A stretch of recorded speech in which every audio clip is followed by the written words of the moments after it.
and then we are assigning a number to that variable. So hello everyone, welcome to this course. In this course, we are going to have an introduction to numeric data types in Python.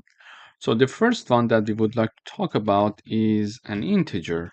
So an integer means a whole number with no decimal points. It means, for example, number 1, number 10, number 20. Any numbers with no decimal point, they are integers. Secondly, we would like to talk about float numbers, numbers with decimals, and they can represent fractions. For example, 3.14 or 5.20.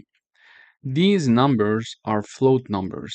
In order to declare numbers and assign them to a variable in Python, we simply write down the name of the variable, an equals sign, and then we are assigning a number to that variable. So for example, here I am initializing a variable called x, and I'm assigning number 10 to this x variable. And here also I am initializing one variable called y, and I'm assigning 3.14 to y.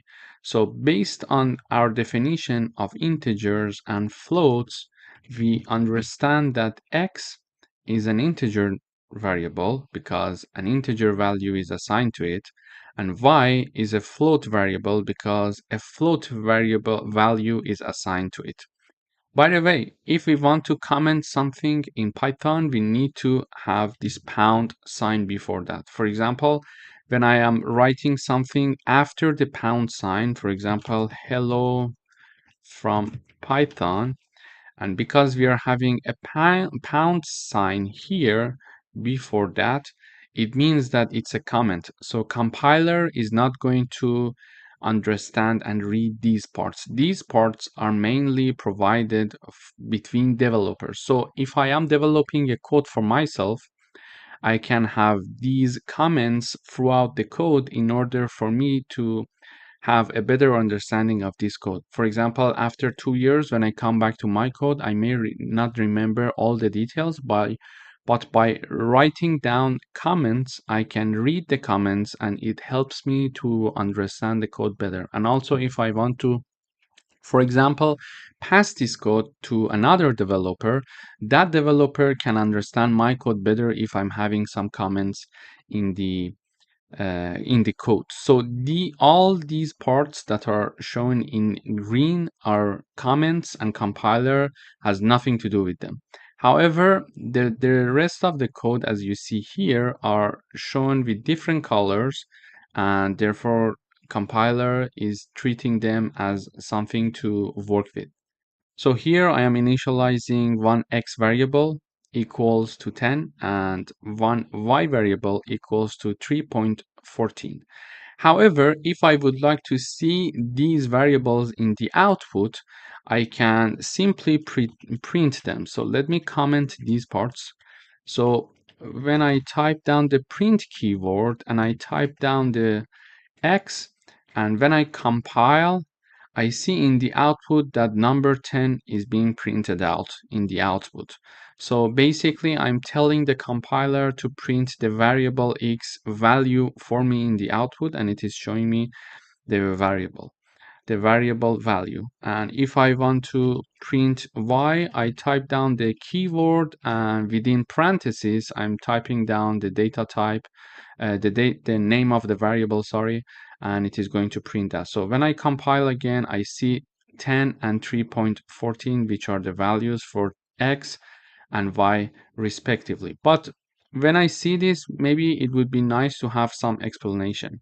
So now I comment these two lines using a pound sign, and I uncomment this part by printing out by removing the pound sign.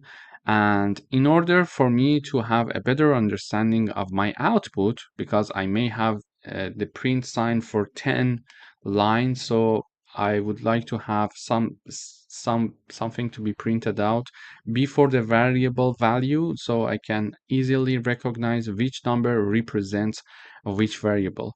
So I'm adding a comment here. For example, I'm typing down the print keyword, and within parentheses, I have two parts and they are separated by a comma. In the first part, in the code, I'm having x equals, and then in the second part, I'm typing down the name of my variable, which is x, and I'm in the second line, I'm having y equals, and separated by a comma from the second part in the parentheses, which is the name of the variable that I would like to print. So when I run this code, you see this time it prints for me x equals and then 10, y equals 3.14. So when I have, for example, 100 lines to be printed, I don't have to remember, okay, 10 was the number of which variable, so I need to go back to in the code and check, etc. Instead of that, I can simply print this text in the terminal, so I understand 10 is the value that represents variable x, and also y equals 3.14. So in this video, we learned about integers and float data types in Python, and we learned how to print them in the output. And also we learned how to comment some parts that compiler has nothing to do with them. For example, now the compiler is not printing this part because there is a pound sign behind that. But if I uncomment this part and I compile, I see 10. Let me go up a bit. Okay, I see 10. Then I see x equals 10, y equals 3.14. So this is being printed, which is this 10 number, because it is printing x, and x is equal to 10. Sorry, I went up too much. And then I'm having this line being printed out, and then this line being printed out.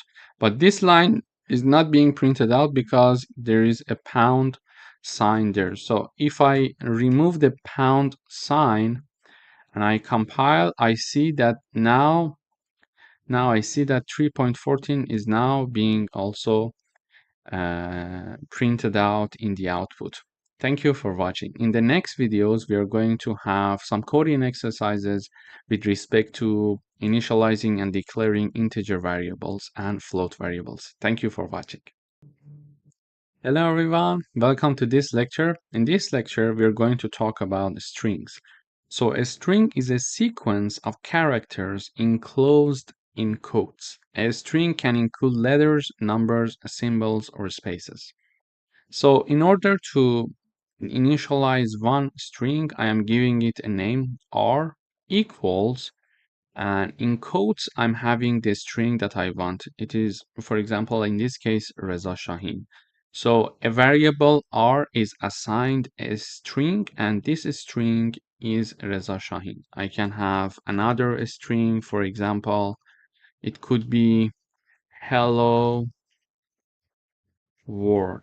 So this is my second string, and I can also print x for myself. So when I run the code, I see that first I'm printing the string r, which is Reza Shahin, and then I'm printing x variable, which is another string, and it is hello world, and hello world is being printed out here. As you see, also the space between these two words are included. So basically, whatever that is included between the quotes is going to be considered in the string.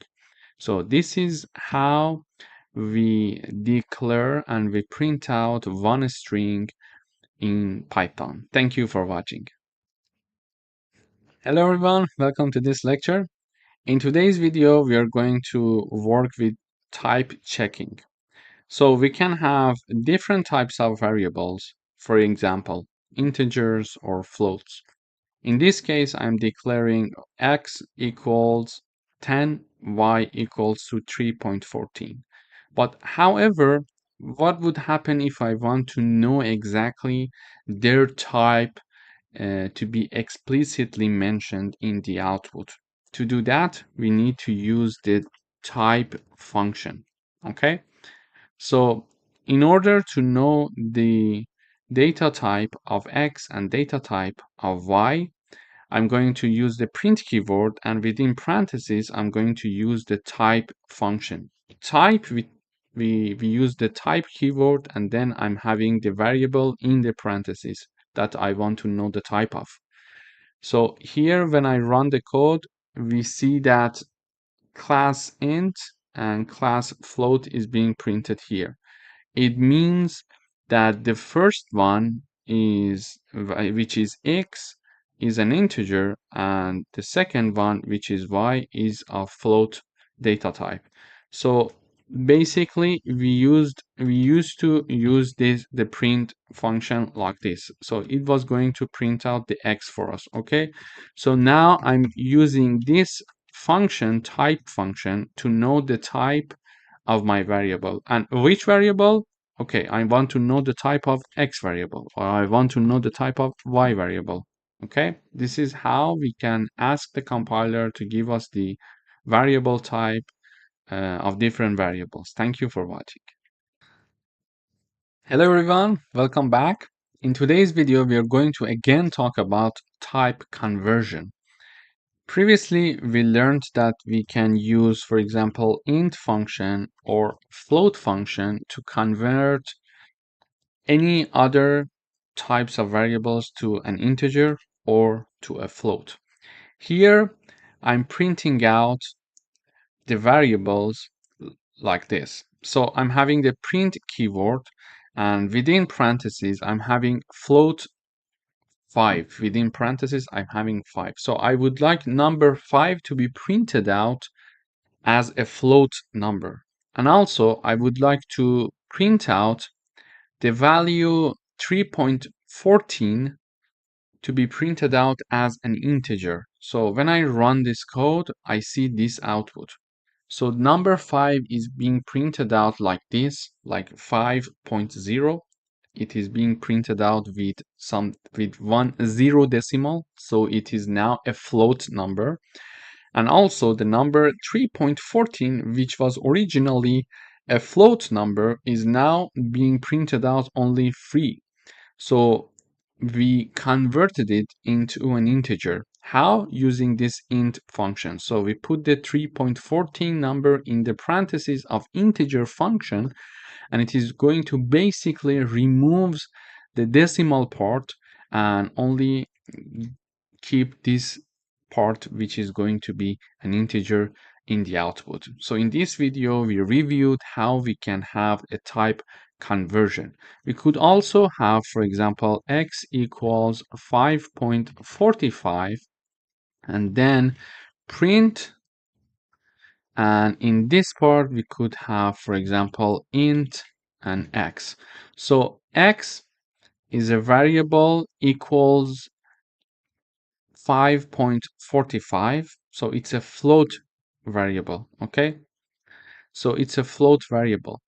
And now I'm going to convert it to an integer. How? I'm printing out the value of variable x that is converted to an integer. So I'm having a print keyword and then 2 parentheses, and within the parentheses I'm having the int function and 1 parenthesis, and in the parentheses of int I'm having the name of the variable x. So when I run this code now, we see that 5 is being printed out. Why? Because it was originally a float number, 5.45, and this decimal part is being removed and only this integer part is being kept. So in the output, we are having the number 5 here. Thank you for watching. Hello everyone, welcome to this lecture. In this video, we are going to talk about arithmetic operators. So we are going to discuss addition, subtraction, multiplication, and division. In order to do that, we can have the print keyword, and in the parentheses, we can have the numbers, for example, 5 plus 3 or 10 divided by 4. I run the code now. We see the output 5 plus 3, the output is 8. And we are having 10 divided by 4, the output is 2.5. We could also have this message being shown. So for example, sum of 5 and 3 is this message being shown out, and we could also have the division of 10 by 4 is. So if I have this message, it's more clear in the output to understand the 8 came from where. Okay, the sum of 5 and 3 is 8. The division of 10 by 4 is 2.5. Okay, and another way to have these is like this. So x equals 10, for example, y equals 4. Let me just choose another number. So y equals 4.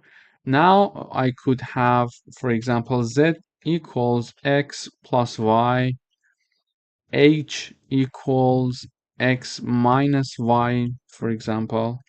We could have, for example, q equals x multiplied by y, and w equals x divided by y. And then I could print out their values. So let me use this keyword. So I can have this. The first one is z, then h, q, and w. And I could have the message, the sum of x and y.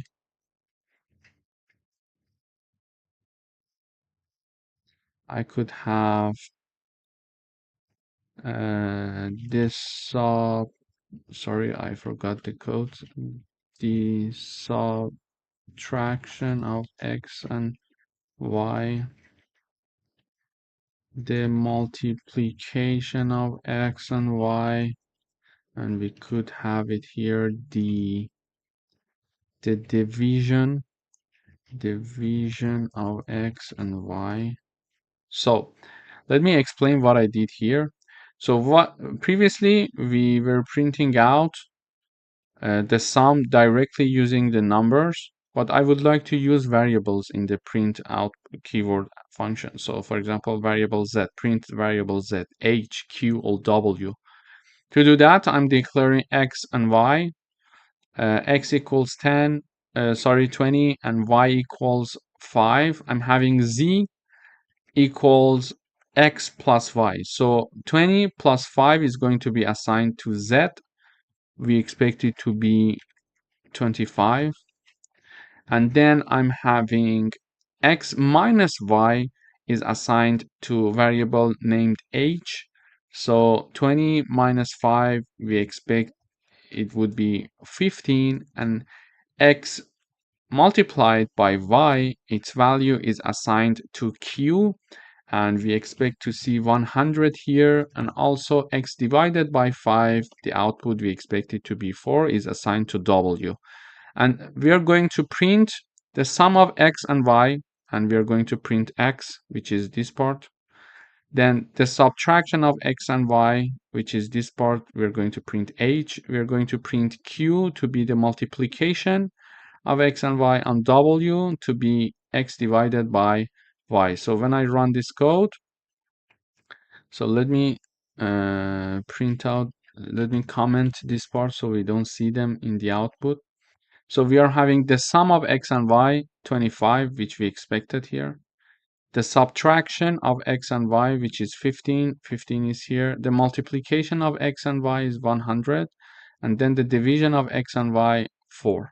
So we see that here we could do some arithmetic operations using variables and direct numbers here. So this is basically how we do mathematical operations in Python.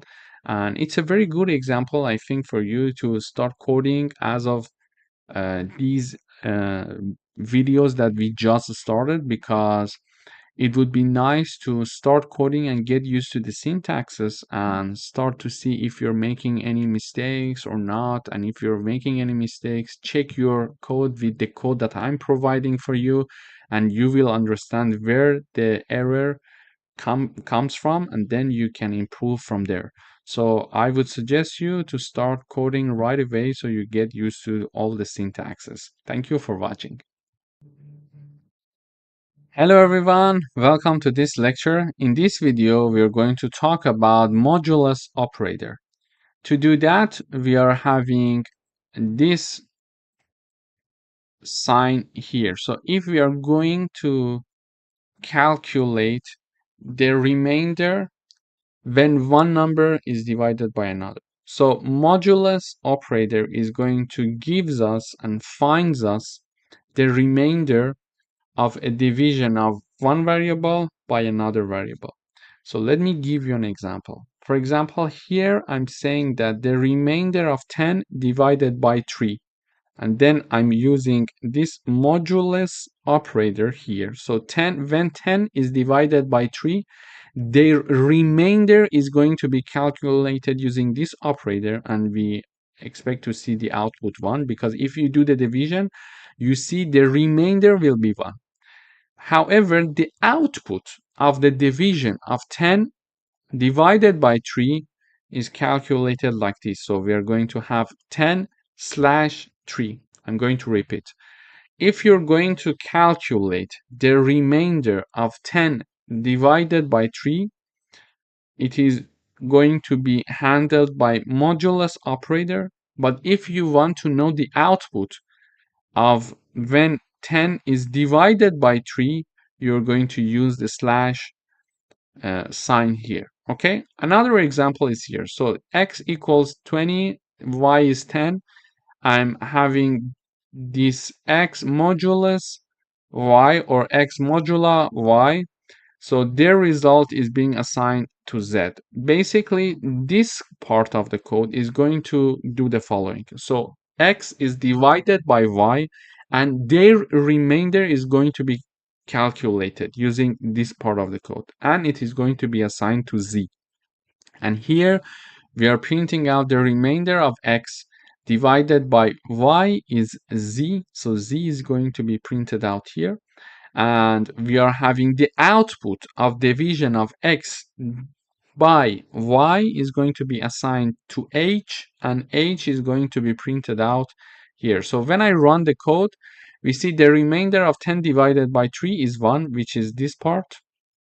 Okay, if you do the calculation, you will see that the remainder is 1. So when 10 is divided by 3, the output is this number, 3 point something, 3.33, for example.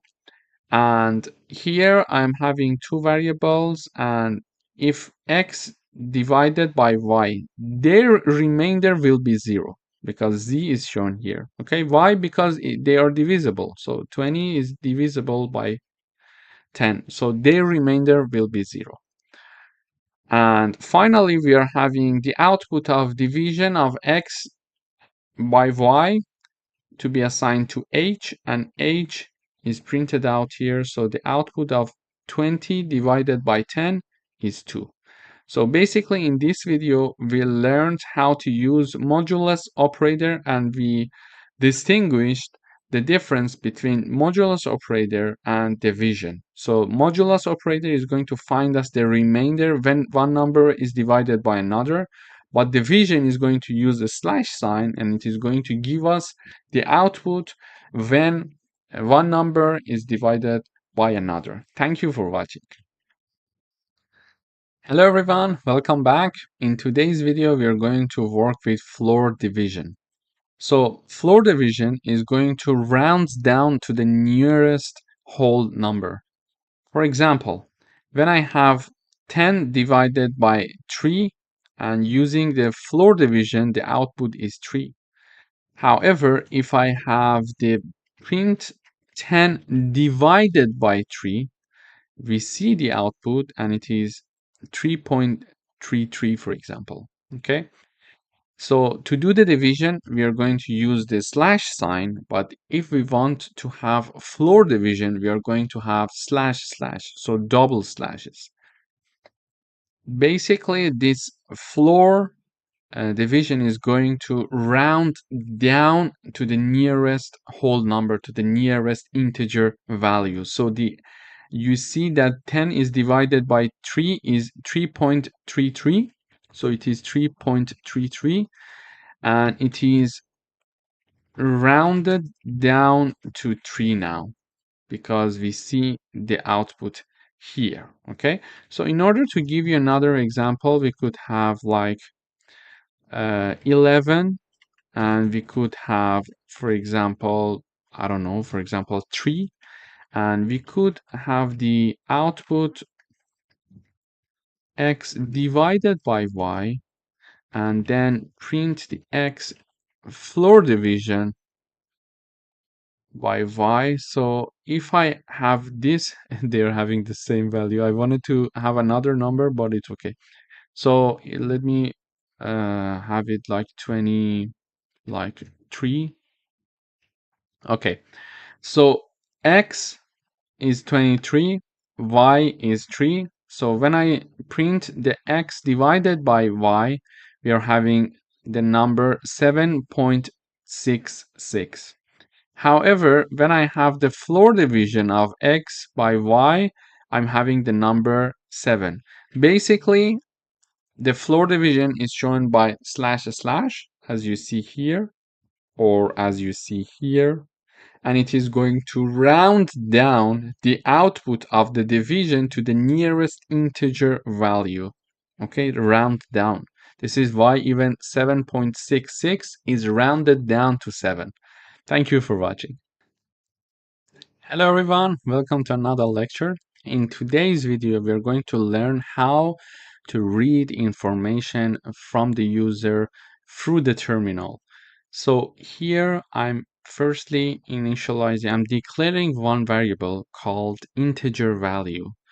And basically I'm assigning this to my variable. But what is this line?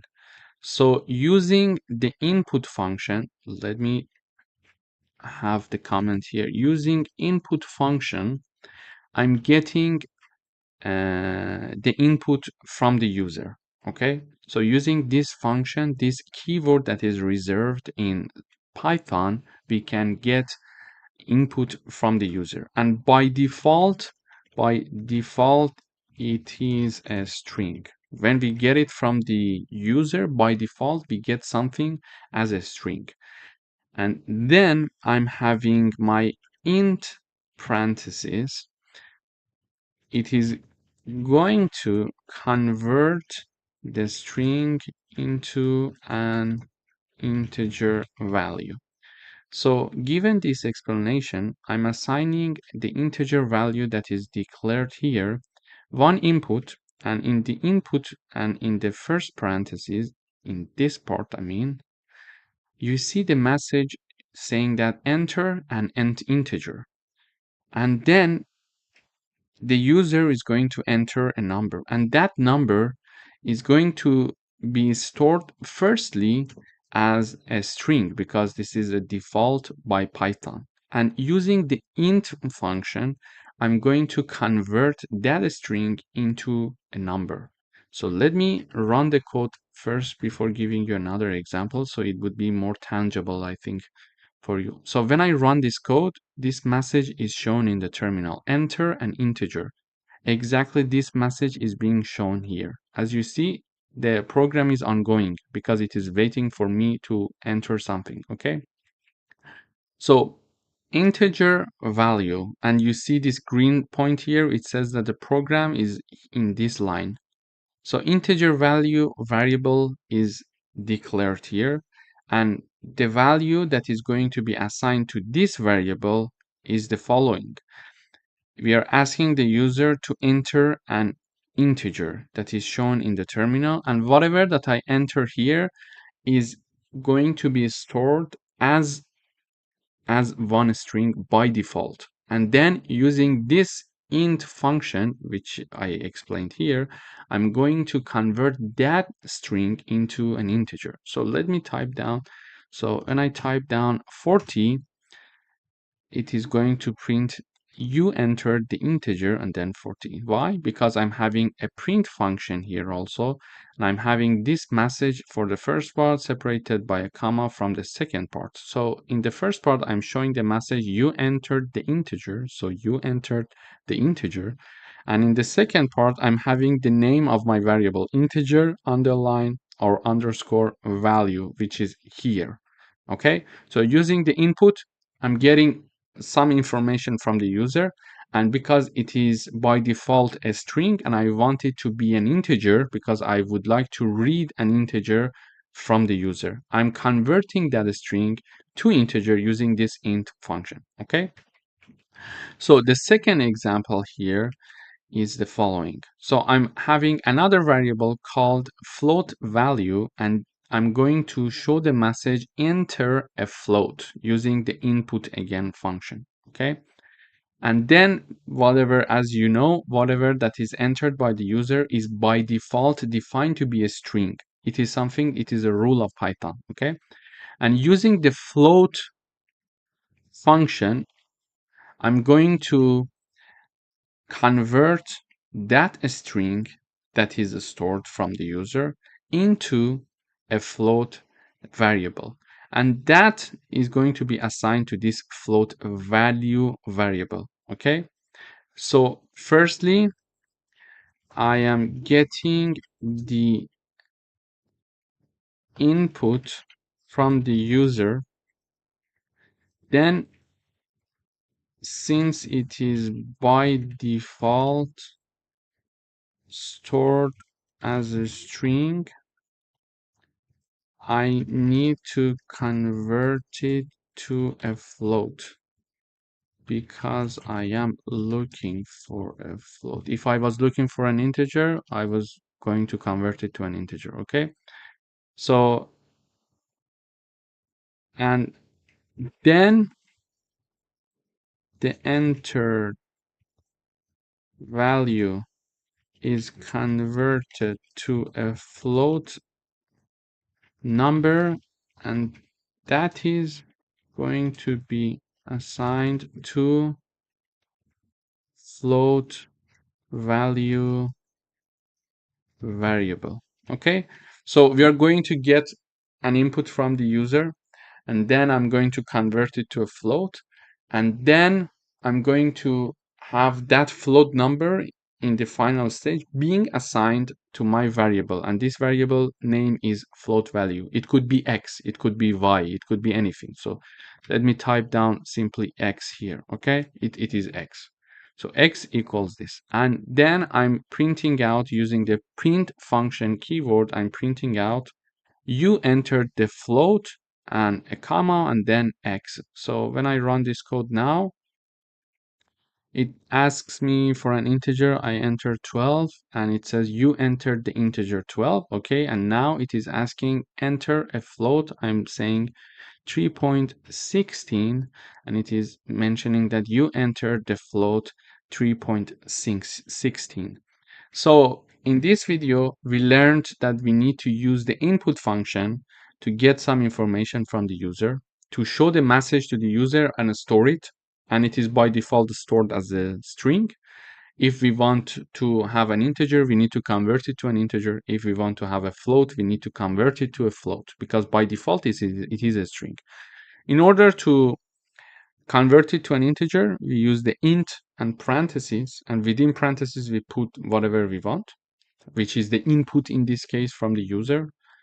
And we have the, if we want to convert it to a float, we are going to use this float function parentheses. So for example, I can have int and input.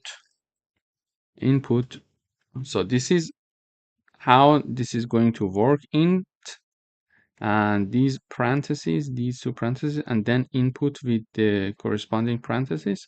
In the input, I'm going to show, for example, write quotes saying that enter an integer for me. Okay, and then the user is going to enter something. It is stored in this part using this input function, and whatever that is stored, because it is in the parentheses of int function, because we are having one int keyword here and one parenthesis in the left and one parenthesis in the right. So whatever that is inside it, it is going to be converted from the string that is by default to an integer. The same rule goes with the float. Thank you for watching. Hello everyone, welcome to this lecture. In this section, we're going to talk about Boolean data types in Python. So a Boolean is a data type that represents one of two values, either true or false. And these values are often used in decision making, logical comparison, and control flow. And in Python, Booleans are case sensitive. It means that when we would like to write them down, we need to use an uppercase first letter. For example, we don't have to write them like this. It's not correct. You see, these examples are not correct. If we want to write down true, we should write it with an uppercase first letter like this. Okay, so let me illustrate it with an example. Here I'm initializing one variable called is sunny and I'm assigning true to it. And I'm having is raining and I'm assigning the false assigned to it. So when I compile this code, I'm going to see two variables being printed in the output in the terminal. So the first one is this print that we are printing out the is sunny variable, and the second one is that we are printing out the is raining variable. So because is sunny equals true and is raining equals false, I would expect to see one true and one false in the output when I run the code. So let me just compile. So it is compiling. Okay, we see now one true and one false. So basically, we are assigning Boolean data types to these two variables. The first one is true and the second one is false. And we are simply printing out the values that are assigned to these two variables. In the next lectures, we are going to do some coding exercises using these Boolean data types to understand how they can help us to have a control flow, logical comparison, or decision making. Thank you for watching. Hello everyone, welcome to another lecture. In today's video, we would like to write a program that assigns true or false to a variable and prints it. To do that, we learned how to declare a variable. So here I'm declaring a variable is underscore student and I'm assigning true to it. Okay, and I'm basically printing out this variable using the print keyword. So let me run the code. So when I run the code, I see true in the output. I could have, for example, is young equal false. And now here I am assigning a variable that is called, I'm declaring a variable that is called is young, and I'm assigning false to is young, meaning that it's not young, for example, or the person is not young. And using the print keyword, I'm printing out this variable. This could be y, this could be x, for example, this could be x.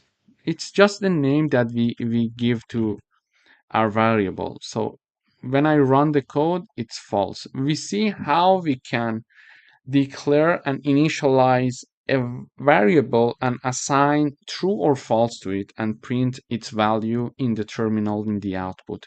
This is how we can start working with Booleans in Python. Thank you for watching. Hello everyone, welcome to this lecture. In this video, we're going to talk about Boolean expressions. So Boolean expressions evaluate to true or false. So these expressions include equal sign, not equal sign, lower than, larger than, lower than or equal to, and larger than or equal to. Using these logical operators, we can have some output when comparing, for example, two numbers. For example, Here I'm having a print keyword in Python, and in the parentheses, I'm checking if 5 is larger than 3.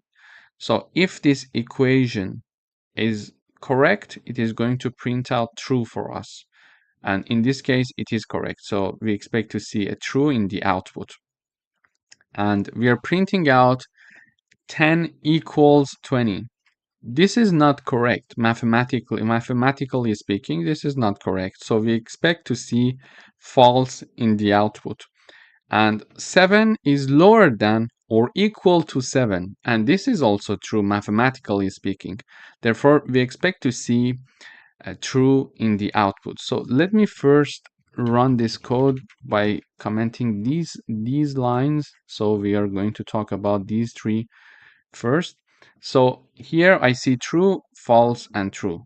The first one, 5 is larger than 3. This is true.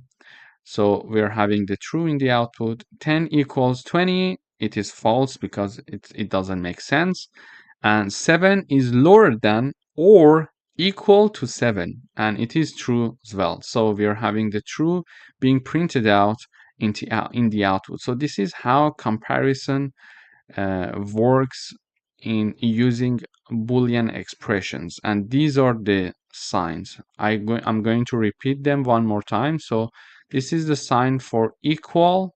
So we are checking to see 10 equals 20 or not equal, lower than, larger than, lower than or equal to, larger than or equal to. Moreover, we are going to discuss logical operators. So we are having and, or, and not. So let me comment these three lines and uncomment these three lines. So I am having the logical operators true and false. So if true and false are together and we are using and logical operator, the output should be and must be false, let's say.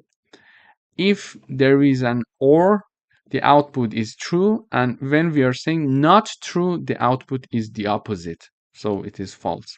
So when we are having one true and one false, and we are using the and logical operator here, the answer is always false if we are having one false in the output. Let me illustrate it with another example.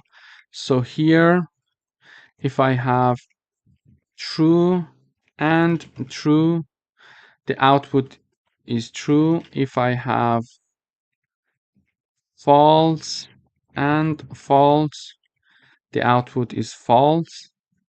So let me comment these two lines so we can compare these three first. So when we are having at least one false when using AND logical operator, the output is false.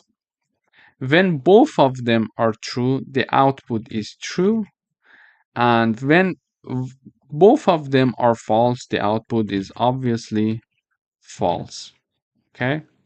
So, sorry, false. Okay?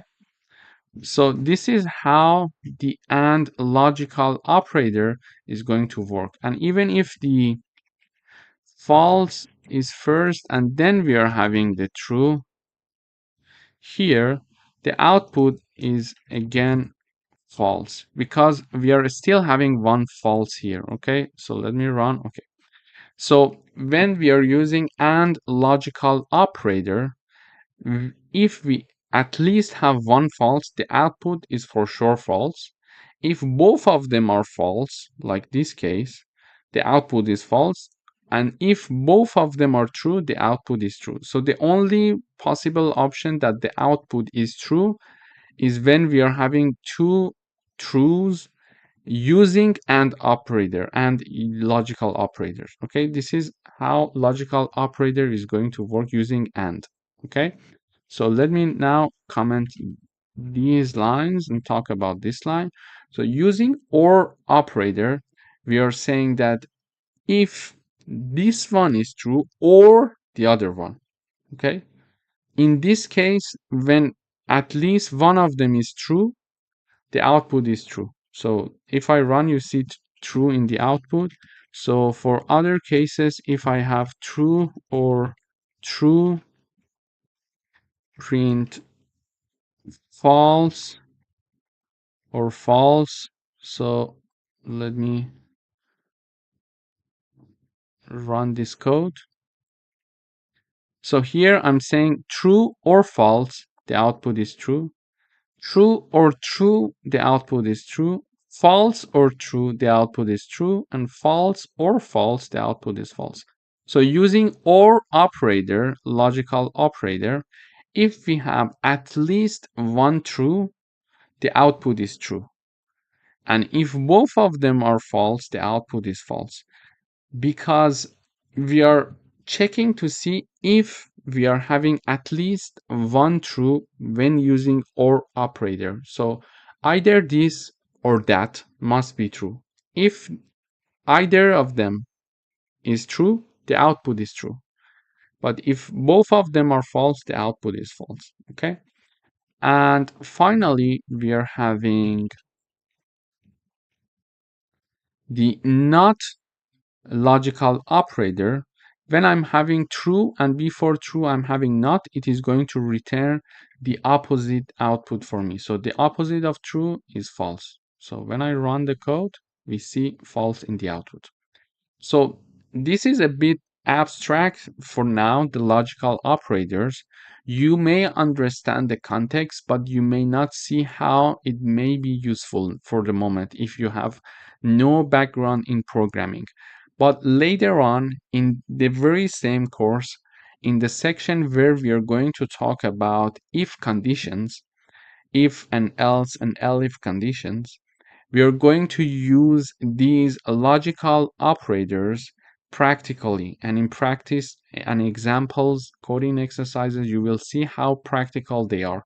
And you will understand their usage better, much better in that section. But this is just an introduction for you to understand what logical operators are. So we learned that there is and, there is or, and there is not. These are three logical operators that we are going to use.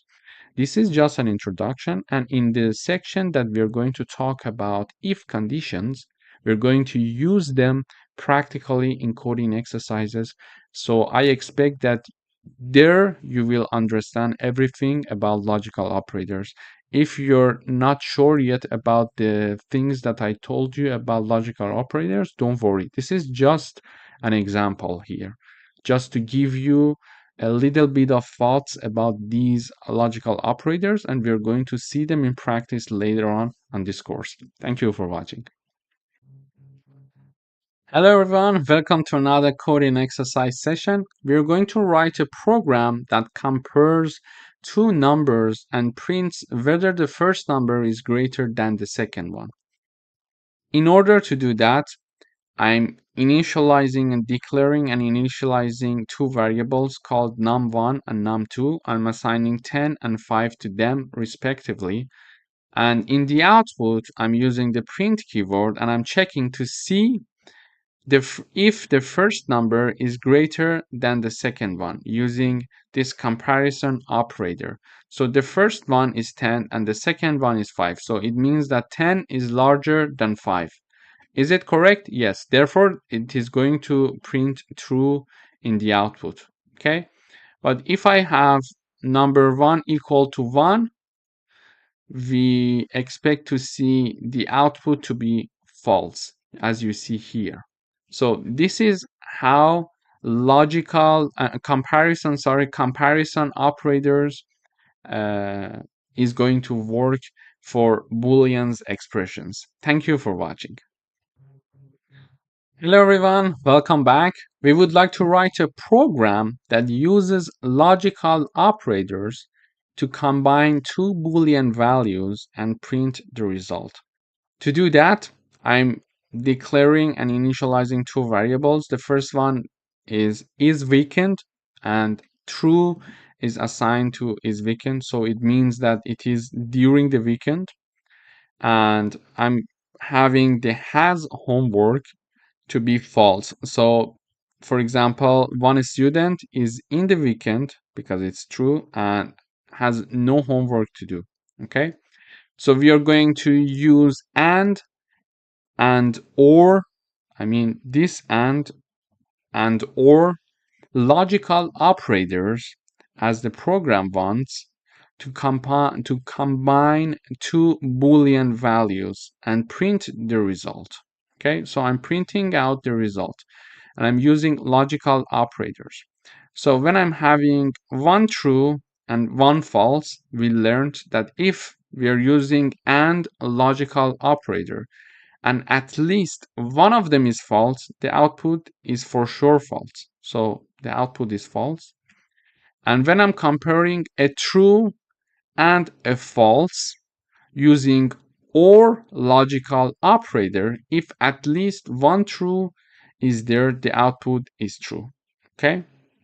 So when I run the code, I expect to see false for the first one and I expect to see true for the second one. I'm going to repeat one more time.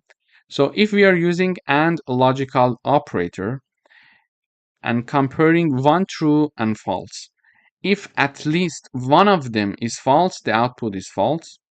And when comparing and using OR logical operator, if at least one of them is true, the output is true. If it is still abstract, the context for you, don't worry, it is normal. We are going to see practical examples of this to be more clear for you in sections that we are going to talk about if conditions. Please wait until then. This is just an introduction for you to know what logical operators are in general. Okay, so don't worry, it is normal. This is just to set the ground as an introduction. Then when I'm talking about if conditions, I'm going to review these concepts, but also I'm going to provide you with practical examples so you see how how they work and what is the logic behind them. Thank you for watching. Wait until then. Hello everyone, welcome back. In today's video, we're going to talk about truthy and falsy values. So in Python, non-Boolean values can be treated as Booleans in certain contexts. For example, truthy values that evaluates to true. They are, for example, non-zero numbers or non-empty strings. On the other side, values that evaluate to false are zero or none or empty, for example, strings. If I want to illustrate an example, we can use the bool keyword and the parentheses. In the parentheses, I can type down non-zero numbers as I mentioned here. So a non-zero number would be treated as a truthy value. So if I type down 1, for example, it is a truthy value. So on the other side, if I type down bool and in the parentheses I put 0, which is this example here, we see that it's a falsy value.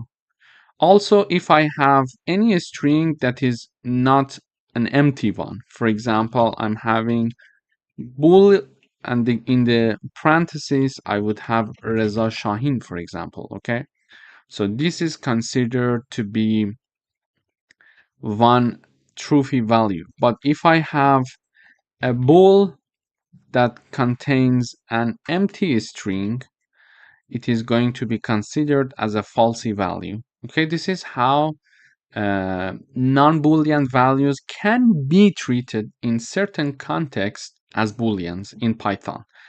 So to illustrate this example, I'm going to print these examples. How to do that? We just put them in print parentheses. Okay, we use the print keyword and then the parentheses. So in the parentheses, I'm having bool and number 1. I expect to see true because it's a truthy value. Why it is a truthy value? Because it's a non-zero number and this is considered to be truthy value. And for this example that we're considering number 0, we expect to see false. Why? Because in the falsy value, we expect to see number 0. Here we have it. And in this example that we are having bool and the hello string in the quotes, I expect to see true in the output. Why? Because it's a non-empty string and it is considered to be truthy value, so it is going to print out true for us, and it's an empty string, so we expect to be falsy value. We expect to see false in the output because an empty string, as I showed here in an example, is a falsy value. So when I run the code, we see this one, number 1 is true.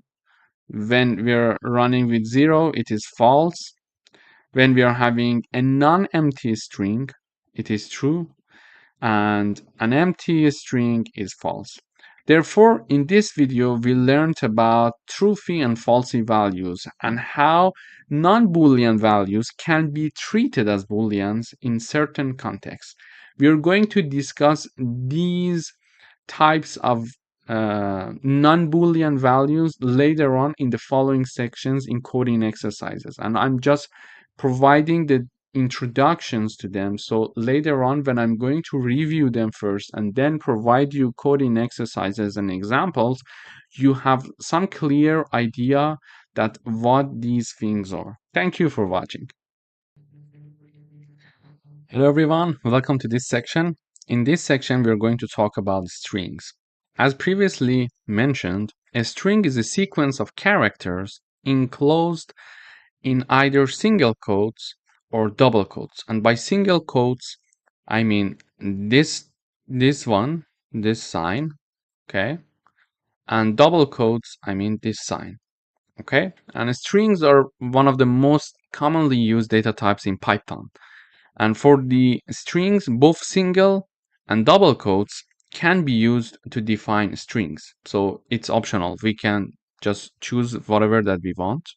And to include quotes inside a string, we can alternate the type of quotes or use escape sequence. Let me illustrate it with an example.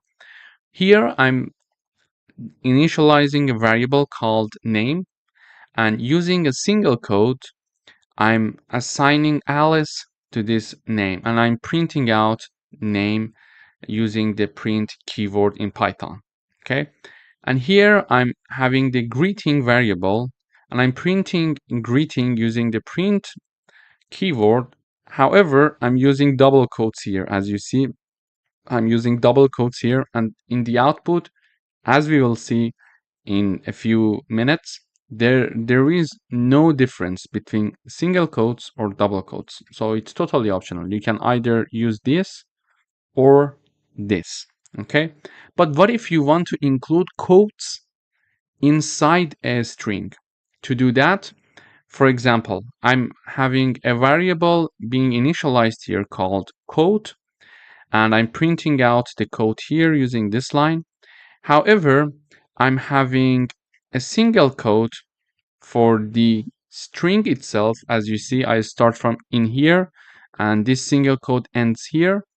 And I'm having she said, comma, and I'm having quotes inside of a string, saying that Python is amazing. Okay, so if I run the code, I will explain further other examples, but let me first run the code to show you the difference. So let me also comment these parts. So if I run, we see that in the output we have Alice, hello world. So Alice was declared and initialized using single quotes, and hello world was initialized using double quotes. So you see no difference in the output. They're both the same, so it's up to you.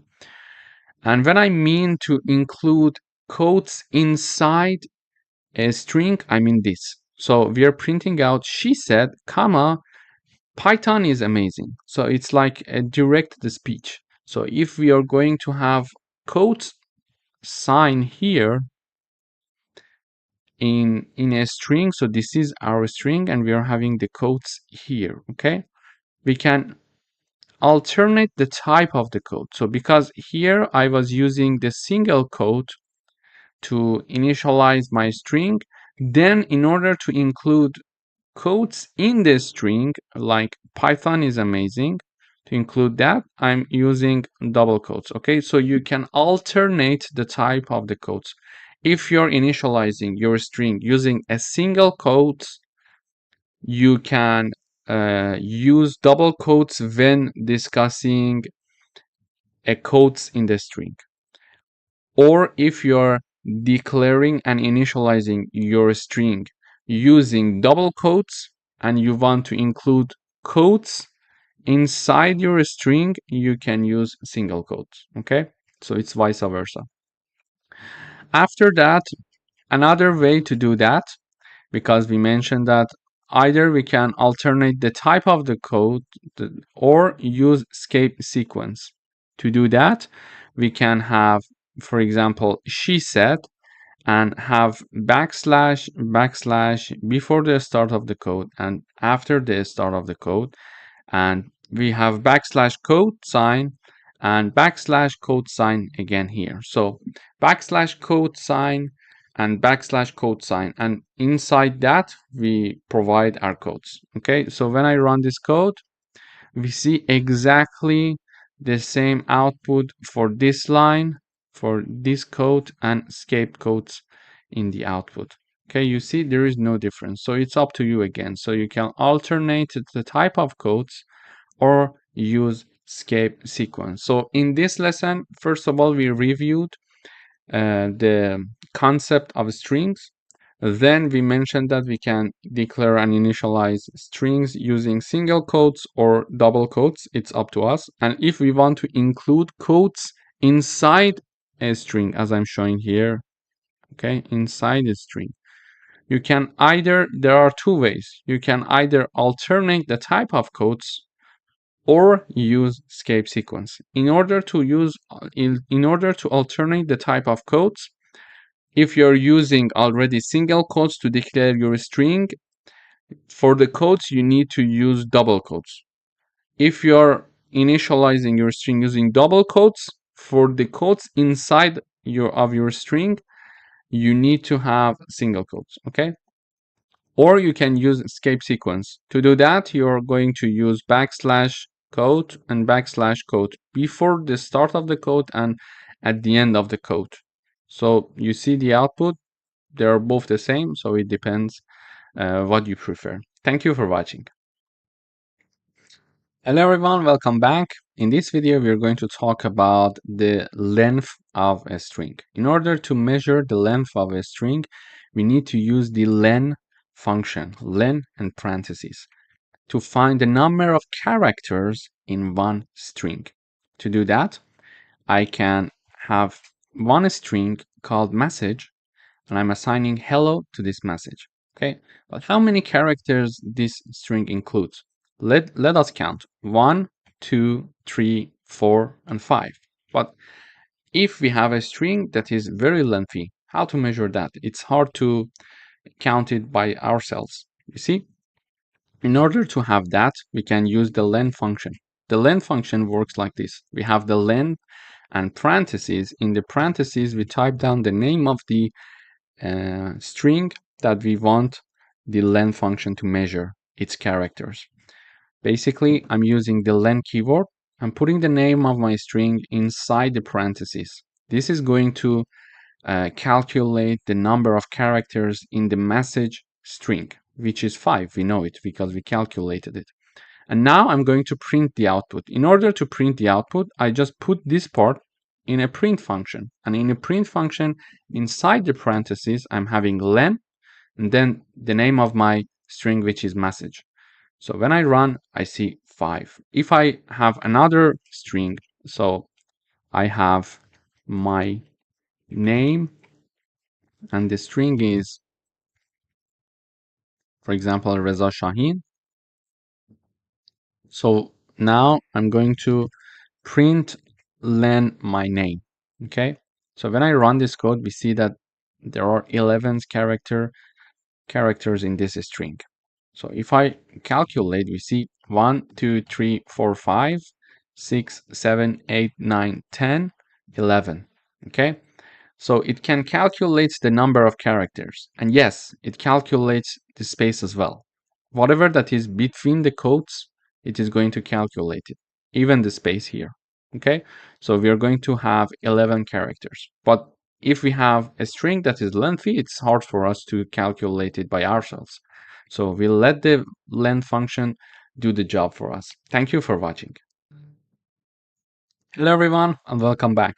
In this video, we are going to talk about string indexing. So strings are indexed, starting from 0 for the first character. Negative indexing allows you to access characters from the end of the string. For example, -1 is the last character in a string. Let me illustrate it with an example. I'm having a string called word and I'm assigning Python to this string. In the output, I'm printing out two characters indexes, okay? So in the first one, I'm typing down the name of my string and then assigning 0 in the braces. And then I'm having word again here and number -1. So when I run, first I see P and then I see N. This P comes from the fact that this is the first index of my string, and the first index in my string is this P here, okay? Because we mentioned that it starts from 0 for the first character. So the first character is P here, and therefore when I type down 0 for the string word, it is going to print out in the output the P character. However, when I want to access the last index, instead of just going from the left side, I can start from the right side to go back. It's easier sometimes. To do that, I'm using -1 to access this last character in my word string. So let me illustrate another example. For example, my name. And I assign Reza to my name. So if I print my name, I print the first one, the first character with index 0. So let me comment these parts. So when I run, I see R here, okay? So what if I print out the second character here using the 1 index? It is going to print E for me. The third one is Z, and the fourth one is A. So the fourth one is A, but we are typing down 3. Why? Because we started from 0. 0, 1, 2, 3. So the fourth one is 3, okay? And instead of having 3 to print the last character of this string Reza, I could type down -1 to access this A, or -2, for example, to access Z here. It depends on what we're looking for. But this was a good example to understand string indexing. Thank you for watching. Hello everyone, welcome back. In this lesson, we're going to talk about string repetition. So repeating a string multiple times using star operator or multiplication sign, okay? So I'm having the first string or variable called hi. And please note that there is one space after hi here, okay? And I'm having the new variable being assigned the name of my first variable word times 3, okay? Then I'm printing out my repeated word. I'm going to explain one more time. I'm initializing the word variable and it's hi, it's a string. I'm initializing my second variable to be word times 3, and word was my first variable, which was a string, okay? And in the third line, I am printing out my second variable, which is repeated words. So when I run, I see hi with one space, hi, space, and hi, okay? So if I don't have this space, we see that they are very close to each other, as you see in this example here. So I consider this hi, so it is going to put space before printing out the next one. So this is how basically we can have a string repetition in Python. It's very easy. So if you want to have 4 repetition, you basically put 4 here, 5 here. So if I put 5 and I compile, we see 5 highs being printed in the output. Thank you for watching. Hello everyone, welcome back. In this video, we're going to talk about string slicing in Python. So we can extract a portion of a string using slicing. And the formula is this: string, the name of the string, start, and the end.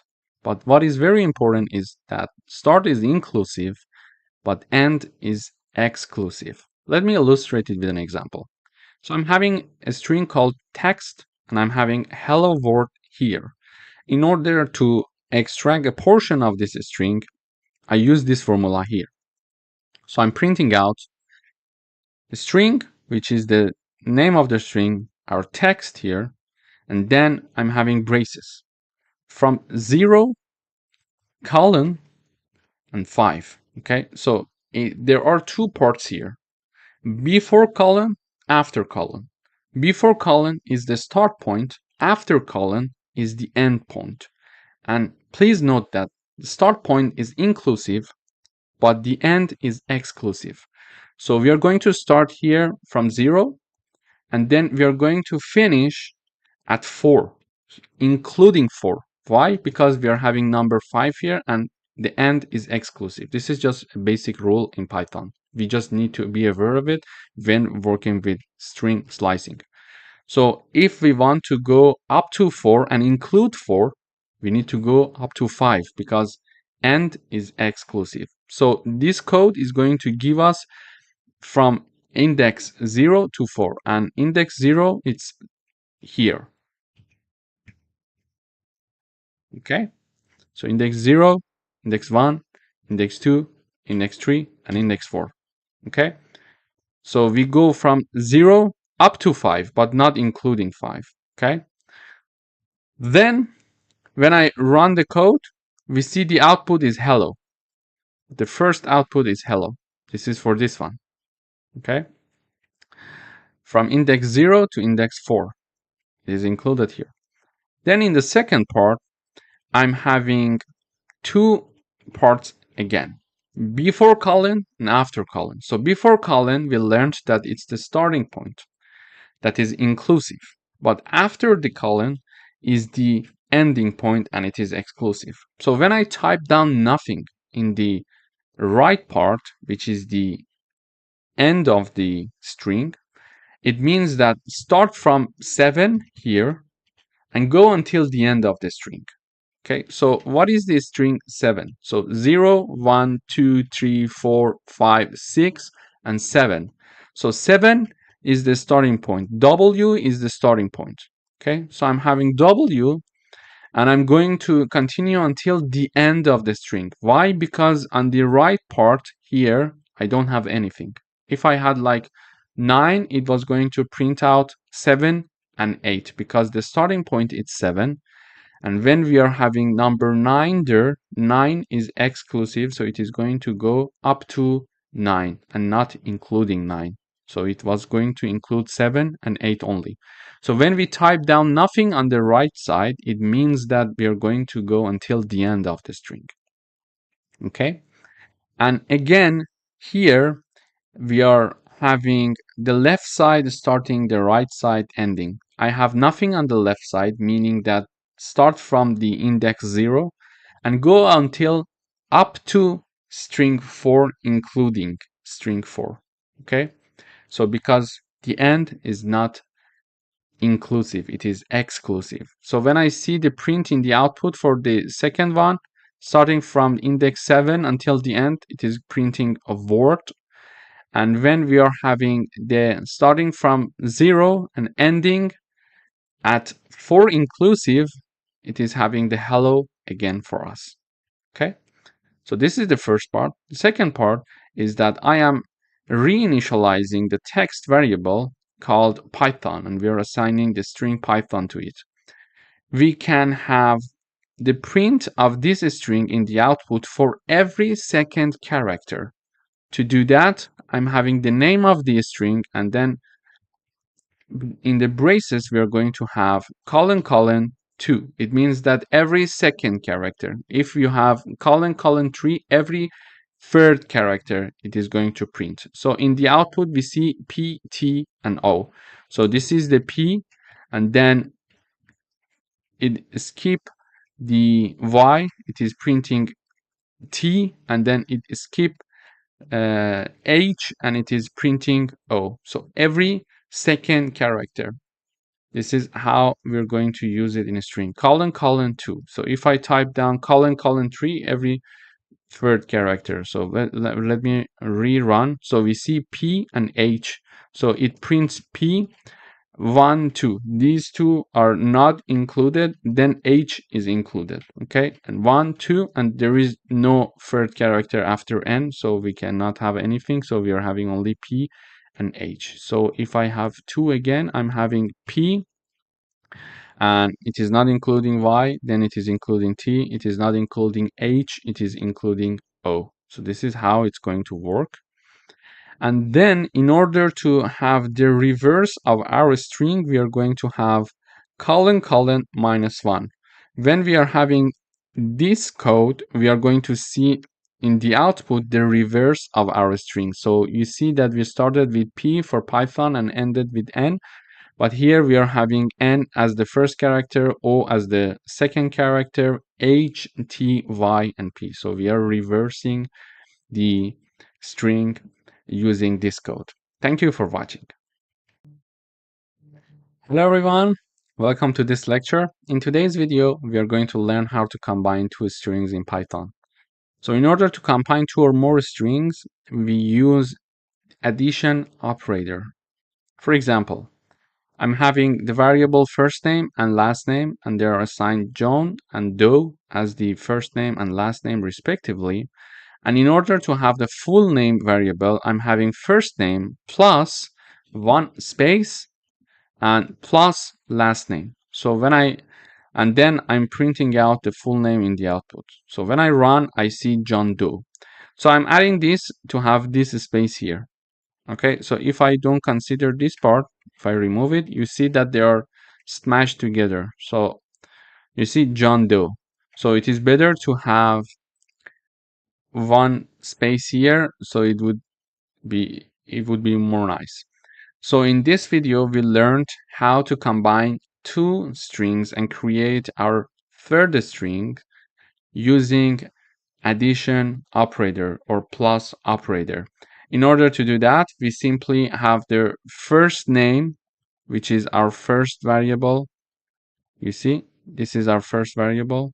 This is our second variable, and we are sorry, and we are using addition operator to add these two together and create our third string here, and I'm basically printing out the third string, which is full name. So this is how we can combine two strings. Thank you for watching. Hello everyone, welcome back. In this video, we are going to learn how to check if a substring exists in a string using the in keyword. To do that, I'm illustrating this with an example. So I'm having a variable called text, and it's a string, and the string is learning Python is fun. This is my string. And I want to check for substring. To do that, I'm having the print keyword, and in parentheses, I'm saying in the quotes, I'm saying Python, and then in text. And text is the name of my variable. So I'm basically what I'm asking the compiler is to see if the string Python is inside and is included in string text. And you see the Python is there. So we expect to see the output to be true because Python exists in the string text. To say it to compiler, we use the codes saying that Python or anything that we want to look for, and use the in keyword, and then use the name of the string that we're going to check whether a substring is there or not. So I'm saying Python, is Python a substring of text string? Learning Python is fun. So is Python included, let's say, in this string? The answer is yes. So we expect to see true here. And then I'm checking to see if I check and see Java is included in the string text or not. So we see this string is learning Python is fun and Java is not there. But I'm checking to see if Java is included in this string or not. And since Java is not there, we expect to see false in the output. And also we can check for the absence of a substring. For example, we can say Java not in text and the output is true because we are saying Java is not in the string text. Yes? And it is going to answer yes, it's true. Java is not in the string text. So when I run the code, we see true, false, and true as we expected, true, false, and true. Basically, it is saying Python is included in the text string because we see the Python. Then Java is not included in the text string because Java is not there. You see no Java there, yeah? And then we are saying, okay, I think Java is not in the string text. Am I right? It says yes, you're right. So it is printing out true in the output. So this is how we can very easily check to see if a substring exists in a string using the in or not in keyword. Thank you for watching. Hello everyone, welcome back. In this video, we are going to write a program that takes a user's first and last name as input, combine them into a full name, converts the full name to uppercase, and prints the length of the full name, excluding spaces. To do that, I'm having the first name and last name variables, and we are using the input function, if you remember, to take the input from the user for the first name, and it is shown as enter your first name, and the user is going to type down the first name and then enter your last name, and the user is going to type the last name. So the first name and the last name are going to be stored in first name variable and last name variable respectively. Then I'm having the full name, my third variable, which is the first name plus one space and plus last name. Then I'm having uppercase name variable, and it is basically is the full name variable dot upper function. So it is going to make this full name to be uppercase. So let me type down the input. For example, for the first name, I'm going to enter my first name, and for the last name, I'm going to enter Shaheen, which is my last name. Here, the full name is going to be Reza Shaheen with the space in between, as you see here. Okay. And this part, uppercase variable, is going to use this full name, which is this Reza Shaheen, and make all of the convert the full name to uppercase. So previously it was written like this. Okay.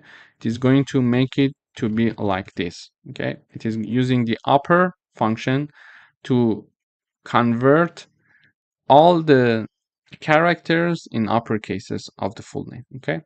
Then I'm having the length variable, and it is going to basically calculate the length of this character of this string, the length of this string for me when considering there is no space in between.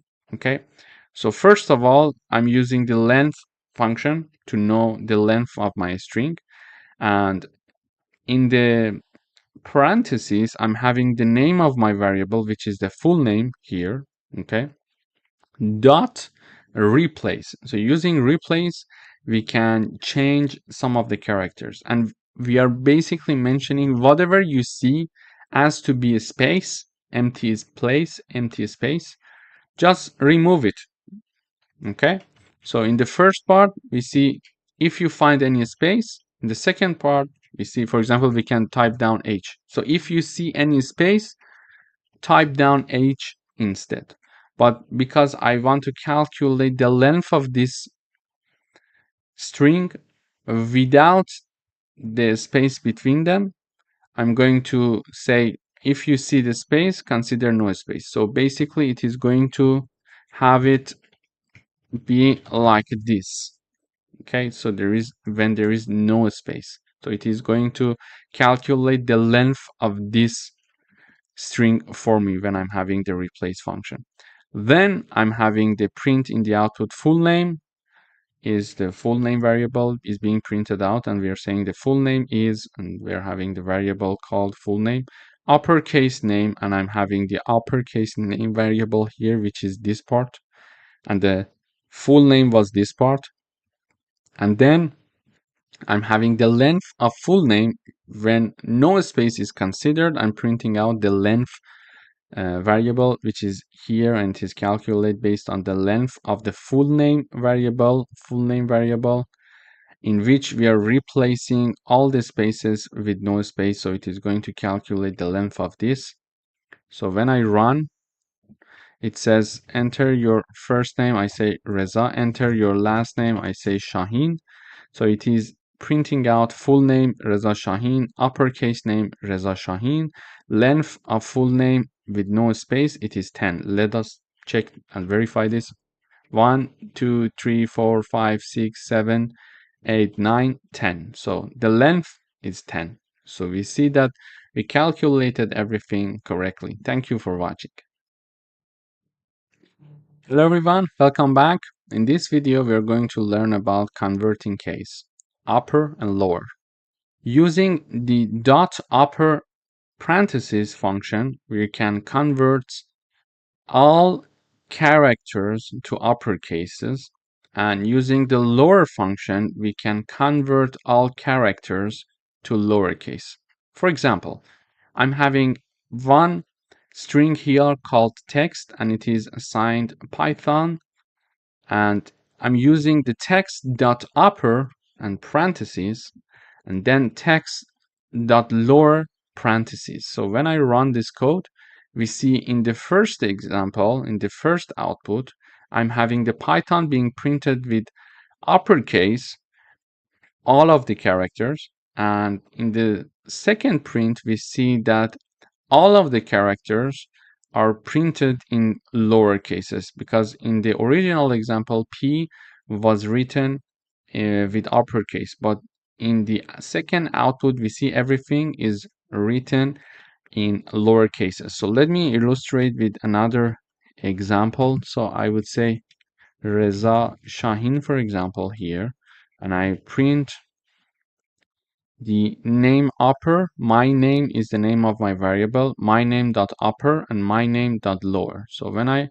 run the code, we see that in the first print, everything, all of the characters are in uppercase, and in the last print, we see that all the characters are shown in lowercase. So this is basically how we can convert cases in Python. Thank you.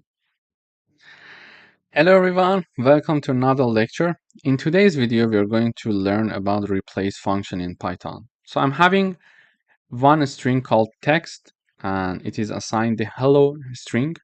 Then I'm having a new variable called new text, and I'm going to use the replace function. So I'm saying that new text equals text, exactly the first one, but I would like to replace H with J. So wherever you see H in the text string, replace it with J. And I'm printing text and new text in the output. So when I run, we see the text is being printed out in the output with no changes. So hello is printed because text is hello and text was assigned hello. But when I'm printing out the new text, it is printing out Jello for me. Why? Because I said new text, this is the new variable, equals text dot replace H and J. So I want the new text to be text, but wherever you see H, replace it with J. So it is going to print out Jello for me because there is one H, and this H is going to be replaced by J. So we are having Jello here. Okay. In order to use the replace function, we type down the name of the original variable dot the replace keyword, And within parentheses, there are two parts, before the comma and after the comma. Before the comma, we type down whatever we want to change, and after the comma, we are going to type the replacement of whatever we want to change. So in this case, in this example, I wanted to replace H with J. So I type down H before comma on the left side, and I type J on the right side after the comma. This is why the new text is now yellow. Thank you for watching. Hello everyone, welcome back. In today's video, we would like to ask the user to enter a string. And then we would like to check to see if that entered string starts with a specific character or not. For example, we're going to ask the user to enter a string. The user is going to enter, for example, Reza. Okay. And then we would like to check and see if the entered string by the user starts with R, with the letter R or not. Okay, so this is some validation. Maybe the user is going to enter something and we would like to check if the user is entering something that is starting with R, for example. Okay, this is how we're going to proceed.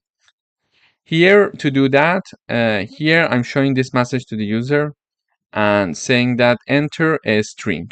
Okay, and whatever the user is going to enter is stored in the text variable. Then we are having another variable called start, and we would like to enter the starting character to check.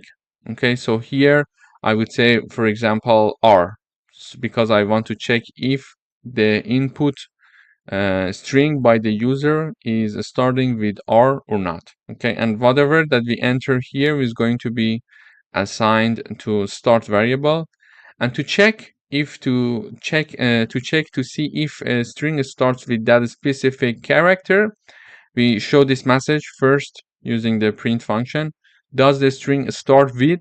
And then I type down the name of the variable start with the character that we want to check. And then in order to actually tell the compiler to check this for us, we can type down the name of the string that the user entered, which is text, and then use the start with function. So this is the name of the function, start with function, and in parentheses we type down the name of the variable that is storing the character. Okay, so let me run the code once. It says enter a string. I type down Reza, and then it asks me to enter a starting character. I would like to check if Reza starts with R. When I enter, it says, does the string starts with R? And the answer is true. Yes, it starts with R. Okay. For example, if I type down, for example, a string Reza, and then I type down H, I would like to check if the string Reza starts with an H.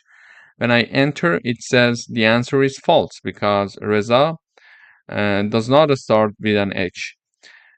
So this is how we can do it. Basically, we are first storing the string, then storing the character, starting character, and in order to call the start with function, we type down the name of the string dot start with function, and in parentheses we type down the name of the variable that is used to store the character. Thank you for watching. Hello everyone, welcome to this course. In today's video, we would like to talk about ASCII. It stands for American Standard Code for Information Interchange. And this is a numerical representation of characters, including letters, digits, symbols that are used in computer. For example, a numerical representation of letter capital A is 65. If it's a small a, it's 97, for example. For number 1, the numerical representation is 49, okay? So today we would like to learn how to get and how to obtain these numerical representations, okay? To do that, I am presenting you an example here. So here is a message being shown to the user saying that enter a character to find its ASCII code. Then whatever the user is going to enter, we're going to assign it to this variable called char. And then in order to understand what the numerical representation of the input of the user is, we're going to use ORD function. So in order to use ORD function, we type down the ORD, and in parentheses, we type down the name of our variable. And in this case, it is char, okay? And then simply I use the print function. I type down this message, the ASC double I code of, and then the type of and then the name of the variable, and then is message, and then we use the ORD function, and in parentheses, I put down the name of char. So let me run the code once. When I run the code, first of all, we expect to see a message from the program that asks us to enter a character to find its numerical representation. For example, here you see enter a character to find its ASC double I code. So now I enter capital A, and when I enter, it says the code of A is 65, as we mentioned here. If I type down, for example, capital B, it says it is 66. If I type down, for example, small a, it is going to give us 97. So this is how we can use the ORD function in order to find the numerical representation of characters. Thank you for watching. Hello everyone, welcome back. In today's video, we would like to write a program to find the smallest and largest character in a string using the min and max functions. So we are going to have an equivalent of numerical representation for each character. So each character has its numerical representation, and we learned that we can find it using the ORD function. Okay, so now we would like to enter one string and understand which character has the largest, let's say, numerical representation, and which character has the smallest numerical representation. Let me first run the code.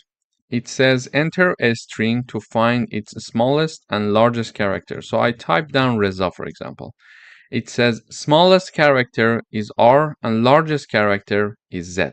Okay, so when I uncomment these parts, I am showing in the output the numerical representation of R, capital R, and small z. So when I run the code, I again type down Reza, and it says for R, the numerical representation is 82. However, for Z, it's 122. So the smallest character in the string Reza is R, is capital R, and the largest character is Z, based on their numerical representation. Okay, but how do we find that? In order to find it, we are showing this message to the user, enter a string to find its smallest and largest character. Then whatever the user is going to enter, we are assigning it to the variable called text. And in order to find the smallest character, I use the min function, and in parentheses, I type down the name of my variable. In order to find the largest character, I use the max function. I type down the name of my variable, which is text.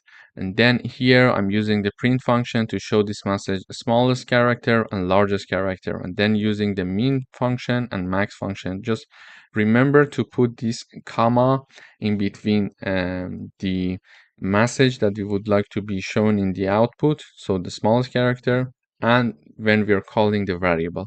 When we are having this program, it is going to basically help us to find the smallest and largest character in a string based on ASC double I code. Thank you for watching.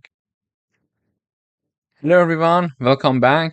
Today we would like to write a program to check if all characters in a string are lowercase or uppercase. And we are going to use isLower and isUpper functions.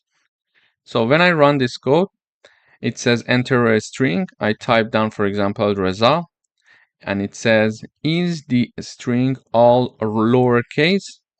The answer is true because all of them are indeed in lowercase. And the second part is that, is the string all uppercase? the output is false because indeed it's not all uppercase. It's indeed all lowercase. How do we do it? So I use the input function to show this message to the user, enter a string. And then whatever the user is going to enter, it is going to be assigned to the text variable. Then using the isLower and isUpper function, we are checking this string to see if all characters in the string are lowercase or uppercase. To do that, first I type down the name of my variable, then put a dot, then I type down isLower with empty parentheses to check if all the characters are lowercase, and to check if all the characters are uppercase, we are going to simply type down the name of our variable and then dot and type down the isUpper to check if all the characters in the string are in uppercase or not. So when I run the code one more time, this time I type down Reza with capital letters, so uppercase. It says, is the string all lowercase? False. Why? The reason is very simple. This is all in uppercase. And is the string all uppercase? And it is true. So the answer is true. Basically, in Python, we can use the isLower and isUpper functions to help us to find if all the characters in a string are lowercase or uppercase. Thank you for watching. Hello everyone, welcome back. In today's video, we would like to write a program that checks if the characters in a string are numeric. And we can do it using the isDigit function. Let me run the code. So it says enter a string to check if it's numeric. I type down Reza, and the answer is the string numeric? The answer is false because it's not numeric, okay? So when I run the code one more time and I type down, for example, 1, 2, 3, 4, 5, and I enter, it says, is this string numeric? The answer is true.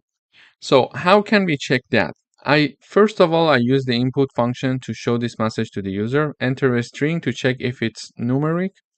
Then we assign it to the text variable. After that, we are simply printing the output saying that is the string numeric? This is a message that we want to show. This is this one. Then put a comma to call the text variable using and also call the isDigit function. Sorry. So I type down the name of the variable, which is text dot isDigit function, and with empty parentheses. This isDigit function is going to check if this string text contains all characters are numeric or not. Okay, so even if I type down, for example, Reza 1, 2, 3, 4, 5, the answer is false. Why? Because it's not all numeric.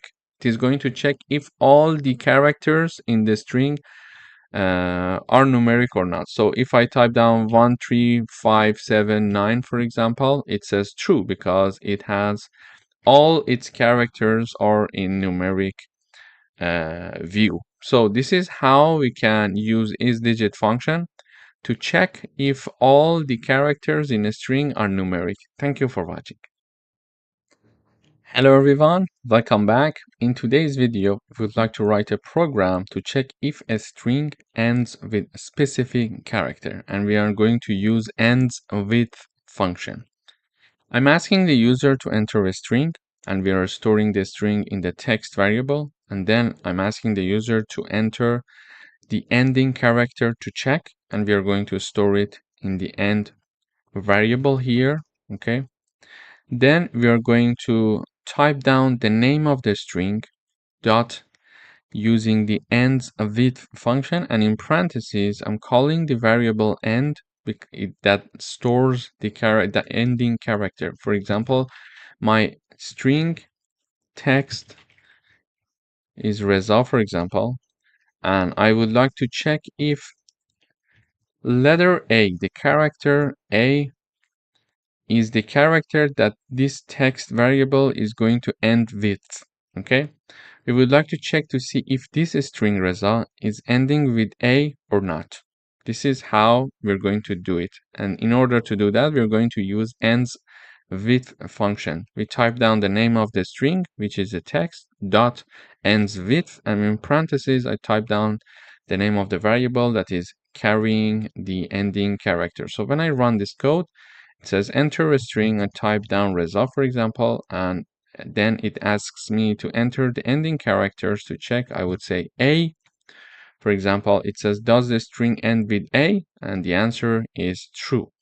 So if I type down, for example, Reza, and then I type down, for example, W, the answer is false because the string Reza is not ending with W, so the answer is false. Indeed, it is ending with an A. So this is how we can use the ends with function in Python to check if a string ends with specific character. Thank you for watching. Hello everyone, welcome back. In today's video, we would like to write a program to find the index of a character in a string. And we are going to use the find and index functions. First of all, we're going to ask the user to enter a string. And the enter the string from the user is going to be stored in the text variable. For example, the user is going to enter Reza. So text equals Reza, okay? Then we are going to ask the user to enter the character to find. So I would like to find the index of character Z. Okay, so character would be equal to Z. Okay, so I would like to find the index of Z in the string Reza. This is what the program is all about. And we're going to do it using the find and index function. Using the find function, I type down the name of my string called text and then dot find. This is the find function.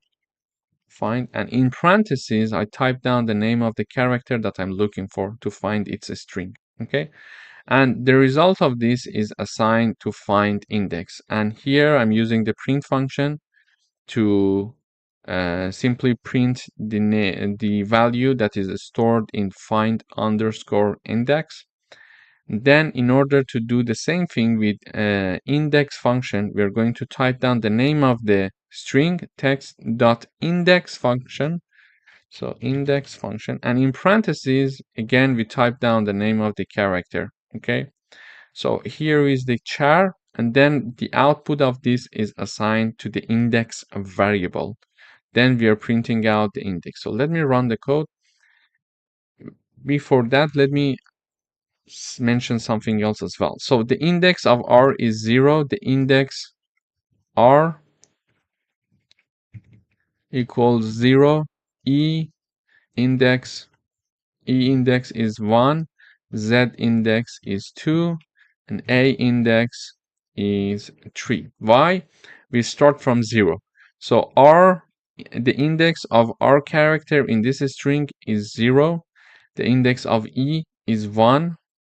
And etc. until the end. A equals 3. Why we start? Because simply we start from 0, and this is why the first element index is 0, and the last element, in this case the fourth character index is 3. So here it says enter a string. I type down Reza, and it says enter the character to find. So I type down Z, for example. It says character Z found at index using find function at index 2 and using index function at index 2 as well. So the Z character is at index 2 indeed, and we use the find function and index function to find the index of this character for us. This is how we can simply type down the name of the string dot the find function, and in parentheses we type down the variable that is carrying the character that we are looking for. And the same goes with the index function. We type down the name of the variable and then the index function, and in parentheses we type down the variable that is carrying the index, that the character that we are looking for to find its index. Thank you for watching. Hello everyone, welcome back. In today's video, we would like to write a program that counts the number of occurrences of a character in a string. And we are going to use the count function. Here I'm asking the user to enter a string, and the entered string by the user is going to be stored in the variable called text. And then I'm going to ask the user enter the character to count, and whatever the user is going to enter is going to store in character. So for example, this is my string, and I would like to ask so let me put it like this. So this is my string,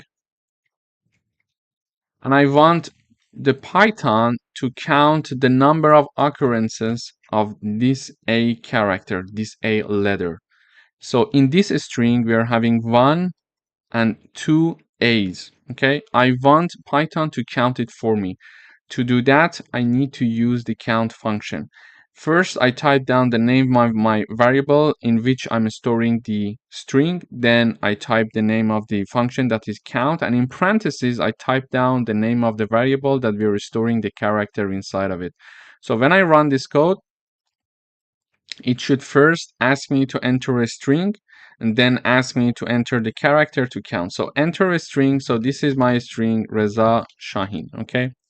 And then enter the character to count. So I would say A, and we see that the result is 2. So there are 2 A's in my string Reza Shahin. As you see, the answer is correct. 1 A, and this is the second A, okay?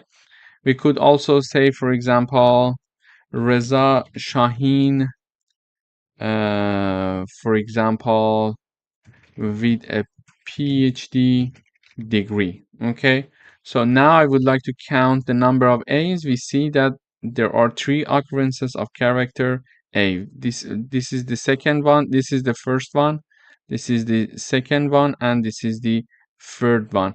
So if I also Reza Shahin with a PhD degree, I could say, for example, count the number of occurrences of character E, and it says 4 characters of E are being in my string. So this is the first one, this is the second one, this is the third and fourth one. So this is how we can use the count function in Python to count the number of occurrences of a character. Thank you for watching. Hello everyone, welcome back. In today's video, we would like to write a program that converts the first letter of a string to uppercase, and we are going to use the capitalize function in Python. First of all, we are asking the user to enter a string, and whatever the user is going to enter is going to be stored in the text variable. Then, to capitalize the first letter of this string, we use the capitalize function. So I type down the name of my variable, dot, and then the capitalize function. So when I run this code, I mentioned, for example, Reza Shahin, and as you see, everything is in lowercase. And when I enter, it says Reza Shahin. So it returns me my own string, but R is now capitalized because initially it was not with uppercases. So if I type, for example, another name, this is Reza Shahin, and it is going to, you see that the T is now with uppercase while I entered with lowercase. So we can use the capitalize function in order to convert the first letter of a string to uppercase. Thank you for watching. Hello everyone, welcome back. In today's video, we would like to write a program that converts the first letter of each word in a sentence to uppercase, and we are going to use the title function. First of all, I ask the user to enter a sentence, and we are going to store it in the text variable. Then we use the print function to print the outputs, and then we type down the name of my variable dot the title. So when I run this code, it asks me to enter a sentence. So I would say this is Reza Shahin, okay? And it is going to capitalize the first letter of each word. So T is capitalized because it was lowercase, and then I is capitalized here, and this is R, which is capitalized again here, and then S is now in uppercase. As you see, it was in lowercase originally. So in the previous video, we learned how to capitalize the first letter of a string, but here we are learning how to have the uppercase for the first letter of each word. this is how we can use the title function in Python. Thank you for watching. Hello everyone, welcome back. In today's video, we would like to convert all letters in a string to lowercase, and we're going to use the lower function. First of all, we're going to ask the user to enter a string. We're going to store it in the text variable, and then we type down the name of our variable, which is text, and then dot lower with empty parentheses. So when I run this code, it asks me to enter a string. So everything I would like to be in uppercase. This is Reza Shahin from Python coding lessons. Okay, and when I enter, you see this is my string, and this is the returned string. This is Reza Shahin from Python coding lessons.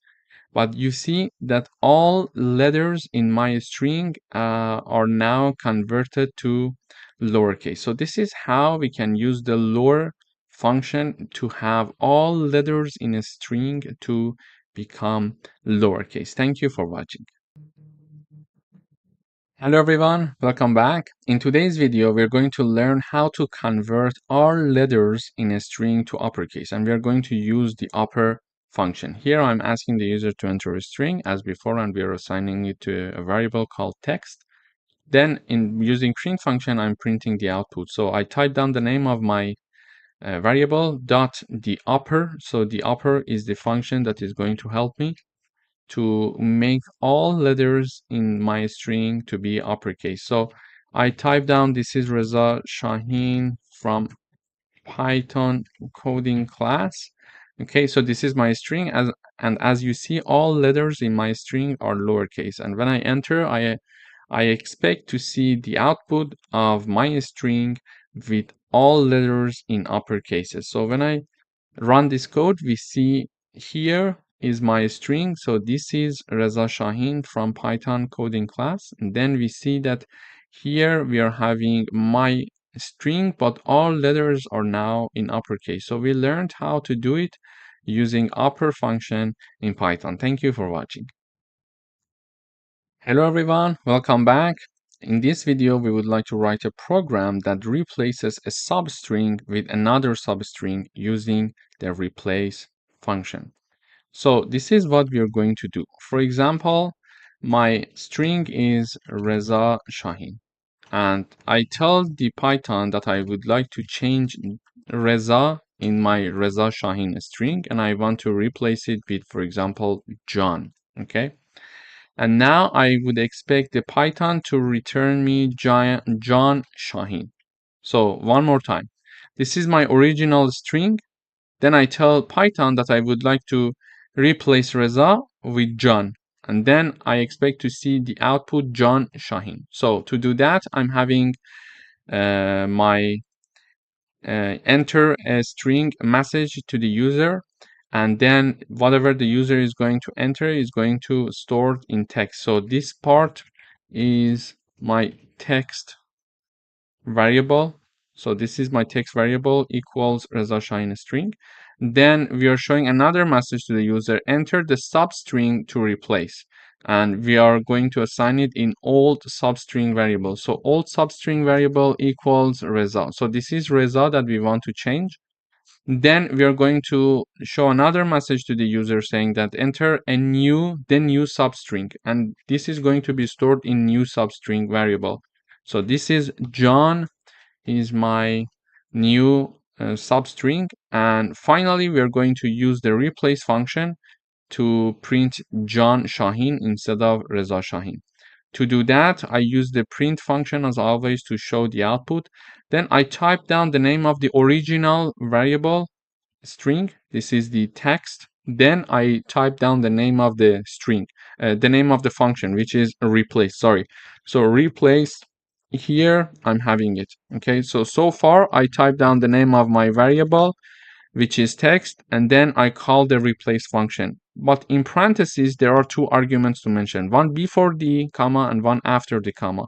The one that is before the comma, we need to type down the old substring, and after the comma, we need to type down the new substring. So I want the old substring to be replaced with the new substring. So the one that we want to change is the left hand side of the comma, and the one that we want to be replaced, to inserted in our string, is on the right side. So when I run this code, it asks me to enter a string. So I would say Reza Shahin. This is my string. So enter the substring to replace. So which part of this string I would like to change? I would like to change the part that says Reza.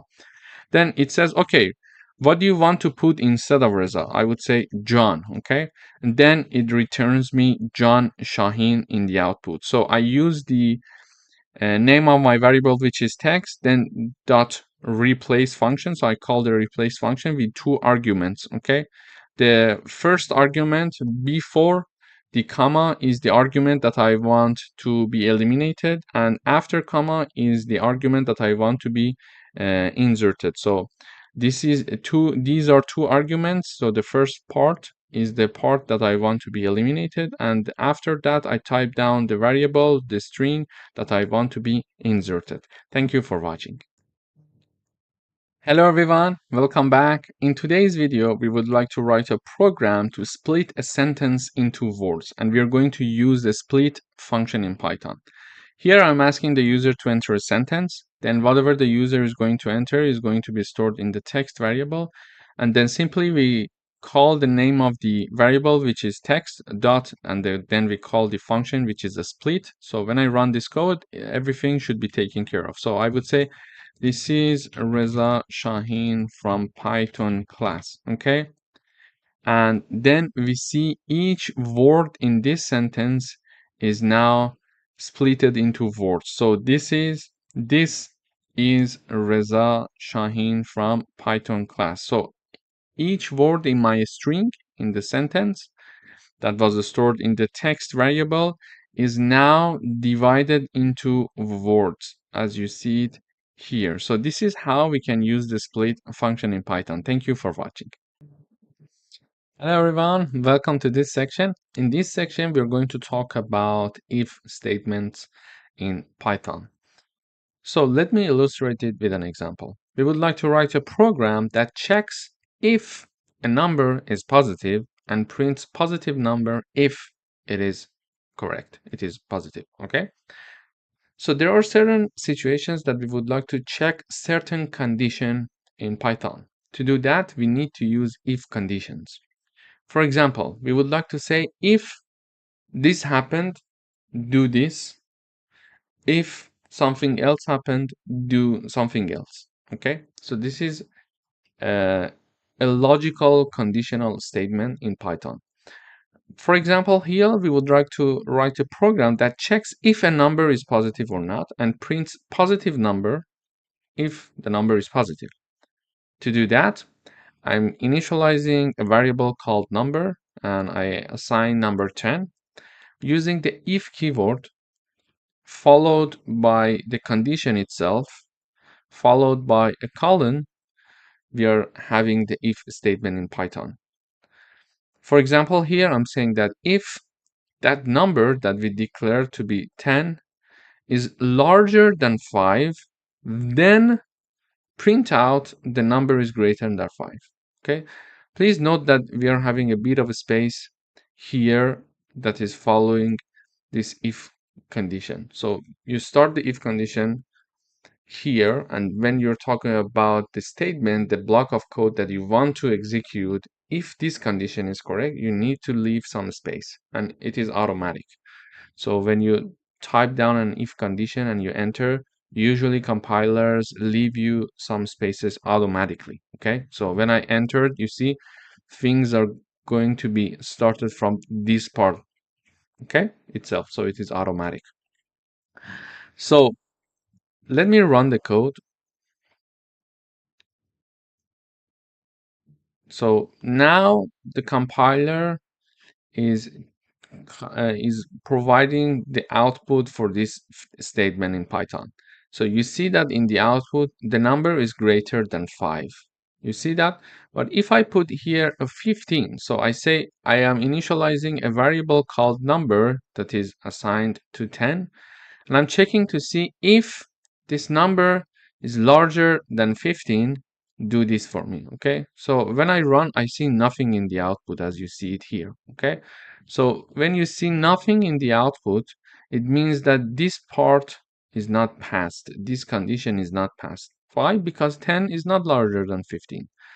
So in order to have one if statement in Python, we are having the if keyword followed by the condition. So in this case, we are saying number is larger than 15. Then don't forget to put this colon here as well. Then when you enter, you go for the printing or the rest of the execution of code that you would like to write down there. So for example, I could say if number is lower than 0, for example, print the number is negative, okay? So this is another if condition that I'm typing down here. Please note that there is a little bit of a space. When I enter, it automatically leaves a little bit of a space, so it increases the readability of your code as well, because now you understand that this part of the code execution depends on this if condition. So if we enter this condition, then this execution will be done. So when I run, you see that in the output we see nothing. Why? Because this is 10. 10 is not larger than 15. Therefore, this if condition is not executed because this part is not passed. And by passed, I mean this part is not true. It's not correct. And also because 10 is not lower than 0. Therefore, this part is not also executed. So what if I put -10, for example, here, and I run the code? So you see that first it checks this if, and it says -10 is larger than 15. No, then this is not being printed out in the output. But it is checking to see -10 is lower than 0. Yes, so it is going to enter this part and execute this part, and it is saying that the number is negative. So this is how basically we can use if statements in Python. In the following videos, we are going to do some practical coding exercises to understand different situations in which we can use if statements. Thank you for watching. Hello everyone, welcome to another coding exercise. In this video, we are going to talk about if and else statements. In the previous video, we learned already about if statements, but now we are going to include else as well. So we would like to write a program to check if a person is older than 18 or not. Here I'm initializing a variable called age. I'm assigning number 18 to it. I'm having the if keyword here, and I'm checking to see age larger than or equal to 18. So if age is larger than or equal to 18, then colon. So then print out this part for me. So let me first comment this part of the code. So we work with the first part first. So it says that you are eligible to vote. So basically I'm assigning a variable. I'm having again, there are 3 steps. We use the if keyword, we put the condition, and then the colon, okay? So we are saying that if age is larger than or equal to 18, then if this is true, print out you're eligible to vote. So if I put 10 here, it prints nothing. You see, it prints nothing because 10 is not larger than 18. In this case, we can have else conditions. For example, we want to check because in the output I see nothing. I get somehow, okay, did I do everything correctly? Because I'm not seeing any message in the output. But in order to make sure that you did everything correctly, it's nice to have sometimes an else condition. So if the condition is true, do this.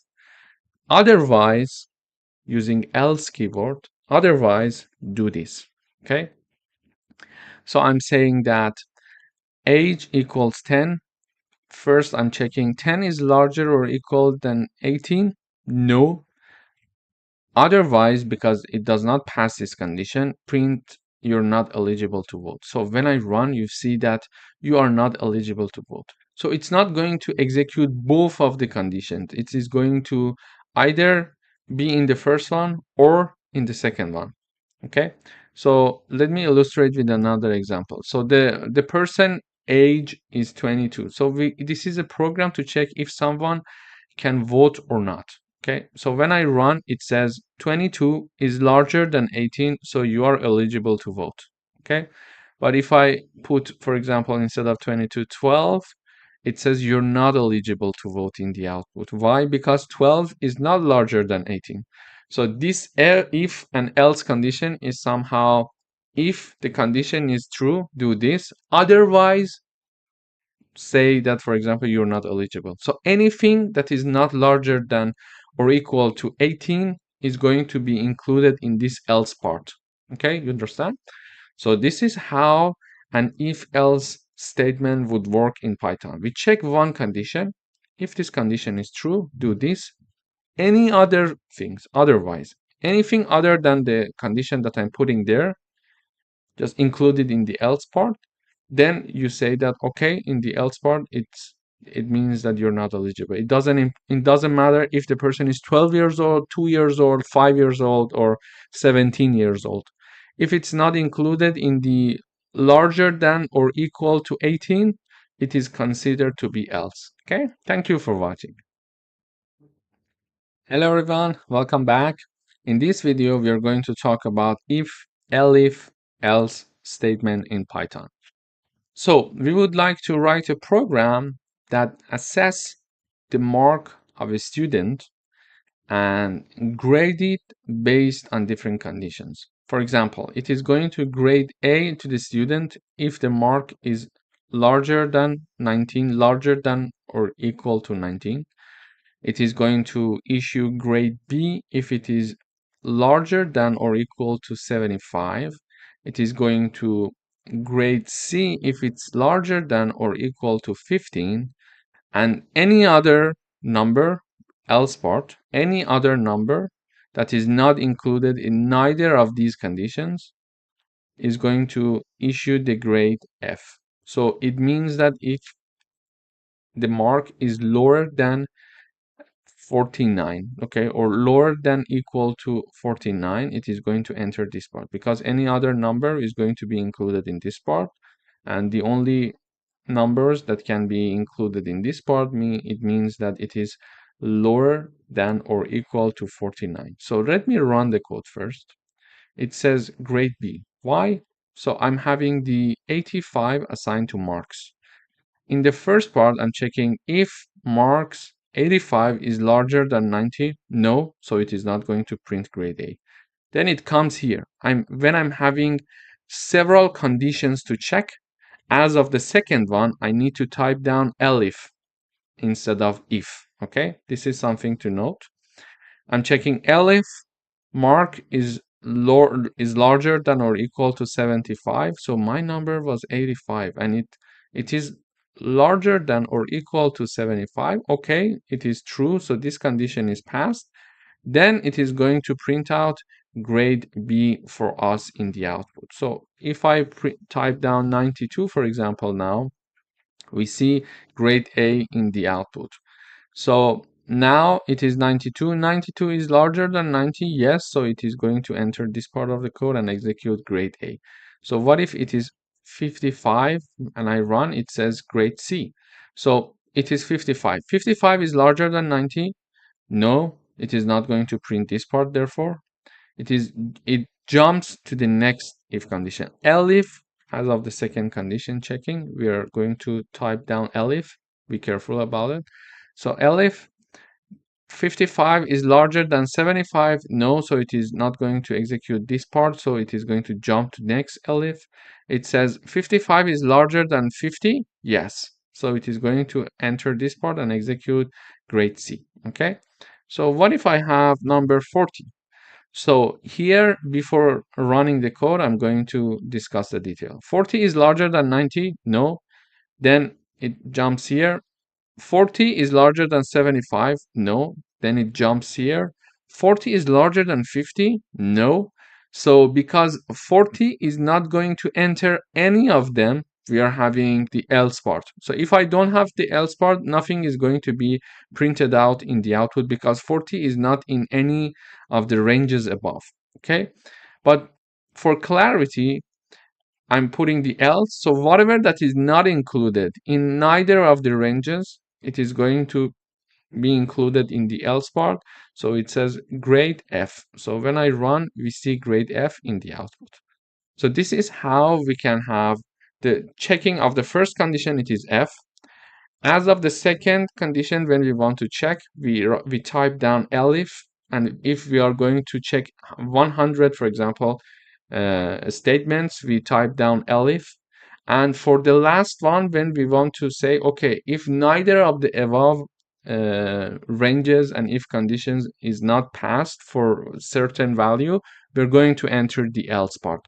So you see, if I comment this part, we see nothing in the output because 40 is not in any of the ranges that we are investigating using if and elif conditions. Okay, so it is not larger than 19, not larger than 75, not larger than 50. But for the clarity, it's nice to have something in the output so you know when you have, for example, 2,000 lines of code, it's nice to know what is happening in each part of your code. So I'm having this else part, and also for validation, when you're having something in the output, for validation, it's very good.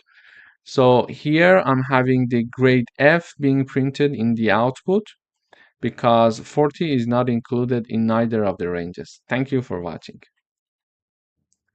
Hello everyone, welcome back. In this video, we are going to talk about nested if conditions. Nested if conditions means that we are having one if above, and we are going to have several if conditions included inside the first if condition. Let me illustrate it with an example. So here we would like to check two things. First, to see if a number is larger than 10 or not. And if it is larger than 10, then check to see if the number is odd or even. Okay, so there are two ifs to be checked. So therefore, we can use nested if conditions. Let me illustrate it with an example. So I'm having a variable called number. I'm assigning number 15 to the number variable.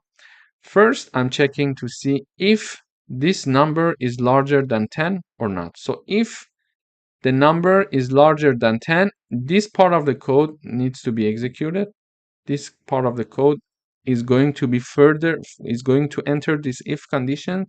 Then this further part of the code is going to be investigated, okay? And if the number is larger than 10, it is going to investigate this part that I highlighted. And if the number is not larger than 10, it is going to enter this else part here, okay? So this is the first if condition. If the number is larger than 10, it is going to enter this part and investigate this part. If the number is not larger than 10, it is going to enter this part. So for example, let me check number 5. So when I run this code, it says the number is not greater than 10. So it checks to see if 5 is larger than 10. No, it's not true. Therefore, this part of the code is not going to be executed or even investigated. When 5 is not larger than 10, it is going to directly come to this else part because it's not larger than 10, and it is going to say the number is not greater than 10. But what if the number is greater than 10? So if the number is greater than 10, it is going to check if the number is divided by 2, its remainder equals 0. So when we want to see if a number is odd or even, one way would be to check if the number is when an even number is divided by 2, when the remainder of this division equals 0, it means the number is even. Okay, I will say it again. So when one number is divided by 2 and the remainder of this division is 0, it means that the original number that was divided by 2 is an even number. Take 10 as an example. So 10, when it is divided by 2, the output is 5. The output of division is 5, but the remainder is 0. Therefore, we can say number 10 is an even number. But if we have a division of number 11 divided by 2, there will be some value in the remainder of this division. Therefore, it shows that it is one of the sign of saying that this number is not even and it is odd. So one condition to check if a number is even or not is to see if the number is divided by 2, the remainder of this division must be equal to 0. If this condition is true, therefore the number is even. So we are checking to see if this number is divided by 2 and its remainder using modulus sign equals 0. It means that if this condition passes, it means that the number is even. Then we are going to have the number is greater than 10 and even. Otherwise means this part, okay? If this condition is not passed, it is going to enter this part. So let me run the code. So it says the number is greater than 10 and odd. It means that this part is executed. So let us go step by step. Number equals 15. 15 is larger than 10? Yes. So when this is the first condition, this is the second part. So when 15 is larger than 10, it is going to enter either of these conditions, okay? So first it says 15 divided by 2, its remainder equals 0. No, this is not true because it's 15 and it's not an even number. Therefore, this condition is not true because when 15 is divided by 2, the remainder is not equal to 0. So when this part is not executed, this condition is not passed. Therefore, this part is not executed and it jumps to this part. Says that, okay, if it is divided by 2 and its remainder is not equal to 0, it means that the number is odd. Therefore, it is printing out the number is greater than 10 and odd. So we learned in this video about nested loops. So this is the first if condition and this is another if condition inside of the first if condition. So in the first if condition, it is checking to see if the number is larger than 10 or not. Okay, but this second if condition that is checking to see if the number is odd or even is included inside the first if condition. So this is how we call a nested if condition, when one if condition is inside another if condition. We learned about if conditions and the nested if conditions, and we learned how to understand if a number is odd or even. Thank you for watching. Hello everyone, welcome back. In this video, we're going to work on a coding exercise to show a message depending on the temperature degree that we read from the user. To start, we initialize a variable called temperature, and we show the message to the user, enter the temperature in Celsius. Then whatever that the user is going to enter, we are storing using the input function, and it is by default stored in a string data type, and we need to convert it to integer. This is why we are using the integer int function, in fact, to convert the entered value by the user that is stored as a string to be converted to integer here. And then the entered value by the user is being assigned to this temperature variable. So depending on the temperature, we are going to show different messages to the user. Therefore, we need to use if conditions. So we would like to say if the temperature that is entered by the user is larger than or equal to 30, we would like to show the message to the user saying that it's a hot day, stay hydrated. If another condition, if the temperature that is entered by the user is larger than 20 and lower than 30, show this message to the user, it's a nice day. And otherwise, mention that it's a cold day, wear a jacket. But this else part means that the temperature that is entered by the user is lower than 20. How come? How did I understand it? Because we are entering a number, so the user is entering a number, and we are storing it in temperature variable. So this temperature variable is either larger than 30, or it is between 20 and 30, And if neither of these conditions are true, therefore it is lower than 20. So larger than 30, between 20 and 30, or below 20. So we could write down elif below 20 like this, like the one that we are having here. So we could write it like elif temperature lower than 20, for example, lower than or equal to 20. In this case, print it's a cold day, wear a jacket, or we could simply use the else part, because when neither of these conditions are true, then this else condition is true, and it is going to show the message, it's a cold day, wear a jacket. So when I run this code, I have the enter data 35. So it shows the message, enter the temperature in Celsius. This is this message here. So I enter this temperature, and it says it's a hot day, stay hydrated. How? Because when I enter 35, it checks this if condition, and it says that 35 is larger than 30, therefore this statement is true, and it is going to print this message for me in the terminal. But if I say the weather is 25 degrees, it says it's a nice day. So it starts from here. It says 25. Is it larger than 30? No, this statement is not true. Therefore, it's not going to execute this line, and therefore it is jumping to the next condition. It checks to see 25. Is it in this line? So 25, is it larger than 20 and lower than 30? Yes, it is true. Therefore, when this statement is true, it is going to print this message for us in the output, which is it's a nice day. And if I type down, for example, the degree 5, it says temperature, is it larger than 30? So 5 is not larger than 30. So this statement is not true. It jumps to the next condition.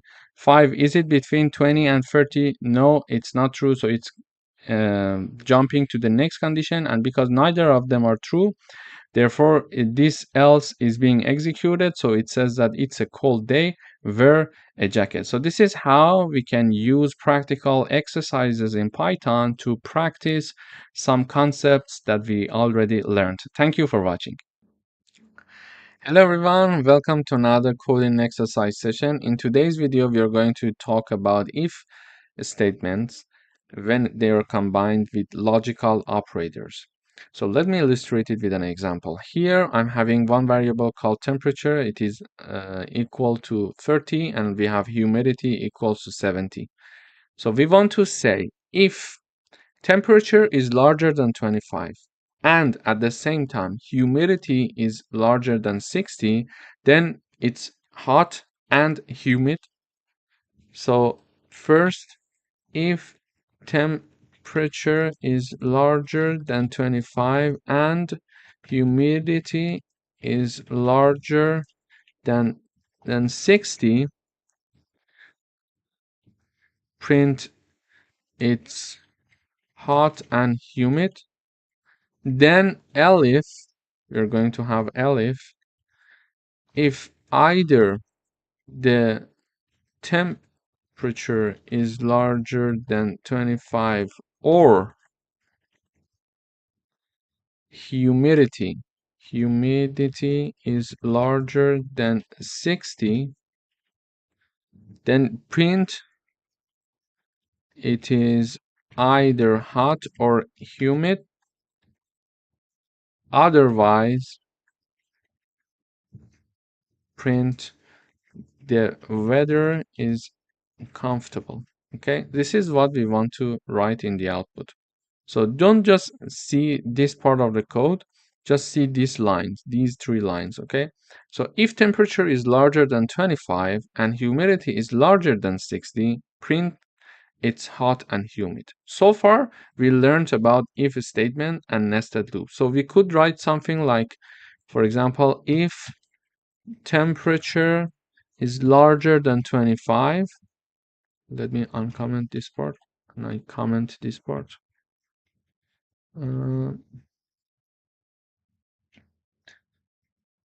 So we can have something like if temperature is larger than 25 and then if humidity is larger than 60,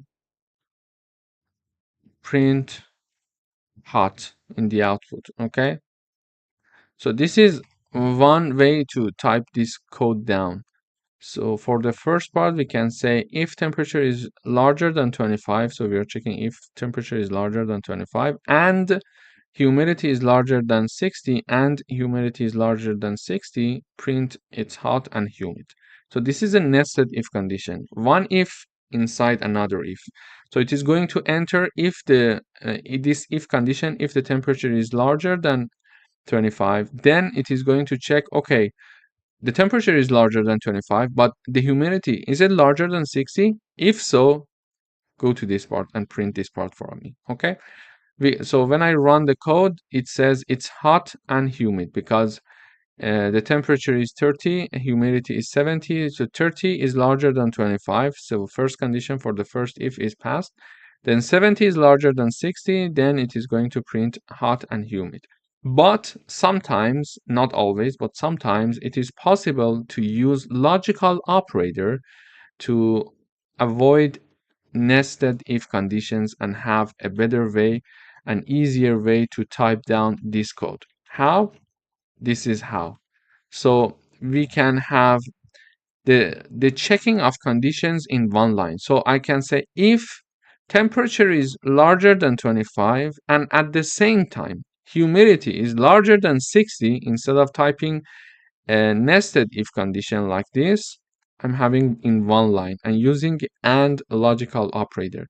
When we are using the AND logical operator, we are going to have two conditions to be checked, and both of them must be true to enter the if. Okay, so if the temperature is larger than 25, but humidity is not larger than 60, it is not going to enter this part. It is not going to print it's hot and humid. At the same time, both of the conditions must be true. So the temperature must be larger than 25 at the same time, and humidity must be larger than 60, so it enters and prints this it's hot and humid message in the output. Okay, and I would like to have another condition to be checked. Because it's another condition to be checked, I'm using elif keyword and I'm saying if temperature is larger than 25 or humidity is larger than 60. What's the difference between these two lines? So it's and it's or. So when it's and, it means that the first condition and second condition, both of them must be true to enter the condition. Okay? But when we are using the or logical operator, it means that either the first one or the second one must be true. Okay? One of them at least must be true to enter the condition. This is for sure. But not necessarily both of them. If one of them is correct, it's done. We are going to enter the if condition. So it says temperature is larger than 25, okay, or humidity is larger than 60, then print out it's either hot or humid.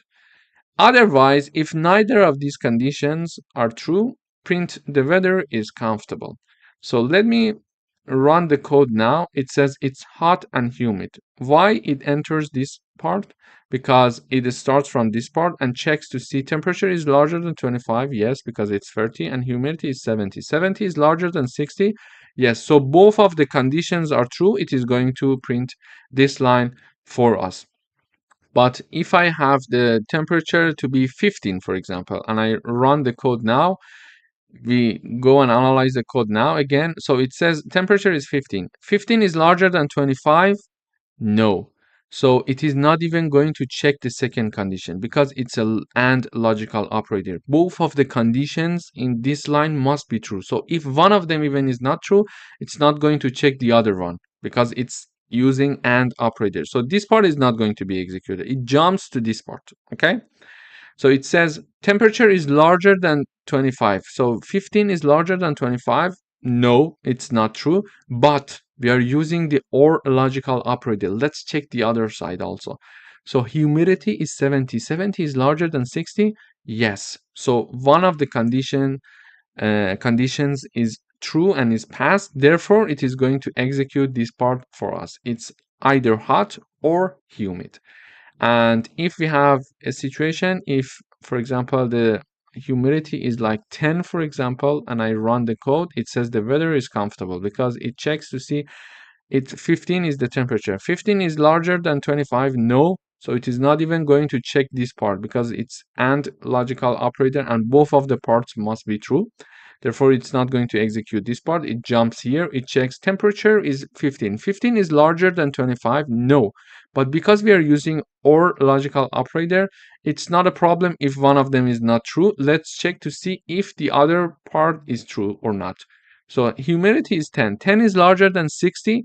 No. So we are having two conditions and neither is passed. Therefore, this part is not going to be executed as well because for OR logical operator, at least one of them must be true. But for the AND, both of them must be true. Okay, this is the difference. So let me type down both of them must be true.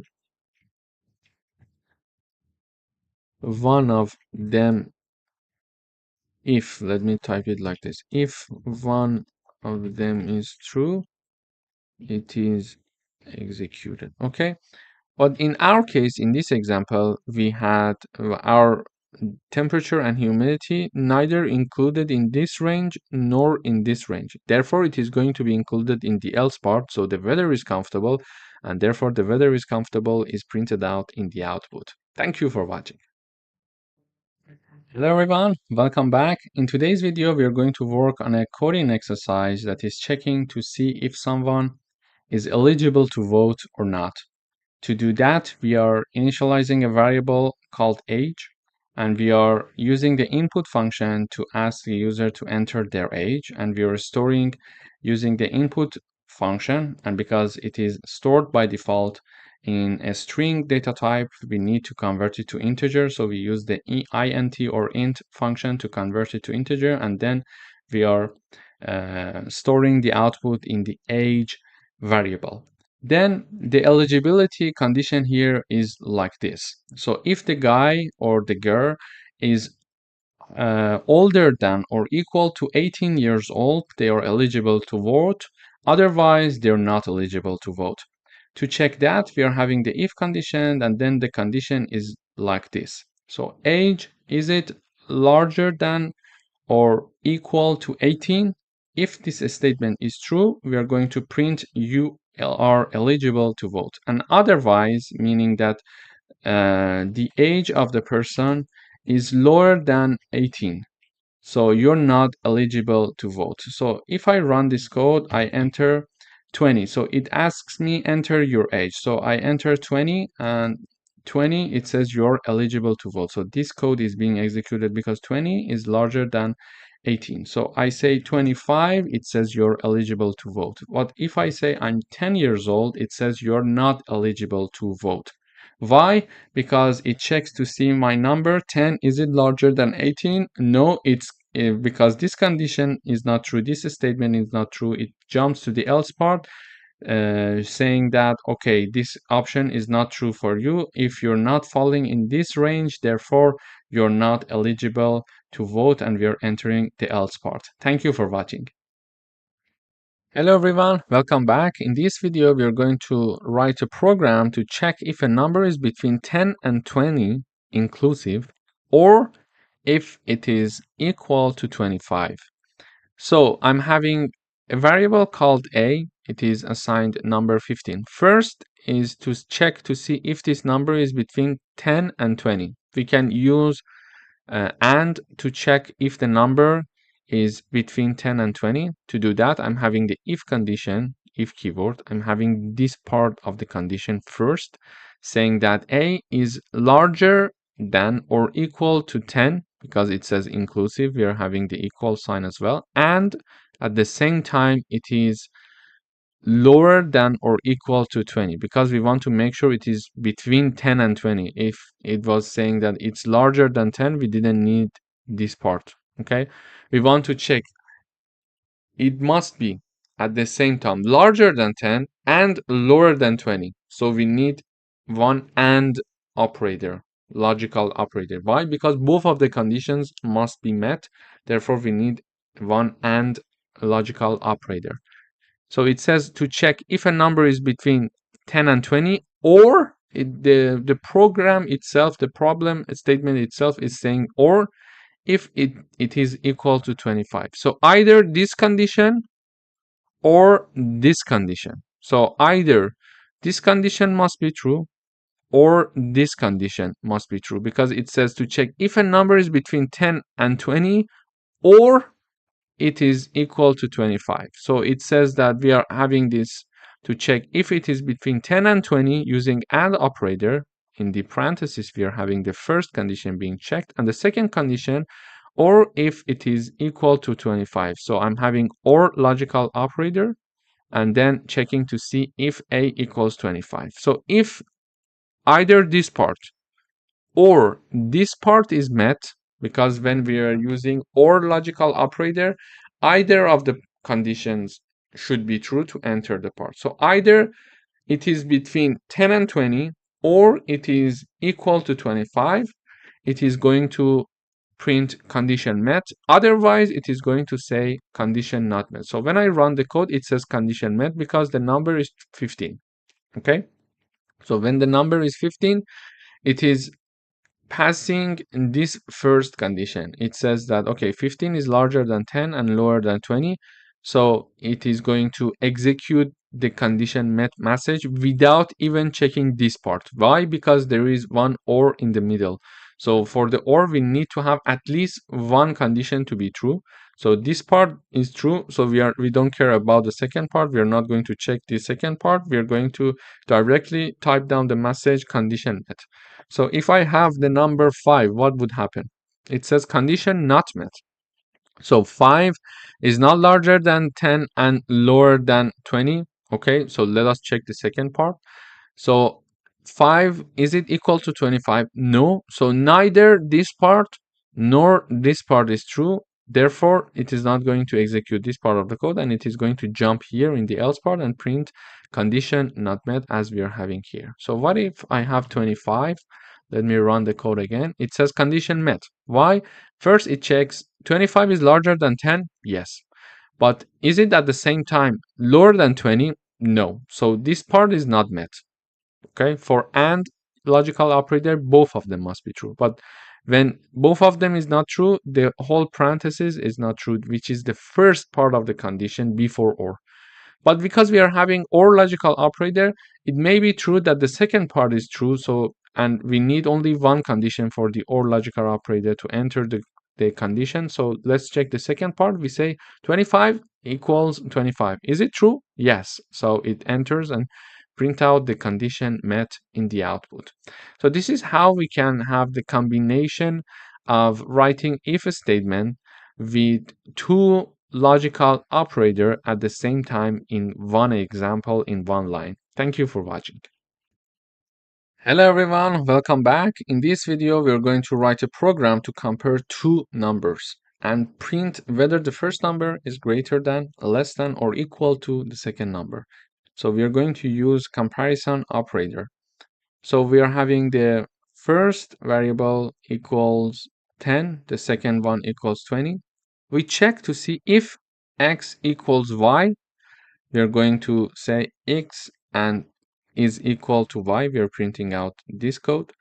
If x lower than y, x is lower than 5, and else x larger than y. Why we are having this else part? So there are three things to check: greater, less than, less than, or equal. So when this part, when a number is not equal and it's not, so the first number and second number, they are not equal to each other. So the first number is also not only it's not equal to the second number, but also it's not lower than the second number, therefore it is larger. Okay, so let me illustrate with an example, it will be better. So when I run the code, it says x is less than y. So x is 10 and y is 20. It checks 10 equals 20. No, it's not passing this part. Okay, so this part is not executed. It checks the second condition. 10 is lower than y. 10 is lower than 20. Yes, so it is going to execute this part of the code. Okay, so when I have both set to be 20, it says x is 20 and y is 20. It says that if 20 equals 20, yes, it says in the output, it prints x is equal to y, and we are having this part here. But what if x is 30? So when I run this code, It says x is greater. So when x is not equal to y and it is not lower than y, the only condition that is left is x larger than y. This is why we are having in the else part x is greater than y. We could have another elif saying that if, for example, we could say elif x larger than y. We could also have this part. They are identical. So when I run this code, we still see x is greater than y. So elif x larger than y, x is greater than y. But we were using the else in my first example because we are checking first x is not equal to y and x is not lower than y. So therefore, if neither of these conditions are passed, therefore x is larger than y. Okay. But this is another way to type it down. The easier way is to have the first if condition x equal to y to check if they are equal, x lower than y if x is lower than y, and x larger than y to see and understand and print out in the output x is greater than y. So this is how we can compare two numbers using comparison operators. And comparison operators are these ones. So this is the equal, this is the lower sign, and this is the higher and larger sign. Thank you for watching. Hello everyone, welcome to this lecture. In this video, we want to write a program that asks a user for a password until they guess it correctly. To do that, we are having one variable of a string type. It is called correct password, and the correct password is Python123. And we are having a user input string, and it's of an empty string. As you see, nothing is stored already in this user input when we are declaring it and initializing it. So we would like to write a program that asks a user to enter a password, and the correct password is this one.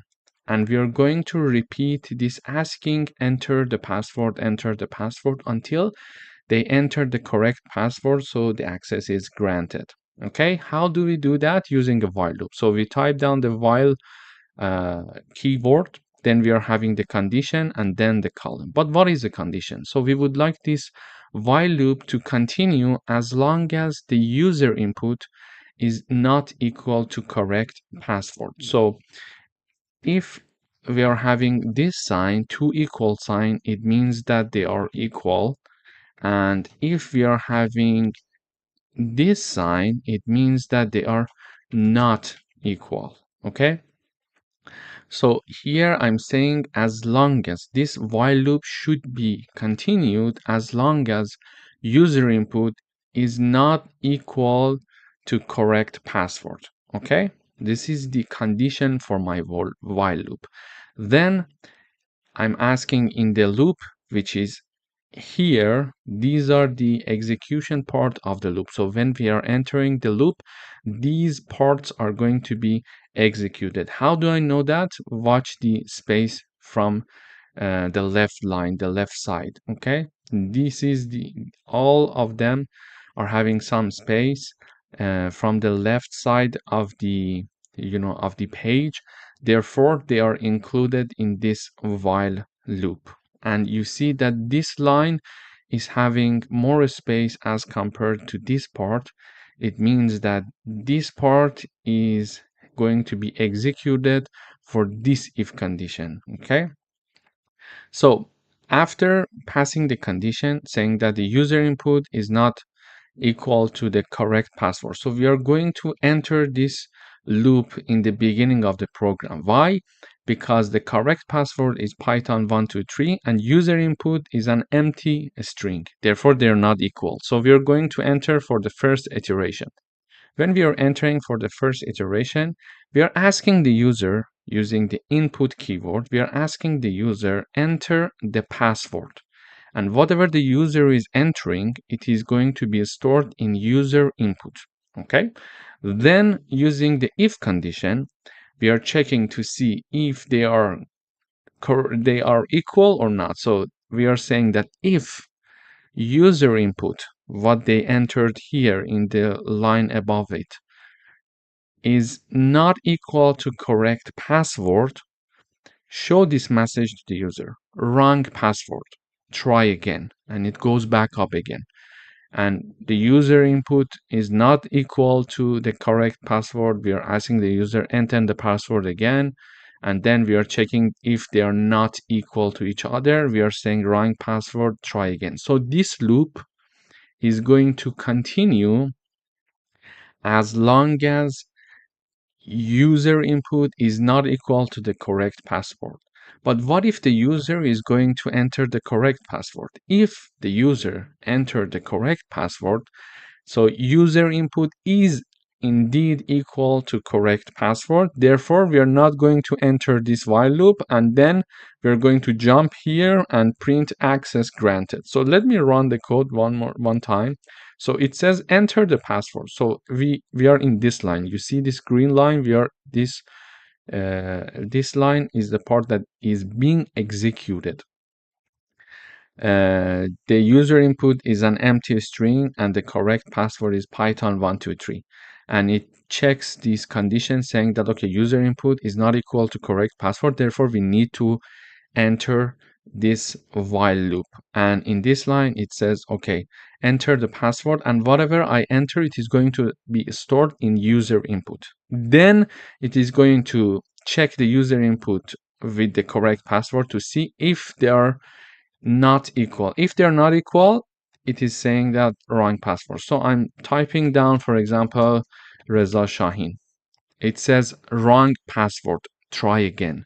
So it showed this message and then it went up and saw that Reza Shahin again is not equal to password. So let us enter this loop again, and it is going to ask the question one more time. Enter the password again. Reza, I'm saying Reza. It says wrong password. Try again. When I enter my password, it is stored in user input variable, and it says user input is Reza, correct password is python123, and they're not equal. Therefore, this condition is true. Therefore, it execute this part, this message, wrong password, try again. So you see it here.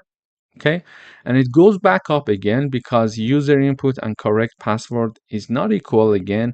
The condition is true, it enters here and it shows the message enter the password. So we are going to see this repetition as much as possible until we are going to enter the correct password. So when I enter the correct password, python123, it says access granted. So when I enter, what happens here? When I enter the password here, it is storing the python123 in the user input, and it says python123 as the user input is not equal to python123. No, this is false, so it is not going to enter this part.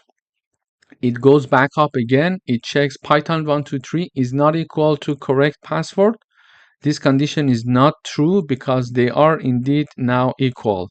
Therefore, it is not going to execute this part of the code again, and it is not going to enter this while loop again. So it is going to come here and execute this line, which is access granted message in the output.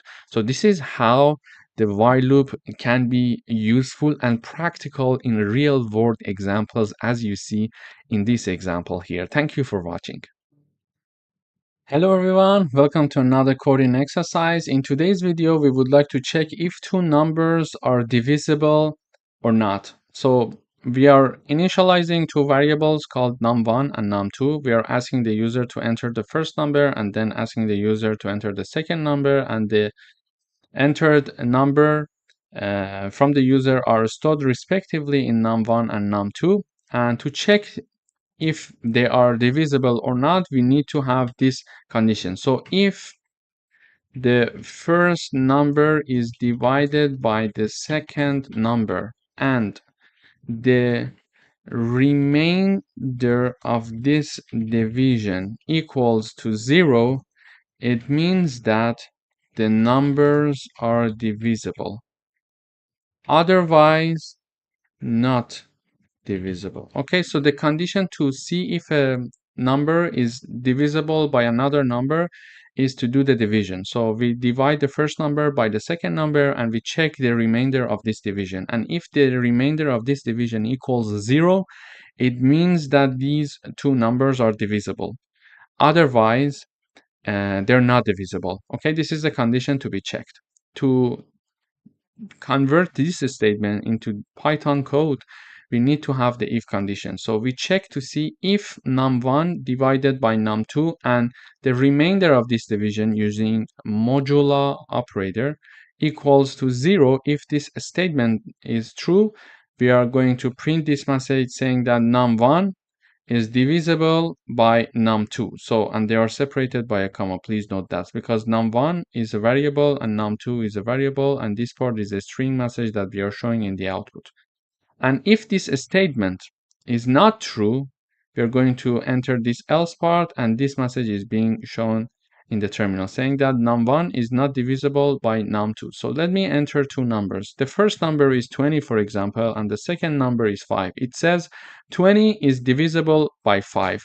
So it does the division, the code in Python does a division and checks the remainder, and when the remainder equals 0, in this case, yes, this statement is true, therefore it is printing out this message for us saying that 20 is divisible by 20. But if I say the first number is 11 and the second number is 2, it says 11 is not divisible by 2. So this is how we can check the divisibility of a number by another number using if conditions. Thank you for watching.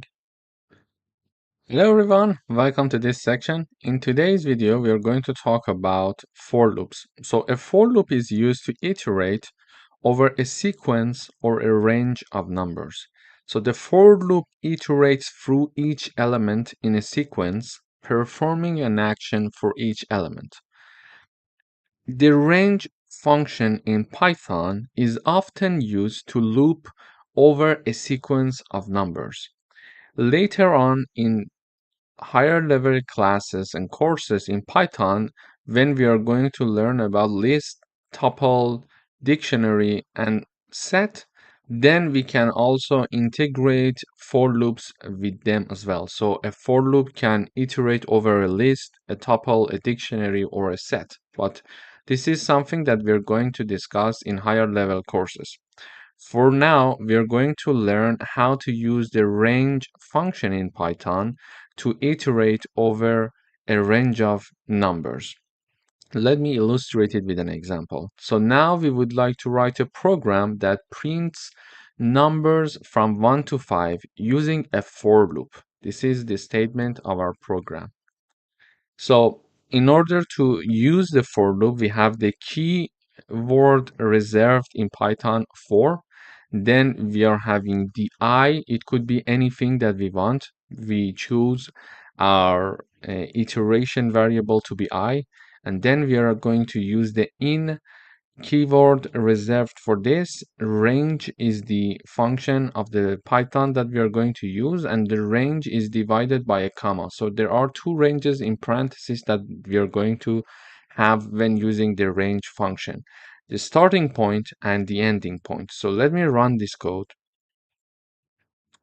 When we run this code, this I is going to iterate over this range for us. One thing to mention is that the starting point in Python for range function is inclusive, but the ending point is exclusive. It means that it is going to iterate over for all I in the range between 1 to 6, but it is going to iterate over 1, 2, 3, 4, and 5, and not 6, because the end is exclusive. So it is the start point that is inclusive, okay? And then we are going to print I. So in the output, we are having number 1 to 5 being printed out. But how does it work? So let me put some comment here. So for the first time, we say that we are using this range function. And when we are having the range function, we need to choose the start point and the end point, okay? Start point, end point. And when we are going to have the range function, for example, here we would like to go over numbers from 1 to 5. So the starting point is 1, and it is going to include 1 because it's a rule in Python. So the starting point is inclusive. So it is going to start from 1 and it is going to iterate until it's 5. But because if I write down 5 here, because the end point is exclusive, it is going to iterate over 1, 2, 3, and 4, and not 5, because the end point is exclusive. Okay, so I'm going to put 6 here, therefore it is going to go until 5. So this is how the range function works. And if I want to explain further, we see that for the first time I get the value 1. Okay, when I equals 1, it is basically having this print function being implemented, because we are having print, and in the parentheses we are having I, and I equals 1, so we are going to print 1 in the output, and we see it here. Okay, and then it goes up back again, and I now equals 2. I now equals 2, and it is going to print 2 for us, and we are having it here, and it goes up again. I is incrementing, and we are having the I equals 3, print 3, I equals 4, print 4, and finally I equals 5, print 5. So this is basically what happens in each iteration in this for loop, that we are having this output here. So in this lesson, we learned how to write a for loop. We are having a for keyword and one variable to be defined here, then using the in keyword and providing the range, a starting point and an ending point. Starting point is inclusive and the ending point is exclusive. So if I type down until 6, it is not going to go for the 6th one, it is going to go until 5, okay, until the end of 5, including 5. And for this loop, I am printing I. So I, when it starts, because it starts from 1, I equals 1, it is printing 1. Then I is 2, I is 3, printing 3, I is 4, printing 4, I is 5, printing 5, and that's it. It is finished. The for loop is finished, and these are the output of our program. And one thing to mention here is that this is the range function that we are using to iterate over a range of numbers, and it has two parts in the parentheses, starting point and ending point. They are separated by a comma. In the next videos, we are going to discuss further practical coding exercises, so you would get used to the syntax of loops, of different types of loops, including for loops. Thank you for watching. Hello everyone, welcome back. In today's video, we are going to talk about nested loops. So a loop inside another loop is called a nested loop. A nested loop is useful for working with multi-dimensional data like matrices. The inner loop runs completely for each iteration of the outer loop. Let me illustrate it with an example. Here I'm having a for loop for variable I iterating between range 1 and 3. I'm having another loop which we call inner loop. So the first one, the loop for the I is outer loop, the loop for the J is inner loop. So we are having another loop here that ranging from 1 to 4, okay? And we are going to print I and J. So if I want to illustrate this, so I equals 1, it enters, when I equals 1, it enters this part. And when it enters, J equals 1 as well. So it is going to print 1. So it is printing 1 and 1, okay, as you see here in the output in the first line, okay. Then I still equals 1, but J is going to increase its value. So J equals 2. Why? Because we are in the outer loop. So when we enter the inner outer loop, the outer loop is 1. So I equals 1. However, when I equals 1, we are going to iterate over all the values that j can take first. And when that is finished, we are going back up again to the outer loop and then increase the value of I. Okay, let me illustrate it with this explanation. You will get what I mean. So I equals 1, j is going to increase from 1 to 2. Therefore, it is going to print 1 and 2 as you see here in the output, the second line. Then I equals 1, j equals 3. It is going to print 1 and 3 in the output as you see here. Okay, so the maximum number that I can get is I can be equal 1 and 2. J can be equal to 1, 2, and 3. Because the starting point is included, this is why I get the value 1, but the ending point is excluded, so it is going to exclude number 3, so it is going to iterate over 1 and 2. The same logic goes for j, so it is going to iterate over 1, 2, and 3. So when I equals 1 in these three scenarios, we are going to iterate over j equals 1, j equals 2, and j equals 3. As you see here, I equal 1, j1, I1, j2, I1, j3. Okay, and we are going to print I and j using this line. And when all the values for the j is tested for the inner loop, we are going to go back up again and increase the value of I one time. So I equals 2 now. So now I equals 2. J starts from 1 again. J is 1. So 2 I2, J1, I2, J2, I2, J3. Okay. So we're going to print 2 and 1. I equals 2, J equals 2. It is going to print 2 and 2 for us. And finally, I equals 2, J equals 3. It is going to print 2 and 3 for us. So this is what we see exactly in the output. So let me go back over the code one more time.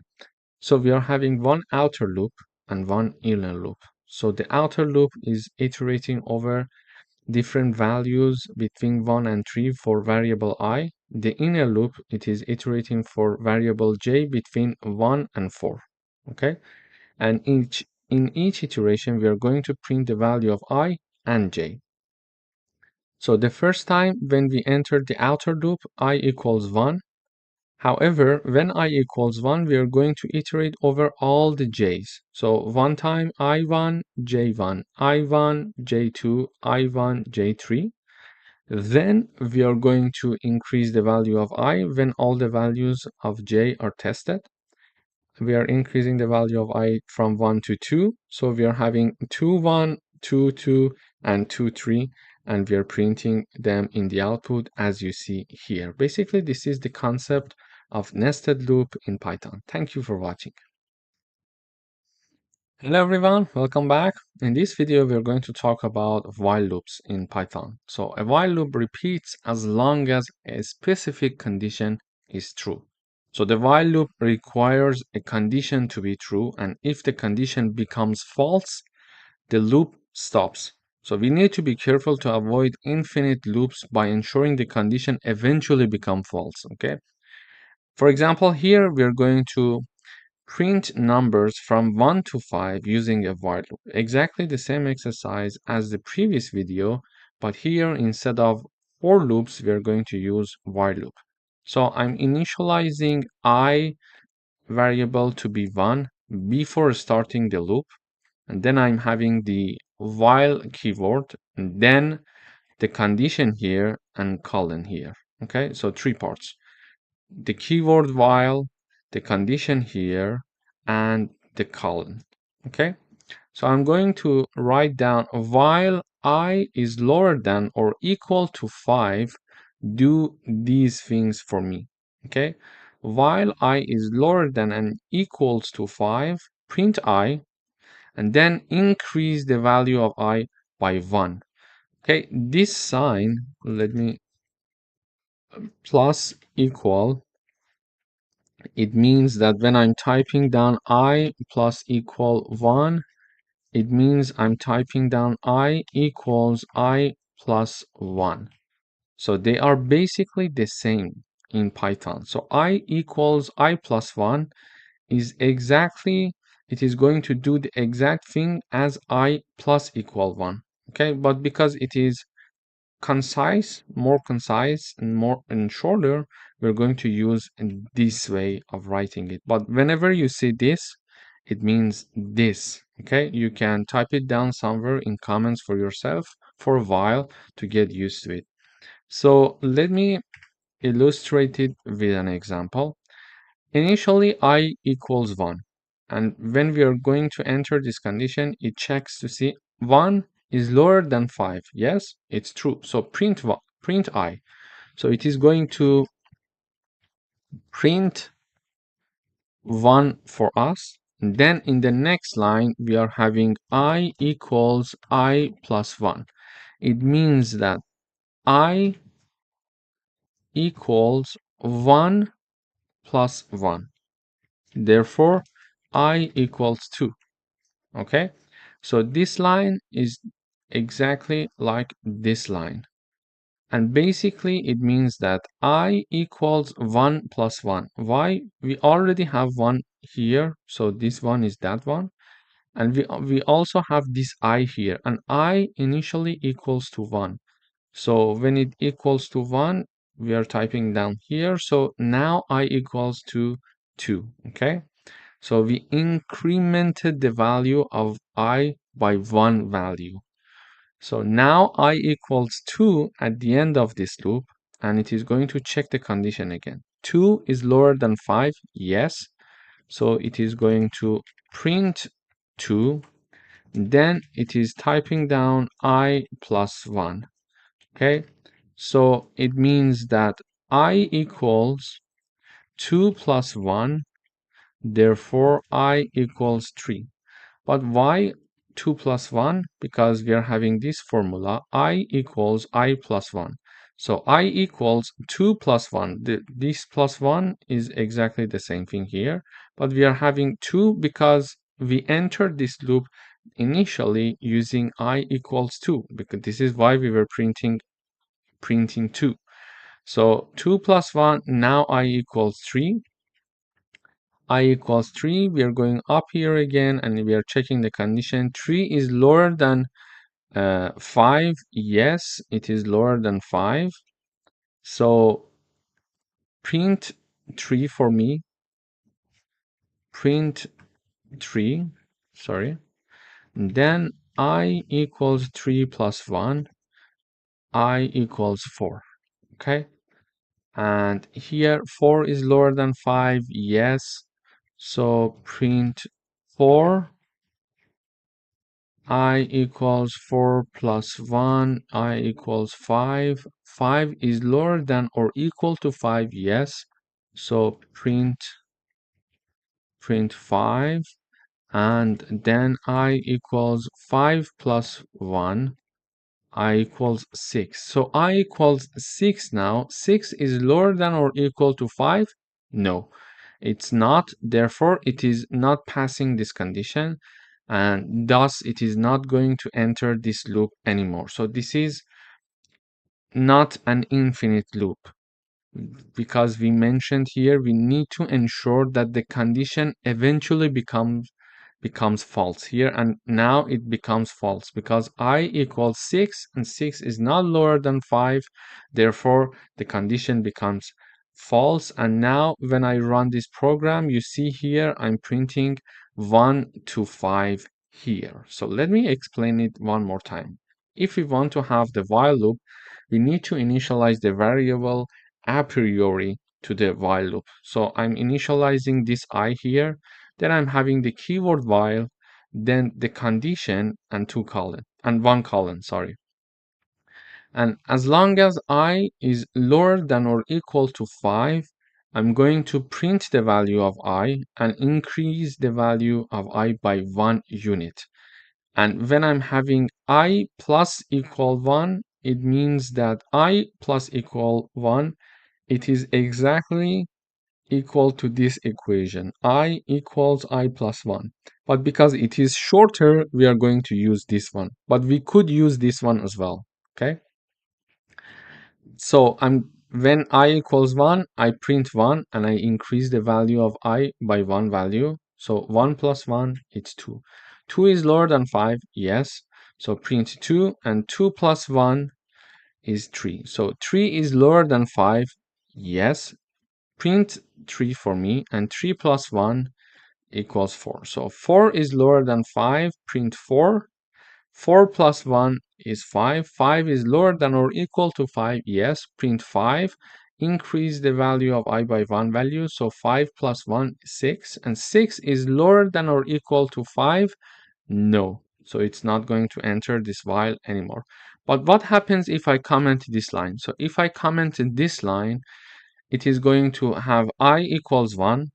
It is going to say 1 is lower than 5, yes. Print 1. And go up again because we commented this line, okay? I still, it is 1, okay? 1 is lower than 5, yes, print 1. Again, it goes up back again. 1 is lower than 5, yes. So we are not changing the value of I, so it becomes an infinite loop. So when I run this code, you see it is simply printing 1 again and again. So it is not going to finish because it's an infinite loop. So I need to stop it. Okay, so I need to interrupt it. You see how many 1 it has been printing? Let me go up again. It's not going to finish. So when I go up, oh la la. Okay, so we need to make sure that it is not an infinite loop and it is going to end at some point. This is the important part when we are having the while loop. Thank you for your watching. Hello everyone, welcome back. In this video, we are going to talk about break statement. So a break statement is used to exit a loop, even if the loop's condition is still true. It is useful when we want to stop the loop based on certain conditions.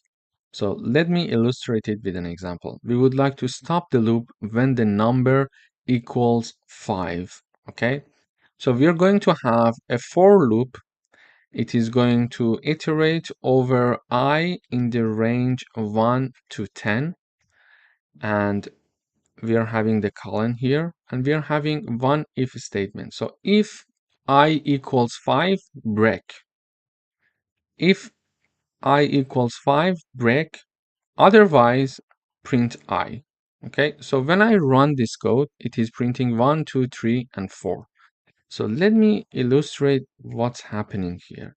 So I equals 1 in the first time, and it checks to see 1 equals 5. No. So when I say no, it is not going to break because it's not going to enter this part of the if condition. So this is the if condition. This is the statement that is going to be executed if this condition is true. So in the first run, I equals 1. 1 equals to 5. No. Therefore, it is not going to do anything here, and it is going to jump here and print 1 in the output for us. Okay, so print 1. Then I'm having I equal 2.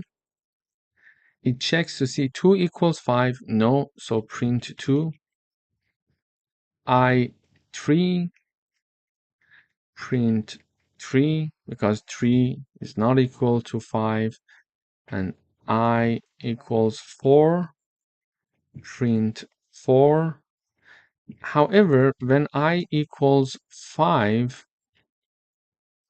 it checks here. 5 equals 5. Yes? Yeah, that is true. So when 5 equals 5, it is going to execute this part of the code. So it is going to break. When it breaks, it means that it exits this for loop. Okay, so it is going to exit this part and it is going to come here where we have nothing more to execute. So this is why when I equals 5, it is not printing anything for us because this print comes after the break. But if this print comes before the break, it is going to also print the 5 for us. but it is now, let me put it here.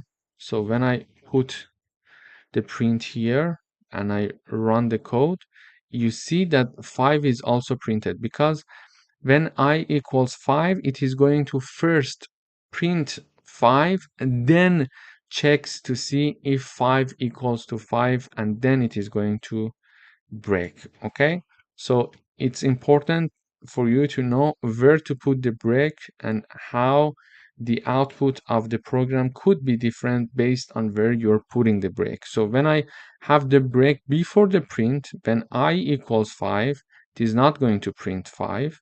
But when the print is before the if condition, it is first going to print 5, then break the loop. So it is not going to go for the I equals 6, 7, 8, and 9, because this loop was supposed to go from 1 to 9. I'm saying 1 to 9 because the endpoint is exclusive, so 10 is not going to be considered. It is going to go from 1 to 9. So it is when we are having I equal 5, it is breaking, so it is exiting the loop. Therefore, I equals to 6, 7, 8, and 9 are not executed here. Okay? So this is how we can use the break statement. When certain conditions are met, we can have the break and exit the loops. Thank you for watching. Hello everyone, welcome back. In this video, we are going to talk about continuous statement. Continuous statement is use iteration and move to the next one. It allows the loop to continue running but skips executing the rest of the code for the current iteration.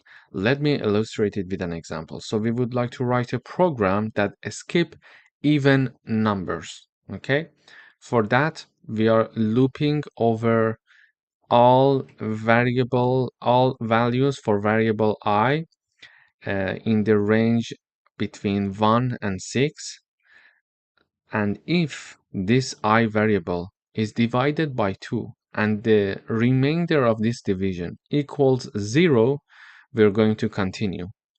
Otherwise, if this condition is not passed, we're going to print I. So let me type down this: I equals 1, I equals 2, I equals 3, I equals 4, and I equals 5. Okay, so these are the values that I is going to iterate over. So for the first time, when I equals 1, it basically mentions, sorry, let me put this. Okay, 1, if 1 is divided by 2, the remainder would be equal to 0. It is checking this condition. Is it true?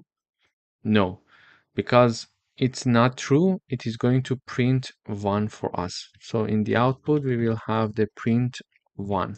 Okay, then it moves to the next number. So I is incremented by one value. So we are having, if 2 divided by 2, the remainder of this division equals 0. Yes. So when it is yes, it is going to continue. So this condition is passed. Therefore, it is going to skip this iteration. So it is not going to print anything for us in the output. So it is going to skip. It is going to continue. Nothing happens. Skip this iteration. Okay. Then it is going to increment the value of I one more time. So I equals 3 now. So 3, if it is divided by 2, the remainder of this division, is it equal to 0? No. So it's not equal to 0. Therefore, it is going to print 3 in the output. Then I equals 4. 4, if it is divided by 2, the remainder would be 0. No. The remainder would be 0. Yes, sorry. So therefore, it is going to skip this iteration again. And finally, when I equals 5, 5 is divided by 2. The remainder, is it 0? No, so it's not 0. Therefore, it is going to print 5 for us. So looking at the output, we see that it is escaping the even numbers. It is printing 1, 3, and 5. So let me run the code one more time. So we are printing 1, 3, and 5. You see here in the output, we are having 1, 3, 5. As we expected, we are printing 1, nothing happens, printing 3, skip this iteration, and printing 5. Let me go through the analyzing of code one more time. So we are having a for loop starting from I in the range between 1 to 6. So I is going to take values between 1 to 5, okay, between 1 and 5. So in case that when we are entering this loop, if I is divided by 2 and the remainder of this division is equal to 0, do nothing and go back up and increase the value of I. Continue is doing basically this thing. Otherwise, print the value of I. So 1 divided by 2, the remainder is 0? No, because it's not an odd number. It's not an even number. So the definition of even number is when it is divided by 2, the remainder must be equal to 0. Therefore, when this does not happen, the number is odd.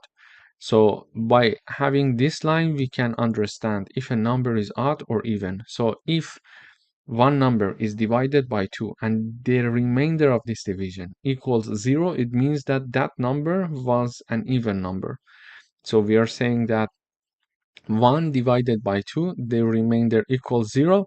No, so it's not 0, therefore it is not going to continue, it's not going to enter this condition, and it is going to print I, and I was 1, so it is printing 1 in the output, okay? Then I equals to 2, 2 is divided by 2, the remainder equals 0, yes. When the answer is yes, continue. When the answer is yes, so this condition is passed, so it is entering this part. Okay, when entering this part, it says execute the continue statement, and continue statement means that do not execute the rest of the code for the current iteration.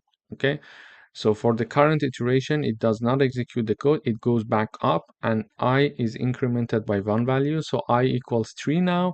3 divided by 2, the remainder equals 0. No, because the answer is no, it is going to print I here. It is not going to enter the continue part, okay? Because the continue part is going to be executed whenever this if condition is true, whenever the statement of the if condition is going to be executed. So printing 3 here, and then for the 4, when I is equals 4, 4 divided by 2, the remainder equals 0. Yes, so continue and do not execute the rest of the code for current iteration. It goes back up, so nothing happens here, as you see.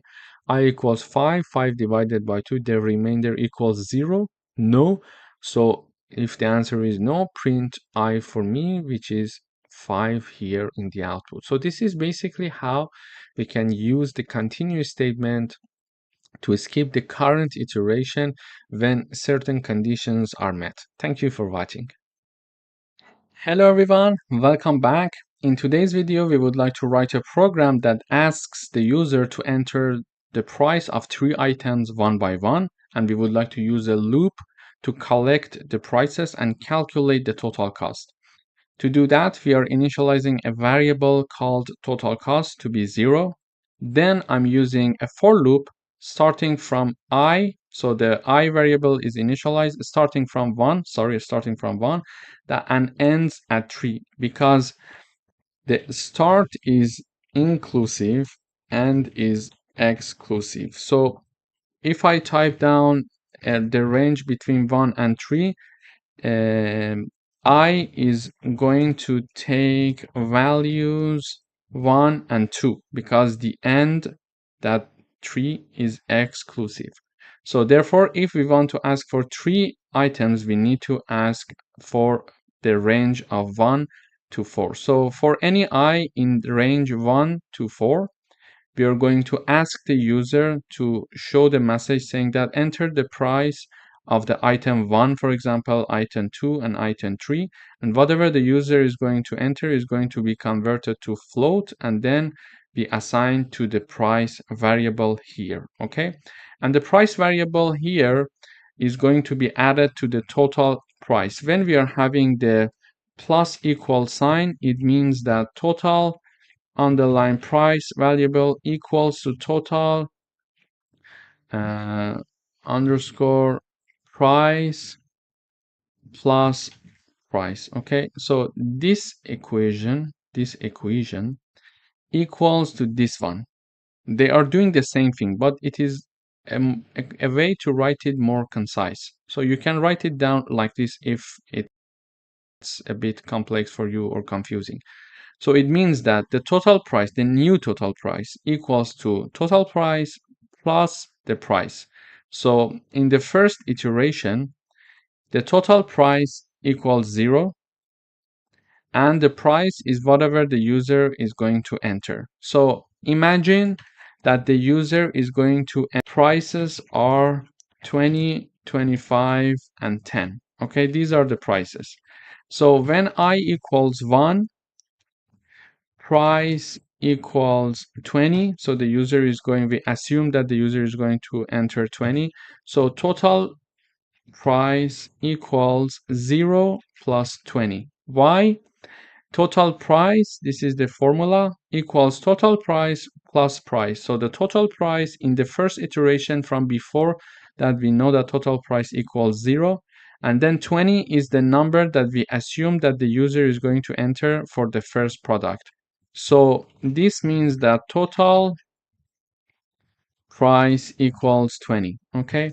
And in the next iteration, we are having this. For example, when I equals 2, price equals 25. This is just an assumption.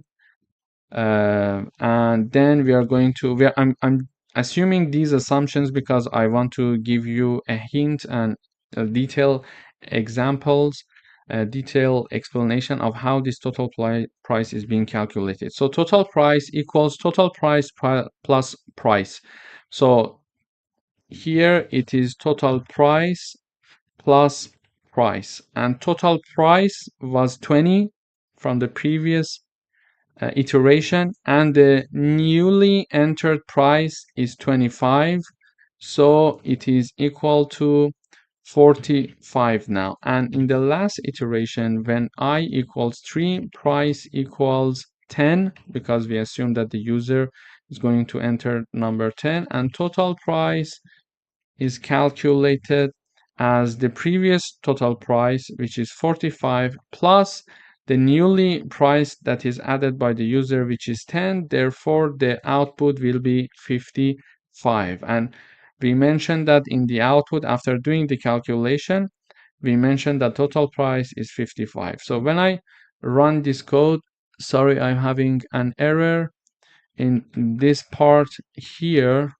So when I run this code, it asks me enter the price of the item. So I enter 20 first, okay?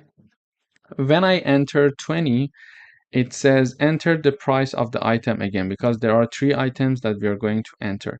So the second item price is 25 based on my assumption here, and it again says that enter the item. I'm assuming that the third item price is 10, so it is going to calculate the total price item is 55. Why it asked me 3 prices here? Because we were having a range from 1 to 4, and 4 is exclusive. Therefore, it is going to ask 3 times to enter the total price, and whenever I'm entering the price, it is adding the price to the total price variable, which was initially set to be 0, and in each iteration we added the price that we entered here to this total price variable, so the sum will be 55. So in this example, we learned how a for loop can help us to work as a calculator. For example, in shops, when you're going to a shop and you're giving several items to the cashier, the system of that cashier is using the same mechanism and logic to calculate the total price for you. Thank you for watching. Hello everyone, welcome to this lecture. In this video, we're going to do a coding exercise using while loop. we would like to write a program that counts down from 5 to 1. To do that, we are initializing a variable to be 5, and then we are using while loop. So the while loop is going to continue as long as count variable is larger than 0.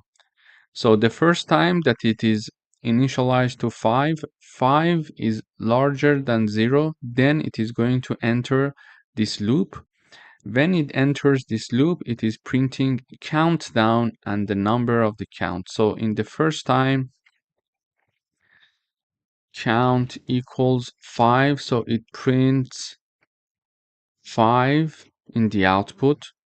After that, it is decreasing the value of count by one value. We explained that when we are having, for example, these signs, it is equivalent to this count minus 1. Okay, so here it means that count equals 5 minus 1. Why? Because it is already initialized to 5 and we are decreasing its value by 1. Okay, so after this equation, count will be 4. So basically, in the first iteration, we are saying that count equals 5. 5 is larger than 0. Yes, it is true. Therefore, it enters the loop. It prints the value 5 for us, as we indicated here, and it decreases the value of count by 1 unit. So count is now 4. It goes back up. It checks the condition again. 4 is larger than 0. Yes. So count equals 4. So it prints 4, and now count equals 4 minus 1. Therefore count equals 3. Why? Because it was 4 already in this equation here. It was already 4 from the previous iteration minus 1, which is here. 4 minus 1, now count equals 3. So now it goes back up again to check the condition. 3 is larger than 0. Yes, therefore it enters the loop. It is saying that count is 3, so it is printing the value 3 and it is calculating 3 minus 1. Therefore count equals 2. And in the next iteration, 2 is larger than 0. Yes, it enters the loop again, so it prints number 2 and calculate the count again and reduce it by one value, 2 minus 1, so count equals 1. And now 1 is larger than 0. Yes, so count equals 1, print 1. And we are having 1 minus 1 equals, now count equals 0. So it goes back up again. It checks count is larger than 0. So count in the final iteration, it is 4. So 4 is larger than 0. No, it's not. Therefore, it's not going to enter the loop. Therefore, these two lines are not going to be executed, and it is going to print the last message in the terminal blast off. So when I run the code, we should see the same output as we anticipated here. So 5, 4, 3, 2, 1, and blast off. So 5, 4, 3, 2, 1, and blast off. As you see, we can use while loops in many practical examples in real world. For example, countdown. Thank you for watching. Hello everyone, welcome back. In today's video, we are going to learn how to print the words of a string one by one using a for loop. To do that, we are initializing a string called word, and we are assigning the Python string to this word. And we are writing down a for loop, and we are initializing a variable called a letter, and letter is going to iterate using the in keyword the word string. Okay, and then for each iteration it is going to print this letter for us. So in the first iteration, letter equals p. In the second iteration, letter equals y. In the third iteration, it is going to equal, it is going to be equal to T, then letter will be equal to H, then letter will be equal to O, and then letter will be equal to N. So this letter that we are having here is going to iterate over this word string, and it is going to print the letter here using the print function. So in the first iteration, letter is taking the P letter, then Y, then T, then H, then O, and then N. So when I run this code, I expect to see Python this a string, but one by one, letter by letter, it is being printed. And we already learned if we want to print this string in one line, we can simply use this syntax and we can say print and the word variable that is called word, it is going to print us the output of our string. So in this lecture, we learned how to iterate over a string and how iterating over a string can help us to print all the letters of a string one by one. And from before, we reviewed that if we want to print the whole string itself in one line, we can use the print function and put down the name of our variable that is containing that string and simply print out that string here for us. So here you see that the Python is being printed. Thank you for watching. Hello everyone, welcome back. In this video, we would like to write a program that prints the multiplication table for a given number. So my given number in this example is 5, and I'm looping over variable I ranging from 1 to 11. So it loops through numbers 1 to 10. And in each iteration, I'm printing out number multiplied by I equals number multiplied by I. So when I run this code, you see in the output, we are looping through 1 to 10. So we are looping from 1 to 2, 3, 4, 5 until 10. And my given number is 5. So we are having a multiplication table, of number 5 here. As you see, 5 times 1. So number times I, 5 times 1, 5 times 2, etc. equals, and the output is number times I that is being printed out here. So 5 times 1, it's 5, 5 times 2, it's 10, 5 times 3, it's 15. But how it is happening? So we know that number equals 5, okay? It's a fixed number because we are not changing number. It's just a number that we set to be 5, and we can change it for another example if we want. But I is changing from 1 to 10. So when I equals 10, y equals 1, we are having 5 times 1 equals 5. Okay. Then we are having I equals 2, 5 times 2 equals 10. Then I is incremented to 3, so 5 times 3, it's 15. Then I equals 4, so 5 times 4 equals 20. I equals 5. 5 times 5 equals 25. I equals 6. We are having 5 times 6 equals 30. We are having I equals 7. So 5 times 7 equals 35. I equals 8. 5 times 8 equals 40. I equals 9. So 5 times 9 equals 45. And finally, the last value for I is 10. So 5 times 10 equals 50. This is how this loop is being executed. So I starts from 1 and it ends at 10. So we started from 1 and it ends at 10. And in each iteration, the number equals 5, this variable number. Okay, it is a fixed value 5, so 5 is fixed, but I is changing and it is looping through 1 to 10, and the output is being printed out here using this formula, number times I. So this is basically is how we are printing out the multiplication table for number 5. So if I have the number to be 6 here, so when I run the code, I have the multiplication table for number 6. This is a fixed number. We can change it as we wish. Thank you for watching. Hello everyone, welcome back.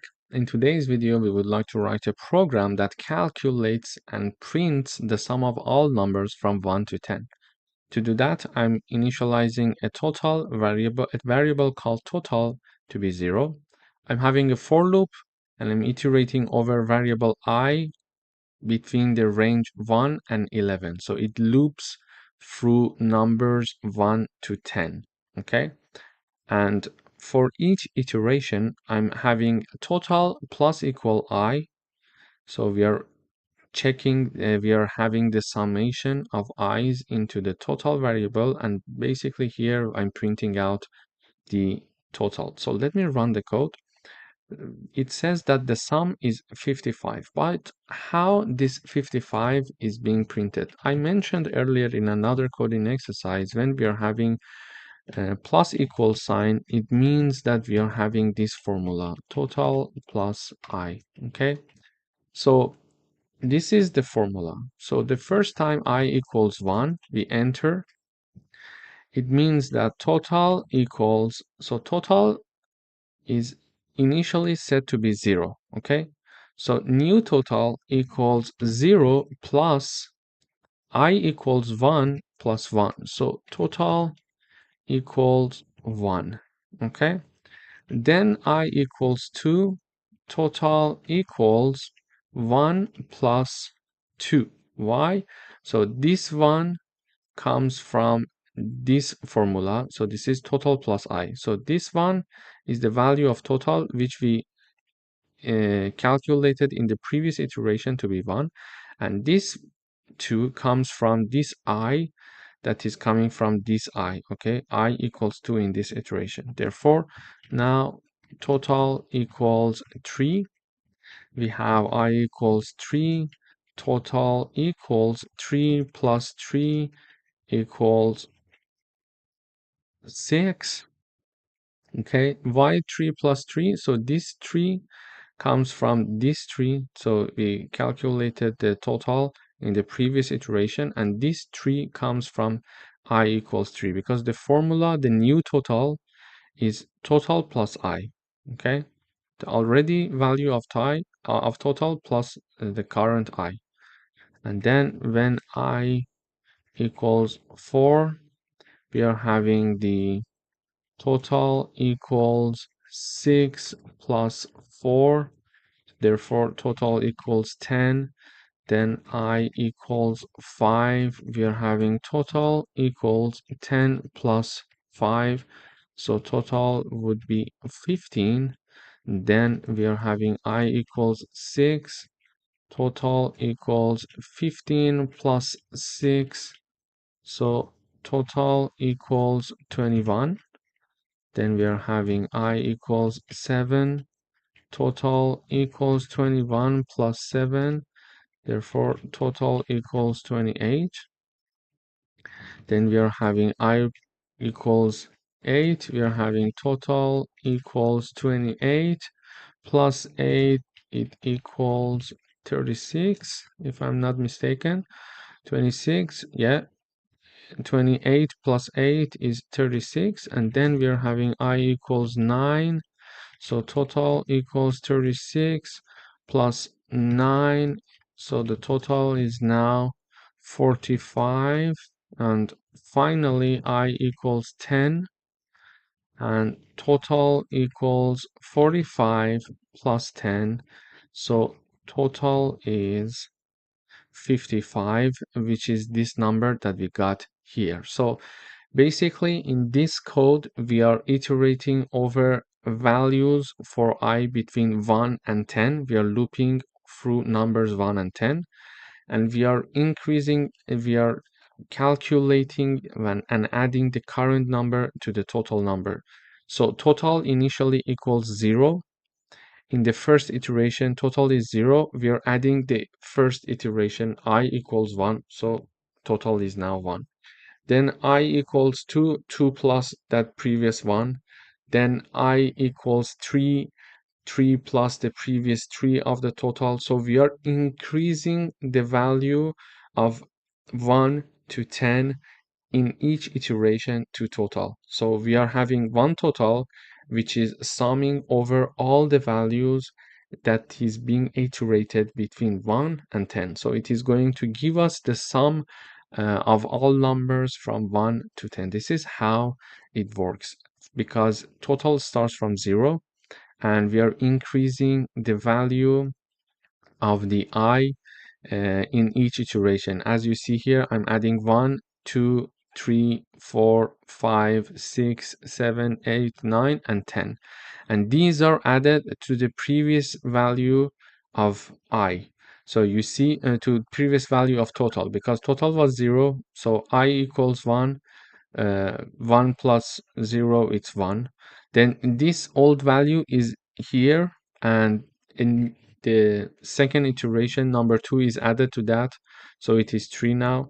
And the I is 3, we are adding it to already existing total, which is 3, so it's 6 now. 6 is added to number 4, their summation is added to number 5, their summation is added to number 6, their summation is added to numbers 7, 8, 9, and 10.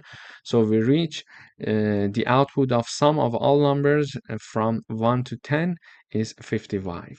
Thank you for watching. Hello everyone, welcome back. In today's video, we would like to write a program that calculates the diagonal of a rectangle given its width and height. Here, because we want to do some mathematical operations, we are importing the math library to use its function. For example, one of the functions that we want to use is the sqrt. So this is why we type down the keyword import and then the math keyword, which means that we are going to use the math library and we are going to import the math library.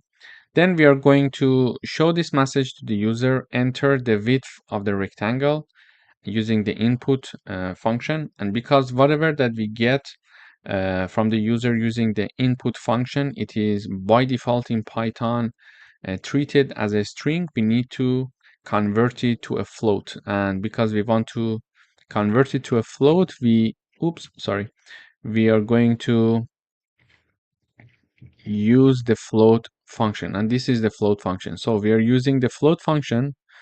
So everything that is inside these parentheses is going to be converted to the float. So therefore, I type down the input function inside the float function, and inside the input function parentheses, I say enter the width, for example, and the user is going to enter a number. That number is stored firstly in a string data type, and then it is going to be converted to a float, and the output is going to be assigned to the width variable. The same reasoning happens for the height variable. We are going to show this message to the user saying that, okay, enter the height of the rectangle, whatever the user is going to enter. Firstly, it is stored in a string data type. Then we are going to convert it to a float, and then it is assigned to the height of the rectangle. Okay. Then we are having this variable diagonal equals to the formulation. So this is the formulation to calculate the diagonal of a rectangle. In order to calculate that, we need to have a square root of width to the power of 2 plus height to the power of 2. Okay. And when we are having this output, we are going to calculate its square root, and it is going to give us the diagonal of a rectangle. So in order to compute the diagonal of a rectangle, first we need to have the output of width to the power of 2 plus height to the power of 2, and then have the square root of their summation. So this formula is written in Python like this. So we call this math function and math library, sorry, and then the sqrt function, then width to the power of 2, star star 2 means to the power of 2, plus height to the power of 2, star star 2, and then the output is assigned to diagonal variable. And finally, using the print function, we are trying to print the output saying that the diagonal of the rectangle is, and then I type down the name of the diagonal variable, so it is going to print the output for me. So I type down the width of the rectangle is 10, for example, and the height of the rectangle is, for example, 25, and it calculates the diagonal of the rectangle. It says the diagonal is 26. So this is how we can calculate the diagonal of a rectangle given its width and height using the math library and square root sqrt function and to the power of 2 in Python. Thank you for watching.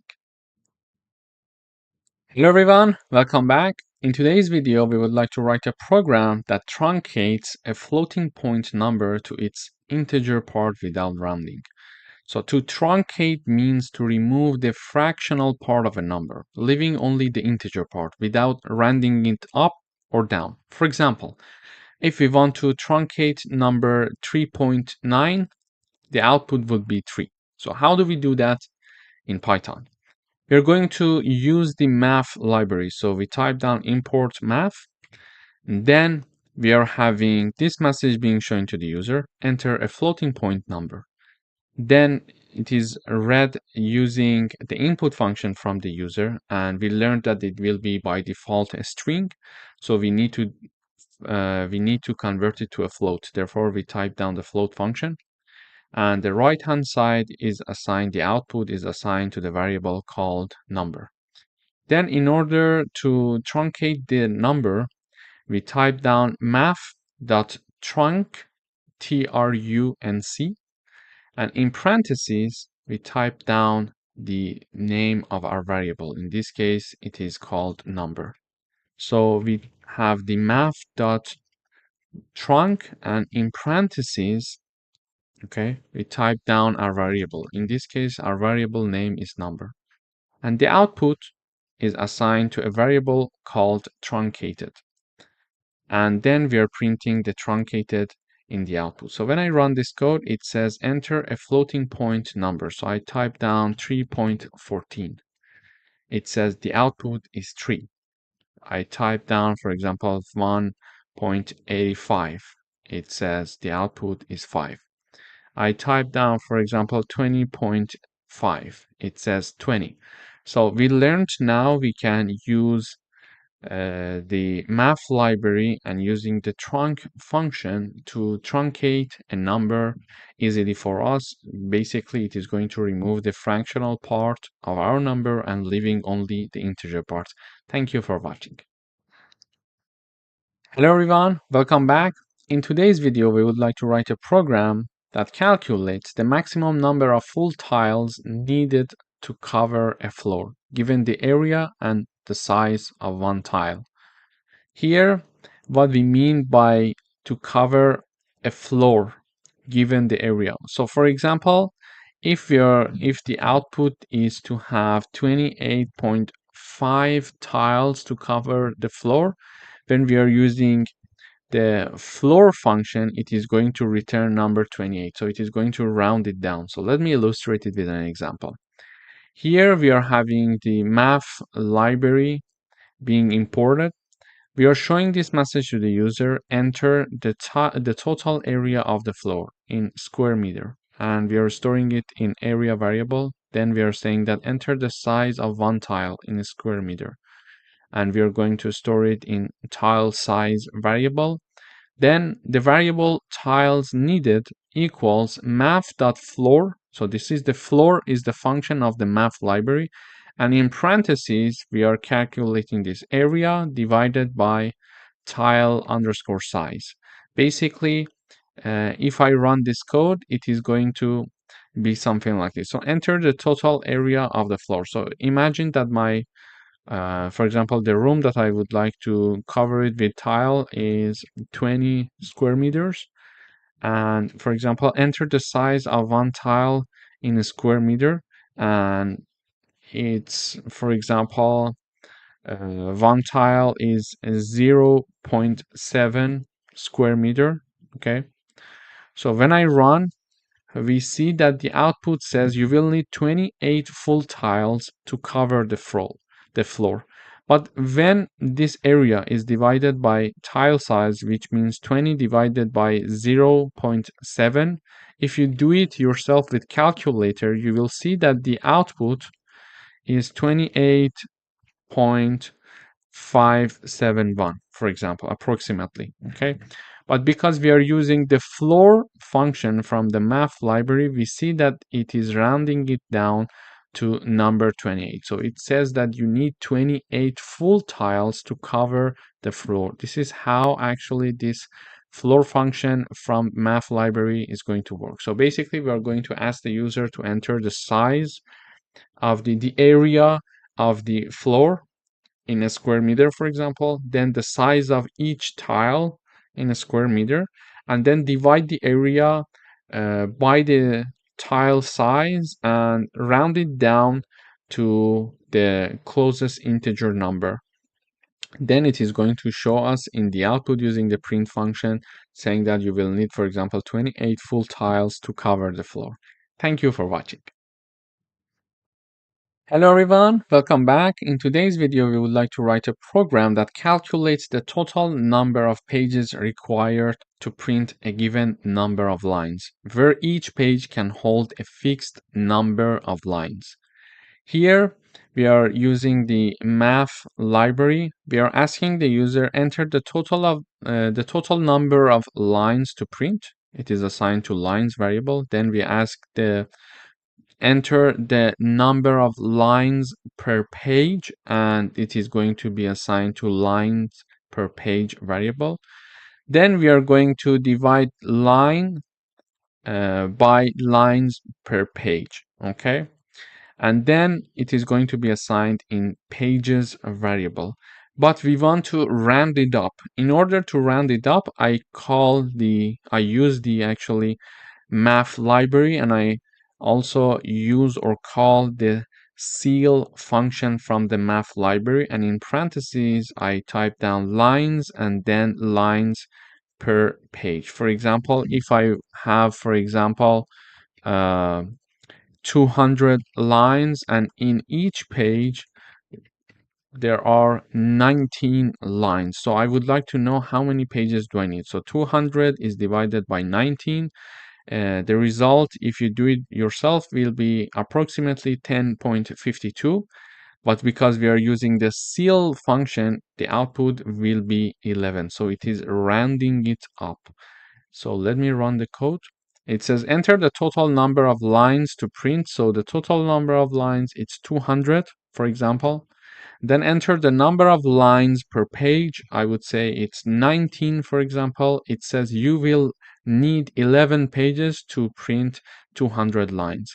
But you see that 200 is divided by 19 in this formula here. 200 is divided by 19. But because we are using the ceil function, the output, which is 10.52, is rounded up to 11, and we see that in the output, number 11 is shown. So this is how we can use ceil function from the math library to round up the output for us. Thank you for watching. Hello everyone, welcome back. In this video, we would like to write a program to calculate the number of possible arrangements of n objects. What do we mean the number of possible arrangements? It means that, for example, we are having two objects. Just take it as an example, X and O. There are how many possible arrangements for these two objects? There are two, in fact. The first possible arrangement is X and O, and the second one is O and X, so they're changing their place. So there are two possible arrangements for two objects. Okay, then for three objects, how we would have this X, O, and Y. For three objects, we have X, O, Y, O, X, Y, O, Y, X, XYO, YXO, and YOX. So there are 6 possible arrangements for 3 objects. Okay, this is how we can do it manually, but it's very hard to do it. So I first need to do it carefully and make sure I'm not making any mistake.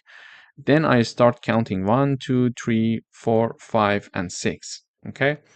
So here, in order to understand it in Python, it's very easy to use math library and factorial function to do this for us.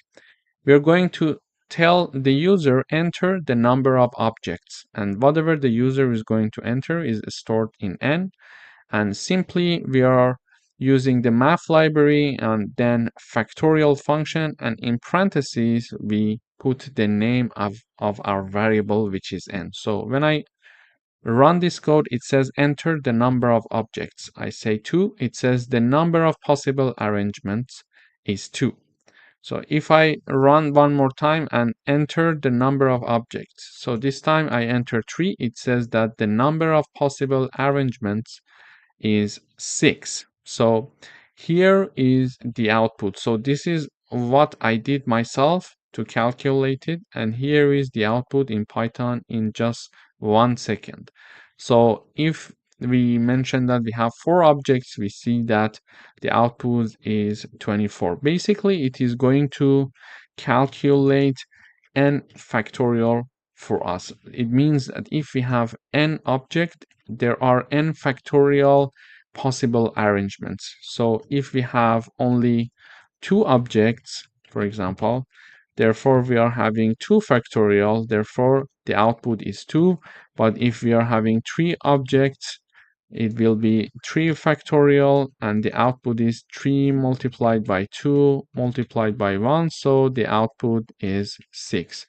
And when we are having 4 objects, the output is 4 factorial, and it means that we are having 24 possible arrangements. And it's very hard to compute it when we are dealing with a large number of objects. For example, if we are going to have, for example, 5 objects, we see that the possible arrangement, is 120. Then if we are having, for example, 8 objects, we see that the possible arrangement is 40,320. So we see that it's very useful to do things in Python. It's easier and it will give us a solution very fast. Thank you for watching. Hello everyone, welcome back. In this video, we would like to write a program to calculate the time in years it will take for an investment to double at a given annual interest rate using the following formula. So this is the formula, and we are having the logarithm 2 divided by logarithm plus rate. And it is going to be assigned to a variable called time, and we are going to print time in the output. So first of all, we're going to ask the user enter the annual interest rate as a decimal. For example, for 5%, we type down 0.05. Then whatever the user is going to enter is stored in the rate variable. And then we type down exactly this formula in Python here. Okay, but we need to have the math library. So math.log, in parentheses we type down 2 divided by math.log 1 plus rate, and rate is something that we got from the user, and this is assigned to the variable called time. We call it time, it can be anything, and then we print the output of the time. So when I run this code, it says enter the annual interest rate. For example, the annual interest rate is of 5%, and with 5% of annual interest rate, it would take 14 years, almost 14 years, for my investment to be doubled. Okay, so if I put $100 in my investment bank account, it would take 14 years, approximately 14 years, for my investment to become $200, so to be doubled. So this is how we can calculate it in Python using the math library and logarithm function. Thank you for watching. Hello everyone, welcome back. In today's video, we would like to write a program to find the remainder of a division. In order to review, when we want to divide 10 by 2, 10 is our numerator and 2 is our denominator. Okay, so we are asking the user to enter a numerator and we are storing it in variable x, for example. Let's say I name it x. And then I am asking the user to enter the denominator, and whatever the user is going to enter is going to store in a variable called y. Okay, so a numerator is asked from the user, which is stored in x. A denominator is asked from the user, and it is stored in y. Then, in order to find the remainder, I need to use the math library and fmod function. So this is my fmod function. And to access that, I need to type down math.fmod. And in parentheses, I need to put two arguments, one before comma and one after comma. So the one that is before comma, I need to put my numerator. And my numerator is stored in variable x as you see it here. So I type down x, and then after comma, I need to type down my denominator, which is stored in variable y. And we can name it whatever we want. We can name it h, we can name it r. It depends on what we want, okay?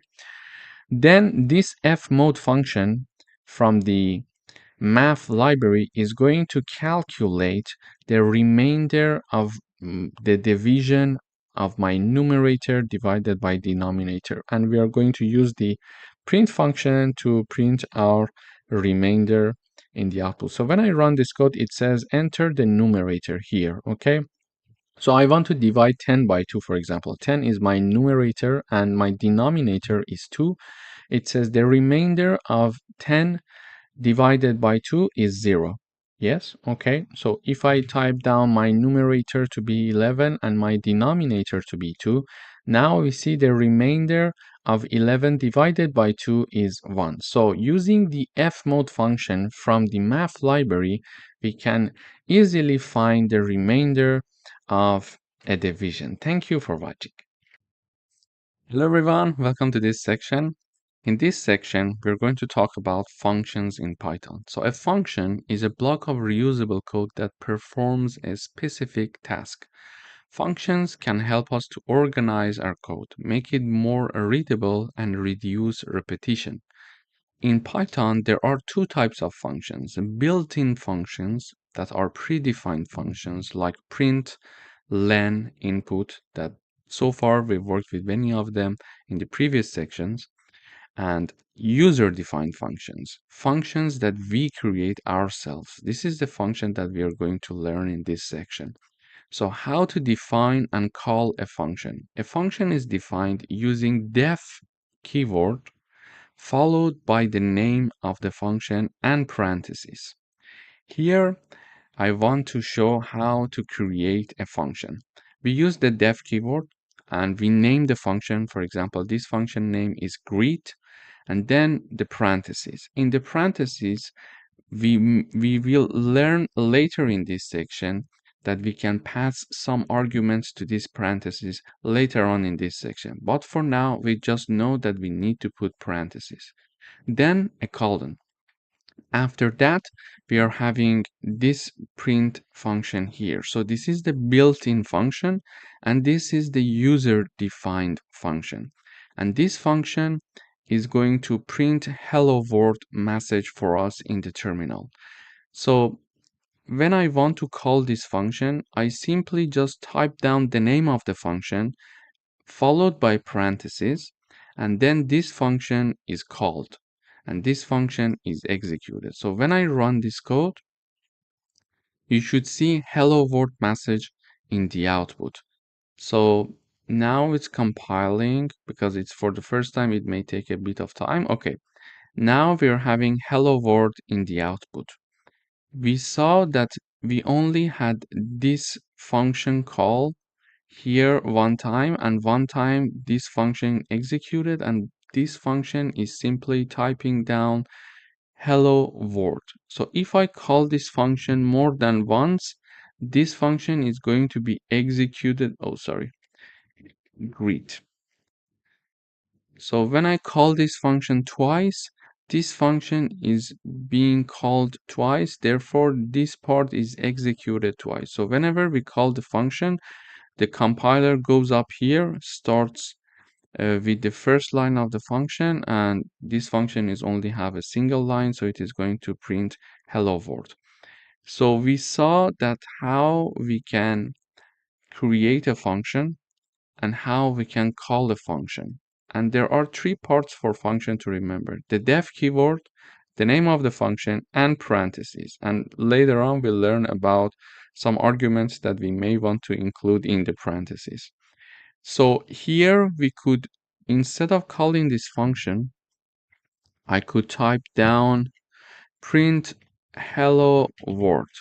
And if I wanted to have it twice, I could type it down twice, okay? And then run the code. It was going to do the same thing. However, we are using the function to avoid repetition. Now I'm repeating this line twice. Instead, I'm having this code being executed here once and avoiding the repetition, okay? And it is increasing the readability. So this is why we use functions. And this is just a very tiny example here. For example, we want a function to do some mathematical operations for us. Whenever we call the function, that function is going to execute a certain block of codes to do the mathematical operations for us. And calling a function is much easier, like twice, three times, four times. If you want to call a function four times, it's much easier to repeat all those mathematical operations in the code four times. So it increases the readability of the code as well. So in this section, we're going to focus on functions, and we're going to have more examples of functions later on in this section. Thank you for watching. Hello everyone, welcome to this lecture. In this lecture, we are going to talk about parameters and arguments. Functions can take parameters to make them more flexible. So a parameter is a placeholder inside the parentheses in the function definition. When calling the function, we provide arguments which are actual values. Let me illustrate it with an example here. So I'm using the def keyword. The name of the function is greet, and then inside the parentheses, I'm having one argument or a parameter, let's say. Okay, so this parameter is called name. This function, when it is called, it is going to execute this line of code. It is going to print hello message followed by the name that is passed to this function as an argument. Okay, so this function is going to type down hello message and then type down the name. But what is this name? So when in the main part I'm calling this function, in the parentheses I'm passing Alice. Okay, and this Alice, when the greet function is called, this Alice is going to be passed to the greet function as an argument.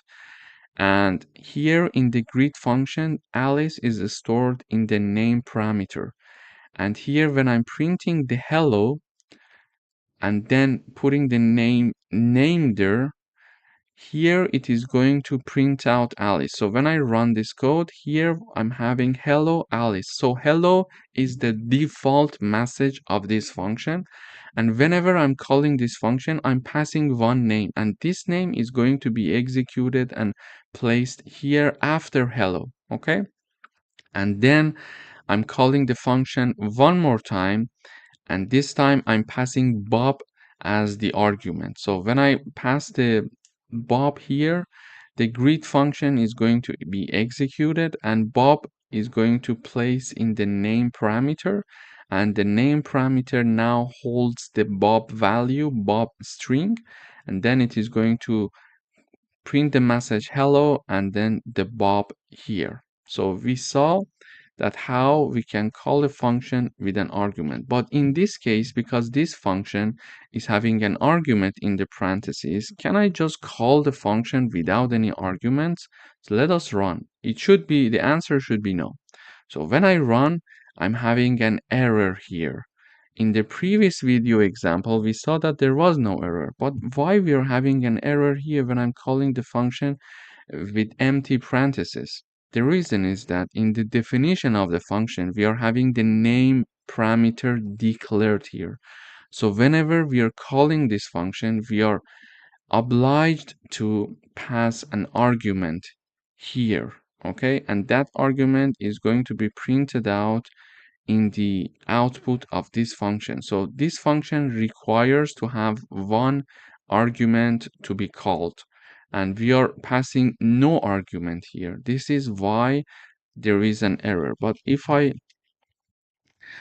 have a message here when I'm calling the function, I'm having the Reza Shahin, a string to be passed as an argument for the greet function. Reza Shahin is going to be placed for the name, and then it is going to print hello, and instead of name, because now I'm calling the function with this string, it is going to say hello Reza Shahin. You see here? So this was a coding exercise of how to declare a function, how to call a function, and also how to use parameters or arguments when calling a function. Thank you for watching. Hello everyone, welcome back. In this video, we are going to talk about a scope of variables. So each variable has a scope. They are either local or global. In this video, we are going to talk about local variables. So variables that are declared inside a function are local variables, and they can be only accessed within that function. Let me illustrate it with an example. I'm having a function called greet, and I'm using the def keyword, and there is no argument for this function. So when I call this function, a local variable is initialized to be equal to hello world string, and then it is going to print this variable for me, which is called message. Okay, so I'm having the greet function being called here. So when I run, I see that I'm calling the greet function. The compiler goes up here, initialize the message variable, and then it prints the message variable. So we see the message variable in the output hello world. Okay, but can I access this message variable? So can I print it directly here? So when I run, I see an error. Why? This error comes from the fact that this message variable is a local variable for the greet function, and it's not a global variable, so it would be accessible outside of this function. So this message variable, because it is declared and initialized in our greet function, it is only accessible inside the function. And when I want to use that message variable outside of the function, it returns an error. And how do we know that it's inside the function? Because when we are declaring a function, we start from the beginning of the left side of the note here when I'm typing down, but when I have the colon and when I enter, I start typing something, for example, here, it does not start from the beginning of the left hand side. Okay, it starts with some space. This means that this part of the code that has some space from the left hand side is included in this function that has a colon sign above here. But because here again I'm having the start point as the left side of the page, we see that it's in the global part, it's in the main part of the code. But because here, let me illustrate it with another example. Greeting function, then colon, print hello from the greeting function. Okay, and when I come here and I call this greeting function, Let me run the code. It says hello from the greeting function. It is being printed out here. Why? Because this part is a part of this greeting function. How? Because we see that there is a space there. So this is a part of the above line. Okay, but here that I'm calling this greeting function, there is no space from the left side, so it's not a part of the greeting function but an independent part. So in this video we learned how local variable works in Python, and we learned that they are only accessible within a function that they are declared and initialized and not outside of the function. Thank you for watching. Hello everyone and welcome back. In the previous video we talked about local variables. In today's video we're going to talk about global variables. So global variables are declared outside of functions. So they are global and they are accessible from any functions. To illustrate it with an example, here I'm having a variable called message and it is having a string that the string is hello world. So it's a global variable because it is outside of any function, and this is the only function that I have here. The name of my function is function1. I use the def keyword, and basically this function is going to print this message variable that is defined outside of this function. So this function can access a global variable that is defined and that is declared and initialized outside of this function. This is how nice the global variables are. So I call the function one here, and I expect to have the output message in the output because this function is going to print the message variable, and this message variable is saying hello world. Therefore, when I call this function, I expect to see the message hello world in the output. Also, I can have another print function here that is printing out the message function in outside of any function. So it is also globally trying to access a global variable. So when I run this code, I see two hello world message being printed out in the terminal. So in this lesson, we learned how to declare and initialize a global variable, and we learned that we can access a global variable inside a function even though that variable is declared and initialized outside of that specific function. Thank you for watching. Hello everyone, welcome back. In today's video we are going to have a coding exercise that have local and global variables together in one example. So if a local variable has the same name as a global variable, the function will use the local variable. For example, I'm having a global variable called number and it is equal to 10. Then I'm having a function called modify number and I'm using the def keyword. In this function, basically, I am initializing a variable called number and it is equal to 5. Then it is going to print this variable number for me in the output.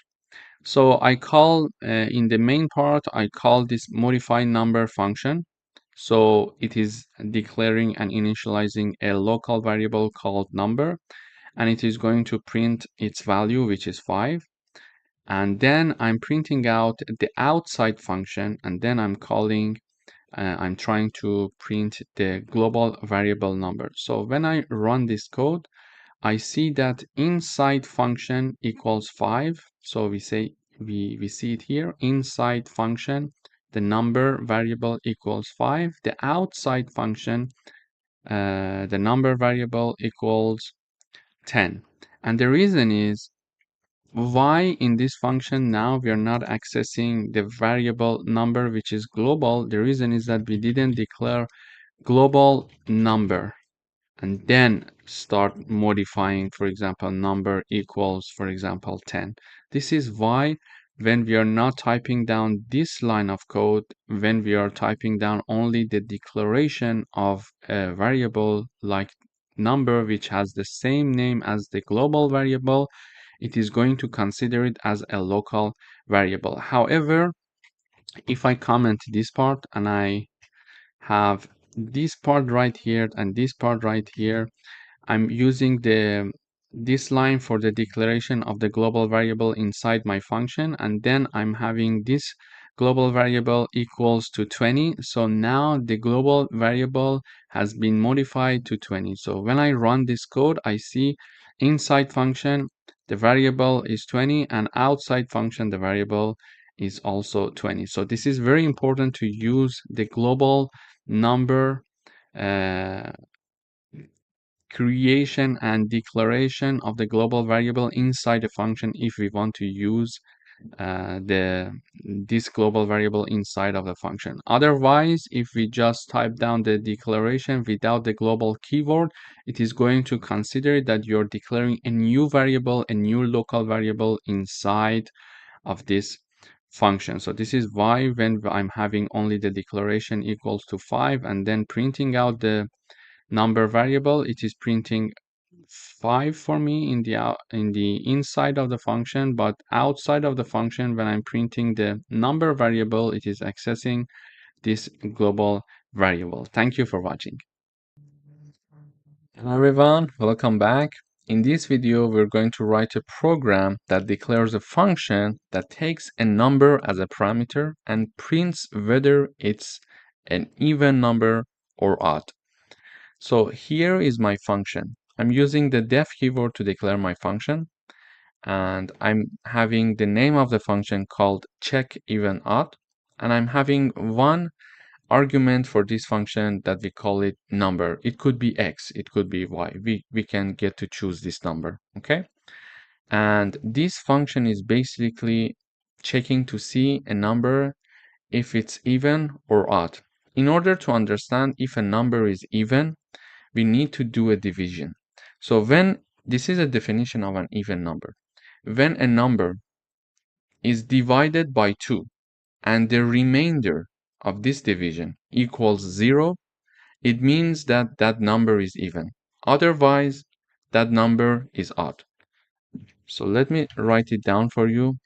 If a number is divided by 2 and the remainder of this division equals 0, it means that number is an even number.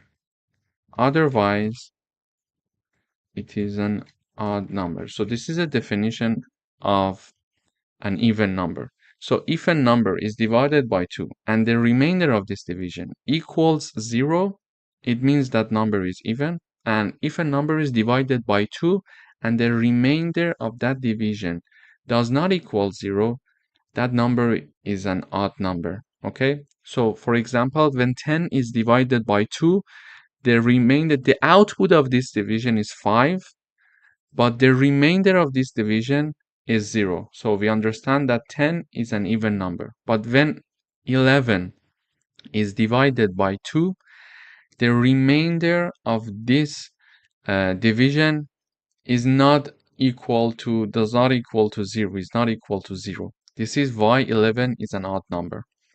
So now we want to define a function that checks whether a number is even or odd. To do that, we are having one if-else condition here. So the number that is passed to this function, we are having this operation on that number. So this number is divided by 2. And we are checking to see if that number that is passed as an argument to this function, it is divided by 2. And it's the remainder of this division equals 0. We are checking the if condition. If this happens, print even. Otherwise, print odd. So it checks to see if a number is passed to this function. That number is divided by 2. Its remainder equal to 0. If this statement is true, then this part is true. Then it is going to enter this if condition and it is going to print even. Otherwise, it is going to print odd for us. Let me illustrate it with an example. So I call this check even odd function, and I'm passing number 10 as the argument. And I'm calling this function one more time, and I'm calling the function, I'm passing the argument that is 7. So let me run the code. So when I run the code for the number 10, I see even in the output. When I have the number 7, I see odd in the output. So one thing to remember is that I'm using the modular sign here. So the modular sign is going to return the remainder of a division. So this number is divided by this number. When I'm using this modular sign, it means that if this number is divided by this number, print me the remainder. Okay, give me the remainder. So when I'm having, let me illustrate it with an example. So when I have 10 divided by 2 here, when I run this code, you see number 5 in the output, okay? 10 divided by 2. But when I have print 10 modulo 2 and run this code, we have the output 0. What does it mean? It means that if 10 is divided by 2, the remainder of that division is what number? This is 0. Okay, so this is how the modulo sign is going to help us to understand the remainder of a division. It was a very good example. And now we see that here I'm having this block of code being executed whenever we call this function. Just imagine that we were not using the function. So I'm calling the function 2 times using 2 lines. Okay. And this part of the code is written only once. So if I wanted to not have a function, and every time that I was checking a number to see if it's odd or even, I had to write these 4 lines. So whenever, for example, I want to check 10 numbers, each time I had to write 4 lines of code. So 10 numbers multiplied by 4. So 40 lines to check 10 numbers if they're odd or even. However, here I'm having only 4 lines being written only once. And when I'm calling that function, I'm just using 1 line to call this function to do the mathematical work for me. So if I want to call this function 10 times, it will take 10 lines plus these 4 lines that are written only once. It will be 14 lines of code. However, if I want to this mathematical operations, these 4 lines for 10 numbers to be checked, the result will be 40 lines of code. And this is just a simple example. So it is very useful to use functions to reduce the repetition in our code and therefore increase the readability. Thank you for watching. Hello everyone, welcome back. In today's video, we would like to write a program that declares a function that takes 3 numbers as parameters and returns the largest number. I'm declaring my function using the def keyword. The name of my function is find_max, and it is taking 3 arguments, a, b, and c, and they're separated by commas. And basically, this function is going to return the maximum number among these 3 numbers. So this is a user-defined function. The user-defined function in this example is find max because we are defining this function, okay? But we are having one built-in function as well. If you remember, we discussed this in the introduction. For example, the print function is a built-in function. So the Python itself give us this permission to use the print function to simply print and do no further works, okay?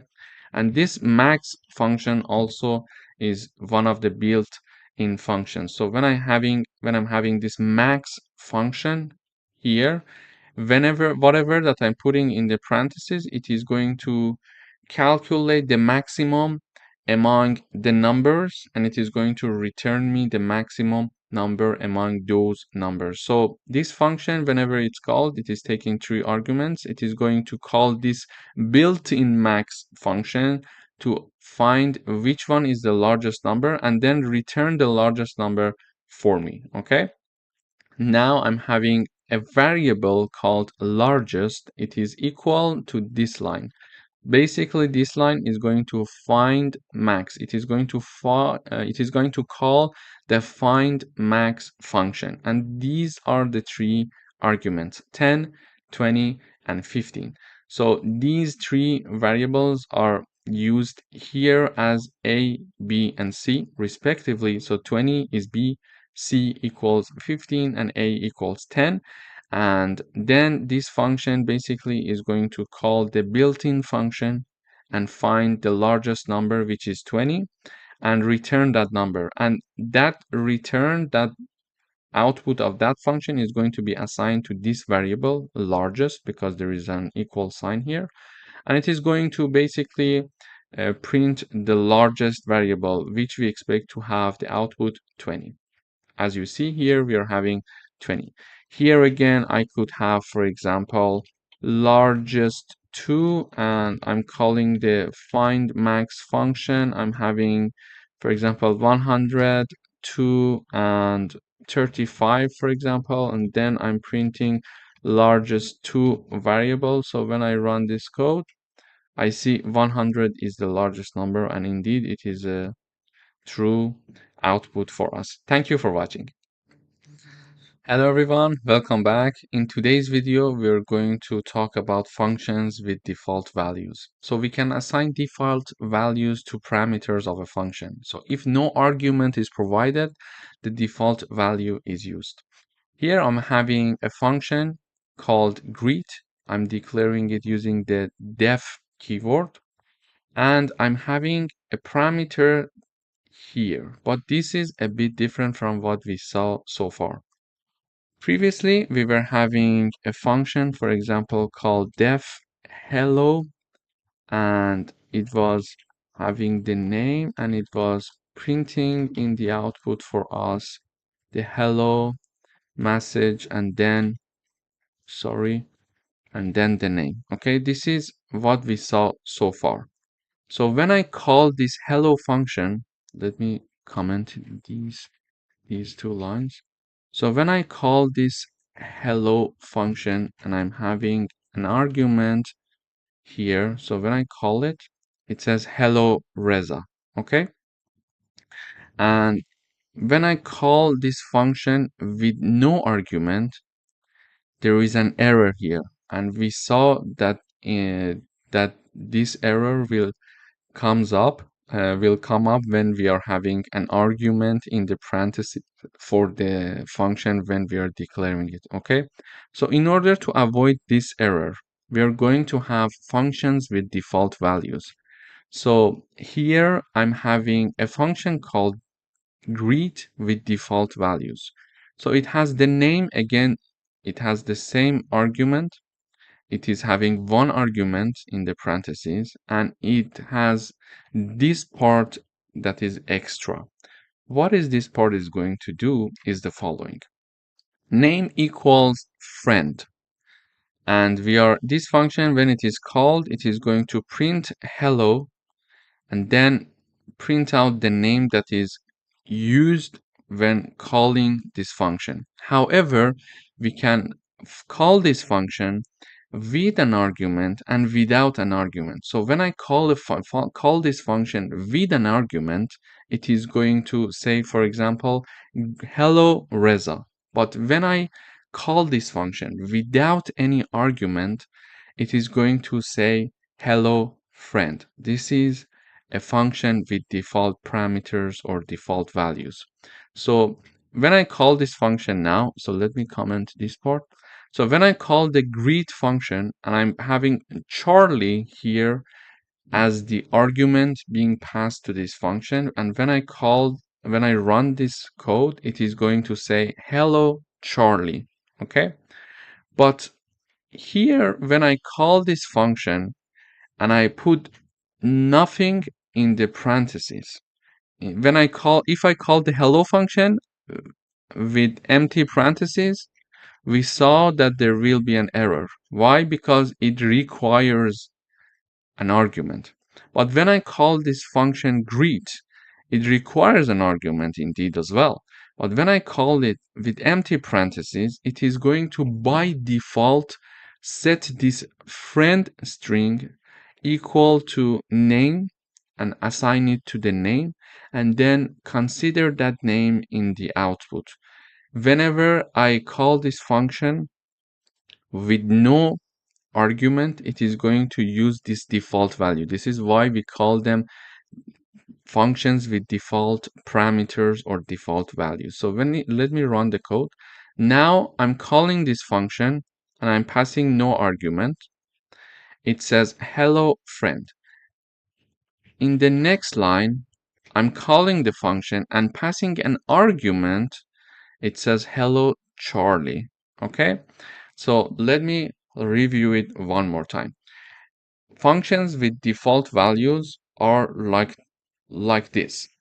When we are calling the function with an argument, it is going to place the argument here. So when I call the function with the Charlie argument, Charlie string, it is going to set Charlie to name, and then in the output says hello Charlie, as we see in the code here. But when we have the greet function being called with empty parentheses, it is going to by default use the friend keyword here and put it equal to name and print hello friend in the output. Okay, so this is how a function with default value would work. We learned that this is not possible in normal functions, because in normal functions, when I have this hello function and it has no default value, I must have an argument when I'm calling this function. Otherwise, if I call this function with empty parentheses, it is going to return an error for me. And how we can understand that a function is a normal function or it's a function with default values? It's a good question if you're having it. This is the answer.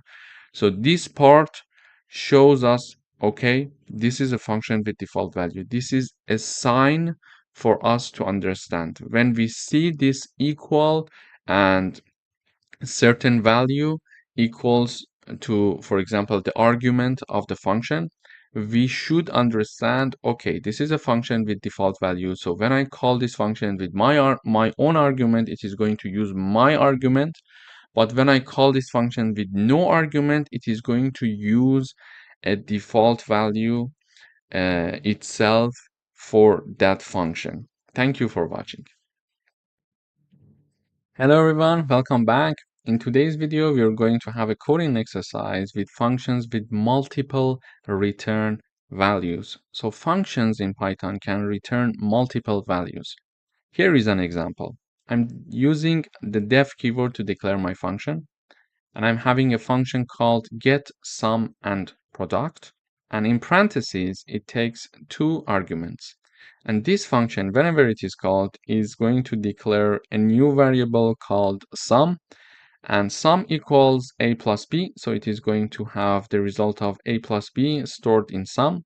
Then it has a new variable called product, and it is storing the result of a multiplied by b. This sum could be x, and this product could be y, but we are just naming them like that so it increases the readability of the code.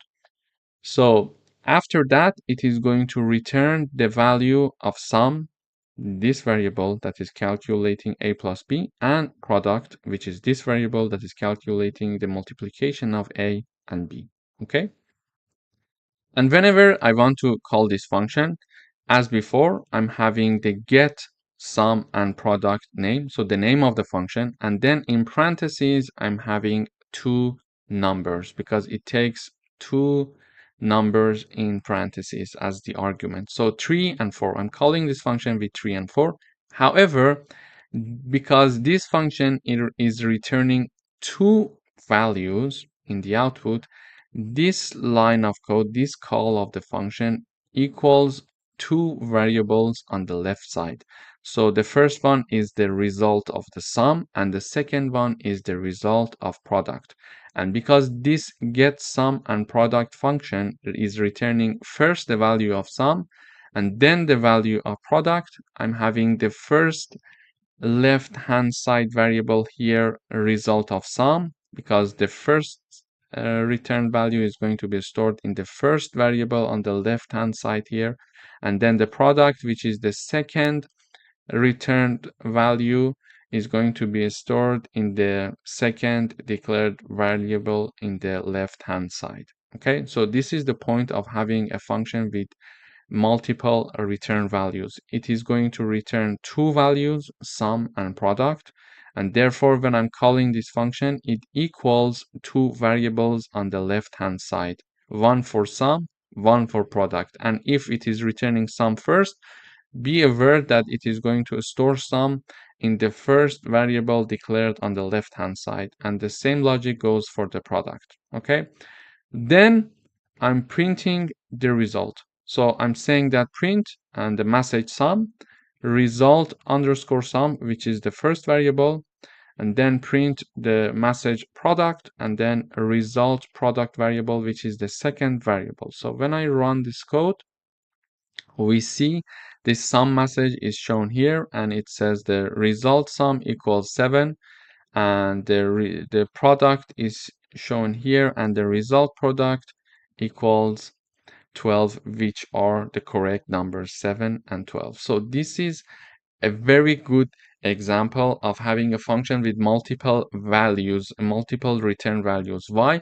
Because maybe we would like to have a function that does different types of mathematical operations for us. We can combine all these mathematical operations in a single function, and not even 2, 3, or 4 functions. So it is very useful to combine them and ask the function to return multiple values for us after doing the calculation, and then we are assigning them to different variables. As we see, we are trying to learn how to optimize our code as we proceed through the course, because it's very useful to have an optimized code, a code that is having high level of readability. Thank you for watching.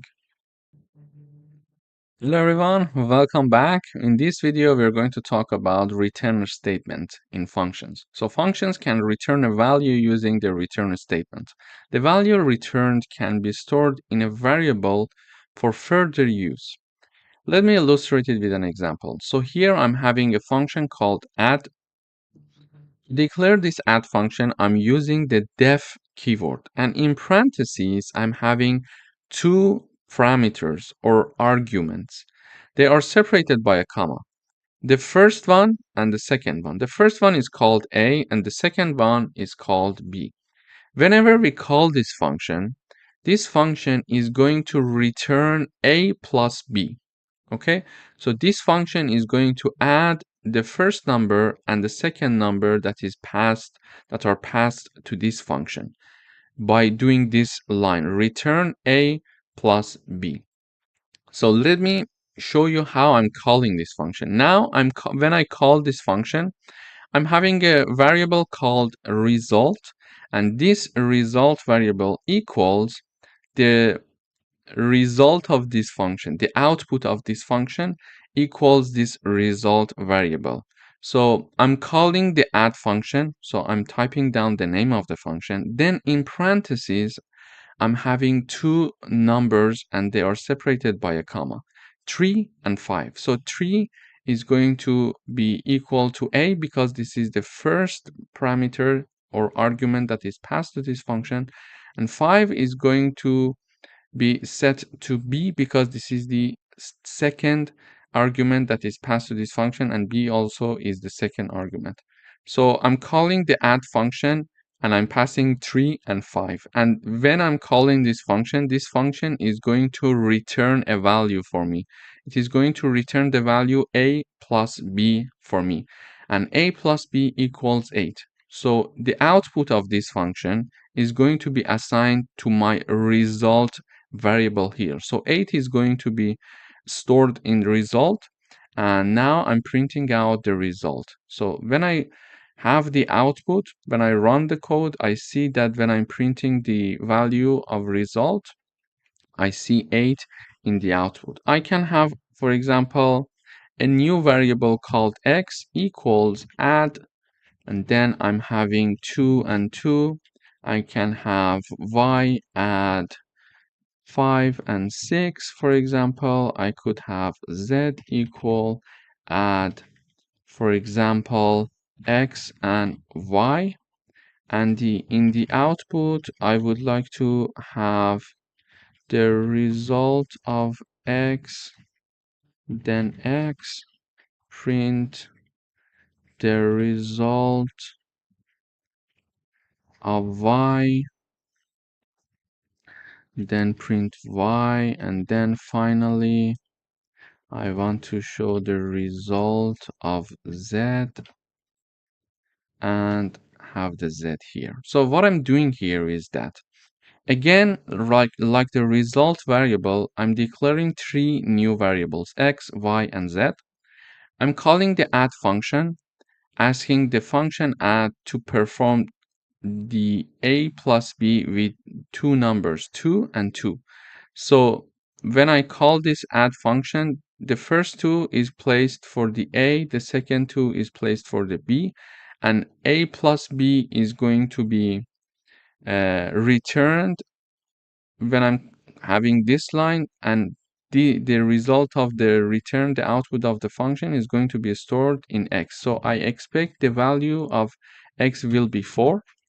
Then I'm calling the function another time and assigning the result to variable y. And when I'm calling the function, I'm having 5 and 6. So 5 is a and 6 is b. 5 plus 6, the result is 11. So I expect to have the 11 for the y. So 11 is the output of this function, and this is going to be assigned to variable y. And then I'm calling the function one more time, this time with the variable x and variable y, and they are previously taken 2 values. So I expect the result will be 15 because x is 4 and y is 11. So x is now placed for the a and y equals b. So 4 plus 11 equals 15. So when I run this code, I see the result of x. So here also I'm printing out the output of x, y, and z. The result of x equals 4, which we expected. The result of y equals 11, which we expected. And the result of z equals 15, which we expected. So this is how we can have a return statement in a function to give us some output of the function, and we store that output in, for example, certain variables for further use here. And also we learned how functions can be useful, because now I'm performing this line of code a plus b one time only, but I'm using it 4 times in my code. Instead of typing down these mathematical operations 4 times, I'm just calling it with different parameters. So it is much easier to have a function to do the job for us, and we have different part of the code where we call the function to do that job for us. So we don't have any repetition. We are having the mathematical operations being written only once. This is how it can reduce the amount of code that you're going to write, and this is how it is going to improve the readability of your code, because you're typing down the operations one time, but when we are going to have like 10 times of this operation, instead of having it 10 times being repeated in the code, and it would be not very easy to read, it would be hard to follow. Okay, another time I'm having for example, a plus b, another time I'm having 2 plus 2, 5 plus 6, x plus y, etc. Instead of having these, I'm just calling the function, and the code is being reused several times, and it is being written one time only. So this is how useful the functions are in Python. In the next videos, we're going to dive deeper into this concept. Thank you for watching. Hello everyone, welcome back. In this video, we're going to write a program that declares a function And this function takes a temperature in Celsius as a parameter and returns the equivalent temperature in Fahrenheit. Here is my function. So I'm using the def keyword to declare my function. This is the name of my function called Celsius to Fahrenheit. And in the parentheses, it is taking one parameter or argument, and I just name it Celsius. We can call it X, we can call it Y, whatever we want. And this function is basically is going to return the value of this statement. This statement is the following. Celsius times 9 divided by 5 in parentheses plus 32. So this is the very famous formula, and we know it from before, that is going to take a Celsius degree and convert it to Fahrenheit.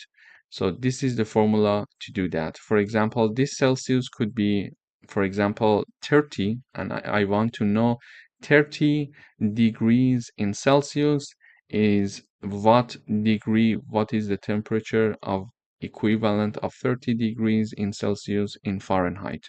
So this is the Celsius value, so 30 for example, and then using this formula we can get the output of the Fahrenheit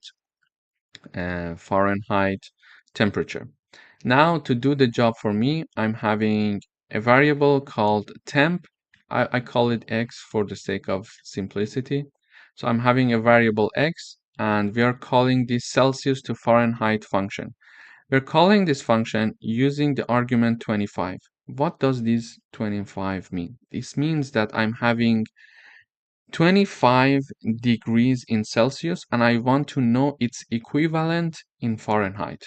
And it is going to call this function with 25 equals Celsius. So 25 is multiplied by 9 divided by 5 in the parentheses, and then plus 32. The output is going to be returned. So when I call this function, this is doing this part for me and return its value. So, and the return value is assigned to X variable. Okay, we are assigning it to X variable. And finally, I'm printing out the X variable. So when I run the code, I see the equivalent of 25 degrees in Celsius is 77 degrees in Fahrenheit. We could try like 18 degrees in Celsius and find its equivalent in Fahrenheit. And we see its equivalent in Fahrenheit is 64.4. So this is how we can take a number and do some mathematical operations on that number and return the output. In particular, in this example, we learned how to get a number as the degree in Celsius and do certain mathematical operations to convert the Celsius number to the Fahrenheit number and return the output. And the returned output is stored in variable x, and then we are printing out the x variable. Thank you for watching. Hello everyone, welcome back. In today's video, we would like to write a program that declares a function that takes two numbers as parameters and print their sum. I'm declaring the function called add numbers, and I'm using the def keyword, and in parentheses I'm having two parameters, a and b. And whenever this function is called, it is going to print the value a plus b for me. To call this function, I'm typing down the name of the function, and then I'm typing down two numbers, so 3 and 7. When I call this function, 3 is placed for A and 7 is placed for B, and A plus B means 3 plus 7, and it is going to print the value of 10 for me because it is 3 plus 7. So when I run this code, I see the output 10. I'm having another, for example here for you. I'm having add numbers, meaning that I'm typing down the name of the function. I'm passing two numbers, 10 and 20. I run this code, the output is 30. And let me define another function here, exactly like this. So when I'm having add my numbers, and I'm having A and B as the argument. Oops, sorry. A and B. I'm having the column.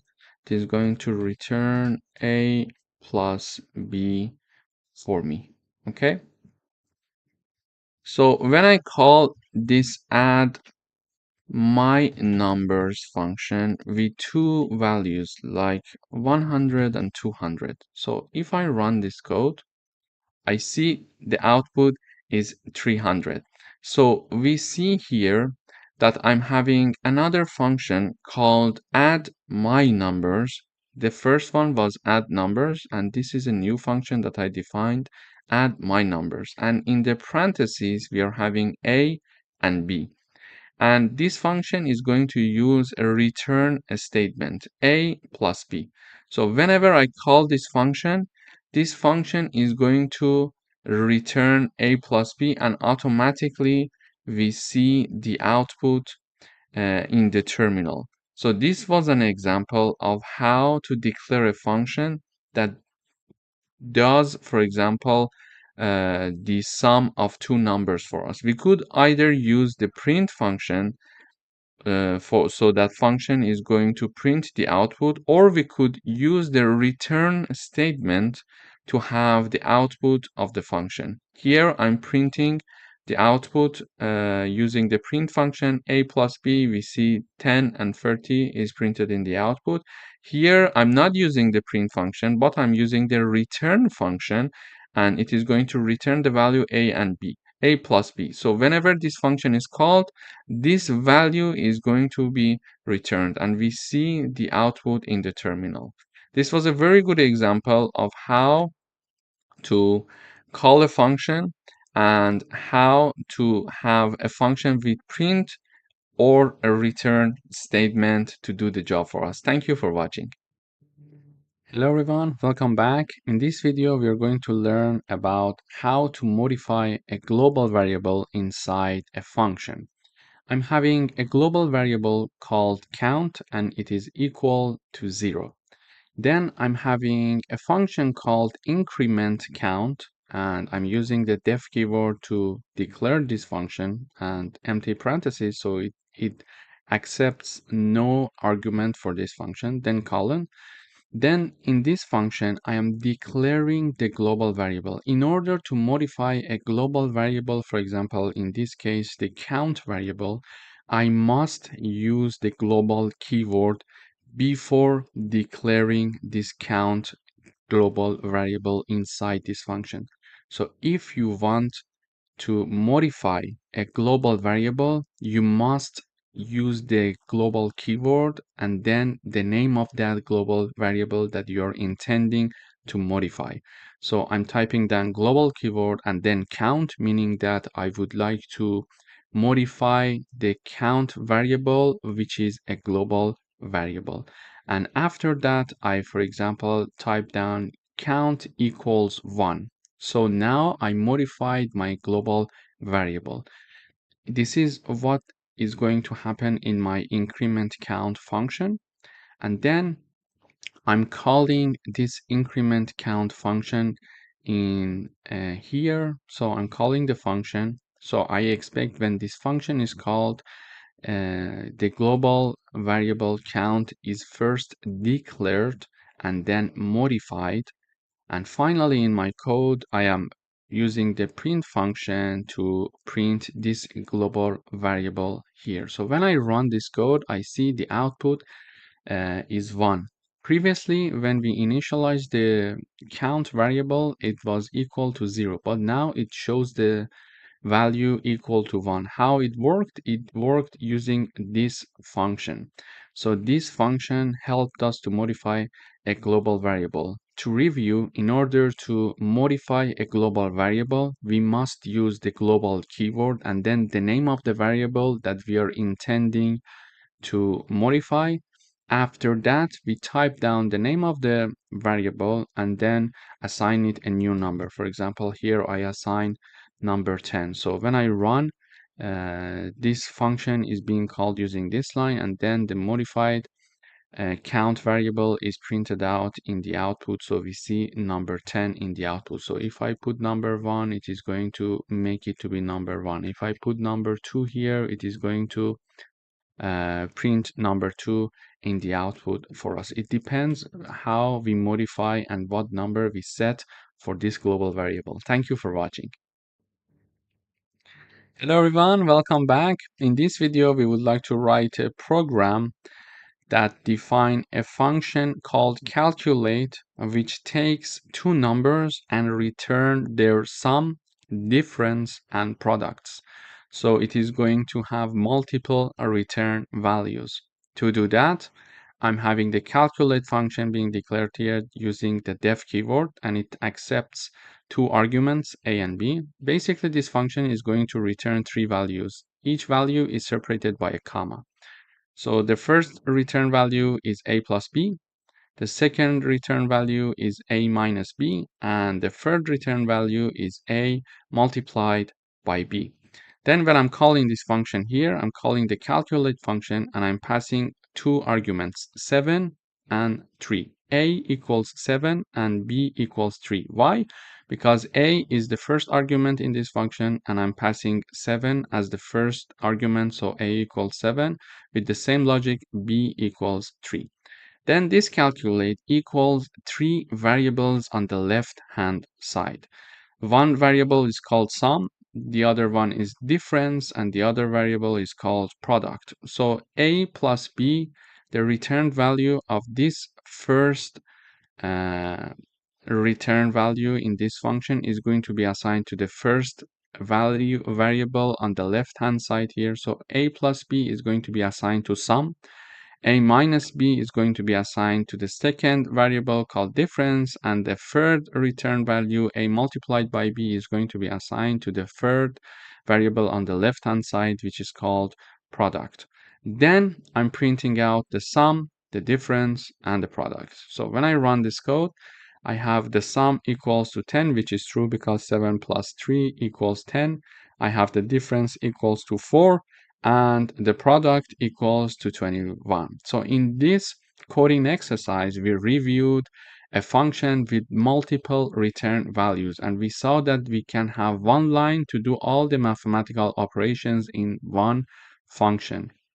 And then when we are calling this function, on the right hand side, we type down the call of the function, and on the left hand side, I'm typing down three variables because this function is returning three values. Thank you for watching. Hi, welcome back. In today's video, we would like to write a program to check the validity of passwords input by users. So we would like to have these rules to see if a password that the user entered is valid or not. So first of all, it should be at least 8 characters long. So whatever that is going to the user enter, that is going to be entered by the user, that is less than 8 characters long, it is going to be rejected as a valid password.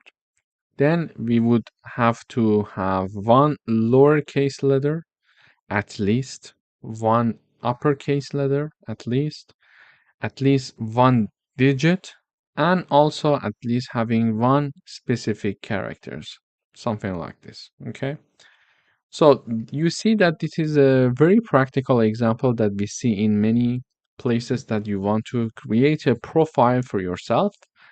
You need to have specific number of characters and some criteria to meet in order to have your password validated. So here I'm going to code that. So first of all, I'm having a function called isValidPassword. Okay, so here this function that is called isValidPassword is initialized and created using the def keyword, and we are having one argument. And whenever we call this function, we are passing the password. Okay, then when we enter this function, the first thing that we need to do is to check the length of the password. Using the len function, we can understand the user input is how long, how many characters are included. If the number of characters or the length of the enter password by the user is less than 8, we are going to have this message being shown to the user. Password must be at least 8 characters long. So we are going to check the first criteria using this part of the code. Okay. Then we need to check if it has at least one lowercase, at least one uppercase letter, at least a digit, and have a specific character or not.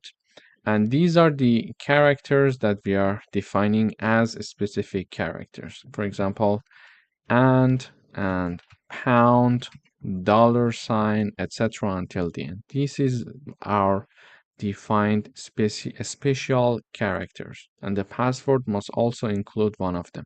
Okay, special characters. So all of them are assigned to false. Initially, we mentioned that, okay, we are initializing these Boolean flags for different character types, and we are assigning them to be false. And we're going to check the entered password by the user. If they are meeting these criteria, we are going to assign true to them. So now we would like to check these characters.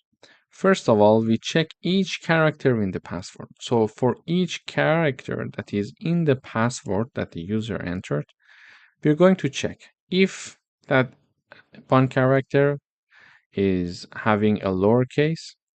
If this happens, we are going to mention, okay, it assigned true to has lower Boolean variable. It was initialized to be false. But now that we see that the entered password by the user has one lowercase, we are going to assign true to it. And we check also to see if there is at least one character that is uppercase. If this is true, we are going to assign true to has upper, which was initialized to be false. Then we are going to have the is digit. And also for this character, we see if at least there is one character that is a digit. If so, we are going to assign true. And also we are going to have here another for loop.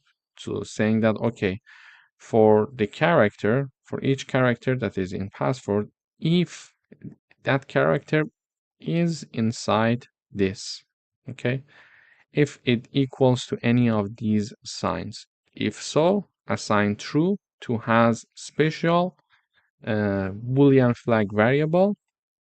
And this part is just for checking the character in the password.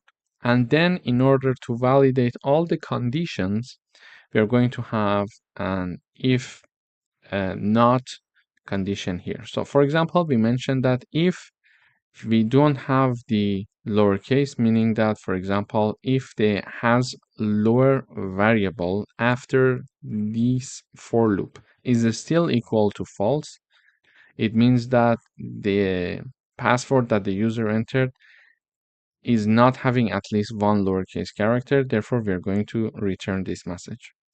Also, we're checking to see if has upper is still false. We are going to show this message. You need to have at least one uppercase letter. If there is no digit, we are going to show this message. If there is no special character, there is going to be this message.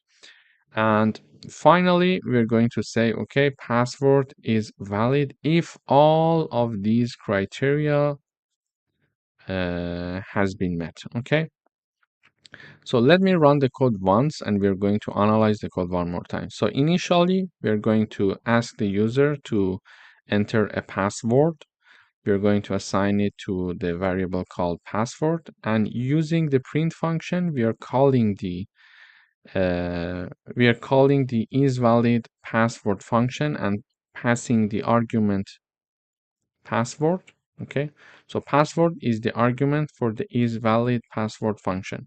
We are passing the password as the argument of isValid password, and all of this is inside a print function because the output of this function, whenever it is called, the output of this function must be printed. This is why we are having the print in the output. So when I run the code, it says enter a password.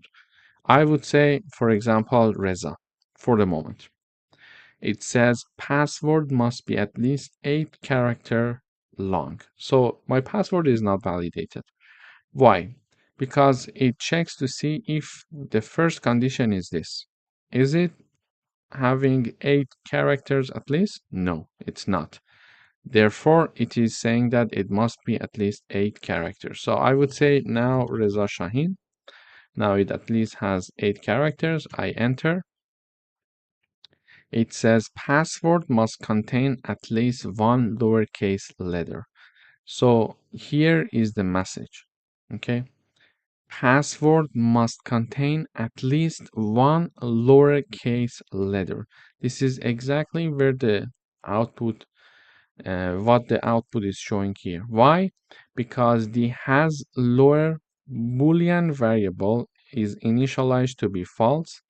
And now here I am going through all the characters of the password. For example, I'm going through R, then E, then Z, then A, etc. until the end, and check if any of them is in lowercase. If so, we're going to assign true to has lower. But this message is only shown when this has lower Boolean variable is not assigned to be true. It is assigned to be false still. So in this for loop, we couldn't find any character that is uppercase, therefore that is lowercase, sorry. Therefore, true has never been assigned to the has lower variable, and therefore we are having this condition being true, so has lower is false, and this message is shown. Okay. So I run the code one more time. I have Reza Shahin, and the last n is a lowercase. Therefore, we are meeting that condition. Okay, lowercase letter is at least one lowercase letter is included. So when I enter, it says this message. You see, password must contain at least one digit. Password must contain at least one digit. So what is the problem with this password? This password has at least the 8 characters? Yes.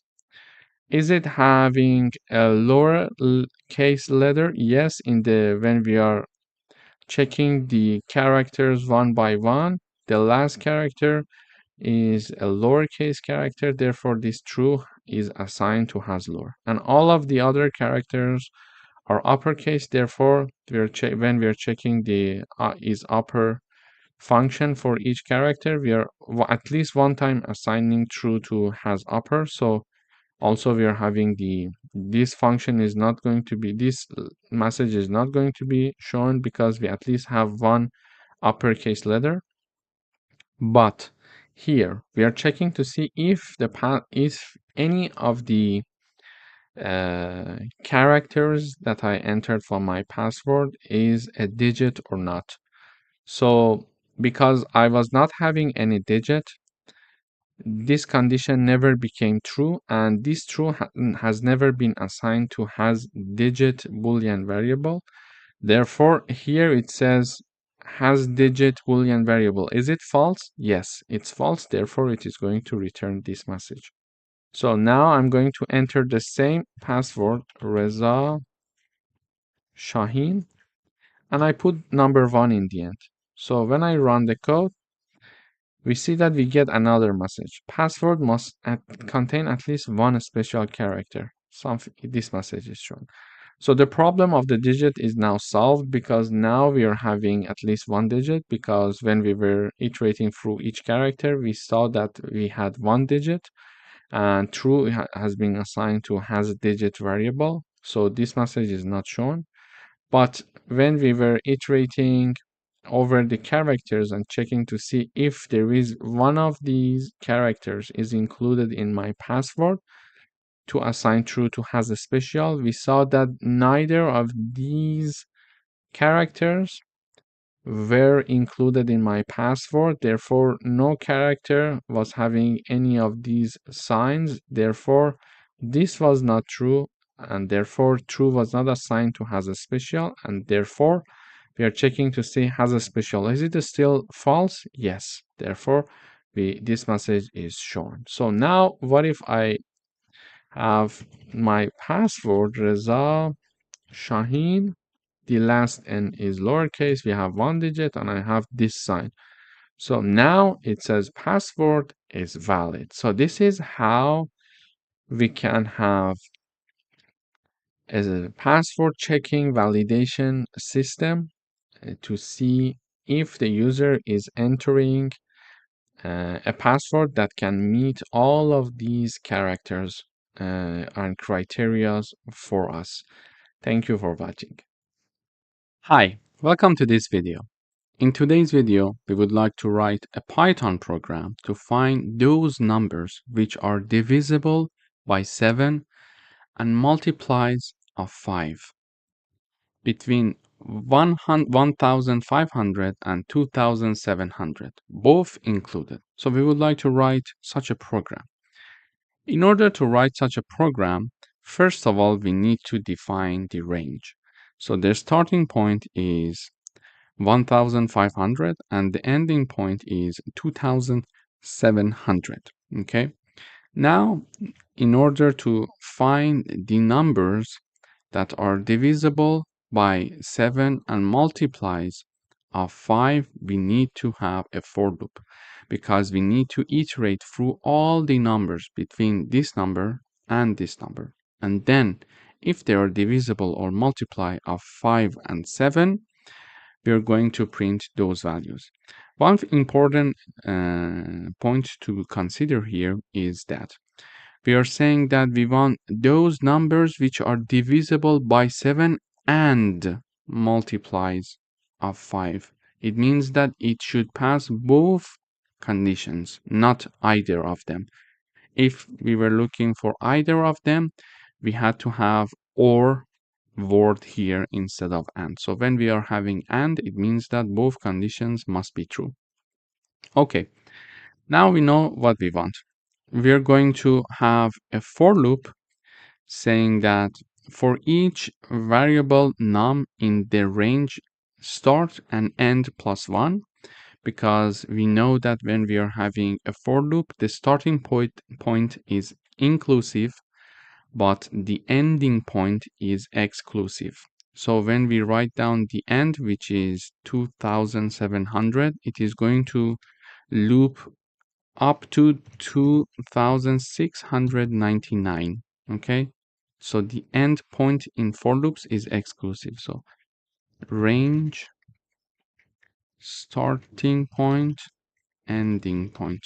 Okay, so the starting point is inclusive, but the ending point is exclusive.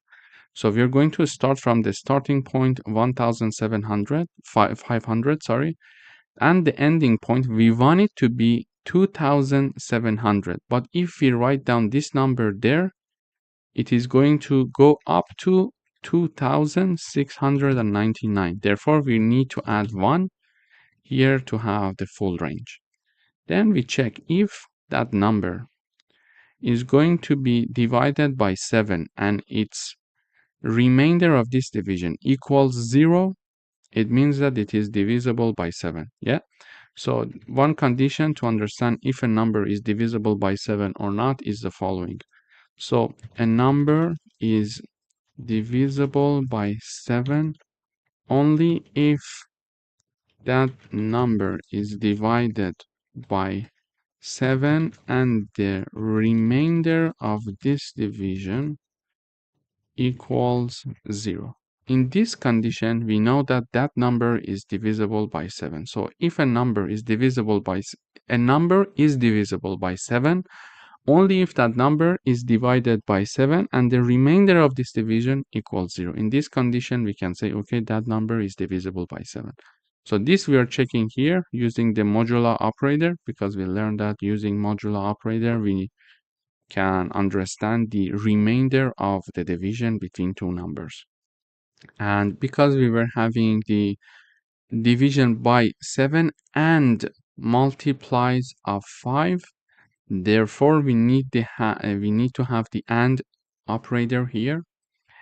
And here, in order to check if a number is multiplied of 5 or not, again, we are going to do the same test. If a number is multiply of 5, that number, when it is divided by 5, the remainder of this division must be equal to 0. Also, we can say a number is a multiply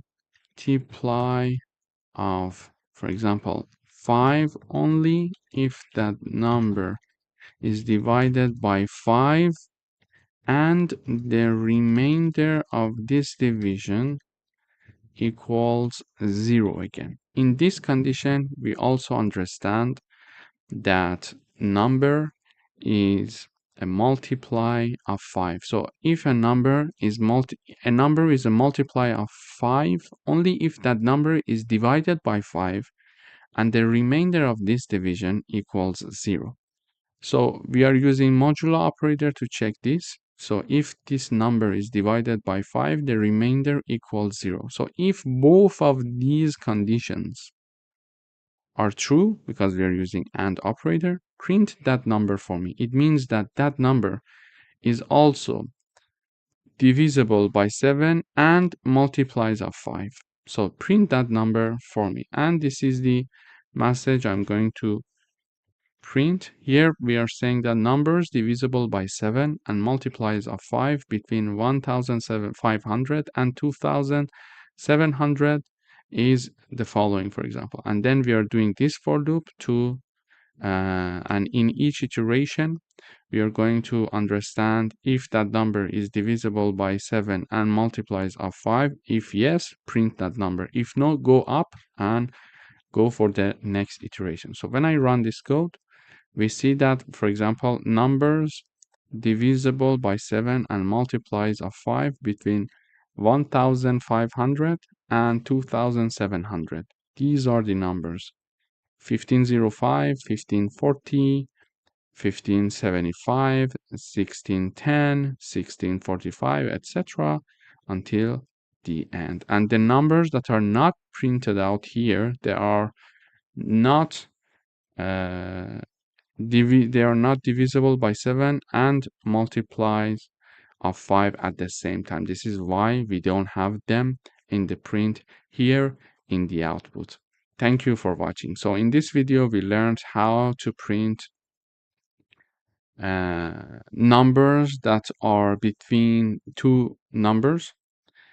So we discuss how we can find if a number between two other numbers, so the numbers between, for example, 1500 and 2700, all of them between this range, we consider if a number in this range is divisible by 7 and at the same time a multiply of 5. Thank you for watching. Welcome back. In today's video, we would like to write a program to construct the following pattern. This is the pattern that we would like to have, and we need to write a program to do this for us. So we see that it's a repetitive pattern. So we are having star being printed in different lines. We can either do it manually. For example, we can have this print star. We can have this. And then in the next line, we can have the print. Now 2 stars, for example, with a distance, etc. until the end. But it's not a very efficient way of doing it. In order to do that, we learned that repetitive tasks are very good to be done using loops. So we are going to use loops here in this example to do the job for us. So first of all, we see that what is the maximum number of rows that we see here. So what is the number of columns that we are having here? So here it's only one column. Here we are having first column, 2 column, third column, fourth column, and the fifth column. So we are going to have up to 5 columns. So in one row, first we are having 1 star. In the next row, we are having 2 stars. In the next row, we are having 3 stars. So the maximum number of stars that in one row we can have is 5. This is why we are having our n equals to 5. The maximum stars that are there in one single row is 5. So we are having n equals to 5. Now, let's start the work. We said that for repetitive tasks, it's better to use loops. Here we are going to have a for loop with our iterating variable I for each I that is in the range of 1 and n plus 1, because we learned that when we are having the range, the starting point is inclusive, but the ending point is not inclusive, okay? Therefore, we are having the ending point, which is 5 plus 1 here. And in each iteration, we are going to print the star with the repetition, with the number of I. What does it mean? It means that, for example, when I equals 0, when I equals 1, sorry, because we are starting from 1, print 1 star, okay? But if I equals 2, print 2 star, 2 star, with 1 space between them. Why? Because we are having it here. So we are having a star and then a space multiplied by I.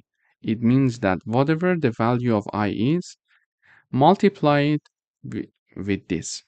Okay, so this is going to be printed as large as the value of I. If I equals 1, it is going to be printed once. If I equals 2, it is going to print it 2 times. A star with a space. Okay, if it's 3, it is going to print the star with a space 3 times. Therefore, here, when we are having the I equals 1, we are having 1 star being printed. When we are having I equals 2, we are having 2 star being printed. And then it goes up, increase the iterating variable, I equals 3, it is going to print 3 stars, then 4 stars, until it is 5 stars, okay? So now let me run the code. We see that in the first iteration, we are having I equals 1 because the starting point is 1. We are having 1 star. Then I equals 2, we are having 2 stars, 3 stars, 4 stars, until the end 5 stars, because we are having the endpoint exclusive. 5 plus 1 is 6, and we are going to have therefore up until 5 inclusive, and we are going to have this print. So this print is the first half of the pattern. Okay, so this part is now created. Now what we need to do is to have a for loop, another for loop to print us the stars, the remaining stars, and in each iteration, now instead of increasing the number of stars, reducing the number of stars. Okay, so in order to do that, we are having the second half iteration, an iteration for the second half of the pattern. So we are having a for loop for each I in the range n minus 1 and 0. So it is going to start from 4. Let me have a comment here. Range.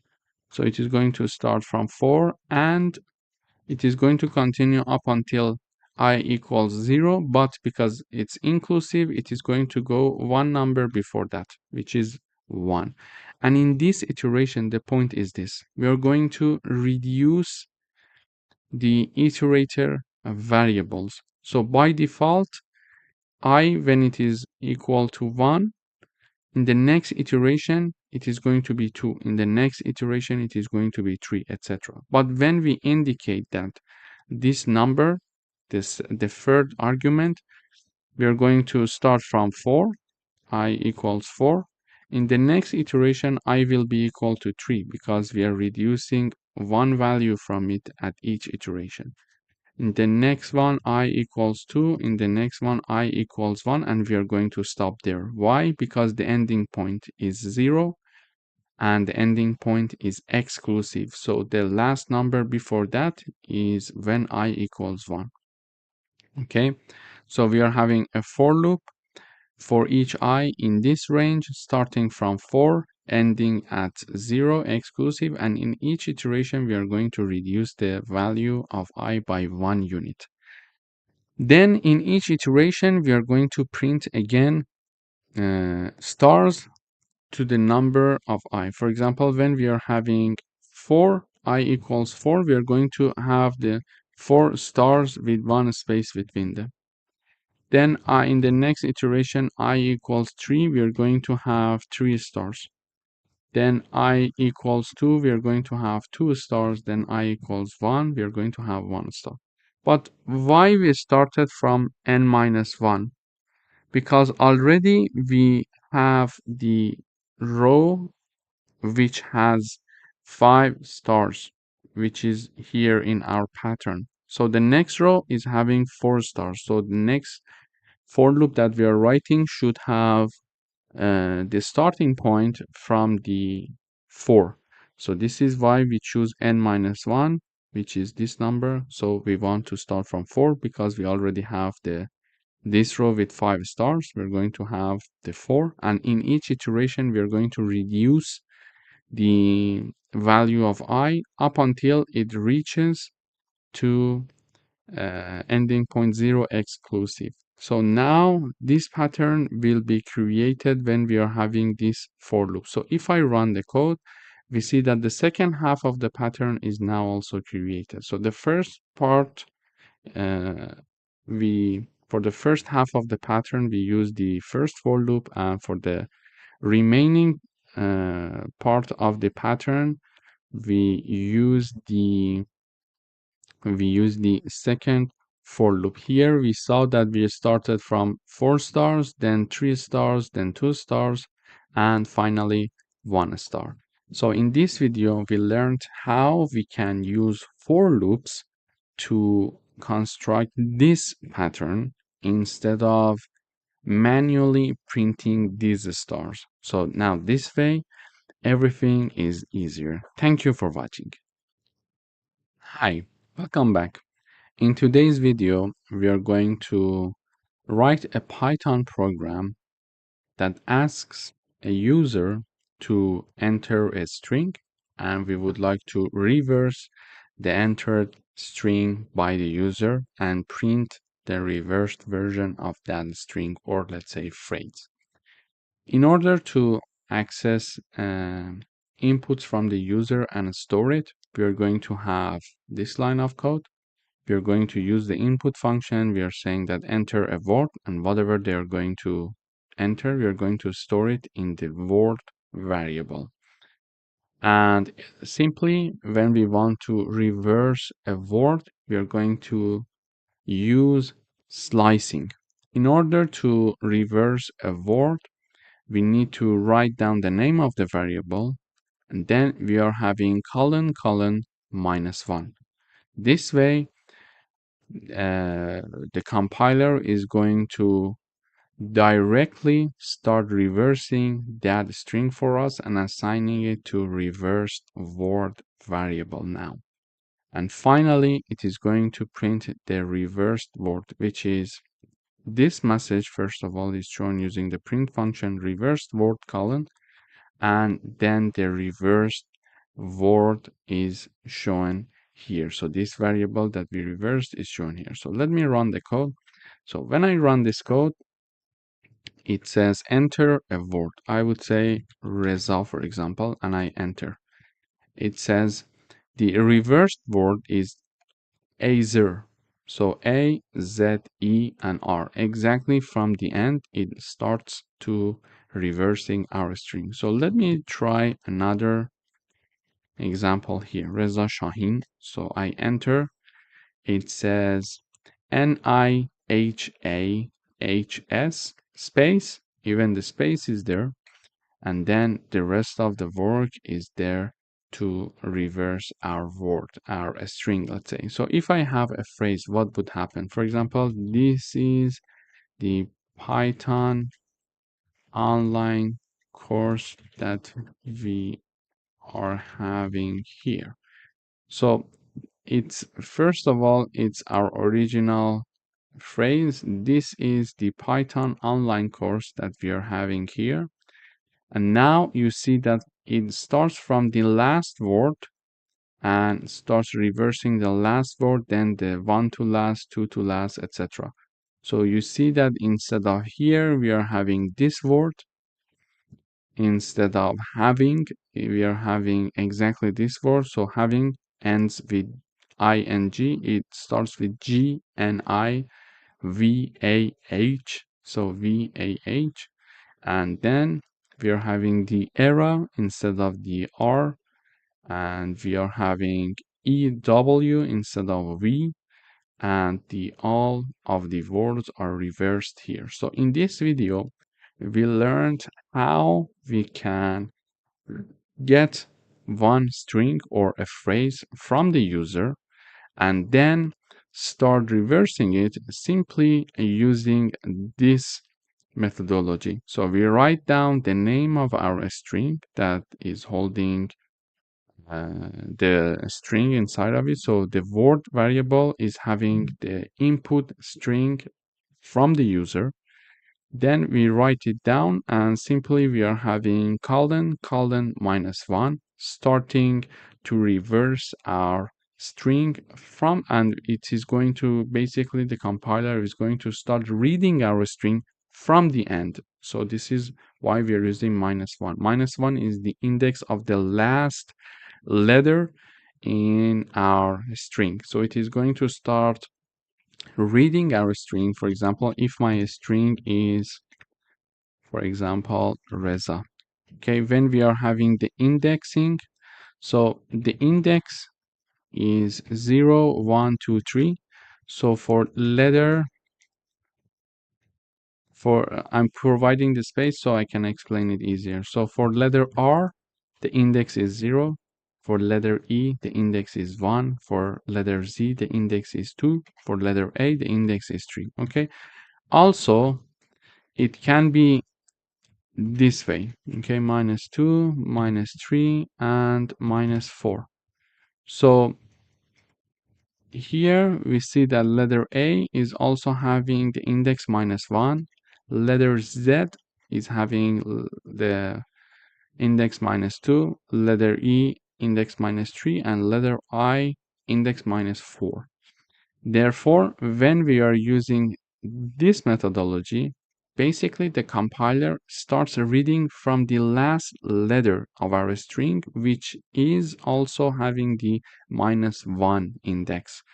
So the compiler starts reading from here for each word. And when it is going to read from here, it is going to also store it, and now we are having the output which is reversed, because instead of having the Reza, now the compiler is seeing AZER because it is reading it from the end, from the -1, then -2, -3, and -4 until it reaches the starting point, which is R now. Okay, so this is how the compiler treats a reversing, and after reversion, it is assigned to reversed word variable, which is another string, and then we are printing it here in the output.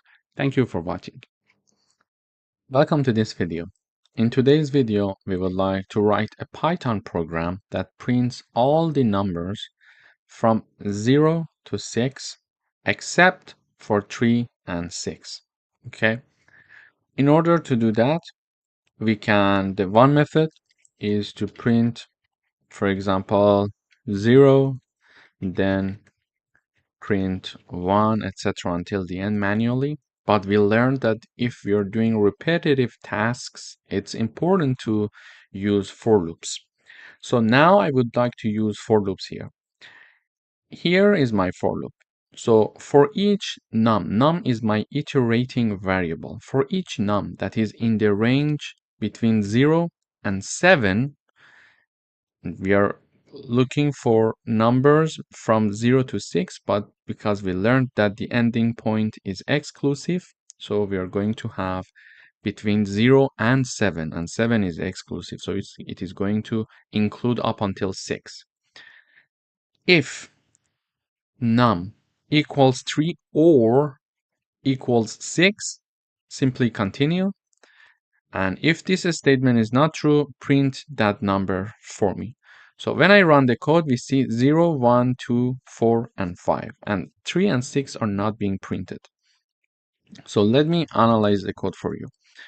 Num is my iterating variable here, okay? So in each iteration, num is going to take one value. First of all, num is going to take value 0 in the first iteration. When num equals 0, what happens is the following. It checks to see if num, which is 0, equals 3. No. Is it equal to 6? No, it's not equal, because this condition is not true. Therefore, this block of code, which is one part of the if condition, is not going to be executed, and then it is going to come here. Using the print function, we are going to print that num, which is 0, that we see here, okay? And this end keyword helps us to have all the prints in one line rather than having them in different lines. So if I remove this, for example, when I run, you see that they are not in one line. They are in different lines, okay? So when I have this, everything is going to be printed in one line and with a space, okay? So you see it here. In the first iteration, num equals 0, and we're going to have the 0. Then num equals 1, and we are going to, in the next iteration, 1 equals 3. No. Is it equal to 6? No. Therefore, we're going to go to the print again. We're going to print 1 and put 1 space. Then num equals 2. 2 equals 3? No. 2 equals 6? No. Therefore, we're not going to go to this part, and we're going to print. Simply, we are saying that, okay, 2 is printed with 1 space. After that, we are having num equals 3. Here in the next iteration, num equals 3. 3 equals 3? Yes. And because we are using the OR operator, we are not even going to check this part, because when we are having OR operator, either of the conditions must be true. So we don't care if it's the first one or it's the second one. If one of them is true, we are going to have the result to be true, okay? So whenever we are, let me review it here for you. Whenever we are having the AND operator, both conditions must be true to enter it, okay? When we are having the OR operator, however, one of the conditions must be true to have the true output. To have the true output, okay? So when we are having AND operator, both conditions must be true to have the true output. But when we are having the OR operator, one of the conditions must be true to have the true output. So we are having the OR operator, and one of the conditions, either this one or this one, must be true. And num equals 3 means that 3 equals 3, so it's true. Therefore, we are going to continue and execute this part of the code. So when this condition is true, we are going to say, okay, so we enter this if condition, and the code in the if condition is continue, meaning that do nothing, skip, okay? So nothing will happen, and we are getting out of the if, and we are going to increase the num one more time. So we are having num equals 4. This is why when num equals 3, nothing happens actually. When num equals 3, we are using the key word that is continue, meaning that, okay, carry on, skip, and do nothing. And when we say continue, okay, it is going to go for the next iteration where we are having num equals 4. So num equals 4, we enter the this part again. So 4 equals 3, no. 4 equals 6, no. So this part is not executed, and we are printing 4. Then num equals 5. We are having this condition is not true because 5 is neither equal to 3 nor to 6. We are going to print 5. And finally, we are having num equals 6. So we are saying that num equals 3, no. Or num equals 6, yes, therefore continue, enter this part and use the keyword continue. So we are going to continue and do nothing, skip. This is why nothing is being printed here in the output when we are having that num equals to 6. And this can be true for many other situations. For example, we can have num1 in range, for example, between 0 and 101. Let's say between 0 and 100 we want to investigate, but because the ending point is exclusive, I'm saying 0 and 101 colon. Then we check, for example, if num1 divided by 2 equals 0. In this situation, print, for example, the number is even, and we can have this condition here. So when I run the code now, we see that, okay, let me also print the code. Okay, we see that the number is even, the number is even. So also I need to have the num1 in each iteration, so it is going to show me which number is even. So when I run the code, it says the number is even. It's 2, 4, 6, 8, 10, etc. until the end, you see. So we see that here I'm having a for loop from 0 to 100, and if that number, that iterating variable in each iteration is divided by 2 and the remainder of this division equals 0, it means that that number is even, and we are going to print that number. So this is another exercise combining the concept of for loop and if conditions. Or we could say if it was divided by 7 and the remainder of the division equals 0, it means that that number is divisible by 7. So we can say divisible by 7. So if we want to print the numbers that are divisible by 7 between 0 and 100, we can run this code. We see that all the numbers that are divisible by 7 are printed here in the output. And also we could say, for example, if the number is divisible by 7, continue, do nothing, okay? Otherwise, print the number for me. So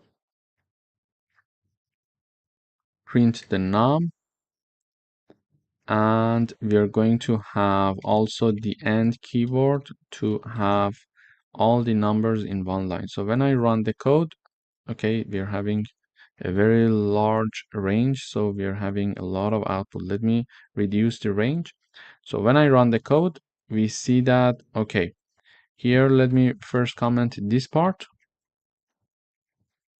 So now if I run the code, we see between the range of 0 and 50, all the numbers that are divisible by 7, we're not printing them here.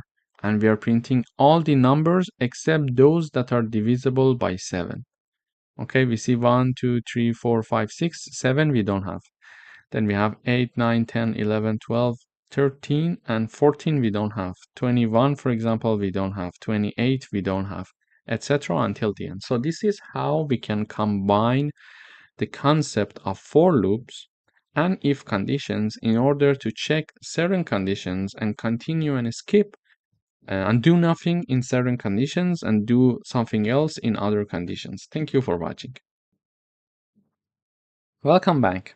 In today's video, we would like to write a Python program that accepts a string and calculate the number of digits and letters. For example, when I run the code, it says enter a string. I write down Reza Shahin, and it says the number of letters, it's 10, and the number of digits it's 0. Okay, so we would like to write a program to calculate number of letters and digits. Okay, in order to do that, first of all, we're going to start with this message. We are using the input function to show this message to the user, enter a string, and then we are going to ask the user to enter a string, and whatever the user is going to enter, we are assigning it to text variable. We are having two counters here, letter count and digit count. So we are going to initialize them to be 0 because whenever we see a letter, we are going to increase it. So this way we are counting the letters and digits. Now we need to have a for loop. So in order to have a for loop, we are having our iterating variable, which is called char. So for each char in the text, this is the variable that we stored the string that we got from the user. If that character is a letter, increase the value of letter count by 1. And if that letter is a digit, if that character, let's say, is a digit, increase the digit count. And we are going to use the is alpha and is digit function to do that. Basically, this function is going to help us to see if one character is a letter or it's a digit. So in order to understand if a char is a letter, we can use the is alpha function, meaning that, for example, if the name of my character is char, like this, char dot is alpha is going to tell us the answer is true or false. If it's true, it means that this character is a letter. If the output is false, it means that this character is something else. It's not a letter, let's say. So here, in order to check if one character is a digit or not, we are also going to use the is digit function. Okay, so here we are going to check to see if that specific character is a digit or not. If character is digit, this line of code is going to return true for us. If that character is not a digit, it is going to return false for us. So here we are iterating through each character of my string here, text, and checking each character one by one. So I say that character, in the first iteration. For example, let me run the code one more time. I say my string is Reza. It says we are having 4 characters. Let me say Reza 1. Okay, it says 4 characters, 1 digit. So now let's see how it works. In the first iteration, my character equals R because my string is Reza 1. Okay, in the first iteration, the char equals R. And then we check to see if R is a letter. What is the answer? Yeah, it's true. So because this statement is true, we're going to enter the if condition and we are going to increase the value of letter count by 1. So letter underscore count plus equal 1, meaning that we are going to increase it. Then in the second iteration, char equals E. And we are going to check if this character, which is E, is a letter. Yes, yes. Therefore, we are going to increase this value again. We are going to have letter count. Another time it is increased. So here, letter count was equal to 1. Initially, it was 0 because we initialized it here. Okay.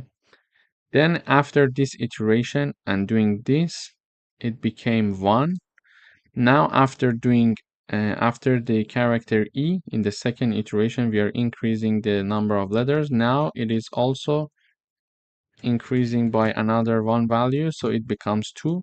Now we are having the character. What is the next character? This is Z. Okay, character equals Z. We check to see Z is a letter.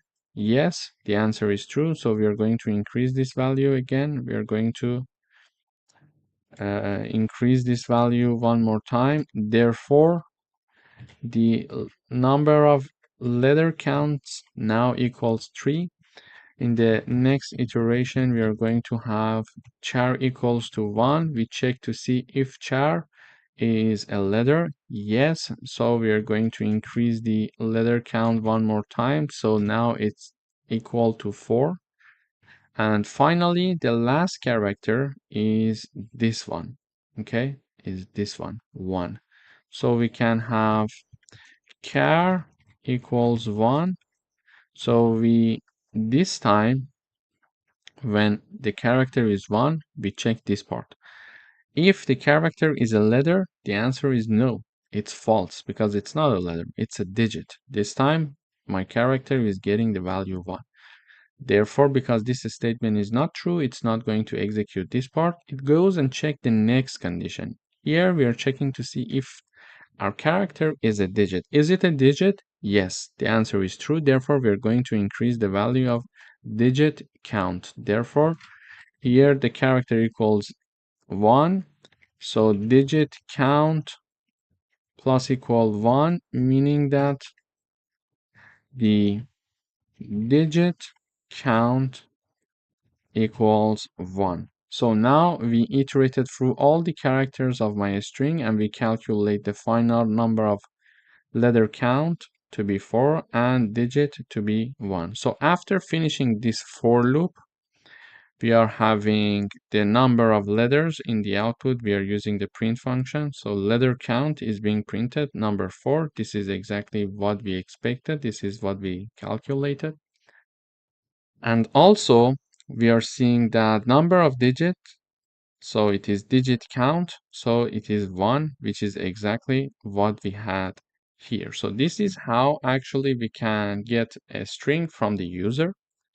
We can initialize the counters for letters and digits, and then we can loop through the string that we got from the user, and each character can be investigated one by one to see if it's a letter or if it's a digit.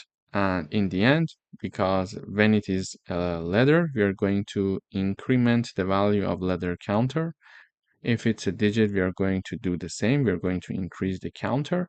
And in the end, we are going to print the letter count and digit count. Thank you for watching. Hi, welcome back.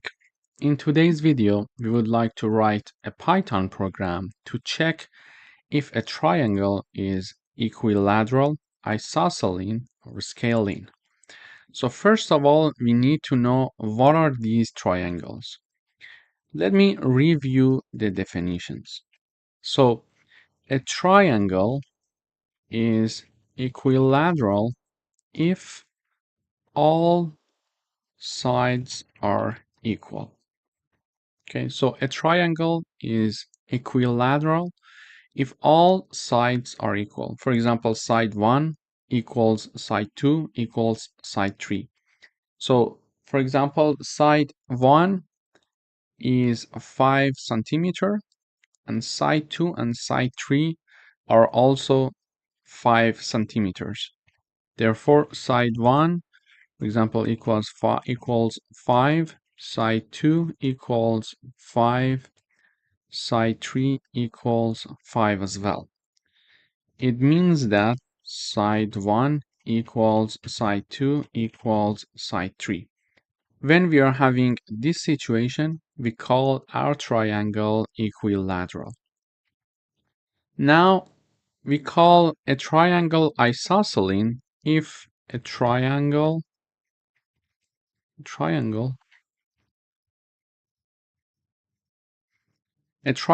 is isosceles if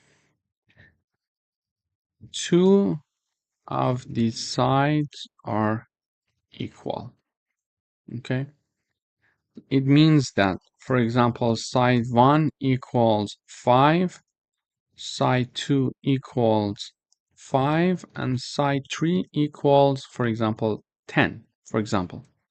So these two sides are equal. This is why that we can call this triangle isosceles. Okay, so two sides are equal. This could be side 1 and side 2. This could be side 1 and side 3. This could be side 2 and side 3. So if any of the two sides of a triangle is are equal, we are going to call that triangle isosceles. Okay. Then we are going to have the scaling triangle, meaning that neither of the sides are equal. So a triangle is scaling if neither of the sides are equal, meaning that side 1, for example, equals 2, side 2 equals 3, and side 3 equals 4, for example. In this situation, we are going to call this triangle a scaling. So we would like to write a Python program to check if a triangle is equilateral, isosceles, or scaling. And we reviewed these three definitions to have a better understanding of what it means to have a triangle that is equilateral, a triangle that is isosceles, or a triangle that is scaling. Okay, now, first of all, we are going to ask the user to enter three numbers. So we are going to use the input function and ask the user to enter side 1. We are going to save it as a float because when we are using the input function, by default, it's a string. We are going to convert it to float and assign it to a. We are going to do the same thing with side 2. We are going to use the input function to get it, and then we convert it to float and assign it to b. And side 3 is also goes through the same procedure and is assigned to c. And now, in order to understand if a triangle is of the type 1, 2, or 3, we need to define a function. This is our function, check triangle. In this function, we are going to check if the triangle is equilateral, isosceles, or scaling. But before that, we need to check the sides of our triangle to see if they are valid or not, because it means that when we are having the addition of two sides, it must be larger than the third side. Okay, the third side, yeah. So for example, a plus b must be larger than c, and a plus c must be larger than b, and b plus c must be larger than a. This is a general rule for sides of triangles of a valid triangle. So first of all, we are going to check this. If this part is true, we are going to call the check triangle function. Otherwise, if this statement is not true, it means that we are not even having a valid triangle. We need to revise it, and this message is shown. The given sides do not form a valid triangle. Okay, so we imagine that we are going to enter inputs that is a valid triangle. We are going to call the check triangle function, and we are going to pass three arguments, a, b, and c. So the check triangle function is called using three arguments, a, b, and c. So we check to see if the sides, all of them are equal. So a equals b equals c. If this statement is true, we are going to print this message. The triangle is equilateral. Okay. But if this statement is not true, so this part is not going to be executed, and we go for the next condition. If a equals b, or b equals c, or a equals c. So here we check to see if any of the two sides of the triangle are equal. So a equals b, or b equals c, or a equals c, because if any of these conditions is true, it means that we are having an isosceles triangle. So we check all the sides 2 by 2 if they are equal. If we at least have two sides that are equal, it's an isosceles triangle. Okay, if all of them are equal, it's equilateral. So we check A with B if it's equal or not, B with C or A with C. If any of these conditions, any of these three conditions is true, we are going to enter this else part and we are going to this elif part and we are going to print this message. The triangle is isosceles. Otherwise, if neither this condition nor this condition is true, it means that the triangle is scaling. So we are going to print the scaling message in the output.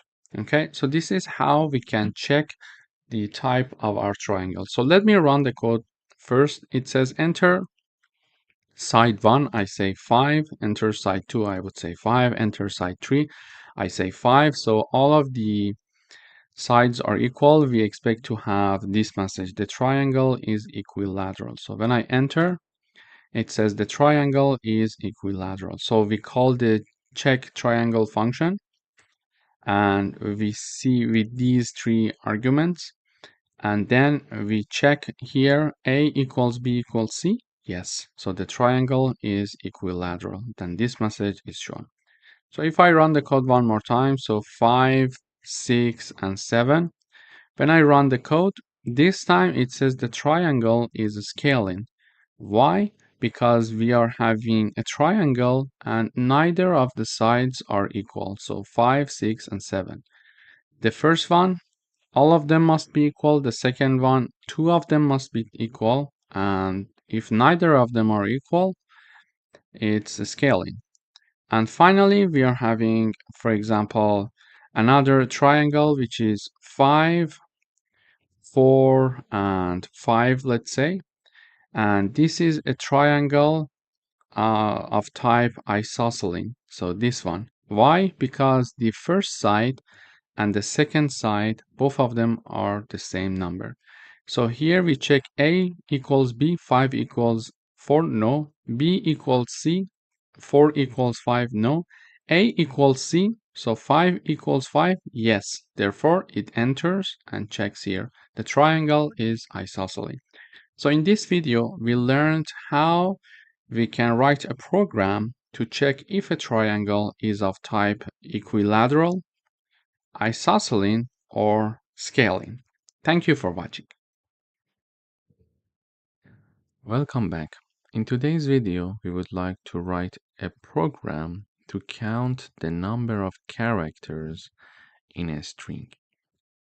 In order to do that, I would like to define a function that is going to do the counting of each character. So in each character, frequency is counted inside this function, char frequency. What I'm going to do here is the following. For example, when I run the code, it says enter a string. So I write down Reza, for example. When I enter, we see that it says R, the frequency is 1, E, the frequency is 1, Z, the frequency is 1, and A, the frequency is 1. So our program counts the number of frequency of each character. When I run the code one more time, I type down Reza R, for example. This time it says we are having two R, one E, one Z, and one A. So here, first of all, I ask the user to enter a string. And we use input function to get the string from the user. We assign it to text. Then we are having the call of the function of the char frequency. This is the name. And we are passing text variable as an argument of this function. And the output of this function is assigned to variable called frequency, okay, which is a dictionary. But let's see what's happening inside this char frequency function. When we call this function, the compiler comes here. It checks the name of the dictionary, the name of the function, and okay, so this is the function that was called. When this function is called, this part of the code is going to be executed. So first of all, we are creating a dictionary to store character count. And as a reminder, when we are having a dictionary, we're going to have key values. Okay, so a dictionary is having key value pair. It means that, for example, for the key one, we are having value 1, then we are having, for example, key 2 and key 2, then we are having value 2, for example, etc. Okay, so just imagine that we are having a dictionary with 2 keys and 2 corresponding values. So it's a key value pair, a dictionary. We are having the key 1, its corresponding value, key 2, its corresponding value. Here exactly, if you see that R is my key and its corresponding value is 2. So in a dictionary, we can easily count the number of frequency for each character. Now I created an empty dictionary here. Then we are looping over the S. So for each character that is in S. And what is S? S is exactly what we passed as argument to call the function. And what did we use to call the function as an argument? This is the text, which is what the user entered. So the entered string by the user is stored in text. We pass text as an argument for the char frequency call of function. Here we just name it s, and we are now looping over the string that the user enters. So we are looping over the string that the user entered. Okay. Now that we are looping over each character of a string that the user entered, just imagine the string is Reza R. Okay. Now, for example, in first iteration, character equals R. So we are looping over R. Then in the next iteration, character equals E, character equals Z, equals A, and equals R. So in each iteration, we move forward character by character. Now we are saying that for each character in the string, if character is inside the frequency dictionary. What does it mean? It means that, for example, we are checking to see now that in the first iteration, char equals R, okay? We want to see if R is in frequency dictionary, okay? In order to check that, we need to check the keys of my dictionary. And first of all, in beginning, initially, this dictionary is empty. So when in the first iteration, when we are having the character R and we are checking to see if R is inside the frequency, the answer is false because initially it's an empty dictionary. So there is nothing inside that. Okay. Now that this statement is not true, we are not going to execute this part of the code and we go to the else part. When we go to the else part, now we are having the value of that character in the frequency dictionary equal to 1.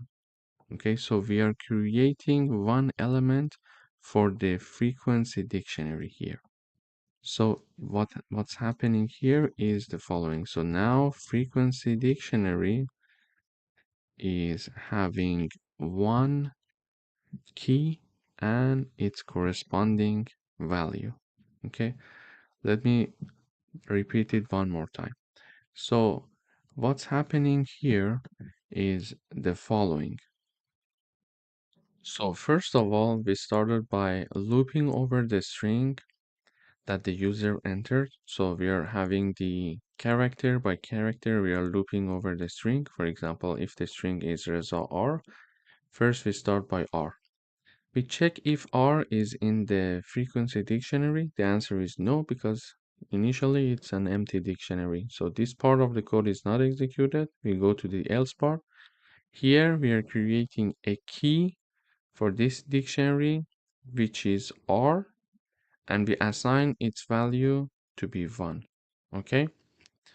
And after this has been implemented, we go up, we move to the next character, and next character is now E. So now the next character is E here. Okay? So now we check if E is in the frequency dictionary. Now our frequency dictionary has one key and its corresponding value, which is R and 1. So E, is it inside the frequency? No, because we only have R, so this part is not executed. Then we move on to the else part, and we are creating a key with the name E, and its value is 1 in the frequency dictionary. So now the next one is created, which is E, and its value is 1. Okay, so we go for the next character now. Next character is Z. So Z, is it inside the frequency? No, because here we only have R and E. So we go to the else part, and we are creating another key which is called Z, and its value is 1 in the frequency dictionary. We do the same with A. So A is not existing already there. We are creating one uh, and assign it to the A key. Now that we are going to the last character, the last character is R. So we check R, is it in the frequency? Yes. Now the answer is yes, because we already have one R. So in this case, we are going to increase its value by 1. Okay. So we are going to increase the value of the R key in the frequency dictionary by 1. So it is already 1. We are going to increase it by another 1 unit, so it will become 2. Okay, so let me repeat the last part. We are going to have the last iteration. So the last iteration is over R. We check to see if R is already there. Yes, R is already there. So R is there. So this statement is true. We check to see if this character is already in the frequency dictionary. Yes, therefore we are going to increase the value of R in the frequency dictionary by 1. So it was already 1. We are adding another 1. It will become 2. This is how this function is going to count the number. So the number of frequency of each character. So in this frequency dictionary, now I have R equals 2, E equals 1, Z has the Z has the value 1, and A has the value 1. So A, Z, E, and R, they are my keys. As we said, it's a key value pair, and it's 2, 1, 1, and 1. It's their corresponding value. As we expected here, we saw the same thing in the output. So we were here. So here we called the function. We did all this computation, and in the end, we are returning the dictionary frec, okay, or let's say frequency. We are returning this dictionary. So we created this dictionary and we are returning it now, okay, and the return dictionary is assigned to this frequency variable, which is itself a dictionary. Now we would like to display character frequencies. So everything is inside this dictionary now, frequency, because the output of the function was assigned to this variable. Now we are having that. We are looping over characters and values. Let's say we call count here. These two are my iterating variables, character and count. And they're going to iterate over the keys and values respectively. Okay, keys and values, keys and values. For example, this char iterating variable is going to iterate over all the keys R, E, Z, A, and this count variable is going to iterate over their corresponding values 2, 1, 1, and 1. Okay. In frequency.items, when we are having the frequency.items, frequency is the name of the dictionary. .items means that the items function is going to help us to iterate over the keys and values. Now, in each iteration, we are going to print the character with its corresponding value. So in each iteration, we see R, for example, and its corresponding value is 2. So R is my character, its corresponding value is 2. We're printing it. Then in the next iteration, we are having E and 1. So E and 1, Z and 1, and A and 1. So this way, we are having a function to count the frequency of characters. And also in the end, to display these character frequency, we are using a for loop to iterate over key and value pairs of my dictionary. So in this video, first of all, we reviewed dictionaries, we reviewed how they are created, and we learned that a dictionary is a key value pair, and then we learned how to count the number of frequency of different keys in a unique dictionary.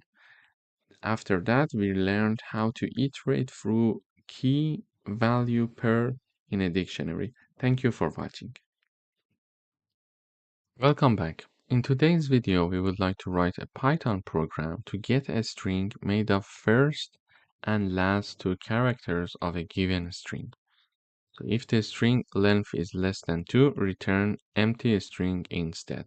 Or we can say, or a message, return an error message. Okay. So here is my code. When I run, it is going to return the first two and last two characters of a given string. For example, I'm calling the function using this string Python. What I get in the output is PYON. So the first two characters and the last two characters. I called it using hi Reza.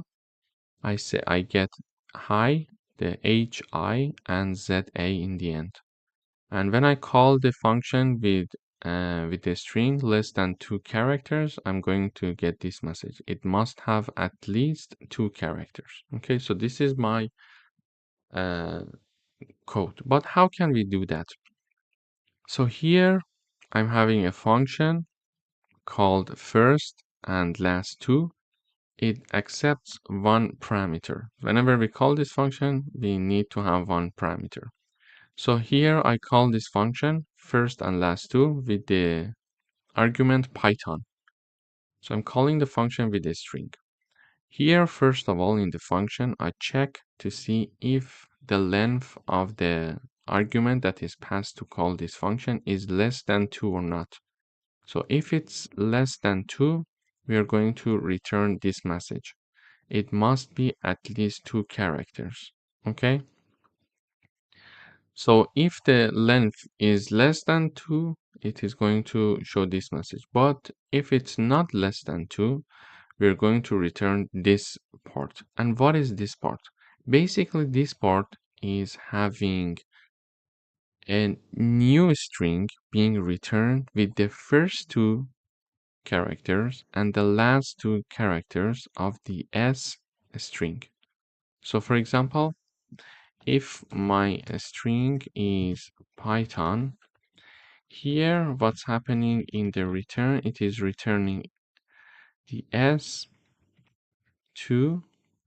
plus S minus 2, okay? And basically this part is going to create a new string that is py, which is the first two characters of my string Python, which is py, plus the last two characters, because we are having the index minus 2, okay? So the last two characters plus on, okay?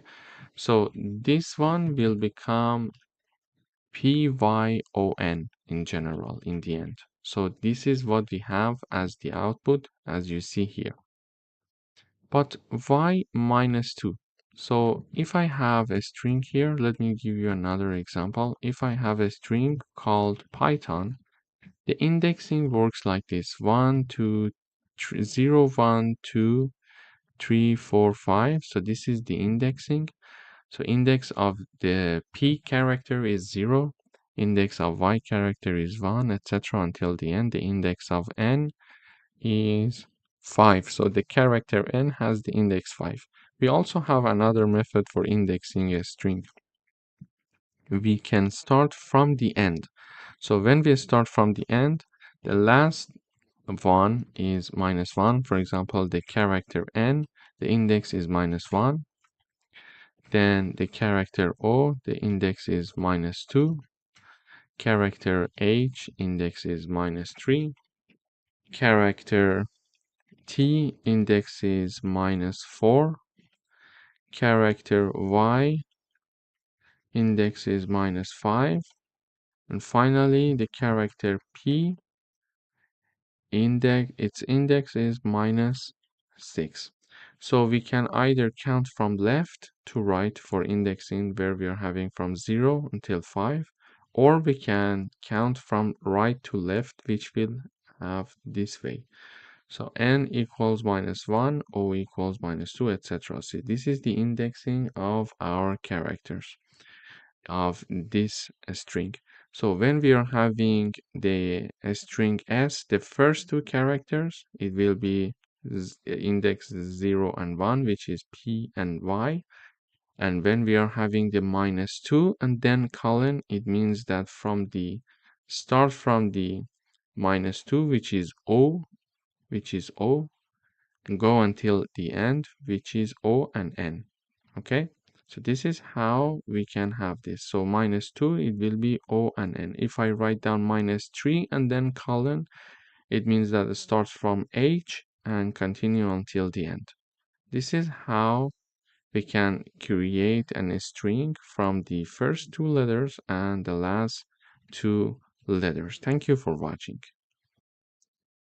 Welcome back. In today's video, we would like to write a Python program to change a given string to a newly string where the first and last characters have been exchanged.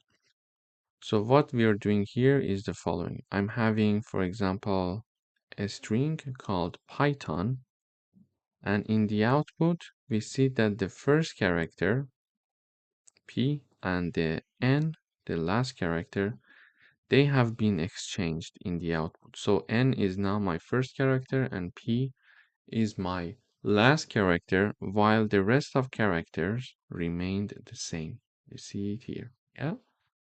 So also this happens for the hello. H and O, they have been exchanged. We see O is my first character, H is my last character, and the rest of the characters are the same. And if we are having a character with less than 2, length of less than 2, let's say, we're going to have this message, not long enough, not long enough. So what we are doing here? First of all, we are calling the swap first last function. And this function, what is it going to do? It's going to create a new string, and it is going to exchange the first and last letters. So swap first last function, we are calling it with an argument s. Here when I call this swap first last function, I'm having a string as argument that is passed. Then we check if the length of the passed argument is less than 2 or not. If it's less than 2, we're going to have this message being shown, not long enough, exactly as we have here.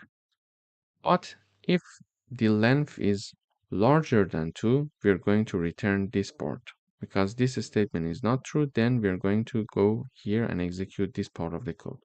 So what this part of the code is doing. So my string is hello, let's say. Okay.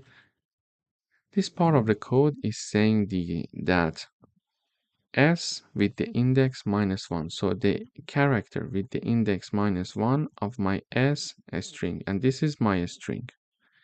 The character -1 refers to the last character, okay? Character with the index -1 refers to the last character. So create a new string where the first character is O because we are putting it in the beginning.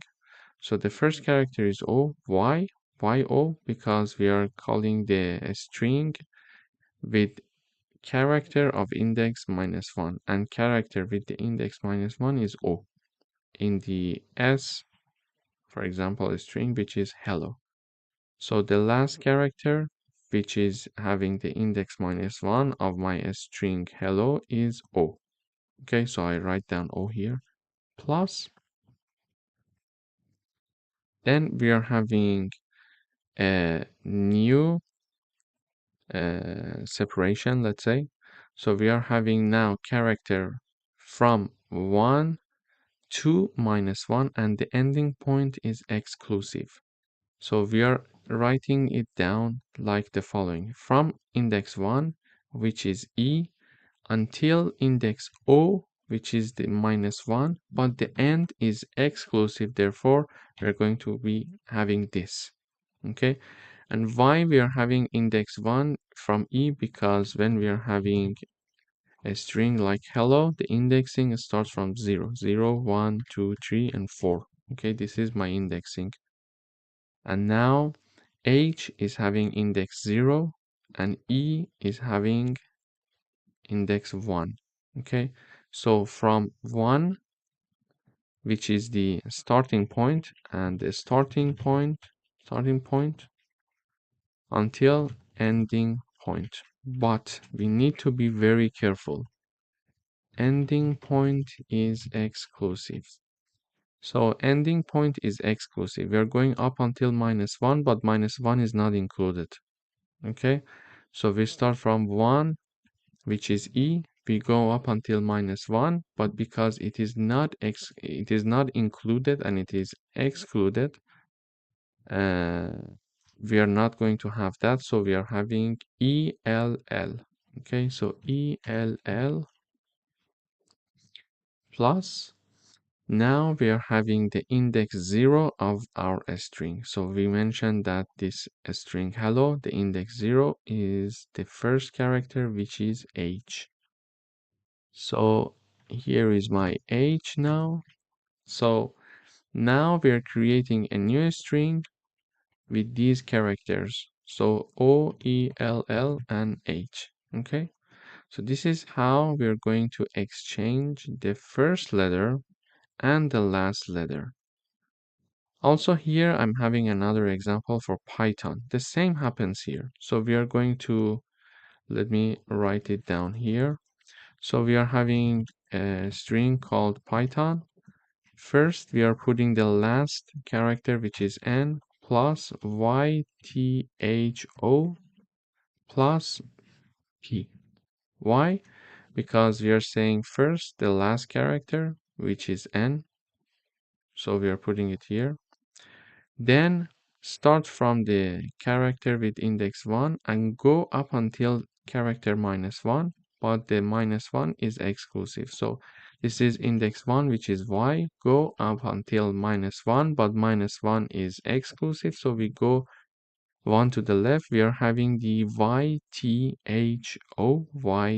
ytho as we have here. And finally, we are having index 0 of the string s. So index 0 of this string means that we are talking about the first character here, which is p. So now we created a string that is like this: nyth, nytho, and p, exactly as we see here in the output. And in case that we are calling the swap first last function with any string that has the length less than 2, we are going to have not long enough message because it's less than 2. So the length of the character is measured through the len function. If it's less than 2, if this statement is true, we're going to show this message not long enough. So in this video, we learned how to exchange the first and last characters of a given string. Thank you for watching. Welcome back. In today's video, we would like to write a Python program that creates a function, and this function is going to check if a given string is palindrome or not. So palindrome means that it reads the same backward as forward using Boolean values. So here is my string. So you see that when I read the string madam, from the left to right, it is madam, and if I reverse it, it will be madam again. So this is what we call palindrome. So reads the same backward as forward, okay? And also here, this word is also a palindrome. So race car is my string, and if I read it from the right, which is RAC, which race, and CAR, race car. So from right when I read it, it's race car. From left when I read it, it's race car.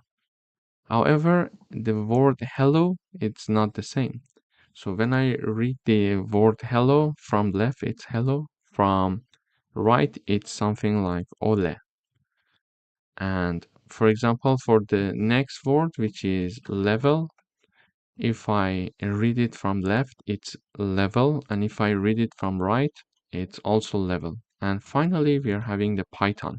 So if I read it from left, it's Python, but if I read it from right, it's not Python. I'm not sure even how we can pronounce it. Nofip, something like this. So this is how we can understand if a string is palindrome or not. In order to understand this using Python, we write down a function that is called isPalindrome.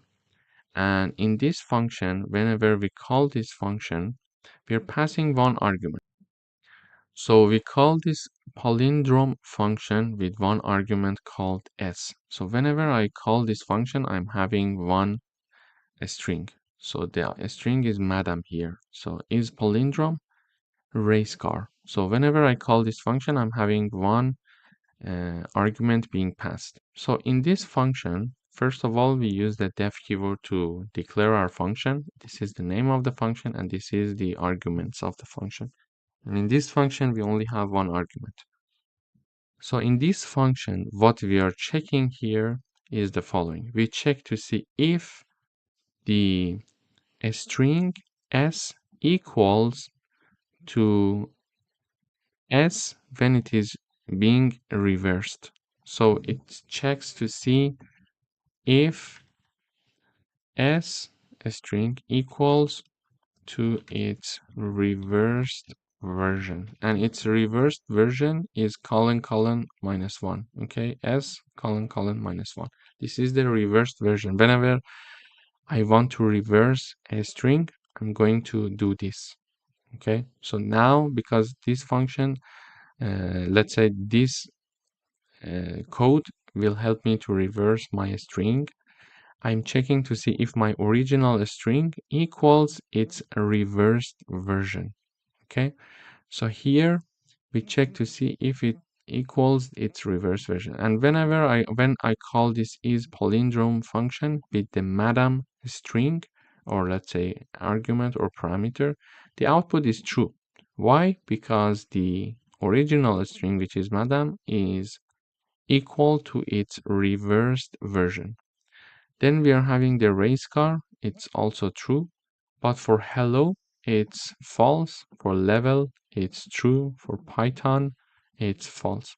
So one thing here to mention is the following. So for example, if I have my string equals Reza, okay, this is my string, then my new string equals my string colon colon minus 1. So now print the reversed string is, then I would like to have my new string being printed. So when I run this code, you see that my original string is Reza. I want to reverse it. So now that I want to reverse it, I create a new string called my new string, and my string, which is Reza, is reversed using colon -1. And now I'm printing my new string, and you see that it is reversed. Other. It's the reversed version of Reza. Okay? So this is how we can reverse a string. So here we are exactly doing the same thing. In this function, we are having the original string and checking to see if it equals its reversed version.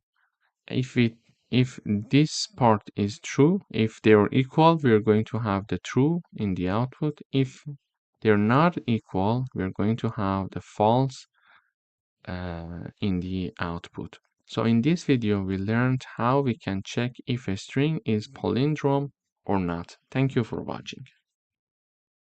Welcome back. In today's video, we would like to write a program that calculates whether a person is eligible for voting based on their age or not. Here is my function. So it is called can_vote, and it needs one argument. And whenever we call this function, therefore, we need to have one argument. And for example, here, I'm calling the canVote function with the argument 20. So I'm passing this argument to the canVote function to check if this person with 20 years old can vote or not. Also with the age 18, also with age 16. So we're going to have 3 inputs to check whether the person can actually vote or not. So here, whenever this function is called, this code is executed and checked, investigated, let's say, these if parts. So first of all, we are checking to see if the age that the user entered or the age that we are investigating is larger than or equal to 18. If so, if this condition is true, it means that we are eligible to vote, because this is the only condition that we are defining here. So this person is larger than, it's more than 18 years or equal to 18, that person can vote.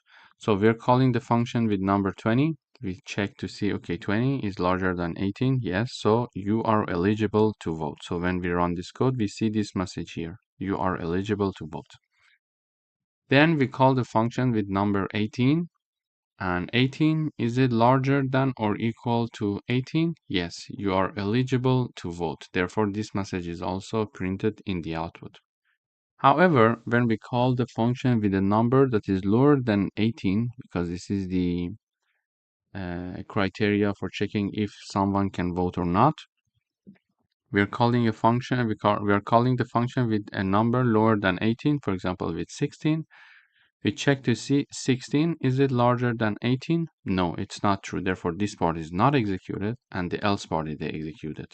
Because whatever that is not inside this condition is going to fall into the else part.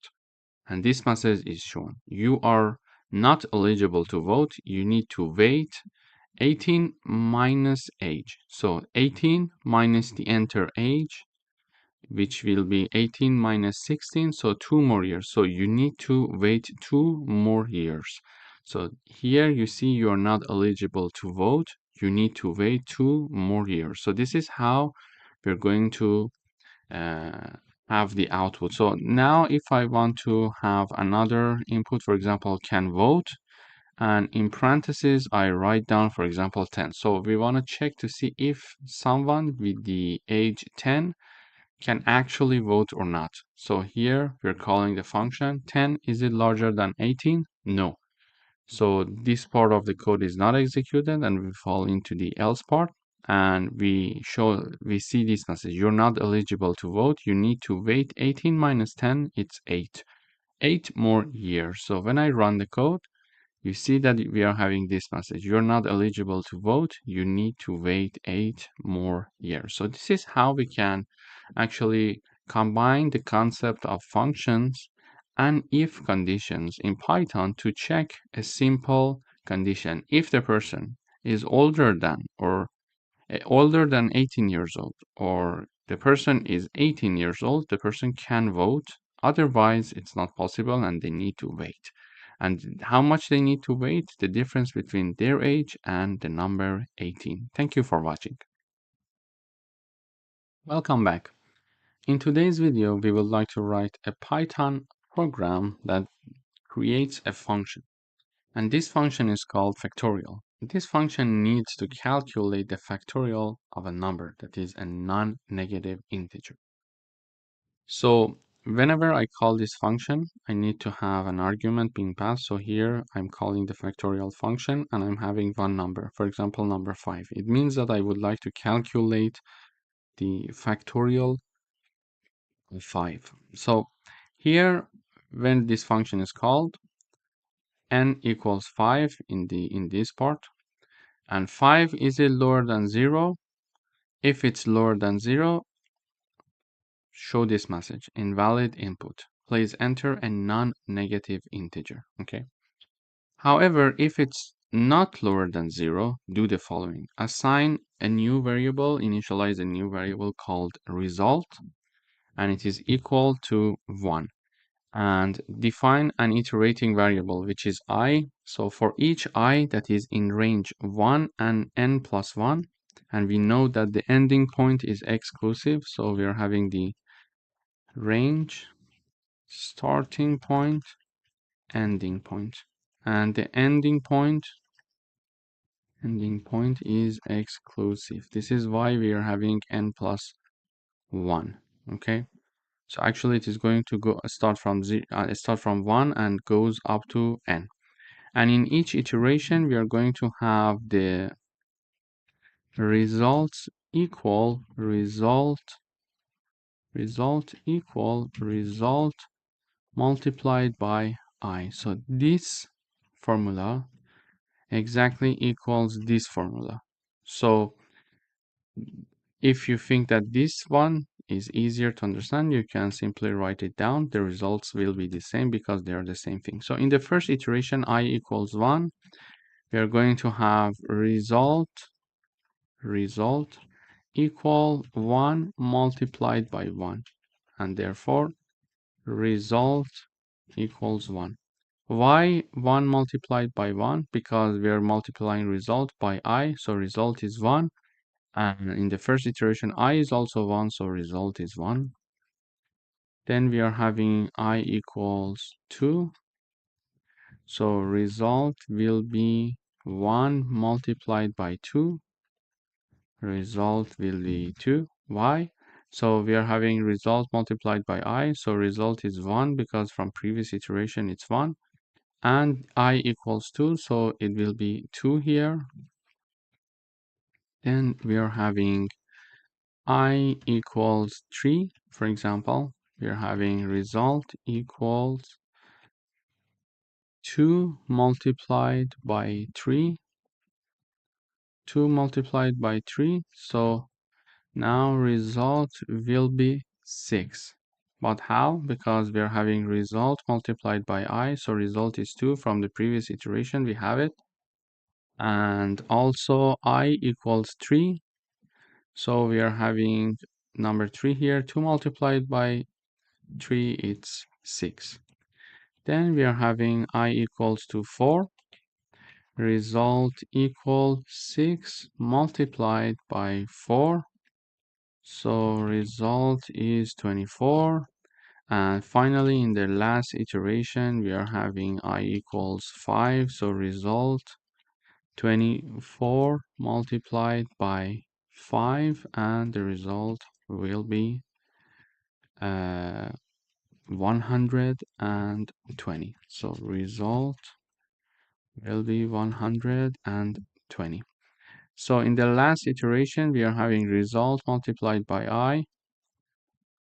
So result from previous iteration is 24 and I is 5. So we are having 24 multiplied by 5. It means that we are going to have the result equals 120. And because now I equals 5, we wanted to continue up until n plus 1, and n plus 1 is exclusive. So n was 5. Oops, sorry. So n was 5. We were supposed to go from 1 to 5 plus 1, which is 6. So 6 is exclusive. So we are going to go up until 5. So I is going to start from 1 and it is going to continue up until 5 because we wanted to calculate the factorial of number 5. Okay, so after finishing this loop, we are going to return the result, which is 120. So we're going to return it and therefore print this because we called this function with the argument 5. So it is going to return the result. So we're going to have the print 120 in the output. And next time I call this function with number -3. So when I call this function with number -3, it comes here. We check first of all to see if -3 is lower than 0. The answer is yes. So we are having this message being shown in the output. Invalid input. Please enter a non-negative integer.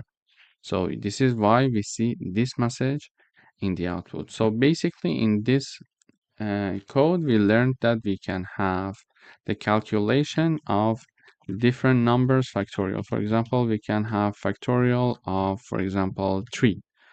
And when I run this code, we see that the factorial of 3 is 6. The factorial of, for example, 10. Let's calculate this one. So this one is this number, okay? We can have the calculation of factorial of 6. It's 720.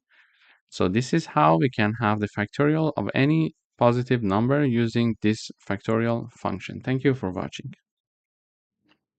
Welcome back. In today's video, we would like to write a Python function that takes two Boolean values as input and return the logical and or of those values. So here is my example. I have my two Boolean variables a and b. One of them is true, the other one is false. And we want to define a function that checks the relation between these two, the and or. Okay, so here is my logical operations function. So this is a function called logical operations. It requires two arguments, a and b. So whenever I call this function, I need to have two arguments, a and b. So here I try to call this function logical operations, a and b. Then we are assigning the result of this function to and value and or value. So we are having two variables on the left hand side, meaning that this function is going to return two values for us. Here you see this is the function output. So the first output, the second output. So the first output is going to be assigned to the and value. The second output is going to be assigned to or value. So this is how this function works. We're calling the function with two variables. On the right hand side, we are having the call of function. On the left hand side, we are having two variables. It means that this function is going to return two values for us, and or. Okay, so it is returning also two values. After doing the calculation by this function, these two values are assigned to add and or values. Finally, we are showing the and value and or value. So what does this function do? Logical operations. Two variables, let's say two arguments are required for this function. So a and b. First of all, we are checking the relation between a and b.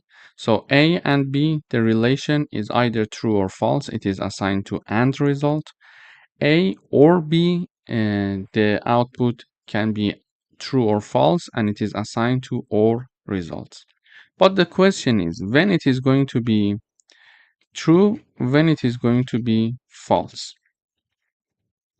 So when we are having a equals true, b equals false, when we are having the and operator, both conditions must be true to have an output of true. Okay, so when we discuss and operator, if both of them are true, the result is true. So let me write it this way. True and true, it's true. True and false, it's false. False and true, it's false. And we are having false and false, it's false. So when we are discussing the AND operator, both of the conditions must be true so that we can have the output to be true.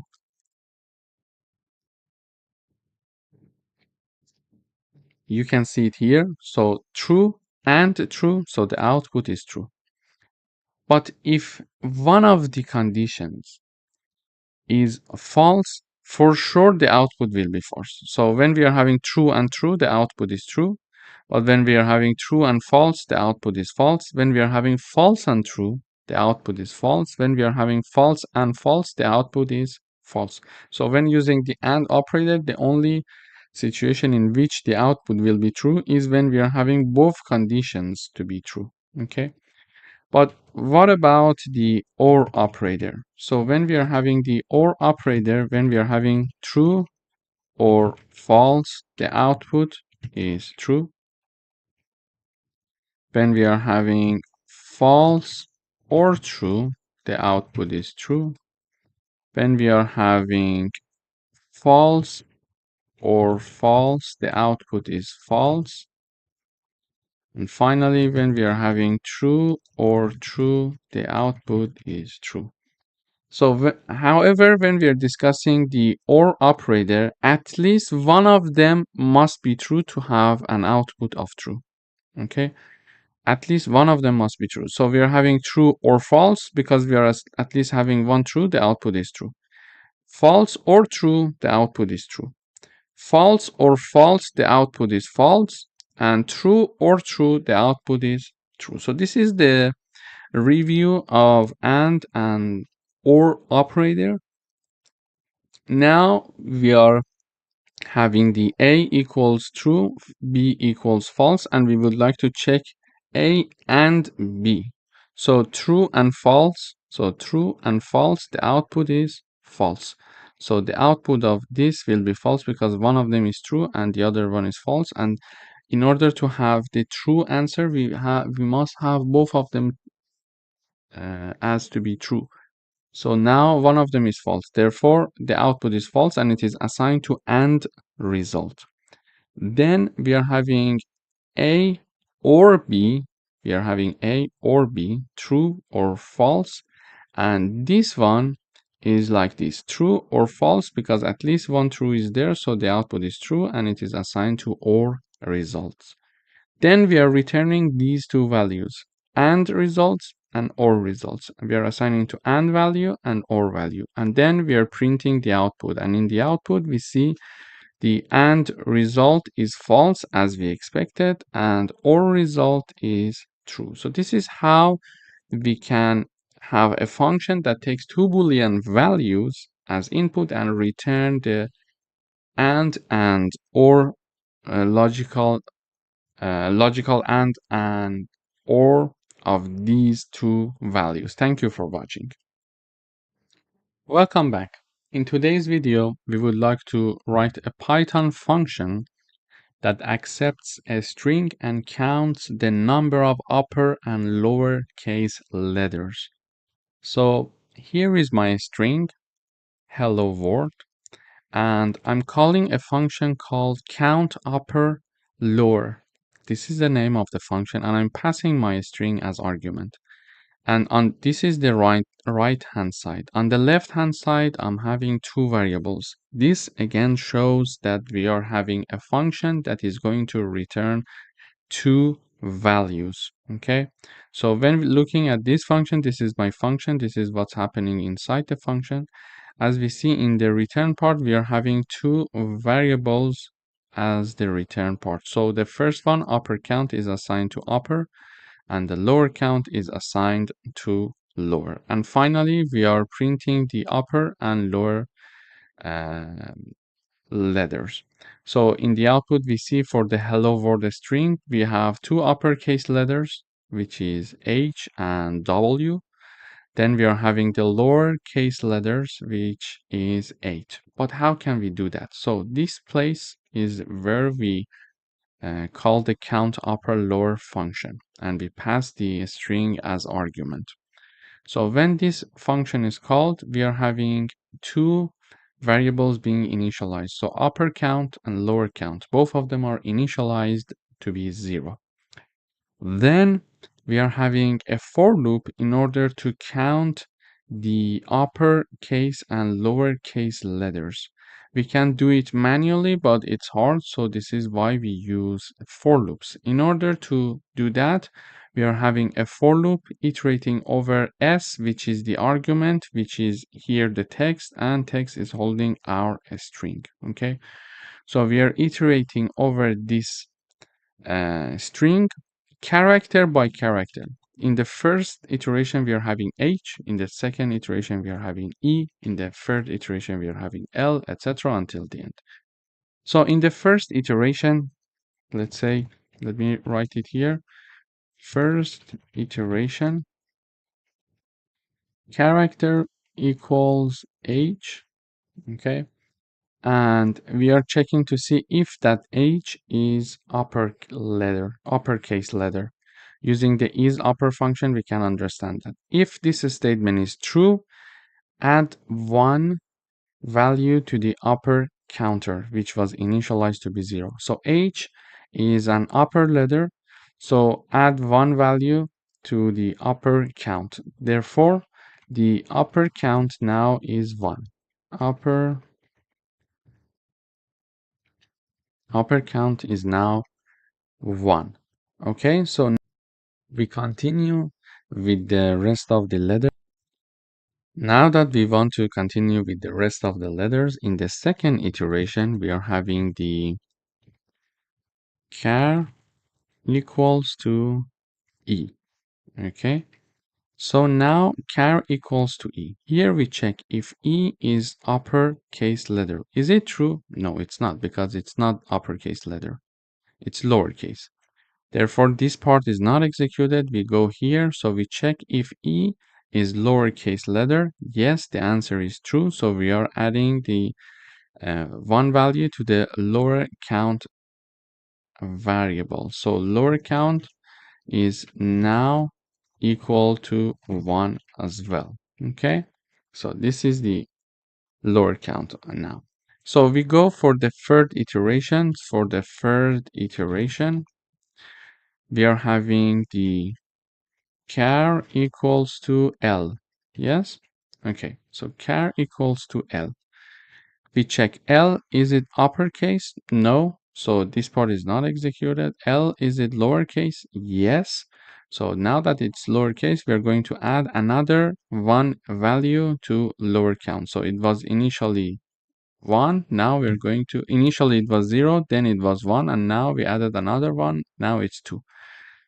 And this way we are going to continue the iteration over the remaining characters of this string. Therefore, we are going to keep track of the uppercase letters and lowercase letters. And finally, that we finish the for loop here, we are having the updated upper count variable and lower count. So basically the upper count should be 2 because we are having only H on W, and the lowercase letter should be 8. So in the end, it will be 8. And finally, we are returning these upper count and lower count variables, which are assigned to upper and lower variables respectively. Finally, we are showing them in the output here. Thank you for watching. Welcome back. In today's video, we would like to write a Python function to check whether a number falls within a given range or not. So here is my number, num equals 10. We are here calling the isInRange function here, and we are passing three arguments. First of all, we're passing our number, which is 10, then starting point and ending point of our range. So we would like to see if this num is inside this range or not. And again, I call this function one more time, and I would like to check the same num to be if it's inside this range or not. This is how we're going to proceed with the program. So is in range function is called with three arguments, number, starting point, and ending point. And finally, in this function, we're going to do a work that is very straightforward. We're going to check if this number, which is the first argument, okay, is larger than or equal to the start, which is the second argument, the starting point, and at the same time it is lower than or equal to the ending point, which is the third argument. Okay, so this is going to return either true or false. If this statement is true, meaning that the number is between these two ranges, so it is going to return true for us. If this number is not passing these two conditions, so it means that it's not larger than or equal to start or and lower than or equal to end, it is going to return false. So when I run the code, first of all, we see true. So we are passing number 10, 5, and 15. Basically here we are checking to see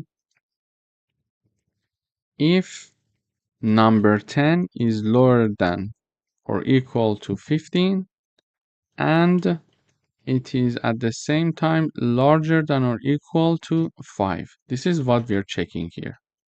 Okay, and the answer is true. Indeed, 10 is larger than 5 and lower than 15. So it is going to return true. This is true for us. Then we are having the same number being checked being checked to see if it's between 11 and 20.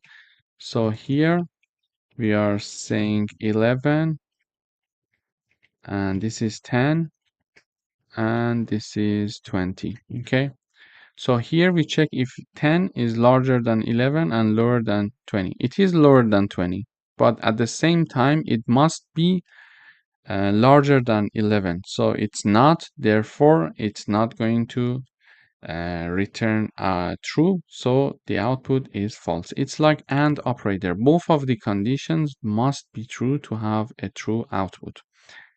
For example, we could have another example here is in, for example, 21 and 30. So when I run the code, the answer is false because we check to see if 10 is larger than 21 and lower than 30. Yes, it is lower than 30, but it's not larger than 21. This is why the answer will be false again. So this is basically how we can check to see if a number is actually is falling within a given range or not. Thank you for watching. Welcome back. In today's video, we would like to write a Python program to count the occurrences of each word in a given sentence. So here is my sentence. Hello world, hello everyone. This is a word of coding. This is my sentence. And in the output, we see hello is being repeated 2 times, word is being repeated 2 times. So hello and hello, word and word is being repeated 2 times. And the rest is being repeated only 1 time. So everyone, this is a of coding. Everything is being repeated once, apart from hello and word. But how can we count that? In order to count that, here I'm creating my string called sentence. I call the count word function and pass sentence as its argument. Then here we are creating a new variable, let's say a new string, and it is assigned to the argument that we passed, and we use the lower function and a split function. So the argument that is passed is my sentence. So this sentence using the is lower is first of all converted to lowercase letters. All of them are converted to lowercase letters. Then we are having the split function to convert this sentence into words. Okay, they are separated now by a space.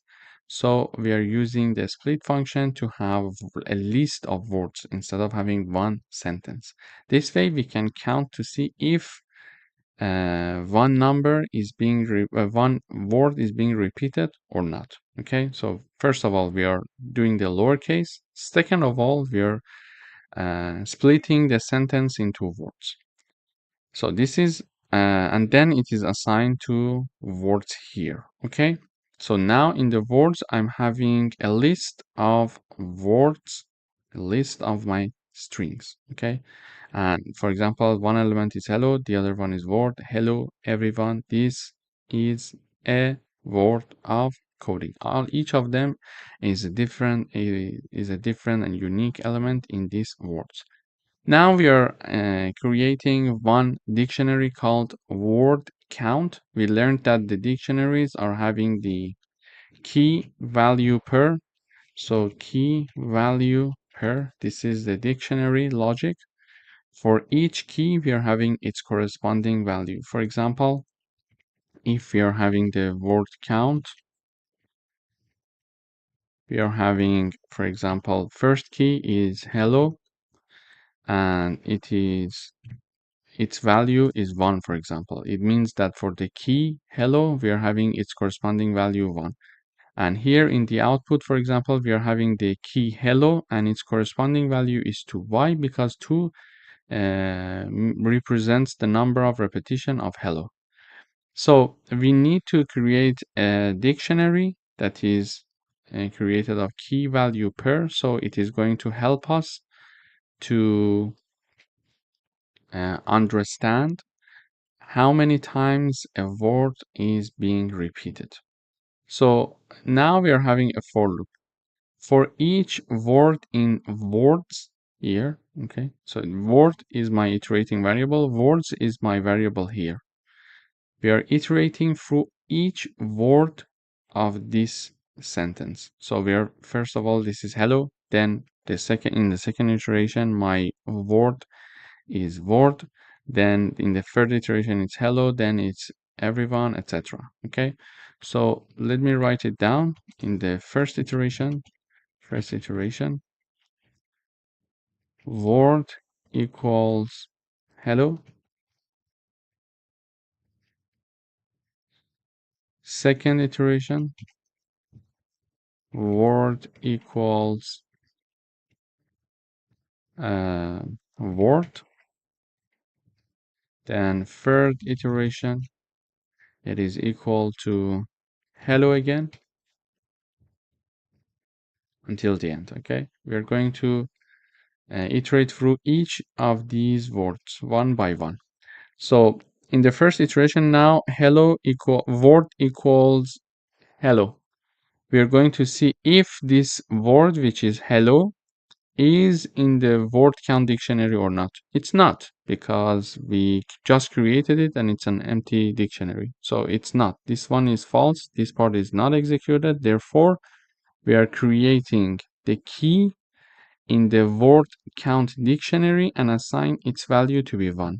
So our dictionary was empty. Now we are adding the key, which is hello, to the word count dictionary, and its corresponding value is 1 now. Why it is hello? Here is word. Why it is hello? Because in the first iteration, word equals hello. Okay? So this is how. Then we go for the next iteration. In the second iteration, word equals word. So we check to see word, is it in the word count dictionary? No, in my word count dictionary, I just have hello and its corresponding value. So this part is not executed because this part is false. Then we come here. When we come here, we see that, okay, we need to create a new key with its corresponding value. So a new key is our word in the word count dictionary and its value is 1. So it means that we are going to have word and its corresponding value is 1. Okay. So we are having the iterating variable being inserted as the key, as the next key of the word count dictionary, and its value equals 1. Its value equals 1. Because, and why we are having the word here? Because we are iterating in this, we are in the second iteration, and this word equals word in the second iteration. So we go up back. So we go for the third iteration. The third iteration, we are having the third word, which is hello again. So we check to see if this word is already existing in the word count dictionary. Here, do we have hello? Yes, we have one hello. Okay, we have one hello. So this part is true. And we are going to add one value to the key of the word count dictionary. And what is that key? That key in the third iteration is hello, and hello is already there. So we are adding one value to its value. So value is already one. We are adding one value, it will become two. So we are adding one value to the word key, which is in the first iteration hello of the word count dictionary. Okay.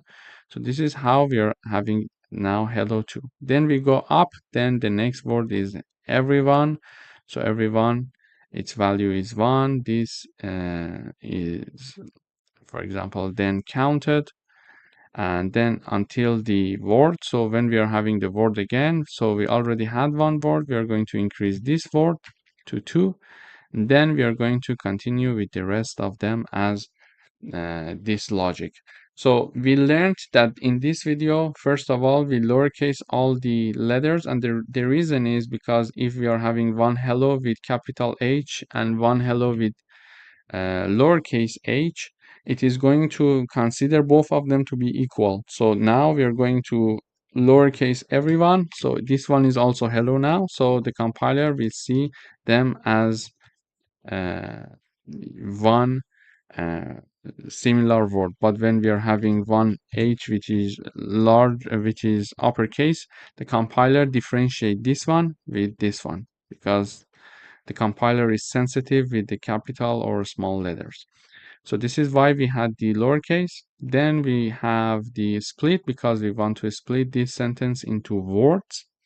We assign it to words now. We create a dictionary which is empty. We loop over the words inside the words. Here we check and we remove the punctuation. So whatever that we are having, question mark, comma, the period, etc., all of them are removed, and we are updating the word here. Then we are going to check to see if that specific word in the first iteration hello already exists in the word count dictionary or not. So it's no. We are going to insert it for the first time and assign it the value 1. Then in the next iteration, when we encounter hello, for example, we see that okay, hello was already there, and we are going to simply add one value to its value. Now it's 2, etc. So until the end, we can count the number of occurrences of each word in a given sentence. Thank you for watching. Hello everyone, welcome to this lecture.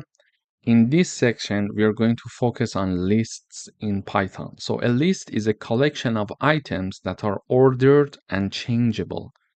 They are created using square brackets, and items in lists are separated by commas.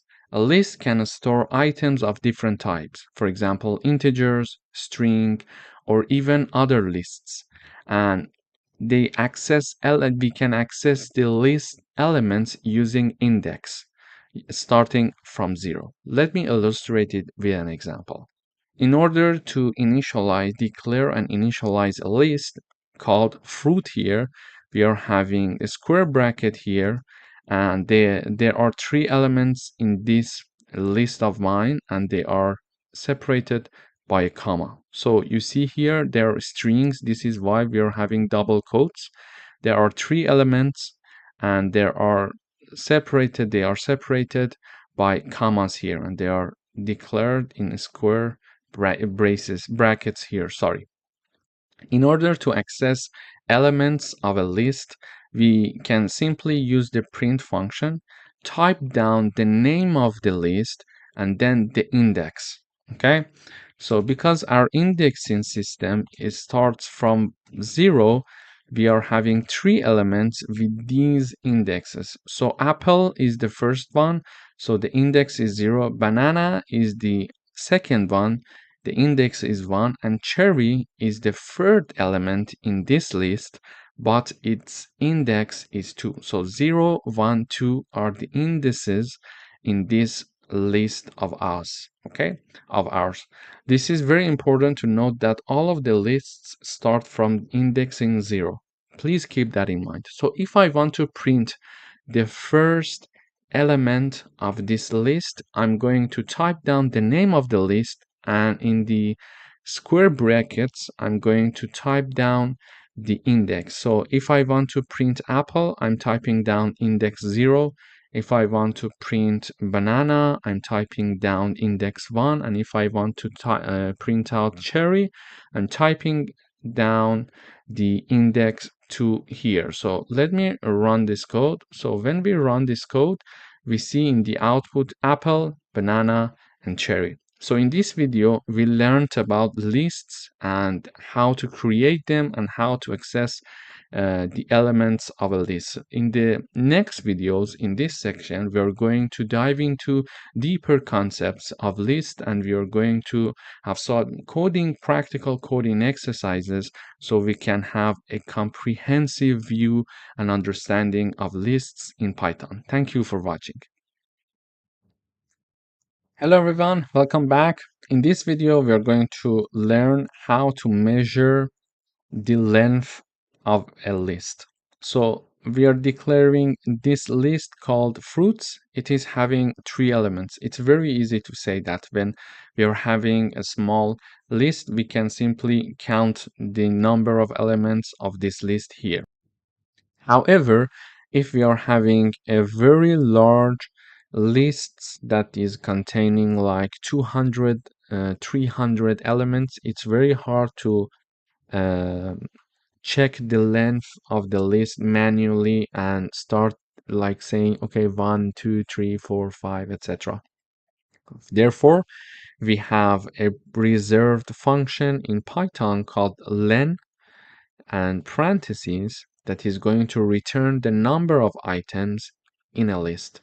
So let me give you an example. We are having this list here, and in order to measure the length of the list, I'm printing out the len function, and in the parentheses, I'm putting the fruit. So basically, the function is this fruits. Okay, so this is the function. We are typing down the name of the function, and then in parentheses, I'm typing down the name of my list. And because I want to print this value, I'm putting it in the print parentheses. So when I run this code, I see it says 3. So in this video, we learned how to use the len function to know the number of items in a list. Thank you for watching. Hello everyone, welcome to another lecture. In this video, we're going to talk about list operations, in particular membership test using in and not in. So this is in and this is not in syntax. So we use in to check if an item exists in a list, and we use not in to check if an item does not exist in a list. For example, we would like to write a program to check if apple is in the list and if grape is not in the list. To do that, we are having a list called fruits, and there are 3 elements in this list: apple, banana, and cherry. So the membership test is the following. To check if apple is in the list, we are having the print function. I'm typing down the apple, the element or the string that we want to check if it is existing in the fruits list or not. So simply I type down the apple, then I use the in keyword, and then the name of the list, which is fruits. So I'm saying, is apple existing in the fruit list? So the output we expect to see true. Why? Because apple exists indeed in the fruits list. Why? It is the first element. And then we are checking to see if grape is not included as one element in fruits list, and we expect to see true again in the output because it is true that grape is not an element of fruits list. So let me run this code. All of them, both of the answers are true because apple is inside the fruits list here and grape is not in the fruits list. So let me have another example here. So for example, we could say uh, banana not in fruits. And the output we expect to see false. Why? Because banana, we are saying banana is not in fruits. We are checking this membership. The output is false. Why? Because banana is already there. So banana is one of the elements of these fruits. So when I print another time banana in fruits, I expect to see the output true here. So let me run the code. We see for the first two, as we discussed, the answers are true. For the third one, banana is not in fruits. It is false because indeed banana exists in fruits. And then the last one, it is true because banana is in fruits. Is it true? Is this statement true? Yes, banana is in fruits. But banana is not in fruits. Is this statement true? No, this is not true. Why? Because banana is indeed in fruits. Grape is not in fruits. Is this statement true? Yes. So the output is true. Apple is in fruits. Is this statement true? Yes, it is true. So the output is true. Thank you for watching. Hello everyone, welcome to this lecture. In this video, we are going to talk about how to modify a list. So lists are mutable in Python. It means that we can change their elements by accessing their index or performing certain operations. We are going to write a program to replace the second item in a list with orange. Okay, so our original list is here. So it's called fruit. It has three elements, apple, banana, and cherry. And we also learned that the index of banana is 0. The index of apple is 0, the index of banana is 1, and the index of cherry is 2. So we would like to write a program to replace the second item in the list with orange. So the second item in the list is banana. We're going to modify this banana and replace it with orange. But how can we do that? It's very easy. We type down the name of the list and the index of the second item, banana, which is the index is 1. Based on 0, starting from 0, the banana index is 1. And we are setting equal sign to orange. This way, I'm modifying the second element of this list. After that, I'm printing my list. How? I'm using the print keyword and put down the name of the list. So when I run this code, we see that apple, orange, and cherry is being now printed in the output. But what if I would like to change cherry to something else? So for example, I would like to modify cherry. So I would type down the name of my list and the index of my third element, which is cherry, and the index is 2. And I'm going to uh, have the equal sign, and I'm just typing down pineapple. Okay, so now I would like to replace cherry with pineapple and then print out the fruit list. So when I run this code, I see this new list of mine here: apple, orange, and pineapple. So this is basically are the rules of how to access certain elements in a list for further modification. Thank you for watching. Hello everyone, welcome to another coding exercise. We would like to talk about how to understand the index of one element in a list. So we would like to write a program to find the index of banana in the list that contains apple, banana, and cherry. So this is my list called fruits, and apple, banana, and cherry are 3 elements in this list. In order to have the index of banana in my list, I can use this code. So name of my list dot index, and then in the parentheses, I'm typing down the name banana because this is the element, this is the banana is the element that I'm looking for its index in the fruits list. So I put down, because I want to see the output, I put down this line in the print parentheses keyword. So when I run this, it says 1. So it means that the fruits list is having the banana element at the index 1. Okay, so this is how to find the index of one element in a list. So let me give you another example here. I can have fruit.index, then apple, and then cherry here as well. So let me have this parenthesis here. Sorry.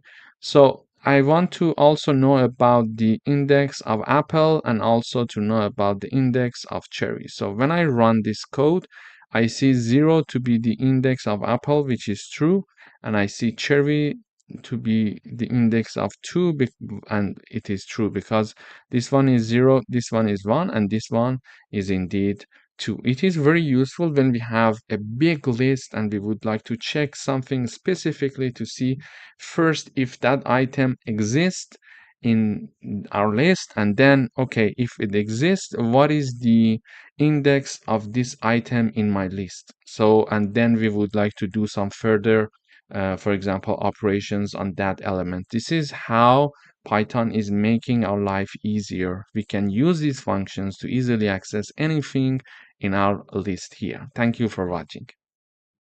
Hello everyone, welcome to another lecture. In today's video, we're going to talk about the count function. So the count function returns the number of occurrence of a specific item in the list for us. So here we would like to write a program to count the number of times apple appears in this list. Okay, so here I'm initializing and declaring and initializing a list called fruits. Then this list is having 4 elements: apple, banana, apple, and cherry.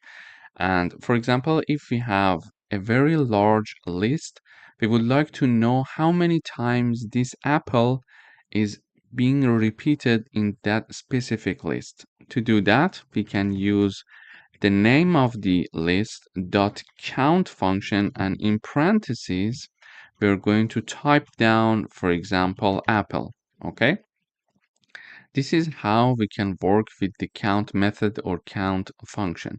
And because we want to see the output of this line of code, we put it in the print parentheses. So when I run this code, I see 2 in the output. Why? Because there are 2 repetition of apples, 2 occurrence of apple in this list. But if I want to, for example, investigate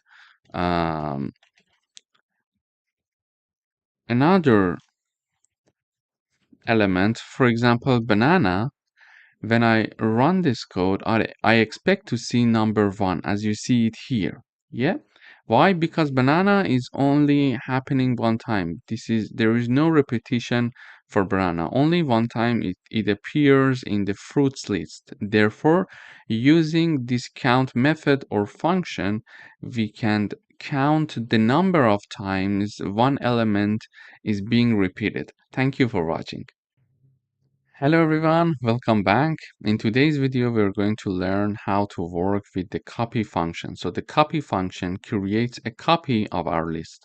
So we would like to write a program to create a copy of our list. So our list is called fruits. It has 3 elements: apple, banana, and cherry. And then we are going to have a new list called new list.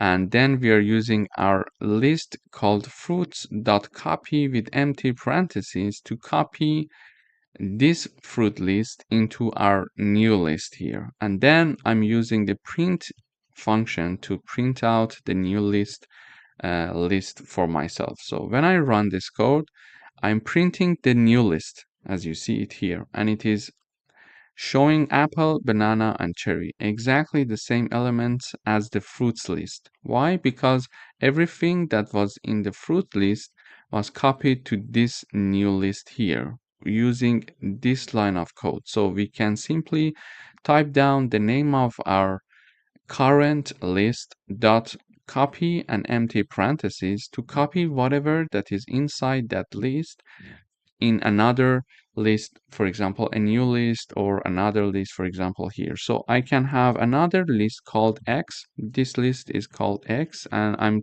typing down fruits.copy here. And then I'm printing this list that is called X. As you see, the fruit list is also copied and pasted into the list that is called X. And when we are printing the X here in the output, we're using this line, we see that apple, banana, and cherry is there. So simply using the copy keyword, we can copy and paste everything in another list. Thank you for watching.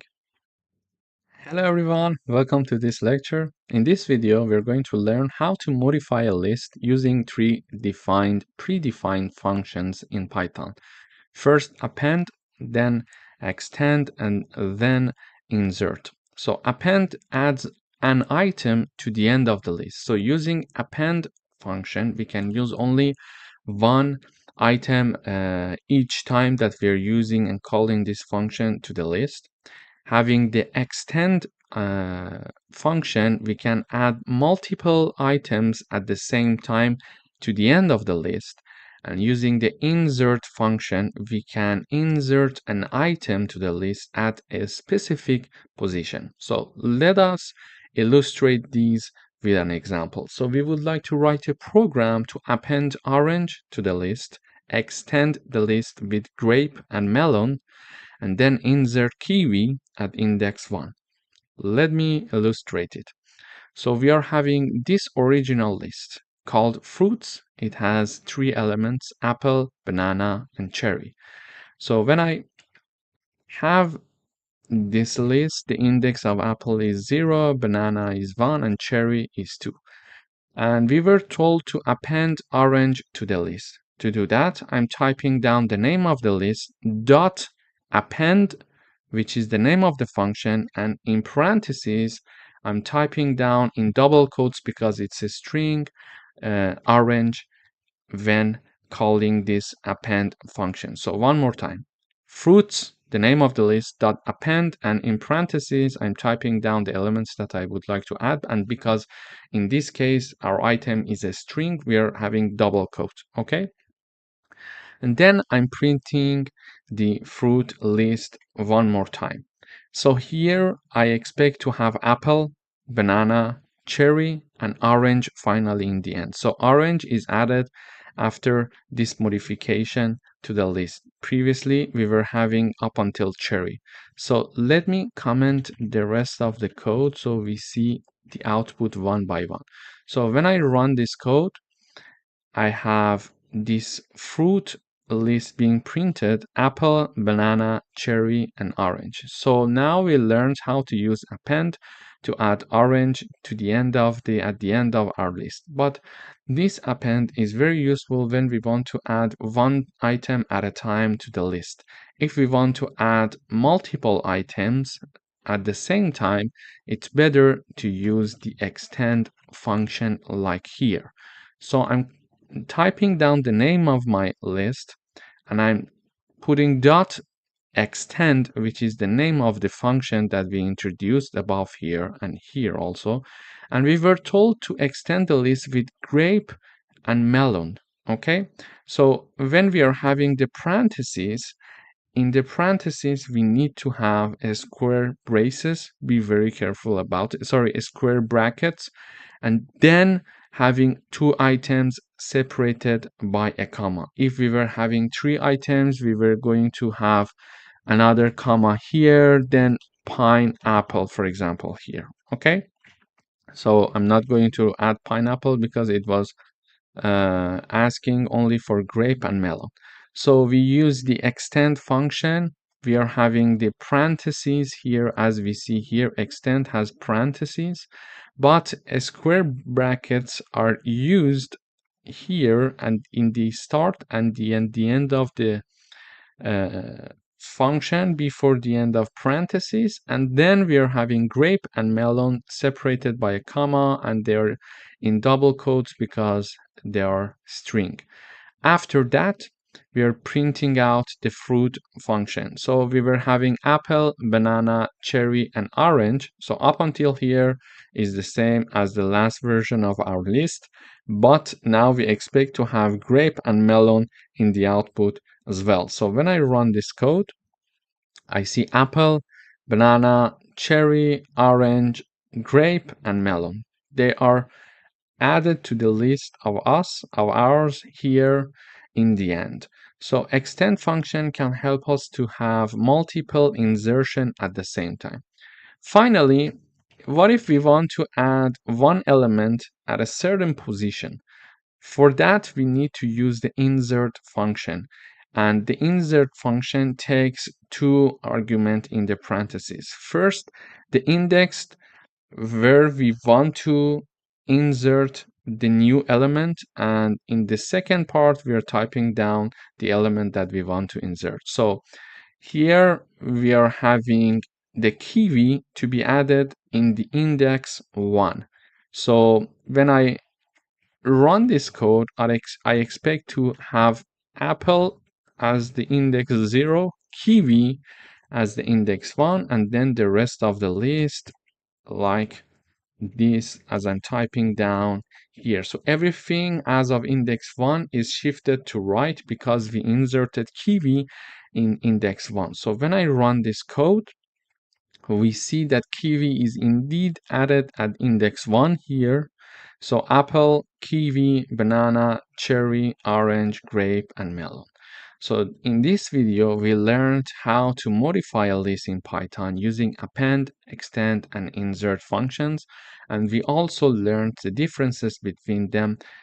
For example, append can add item one at a time to the list, to the end of the list. Extend, however, can add multiple items to the list simultaneously in one go. And then we are having the insert function that can help us to insert one specific item at a one specific index or location in our list. Thank you for watching. Hello everyone, welcome to this lecture. In this video, we're going to learn how to modify a list using remove, pop, delete, or del, and clear functions in Python. So basically, when we are calling the remove function, we need to put one item in parentheses, and it is going to remove the first occurrence of the item that is mentioned in parentheses. Then we can have the pop function. It is going to remove the item at the specific index. So in the parentheses, we can type down the index, or the last item is going to be removed if no index is specified in parentheses. Then we are having the del keyword, the delete keyword it means, and then the list name, and then the index in a square brackets. It is going to delete the item at the specific index. And finally, we can have the clear function that is going to remove all elements from the list. Let me illustrate it with an example. So we would like to write a program to remove banana, pop the last item, which is this function here, delete the first item, and then clear the list. Okay, to do that, I'm having one list called fruit, and it is containing of 4 elements. It is containing 4 elements: apple, banana, cherry, and orange. So it says that use the remove function to remove banana. To do that, I'm typing down the name of my list dot remove, and in parentheses, as indicated here, we need to type down the name of the item. So I'm typing down the name of the item, remove banana. So banana is typing down here, and now I'm printing out the fruit list here. So let me comment these parts because we're going to uncomment them step by step. So I'm removing banana from the list and then I'm printing out the list. So I expect to see apple, cherry, and orange when I'm printing out the fruit list after this modification. So this banana must have been removed, must be removed. So we are seeing apple, cherry, and orange. Indeed, this remove function helped us to remove the banana string from this list. Then we are having the pop function here. So it says pop the last item. So we learned that pop can have some index in the parentheses. So if we indicate the index in the parentheses, it is going to specifically remove the item at that index, or if we do not indicate an index in parentheses using the pop function, it is going to by default remove the last item. And it says pop the last item, so it means that we are not needing to have any index in the parentheses. So I'm typing down the name of the list, then dot pop, and with nothing in the parentheses, so it is going to remove the last element, which is orange here. So this is our last version of the list: apple, cherry, and orange. And then I'm calling the pop function with no index in the parentheses, so it is going to by default remove the last item, which is orange here. So we expect to see our list containing only apple and cherry when we are going to call this fruit list one more time and print the output. So when I run this code, we see yes, apple and cherry. So orange is now removed after using the pop function for the fruit list. Okay. Then it says delete the first item. But how do we do that? So this is the syntax for using the delete function, or del. So del, then space, name of the list, and in square brackets we are going to type down the index of the item that we want to be deleted. So here we are having the code del keyword, the name of the list is fruits, and we want to delete the first item as the problem is stating here. So the first item is having index 0. I'm removing the first item and I'm printing out the list uh, fruit one more time. So when I run this code, the last version of my list was containing apple and cherry, and then I del the first item of the fruits list. So I expect not to see the apple anymore when I run the code, and see only cherry, because using this we remove the first element of this list. So yes, we are seeing only cherry in the output after we are removing the first element of the fruits list using the del keyword. Okay. After that, it is asking us to clear the list. In order to clear the list, we are having the fruits dot clear and nothing in parentheses, and we are printing out the fruit list one more time, and we expect to see nothing in the list, so we are clearing the list and there will be no item in the list after calling the clear function for the fruits list. So let me run the code one more time. Yes, we see an empty list here. So in this coding exercise, we learned how to modify a list using remove, pop, del, and clear function. Thank you for watching. Hello everyone, welcome to this lecture. In this lecture, we are going to learn about another list operations. In particular, we're going to learn about repetition. So we use the star operator to repeat a list a specific number of times. Let me illustrate it with an example. We would like to write a program to repeat the list apple and banana 3 times. To do that, we are declaring and initializing a list called fruits, and it is containing apple and banana separated by a comma. So there are 2 elements in this list. To do the repetition, I'm having a repeated fruits list here, and it it is equal to fruits, this original list, times 3. Very easy syntax, okay? Then I'm printing the repeated fruits here in the output. And I expect to see apple, banana, apple, banana, and apple, banana, because this list is going to be repeated 3 times, and it is going to, let's say, copied and pasted 3 times in the repeated fruits list. So when I run this code, I see apple, banana. This is the first time of repetition, apple, banana, second time, apple, banana. So 3 times the original fruits list is repeated in the repeated fruit list using this star syntax to have the repetition in lists. Thank you for watching.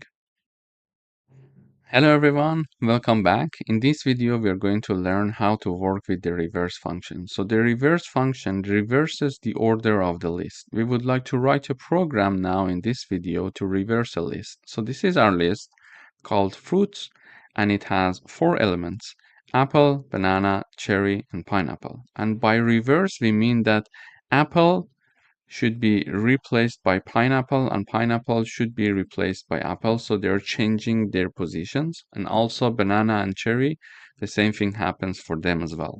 To do that, we are simply type down the name of the list dot reverse with empty parentheses, and then I print my list here. So when I run this code, I see pineapple, cherry, banana, and apple. So originally the list was like this. So in the output, we see the apple and pineapple, they switched their position, and also banana and cherry, they also switched their position. So simply using the reverse function in Python, we can reverse the elements of the list. So they're going to change their position, and a new list is going to be created based on this reverse function, in which the elements are reversed. The elements are reversed. Thank you for watching. Hello everyone, welcome to another lecture. In today's video, we are going to learn how to work with the sort function or method. So this function or method sorts the list in ascending order or descending order depending on how we work with it. So we would like to write a program to sort the list banana, cherry, and apple. So here is my list declared and initialized. It is called fruits. It has 3 elements: banana, cherry, and apple. And first of all, we would like to sort this list based on ascending order. To do that, I just type down the name of the list, then dot sort and parentheses, empty parentheses. So when I now print out the fruit list here in the output, so when I run this code, I see apple, banana, and cherry. So apple comes with an A, and then banana with a B, and cherry with a C. However, originally the list was banana, cherry, and apple. Now it is in the ascending order, alphabetical order.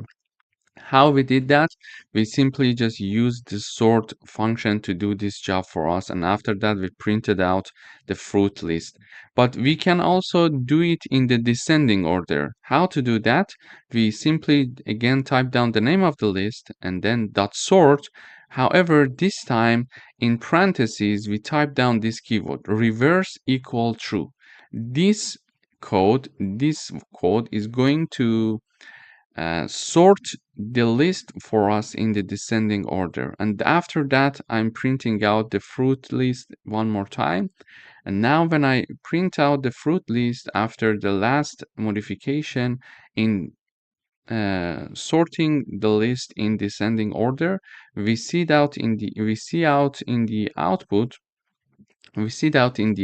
we have cherry, banana, and apple. Now it started from C and then B and then A, so it's in descending order. So in this video, we learned how to sort a list in ascending order and also in descending order. But just one point that we need to be careful about and keep in mind is that when we are willing to uh, sort our list in ascending order, we simply type down the list name dot sort and empty parentheses.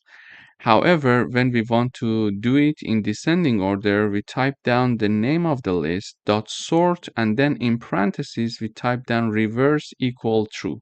So this is all we need to do. Everything else is taken care of. Thank you for watching. Hello everyone. We would like to write a program that creates a list of 5 numbers and then reverse the order of the list and print both the original and reversed lists. So this is my list. It has 5 elements: 3, 7, 1, 9, and 5. So we would like to print this list and also the reversed version of this list. And what is the reversed version? Reversed version is this one. So we have 5, 9, 1, 7, and 3. This is the reversed version of our original list here. Why? Because in the reversed version, we see that we start with 5 and end with 3. So 5 and 3 are changing their place. And also 9 and 7 are changing their place. So we are having a reversed version of this list that is called numbers. But how do we do it in the code? In order to do that, I type down the name of the list, which is numbers, and then colon colon -1. This code is going to help me to reverse the list, and this is assigned to a new list that is called reversed numbers. And finally, I'm using the print function to print the original list, which is called numbers, and the reversed list, which is called reversed numbers. When I run, we see the output is exactly as we expected here. So this is the reversed list and this is the original list. Basically, we learned how to reverse a list in Python simply by typing down the name of the original list and then typing down colon colon -1, and it is assigned to a new list that is called reversed numbers. Thank you for watching. Hello everyone, welcome back. We would like to write a program that creates a list of 5 numbers. Find and then find and print the largest number in the list. This is my list. It is called numbers. It has 5 elements: 12, 45, 7, 89, and 33. And we see the output is 89. So the largest number that we found is 89, which is indeed a true number, a correct number. To get to the largest number in a list, we type down the max function. So this is the max function. And in parentheses, we are going to use the numbers. This is the name of our list, and it is assigned to a variable called largest underscore numbers. And in the output, we are using the print function to print the output, and we are typing down the largest number is, and then we are typing down with a comma, we're separating the message from the variable, and after comma, I type down the name of my variable, which is largest number. So and then in the output, we see that using the max function, we could find the largest number. So using the max function, simply we can access to the largest number in a list. Thank you for watching. Hello everyone, welcome to another lecture. In this video, we are going to learn about list operations. In particular, we are going to learn how to add two lists and create the third list based on those two lists. So we're going to use the addition or plus operator to add two lists into one. So we would like to write a program to add two lists. So the first list is fruit containing of two elements, apple and banana. The second list is called vegetables and it is containing carrot and spinach.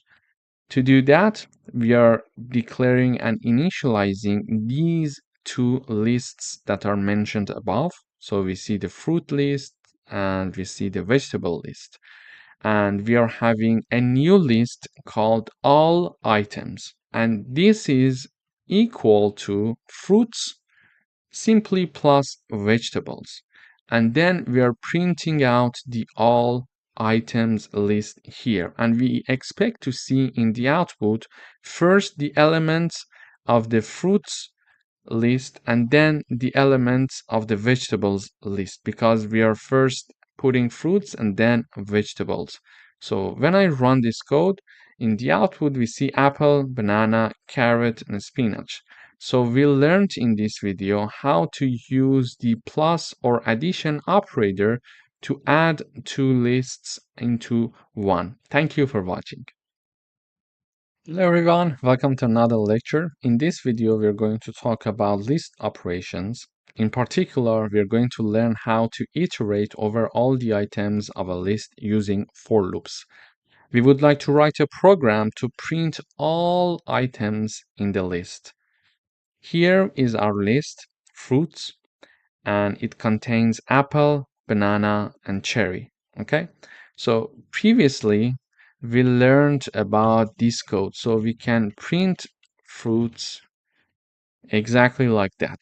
It is very easy to do it. Okay, but now we are going to learn how to access all the elements using a for loop, not basically printing out only the fruits list typically. Okay, now we would like to loop through the list. To do that, we are typing down the name, the for keyword, then a new variable I'm calling fruit. We can call it x for the sake of simplicity.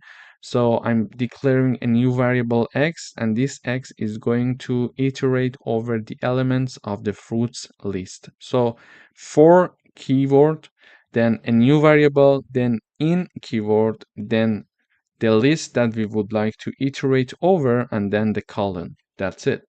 Then when we are having the colon, we enter, we go to next line, and we are printing x. And x is going to iterate over all the elements of this list for us. So it is going to print all the elements of the list for us. So when I run this code, I see apple, banana, and cherry. Why? Because in the first iteration, x equals apple. In the second iteration, x equals banana. And in the third iteration, x equals cherry. And in each iteration, we are printing the value of x. Okay, so when x equals apple in the first iteration, we are printing apple. We see apple in the output. Then banana is equal to x, and then we are printing x, so banana is printed, and the same goes with the cherry. This is how we can use for loops in order to iterate over all the elements of a list. Thank you for watching. Hello everyone, welcome back. In this video, we would like to find the third largest number in our list. This is our list. It is called numbers and it has some elements. And we would like to find a third largest number in this list. To do that, I'm printing using the print function. I type down the message third largest number, and then I call the third largest function. And this function basically is doing the work for us, and we are passing this list that is called numbers as the argument. Okay, now to do that, I'm having this list being converted to a set using the set function. Why? Because in set, we do not allow duplicates. Okay, we do not allow duplicates in sets. So this is why we are first of all, we are converting this list to a set, and then we are sorting this set. I'm going to tell you why not being allowed to have duplicates is important in this example. Then whatever is the output of this part is going to be assigned to the unique numbers. So we are having a set called unique numbers. So when I run this code, for example, here I'm printing this list, which is called numbers. Then I'm printing this unique numbers set as well here in the output. So when we are having it in the output you see the numbers is the same as we declared here. but the unique numbers is having 2, 5, 7, 9, and 10. So duplicates are removed. We were originally having two number 2s, and we were having two number 7s, but in this unique numbers, we are seeing that we are only having 1, 2, and 1, 7. And this is because of this set function that we use here. So if I remove this set function, and when I rerun the code, I see the unique numbers is being printed here as a list, and as a list, when it is being printed, you see the duplicates are there. So we are having two number 2s and two number 7s. So this unique numbers is being written here when we are not using the set function. We learned if we would like to access to the largest number, we type down the index -1. So when I type down the unique numbers, then here I'm having -3, for example, it is going to access the third number from right. Okay, so we are looking for the third largest number, and we sorted the list for ourselves here because we are removing the set. Okay, now this is the sorted list, and the third largest number is 7 as you see it here. So -3. So this function is going to basically sort these numbers list, then assign it to unique numbers list. Then we are going to access the third element from the right of this unique numbers list. And here is the third element from the right. We see number 7 is the third largest number. Okay, so in this example, this is correct. But if we wanted to look for the fourth largest number, what would have been the answer? When we are having this -4 here and I run the code, we see still it says the, let me type down fourth here, fourth. So when I run the code one more time, we see the fourth largest number is -7. So I type down -4 to access the fourth largest number. So this is the first largest number, second largest number, third largest number, and the fourth largest number is not 7 anymore because 7 is the third largest number. But because there is duplicate, the code is making, a mistake. So the fourth largest number is 5, but we are having 7 in the output. This is why we need to convert this list to a set. Therefore, this set is going to remove duplicates. So when I run the code, you see the fourth largest number is 5, which is true because first largest number, second largest number, third largest number, and fourth largest number is 5. Okay, so this is important to remove duplicates. This is why we use this set function, and then we sort the converted list to a set, and we are assigning it to unique numbers. Therefore, we are not having any more duplicates in our code. So let me review it one more time. We are willing to find the third largest number. Here, let me type down third again. And let me type down -3 here again. I'm having this list. I'm calling my third largest function, and I'm passing as the argument this list that is called numbers. Then I'm using the set function to remove the duplicates. Then using the sorted function to sort it in ascending orders. When we are having a set in ascending order, we can simply understand the third number, the third element from the right will be the third largest number because it is sorted in ascending order and it has no duplicates value in it. Okay, and it is assigned to unique numbers here. Then let me just comment these parts because these parts were added because I wanted to show you the output for better understanding and analyzing the code. So then I'm using the name of this variable, which is unique underscore numbers, and using the brackets, I'm accessing the uh, third largest number from the right, because we learned if we type down -1, we can access the number from the right, the first number from the right. To access the second number from the right, we use -2. To access the third number from the right, we use -3. So this is how we can access to the third largest number in our list. Thank you for watching. Hello everyone, welcome back. In today's video, we would like to find the pair of numbers with the maximum product in a list. To find the maximum product in a list, we need to find the two largest numbers in our list, because if they are multiplied with each other, they are going to produce the maximum product. So we need to look for the two largest number in the list. So this is my list. I'm calling this function max product pair, and it is going to do the work for me. I'm passing as argument this numbers list. When I'm passing it, I'm using the set uh, function to convert it to a set to remove duplicates. Then I'm using this sorted function in order to sort it in ascending order, and it is assigned to unique numbers.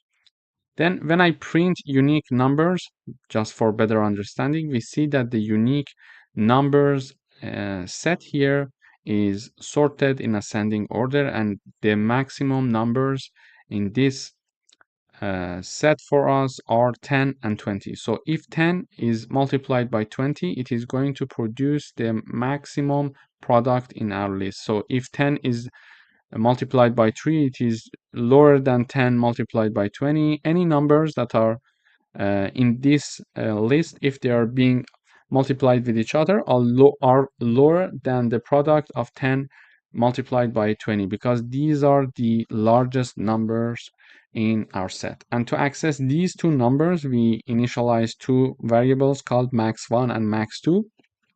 To access the last element of this set, I type down the name of it, and then using the -1 index to access the last element from the right, and then -2 here to initialize it to a second variable called max2. And then finally, I'm returning these two variables. So when I run the code, we see that the pair with maximum product is 20 and 10. So these two numbers, if being multiplied to each other, they are going to produce the maximum product in our list. Thank you for watching. Hello everyone, welcome back. In today's video, we would like to append a list to a second list. I'm having two lists here, list 1 and list 2. Each of them is having 3 elements, 1, 2, 3 for the list 1 and 4, 5, 6 for list 2. Then I print the message in the output appended list. Then I call the append list function, and I'm passing two lists as arguments. They are separated by a comma.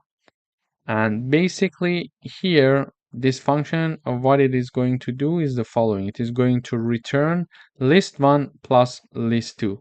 So list 1 plus list 2 is going to append the list for us, and we see in the output. So when I run, I see that 1, 2, 3 is from the first list, and 4, 5, 6 is from the second list. So we see that here, using this example and using the plus operator or addition operator, we could append two lists into each other. Thank you. Hello everyone, welcome back. In today's video, we would like to write a program that creates an empty list called shopping_list and add 3 items of our choice to the list. For example, apple, bread, and milk. Then print each item from the list on a new line. To address this problem, we're going to create an empty list like this, and it is going to have no element in the beginning because it's an empty list. Then we are going to use the append function. So this is the function that we have, and using the append function, we are adding new elements to this empty list. So first we are typing down the name of the list, dot append, and in parentheses we type down the string that we would like to be added to this shopping list. For example, apple, bread, and then milk is added to this shopping list. And then in order to print each item from the list on a new line, we need a for loop, because if we use the print function and simply type down the name of the list, it is going to print the whole list for us and not to print each item from the list on a new line. Because we want to do that, we need a for loop, and we are going to iterate through the list, and in each iteration we are going to print one element for each item in shopping list. Shopping list is the name of the list, and item is the iterating variable that we are creating here. So for each item in the shopping list, print item. So in the first iteration, item equals apple. In the second iteration, item equals bread. And in the last iteration, item equals milk. So, and in the first iteration, it is going to print apple.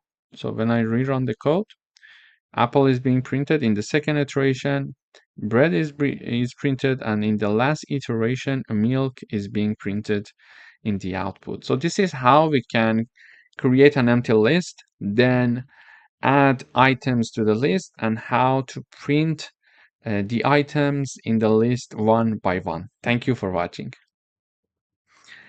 Hello everyone, welcome back. In today's video, we would like to write a program that creates a list of three numbers, for example, 10, 20, and 30, then calculate and print the sum of the numbers in the list. So here is my list. I am declaring and initializing a list called numbers, and it has three elements, 10, 20, and 30.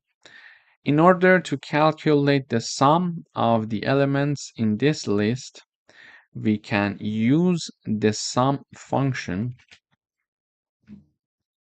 and then in parentheses I'm going to type down the name of the list. So this sum function is going to add all of the numbers and calculate the sum of all the numbers in this list, and then it is going to be assigned to a variable called total.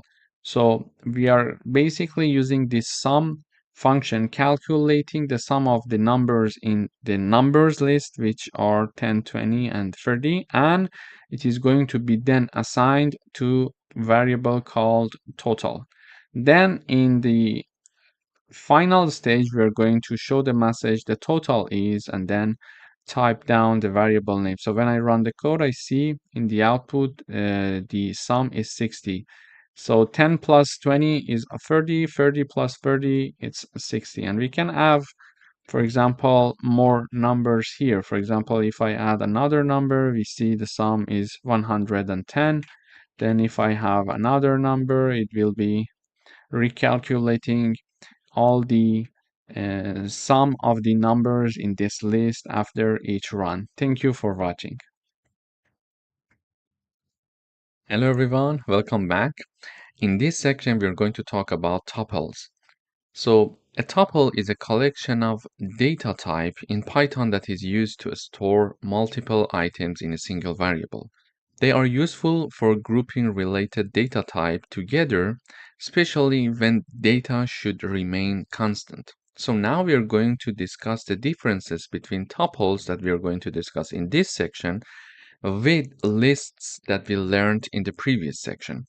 So tuples generally are immutable. It means that they cannot change after creation. They cannot be changed after creation, okay? But in lists, we saw that they are mutable. It means that we could add elements, we could remove elements, and generally we could modify the elements. This is not possible to be done in tuples. And when we want to define tuples, we use parentheses. However, when we wanted to define lists, we were using square brackets. In general, in terms of performance, tuples are faster because they are not changeable. They are immutable because of their immutability. However, lists are slower because they are mutable, because we can change them. Because of this option, they are slower. And typically, in terms of the memory usage, tuples are smaller in memory, while lists are more using memory size as compared to tuples. And tuples generally are used for fixed data or the constant values, while lists are used for dynamic data that changes frequently. So these are the main differences that we can mention between tuples and lists. In the next videos, we are going to learn how to declare and initialize tuples and how to do certain operations using tuples. Thank you for watching. Hello everyone, welcome to this lecture. In this video, we're going to learn how to create different types of tuples. So I'm typing down my first tuple called empty tuple, and then when I'm initializing it, I'm using parentheses as we discussed earlier in the previous video. And here I'm putting no element for this tuple. So it's a tuple that has no elements, or we can say an empty tuple. Then I am initializing another tuple with one element in it. So it's a single element tuple. And the name of this tuple, I name it single element tuple. It could be X, it could be Y, whatever we want. There is no difference.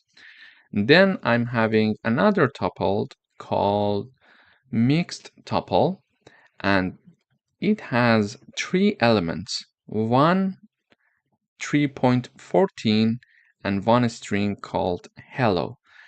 Please note that when we are putting the elements, for example, an integer or a float here, we don't need quotes. But when we are putting a string as one element, we must have quotes. This is something to be careful about, okay? So these are three tuples that we declared and initialized here, one empty tuple and one single element tuple and one tuple that has one integer, one float, and one string. Now we would like to print them. So I use the print function. In the first part, I type down the message that I want to be shown in the terminal, saying that, for example, empty tuple, and then one comma, and then type down the tuple name. The same logic goes for the second and the third tuple. Single element tuple in quotes because it's a message to be printed in the output, then a comma, then single element tuple is the name of my tuple that I'm putting there. Again, for the mixed tuple, I'm having the mixed tuple name, a comma, and in the first part, I'm having the message shown in the terminal. So when I run, I see that the message empty tuple that we have here is printed out in the output. And when I have the print of my tuple here, you see empty. So it's only parentheses because it's an empty tuple, okay? But here, when I have single element tuple, it is initialized to be 42. So here we see 42 in the output here. Then when I'm printing out the mixed tuple, I'm having 1 hello and 3.14. So in this video, we learned how to create different types of tuples. In the next videos, we are going to dive deeper into this concept. Thank you for your watching. Hello everyone, welcome back. In this video, we are going to learn about the count and index functions in tuples. I'm having a tuple. It has these elements 1, 2, 2, 3, 4, and 2. Okay? And I would like to count the number of occurrence of number 2 in this tuple. To do that, I'm using the count function here. Okay? The count function, and in parentheses I type down 2, the element that I want to count the occurrences of that. So I'm having a new variable called x, and it is equal to my tuple dot count, and in the parentheses I'm having number 2 because I want to count the occurrences of 2. So the result of this is going to be assigned to x. How many 2 do we have here in this tuple? 1, 2, and 3. So we expect to see 3 when we print out the value x, the value of x. And then I would like to find the index of the first occurrence of number 3 in my tuple. And in order to find that, we are using the index function. So index, and in the parentheses, we type down number 3 because we want to find the index of the first occurrence of number 3. And then this is assigned to variable y. So the result of this is assigned to y, and then we are printing out the variable x and variable y. So when I run this code, we see the count of 2 equals 3. So why? What happened? This function count is going to count the number of occurrences of number 2. So how many 2's we have here? 1, 2, 2, 2, and 3, 2 here. So, and it is assigned, this result is assigned to x. So when we are printing out x, we see number 3, which is true. And then we want to find the index of the first occurrence of number 3. So we use the index function, and in the parentheses, I have the number 3, and it says the index is 3. But how we get the index 3? So the first element index is 0. Then we start from there, and we see that the index of number 3 is indeed 3, as we see here, because we start from 0. The first element is 0, the second element is 1, the third element is 2, and the fourth element is 3, and our fourth element equals 3, and the index of 3 is 3. So 3 is assigned to y, and y is being printed out in the output. So in this video, we learned how to use the count and index functions for tuples. So basically, we have the name of the tuple dot count, and then in the parentheses, we type down the number that we want to count, the number of occurrences of it. And then we are having the name of the tuple dot index, and in the parentheses, we have one number, and that number is the number that we want to find the index of its first occurrence. This is how it works with tuples. Thank you for watching. Hello everyone, welcome back. We would like to do membership testing in tuples. We have a tuple called fruits. It has 3 elements: apple, banana, and cherry. And in the output, we are printing using print function to print the result for us. We want to check to see if apple exists in this tuple, and we want to check also to check and see if grape is not existing in this tuple. Okay, to do that, we need to use in and not in function. Here I'm having the print function. There are 2 parts in the print function. This is the first part and this is the second part, and these 2 parts are separated by a comma. First, I'm showing this message: is apple in the tuple? And then in the second part, I'm typing down the apple string and I'm using the in keyword, and then the fruits, which is the name of my tuple. So basically, using this line, I'm telling to the compiler to check if this apple is a member of fruit tuple for me or not. So it is going to return the value either true or false. In this case, we expect to see the value true in the output. Why? Because apple is a member of this tuple called fruits. Okay. And secondly, I'm having this message being shown in the output first: is grape not in the tuple? We are saying the grape is not in the tuple. Am I right? Yes, you are right. But when we want to type down not in the tuple, we are using not in keyword and then the name of the tuple. So we expect also to see the result to be true, because indeed grape is not in this tuple for us. So when I run the code, we see is apple in the tuple, this message, and the answer is true because apple is indeed in the tuple. This is the first element. And then we are showing this message in the output: is grape not in the tuple? So we are using this syntax, grape, not in fruits, the name of our tuple. And we see that grape is not one of the elements. And the answer is true. This statement is true. Grape is not in the tuple. So this is how we can use membership testing using in and not in keywords in Python. Thank you for watching.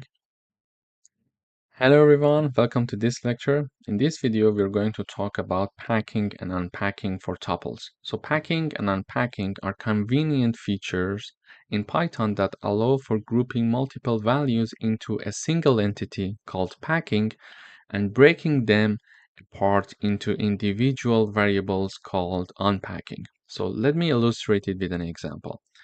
Here I'm having my tuple and it is assigned 10, 20, and 30.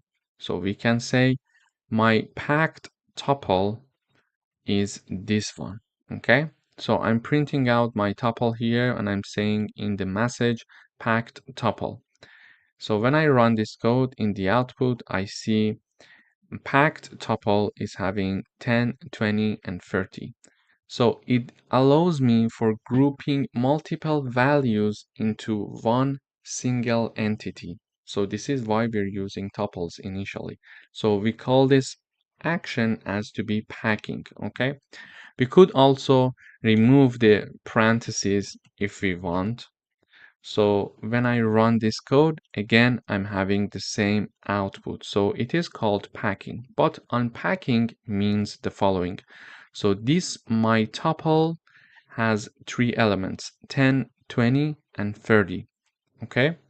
The unpacking is like the following. Because it has three elements, I'm having three variables here called x, y, and z, and they are assigned to my tuple.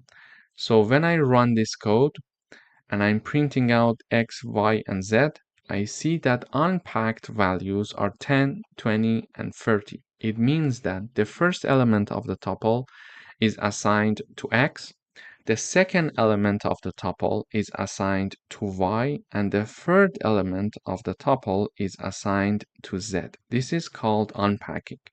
And I could, for example, print only the value of x here. So when I run this code, you see the output 10. So x is assigned 10. So this is how we can unpack a tuple. We can break the tuple apart into individual variables, and these individual variables are x, y, and z. So let me just type down y and z here. So in the next video, I'm going to have a coding exercise to dive deeper into this concept. Thank you for watching. Hello everyone, welcome back. In the previous video, we learned how we do packing and unpacking. So packing is very similar to initializing a tuple. Therefore, in this video, we are going to focus on unpacking tuples. I'm having a tuple called person info. It has three elements, two strings and one integer. So the first element is Alice, the second element is 25, and the third element is engineer. Now to do the unpacking, I'm having three variables here being initialized and declared. I'm having name, age, and profession. They are equal to my tuple, person info, okay? And they are going to take the values of this tuple respectively. For example, this name is going to take the first element of my tuple because it is mentioned first. Age is mentioned secondly, so it is going to take the second element of the person info tuple, and profession is mentioned as the third in the list here, so it is going to take the third element of the person info tuple, okay? Then I'm printing out three things here. I'm having the name, the age, and the profession. And I'm using name here, age here, and profession here. So each one of them is taking one value from this tuple. When I run this code, in the output, first we see the messages. So name, age, and profession, name, age, and profession. Then we see instead of name, we are having Alice. Instead of the age, we are having 25. And instead of profession, we are having engineer. So this is how the unpacking works. We can break the elements of a tuple down into different variables, and we can use those variables separately. This is how unpacking works in tuples. Thank you for watching. Hello everyone, welcome to another video. In this video, we are going to learn about concatenation and repetition of tuples. Here I'm having tuple 1 and tuple 2. Tuple 1 includes 1, 2, 3, and tuple 2 includes 4, 5, and 6. Here, to do the concatenation, we are having the new tuple called x, and I'm having tuple 1 plus tuple 2. This way, I'm concatenating these two tuples together and I'm setting their value to tuple x, okay? And then I'm having the repetition here for tuple y. So the name of my tuple is y, and I'm using tuple 1 times 3. So tuple 1 is going to be repeated 3 times, and then it is going to be assigned to tuple y. Finally, I'm printing x as a concatenated tuple and as the repeated tuple for y. So when I run this code, I see the x tuple is 1, 2, 3, 4, 5, 6. It has the elements of the first tuple and then the elements of the second tuple. So they are merged in one and single tuple called x. And then I'm having tuple y, which is called a repeated tuple in the message in the output here. And we see it has 1, 2, 3, 1, 2, 3, and 1, 2, 3. So basically it was having tuple 1 times 3, which is this tuple. So 1, 2, 3, the first repetition, 1, 2, 3, second repetition, and 1, 2, 3, the third repetition. So this is how we can do the merging and repetition for tuples. Thank you for watching. Hello everyone, welcome to this lecture. In this video, we're going to learn how to access different elements of a tuple and how to do slicing. So I'm having one tuple called my tuple, and it has the elements 10, 20, 30, 40, and 50. So it has 5 elements. And we know indexing starts from 0. So the first element has the index 0, second element has the index 1, third element has the index 2, fourth element has the index 3, and fifth element has the index 4.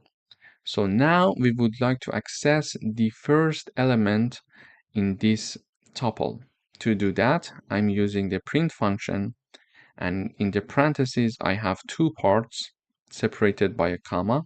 In the first part, I'm typing down the message saying that first element, colon.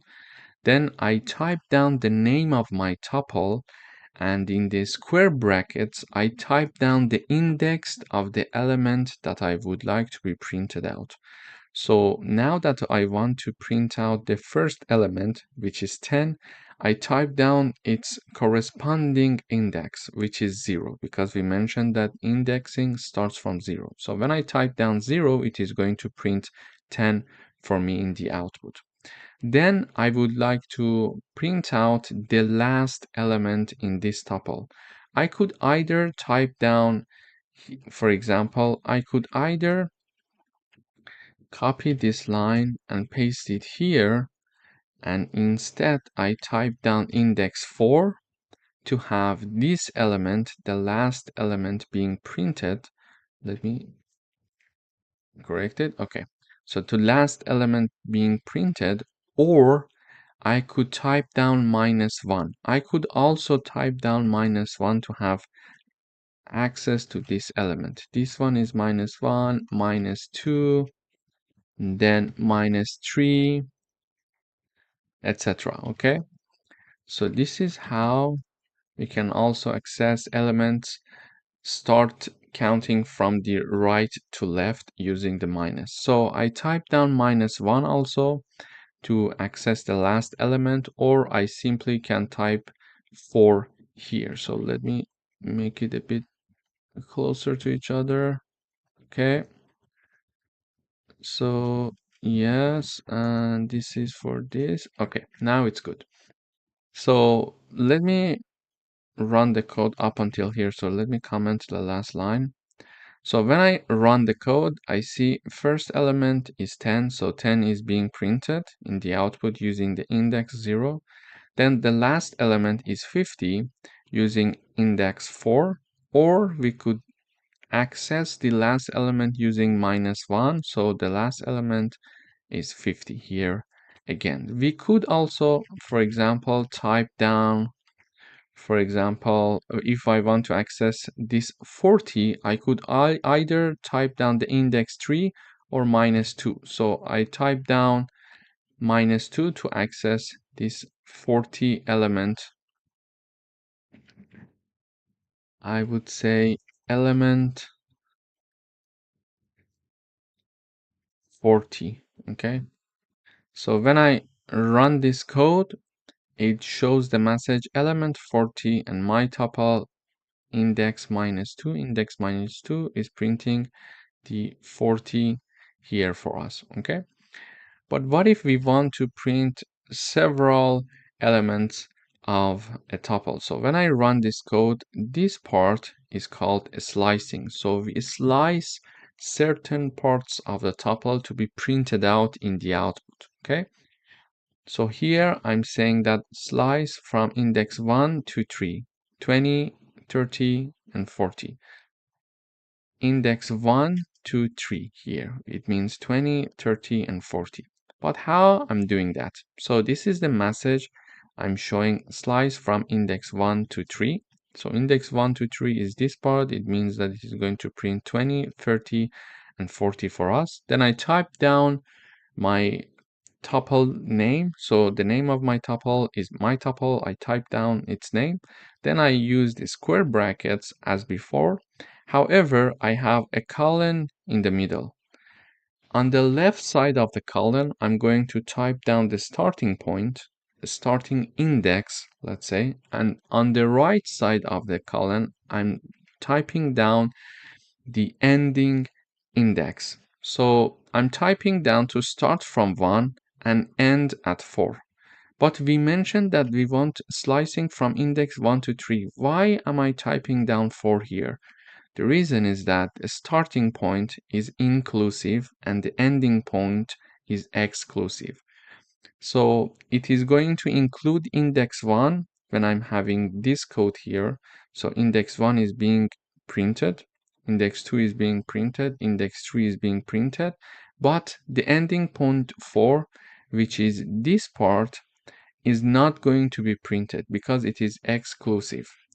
So when we want to have slicing from index 1 to 3, we must write from 1 to 4. Okay, just add one number to the ending point because it's a rule that the ending point is exclusive. So in this video, we learned how to access elements of a tuple and how to do slicing for a tuple. Thank you for watching. Hello everyone, welcome back. In today's video, we would like to write a program that creates a tuple containing 3 favorite colors, for example, red, blue, and green, and print the first and last color from the tuple. Here, I am creating a tuple called favorite underscore colors. Then it has 3 elements, red, blue, and green. And I would like to print the first element and the last element. In order to access the first element, we can type down the name of the tuple and then the index of the first element, which is 0. And then in order to access the last element in the tuple, we type down the name of the tuple and then we type down the index -1 to access the last element in a tuple. So when I run this code, I see the first color is red and the last color is green. So if I have, for example, another color, for example, yellow, and if I have another color, white, for example, so when I run the code one more time, you see the first element is red and the last element is white. So white is the last element, and using -1, I'm accessing the last element in this tuple. If I want to print yellow, what can we do? I can either use indexing from left or right. If I use indexing from left, the red is 0, blue index is 1, then green is 2, yellow is 3, and white is 4. And if we want to index from right, we can access to white using -1, access to yellow using -2, then access to green using -3, and access to blue using -4, and access to red using -5 here. So if I type down -2, for example, I can print the yellow in the output. And also, if I type down 3, I am going to have yellow still in the output. Either 3 or -2, we are going to access the yellow in element here in this tuple. So in this, let me modify it to -1. So in this lecture, we learned how to create a tuple and how to access the first element and last element. And we reviewed how to index a tuple from left, starting from 0, and how to index a tuple from right, starting from -1. Thank you for watching. Hello everyone, welcome back. We would like to write a program that creates a tuple with 5 numbers, then find and print how many items are in the tuple. Here I'm creating the tuple. It has 5 elements from 1 to 5.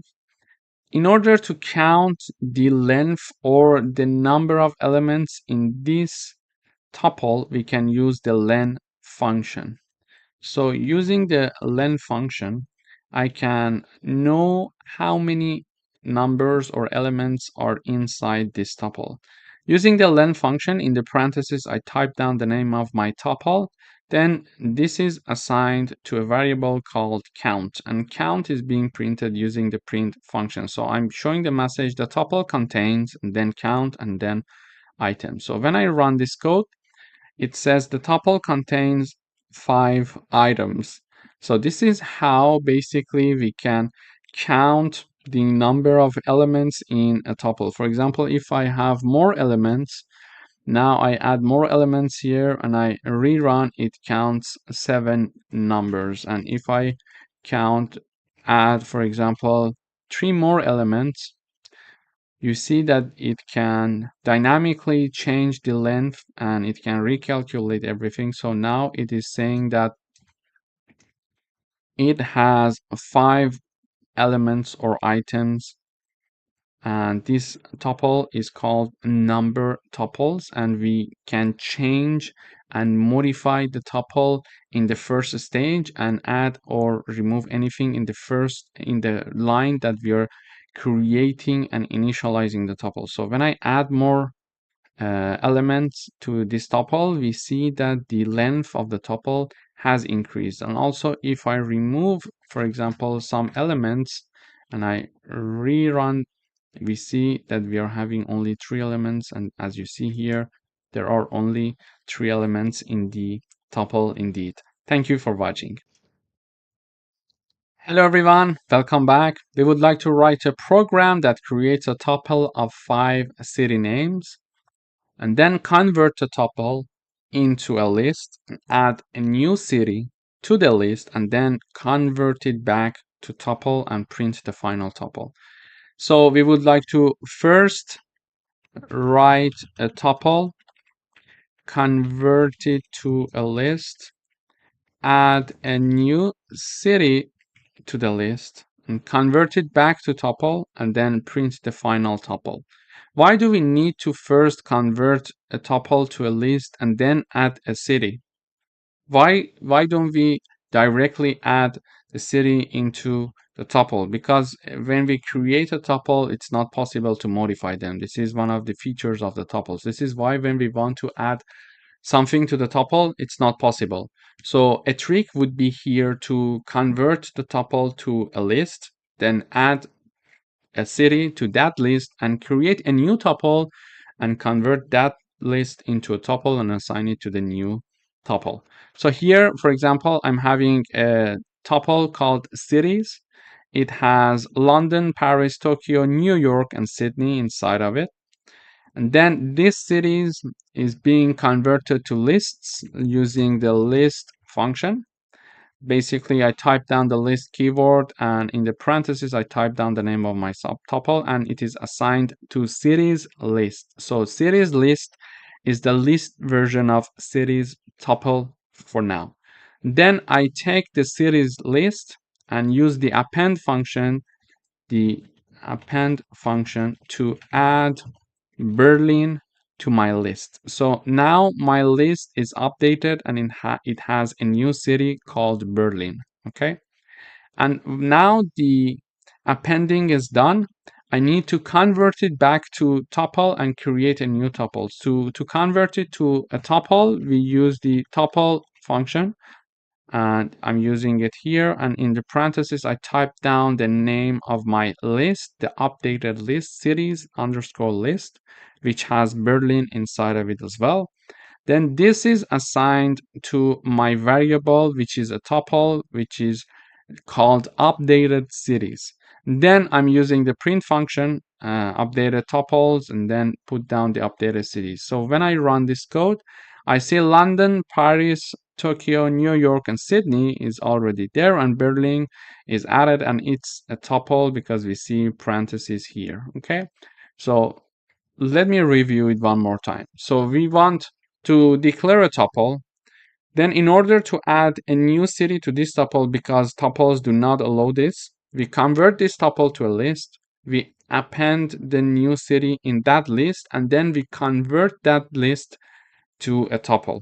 And we are going to print the final tuple for us. So this is my tuple. I'm converting it to a list using the list function. And now cities underscore list is exactly equal to this cities tuple because it's just converting from a tuple using the list function, and it is assigned to this. Okay. Then I use the name of my list, which is cities underscore list dot append. Using the append function, I add the new city, Berlin. So now my list is having a new city inside of it. And then I take this cities list in the parentheses and I use the tuple function to convert this updated cities list to a tuple. And it is assigned to a new tuple that is called updated cities. And then this updated cities is being printed in the output. Thank you for watching. Hello everyone, welcome back. We would like to write a program that creates a tuple of 6 numbers. Then ask the user to input a number and check if that number is in the tuple or not.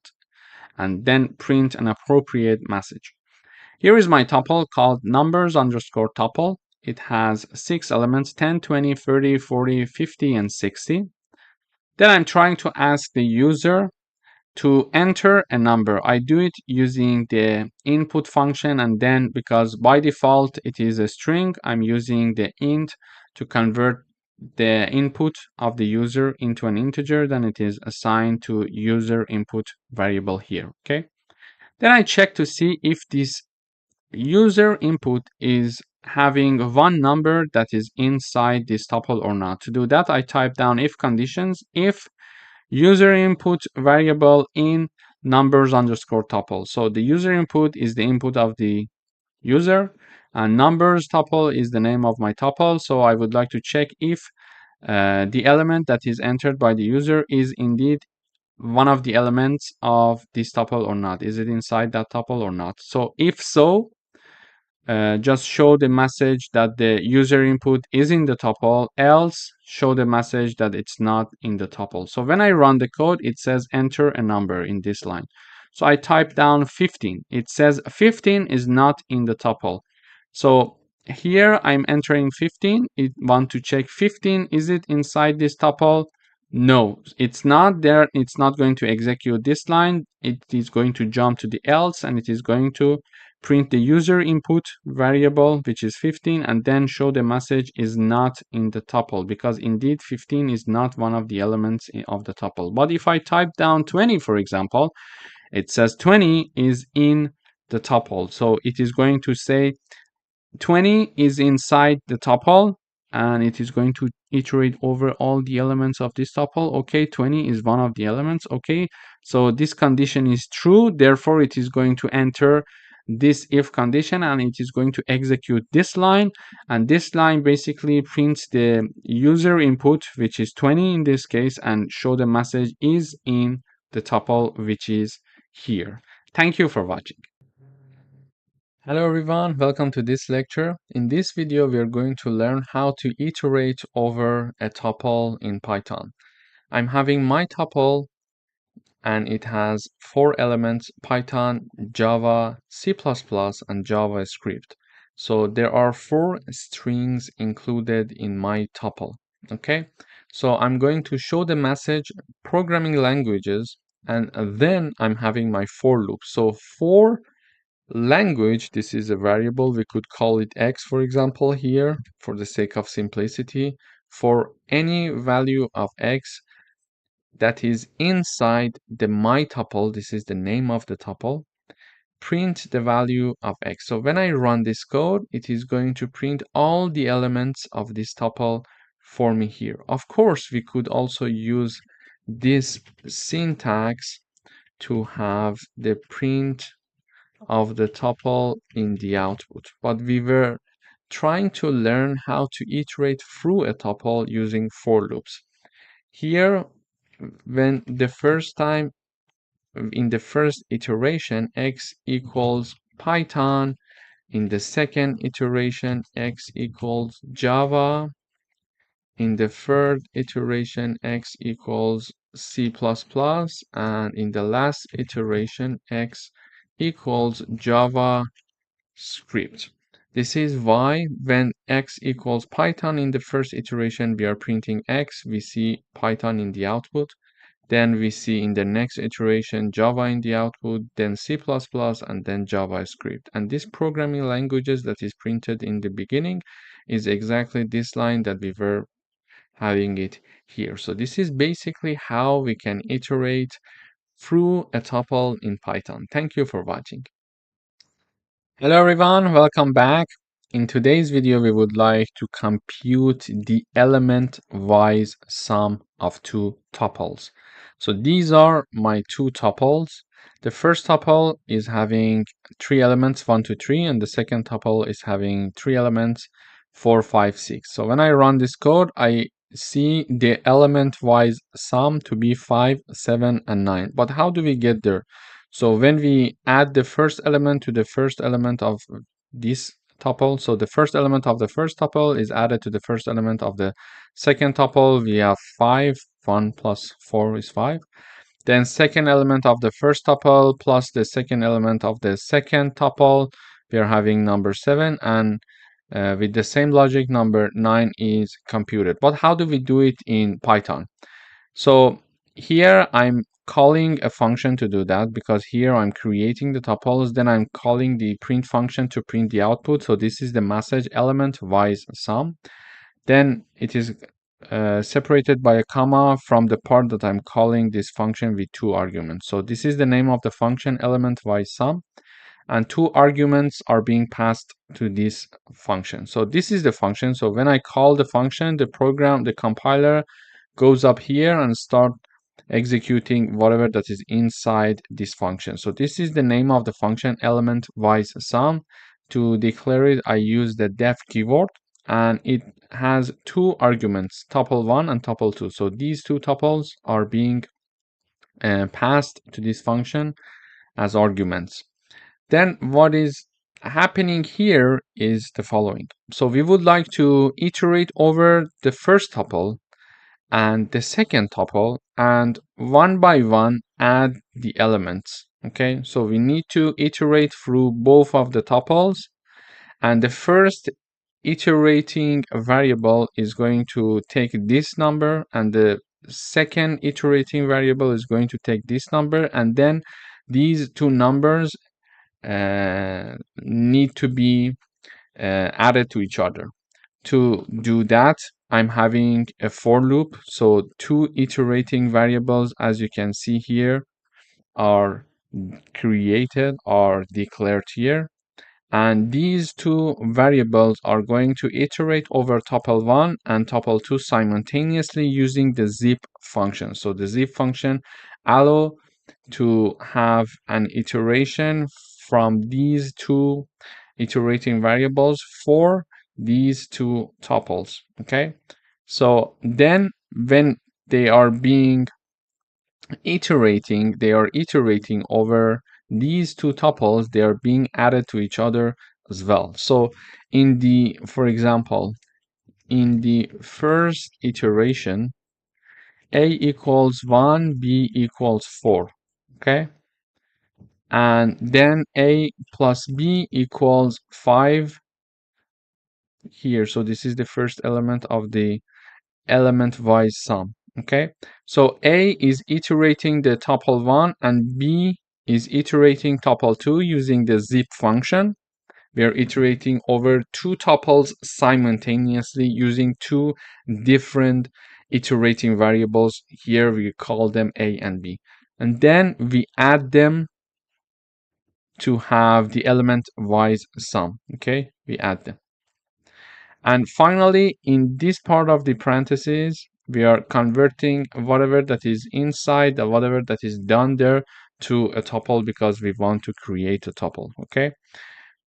So in the second iteration, a equals 2, b equals 5, then a plus b equals 7, and in the third iteration, a equals 3 and b equals 6. Therefore, a plus b equals 9. So this is how we can use the zip function to use two iterating variables to iterate over two tuples simultaneously, and then we have a plus b here to add the value of each of those iterating variables in each iteration to each other. Then I use the tuple function to convert whatever that is inside this parenthesis, whatever that is happening here.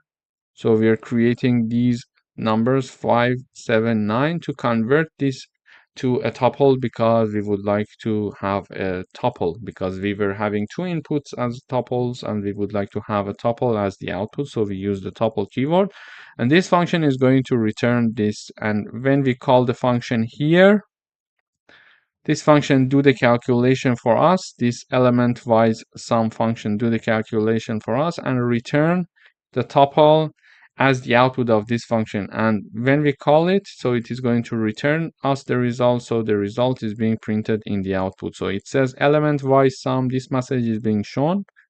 And then the final tuple is shown here. Thank you for watching. Hello everyone, welcome back. In this video, we would like to write a program to check if one list is a subset of another. Here are the lists that we have. List 1, it has two elements, 1 and 2, and list 2, it has four elements, 1, 2, 3, and 4. In order to know if this list 1 is a subset of list 2, for example, we can convert them to sets using set function, then use the is subset function to check if list 1 is a subset of list 2.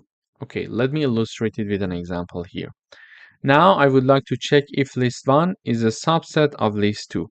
Okay, so first I use the set function to convert list 1 to a set, then use the dot and is set function is called, and in parentheses I need to type down the name of list2. But before typing it down, we need to convert it to set. So I use the set function to convert list2 to a set as well, just like the list1 that was converted to a set.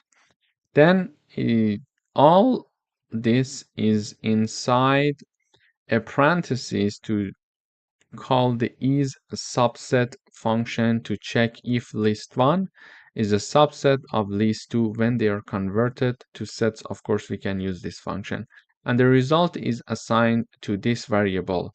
So we expect to see a boolean in the output because it is going to be either true or false. And the result is stored in is subset variable. And here I'm printing out the is subset variable. So the answer is true.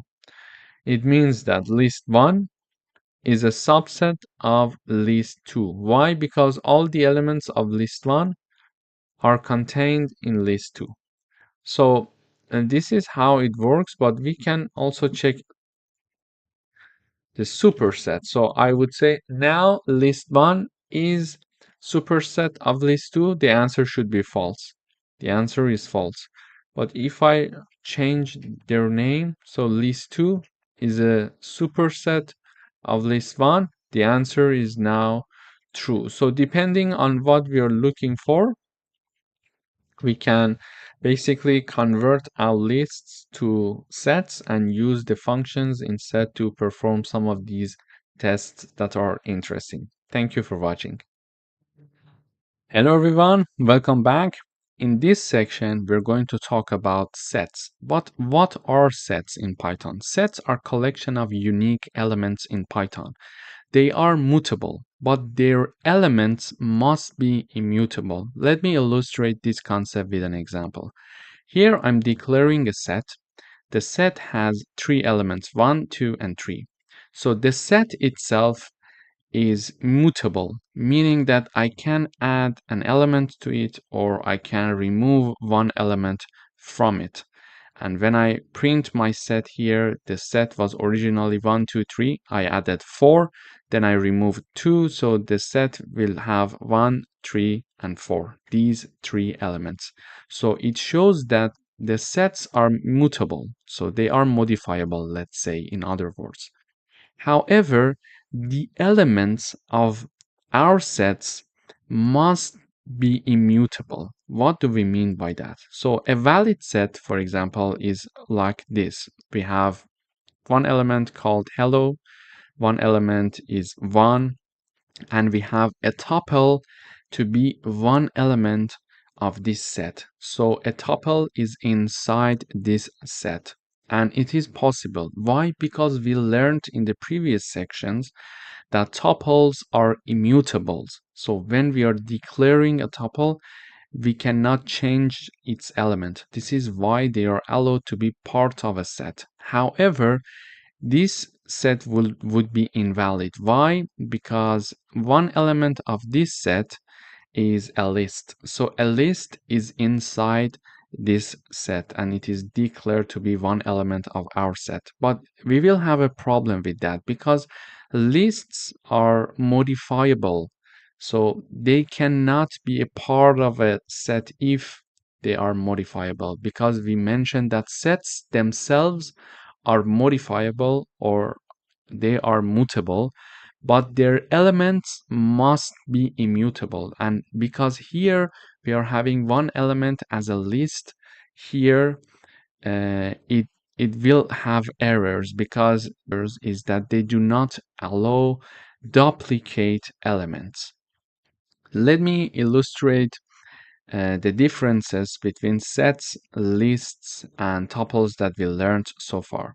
So sets and lists are mutable. So it means that we can add one element or remove one element from them.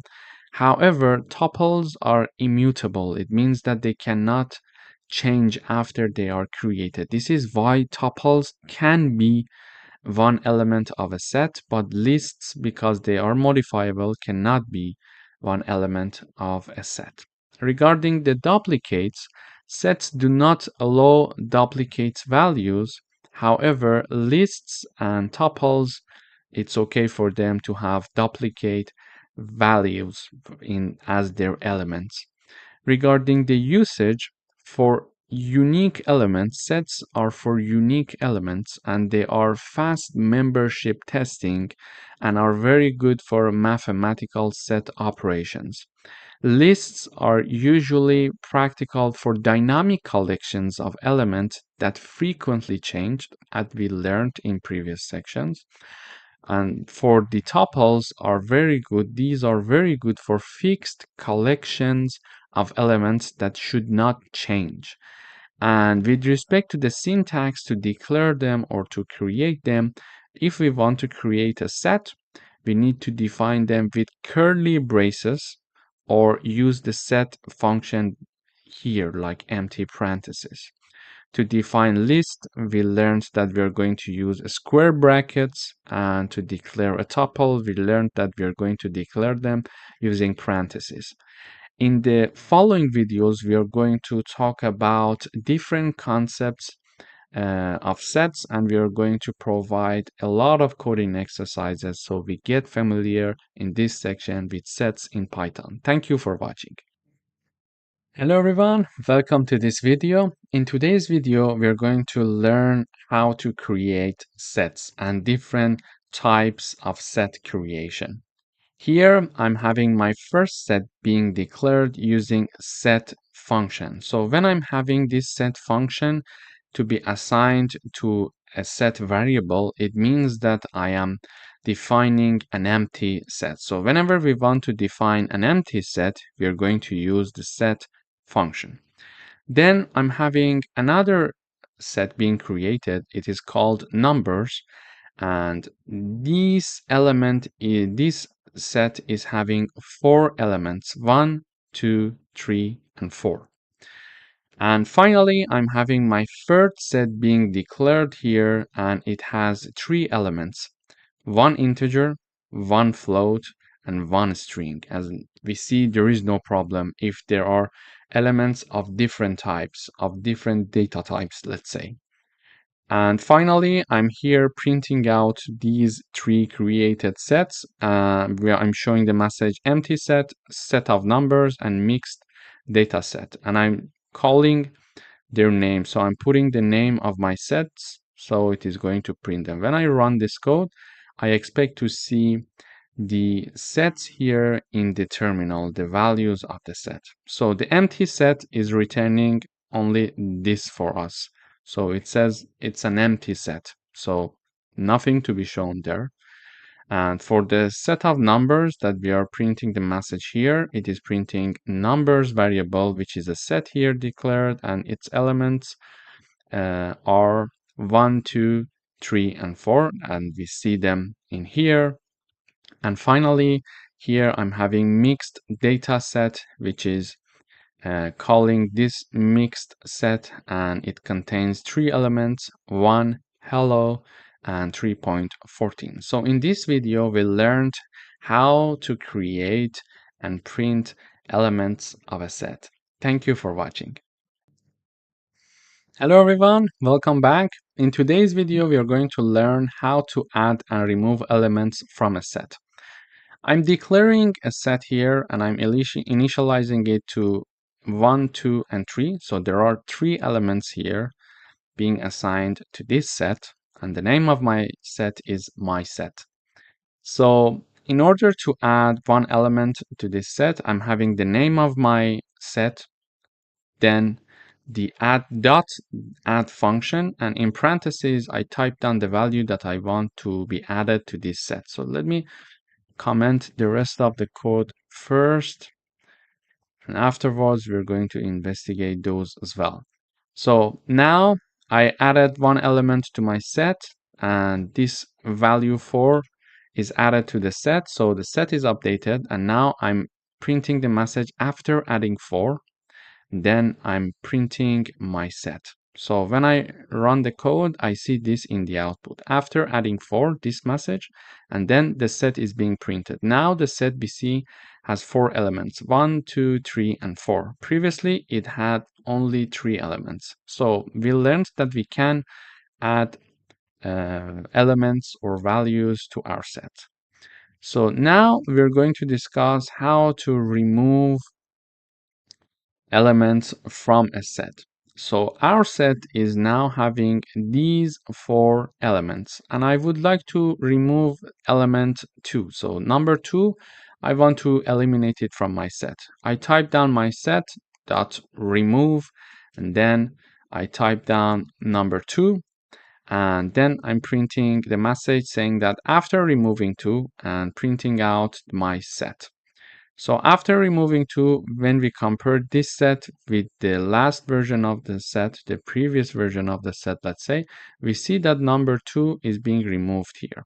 One thing to mention here is that if the set does not have one element, and I type down the wrong element here, so I'm typing down to remove number 5, but there is no number 5 here.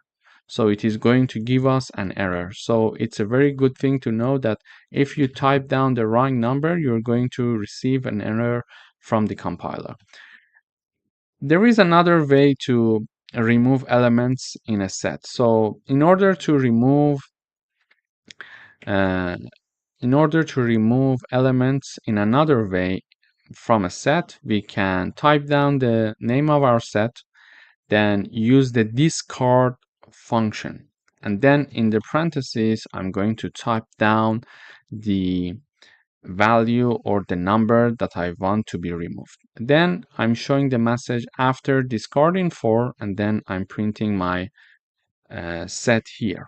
So when I have this function discard being run, we see that after discarding 4, this message, and we're printing our set. So the previous version was containing 1, 3, and 4. So we discarded number 4, and we see only 1 and 3. So there are only 2 elements left now in the set.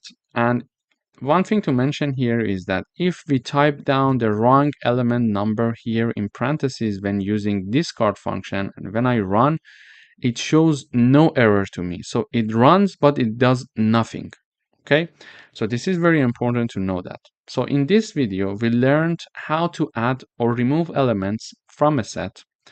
And also we learned if we are using the remove function, if we type down the wrong number in parentheses to be removed from the set, and that number is not existing in our set, it is going to return an error. We learned that we can do the same thing with discard function. We can remove elements with the discard function, but the difference is that if we are going to type down the wrong number that does not exist in our set, it is not going to return any error message for us in the terminal, so we are not able to trace it easily if we are typing down the wrong number.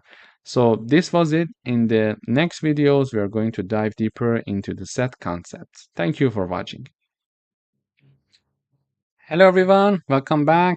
In today's video, we're going to check if a value is present in a set or not. So this is my set here. It has 1, 2, 3, 4, 5 elements, and the elements are from 1 to 5, in fact. And I would like to check to see if number 3 is inside this set or not. To do that, I'm having a variable called value. It is assigned to number 3. So I'm calling the isValue in set function, and I'm passing 2 arguments. First, I'm passing my value variable, and then I'm passing my set.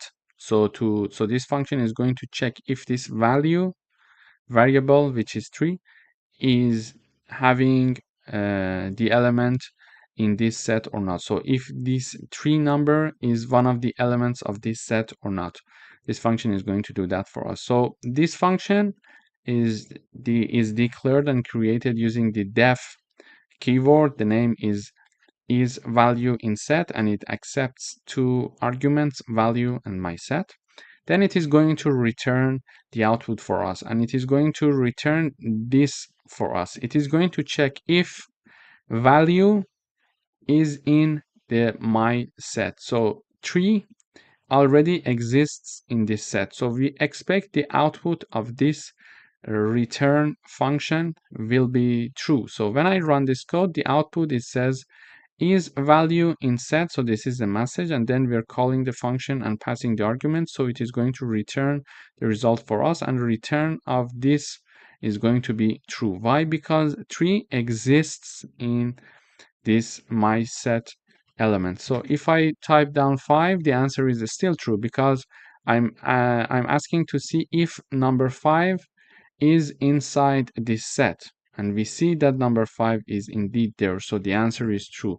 But when I have the 7, the answer is false, because 7 is not one of the elements of this set. So this is how we can check to see if a number is presented in a set or not. Thank you for watching. Hello everyone, welcome back. We would like to write a program that finds the maximum and minimum values in a set. Here is my set. It has 5 elements. The elements are 5, 1, 8, 3, and 7. So we would like to find the maximum and the minimum. So the maximum we can find easily ourselves. So it's 8 and the minimum is 1. But what if we have a set that is very large? We need to use coding to find the maximum and minimum. So in order to do that, I'm having my function called max and min. And here is the function call. So we are calling this function, and as the argument, I'm passing my set here, okay? And when this function is called, it is using the max function. So let me type it here. And min function. It is using these two functions to find the maximum number in the set and the minimum number in the set. So basically, if I want to find the maximum number in my set, which is the name of the set here, and the minimum number of my set, which is again the name of my set here, this function, this is predefined in Python, is going to find the largest number and the smallest number in this set for us. And this function is returning two values, first the maximum and then the minimum. Then here, when I'm calling this function, it is going to return two values for me, first maximum and then minimum. This is why on the left-hand side, I'm having two variables, because this function is returning two output.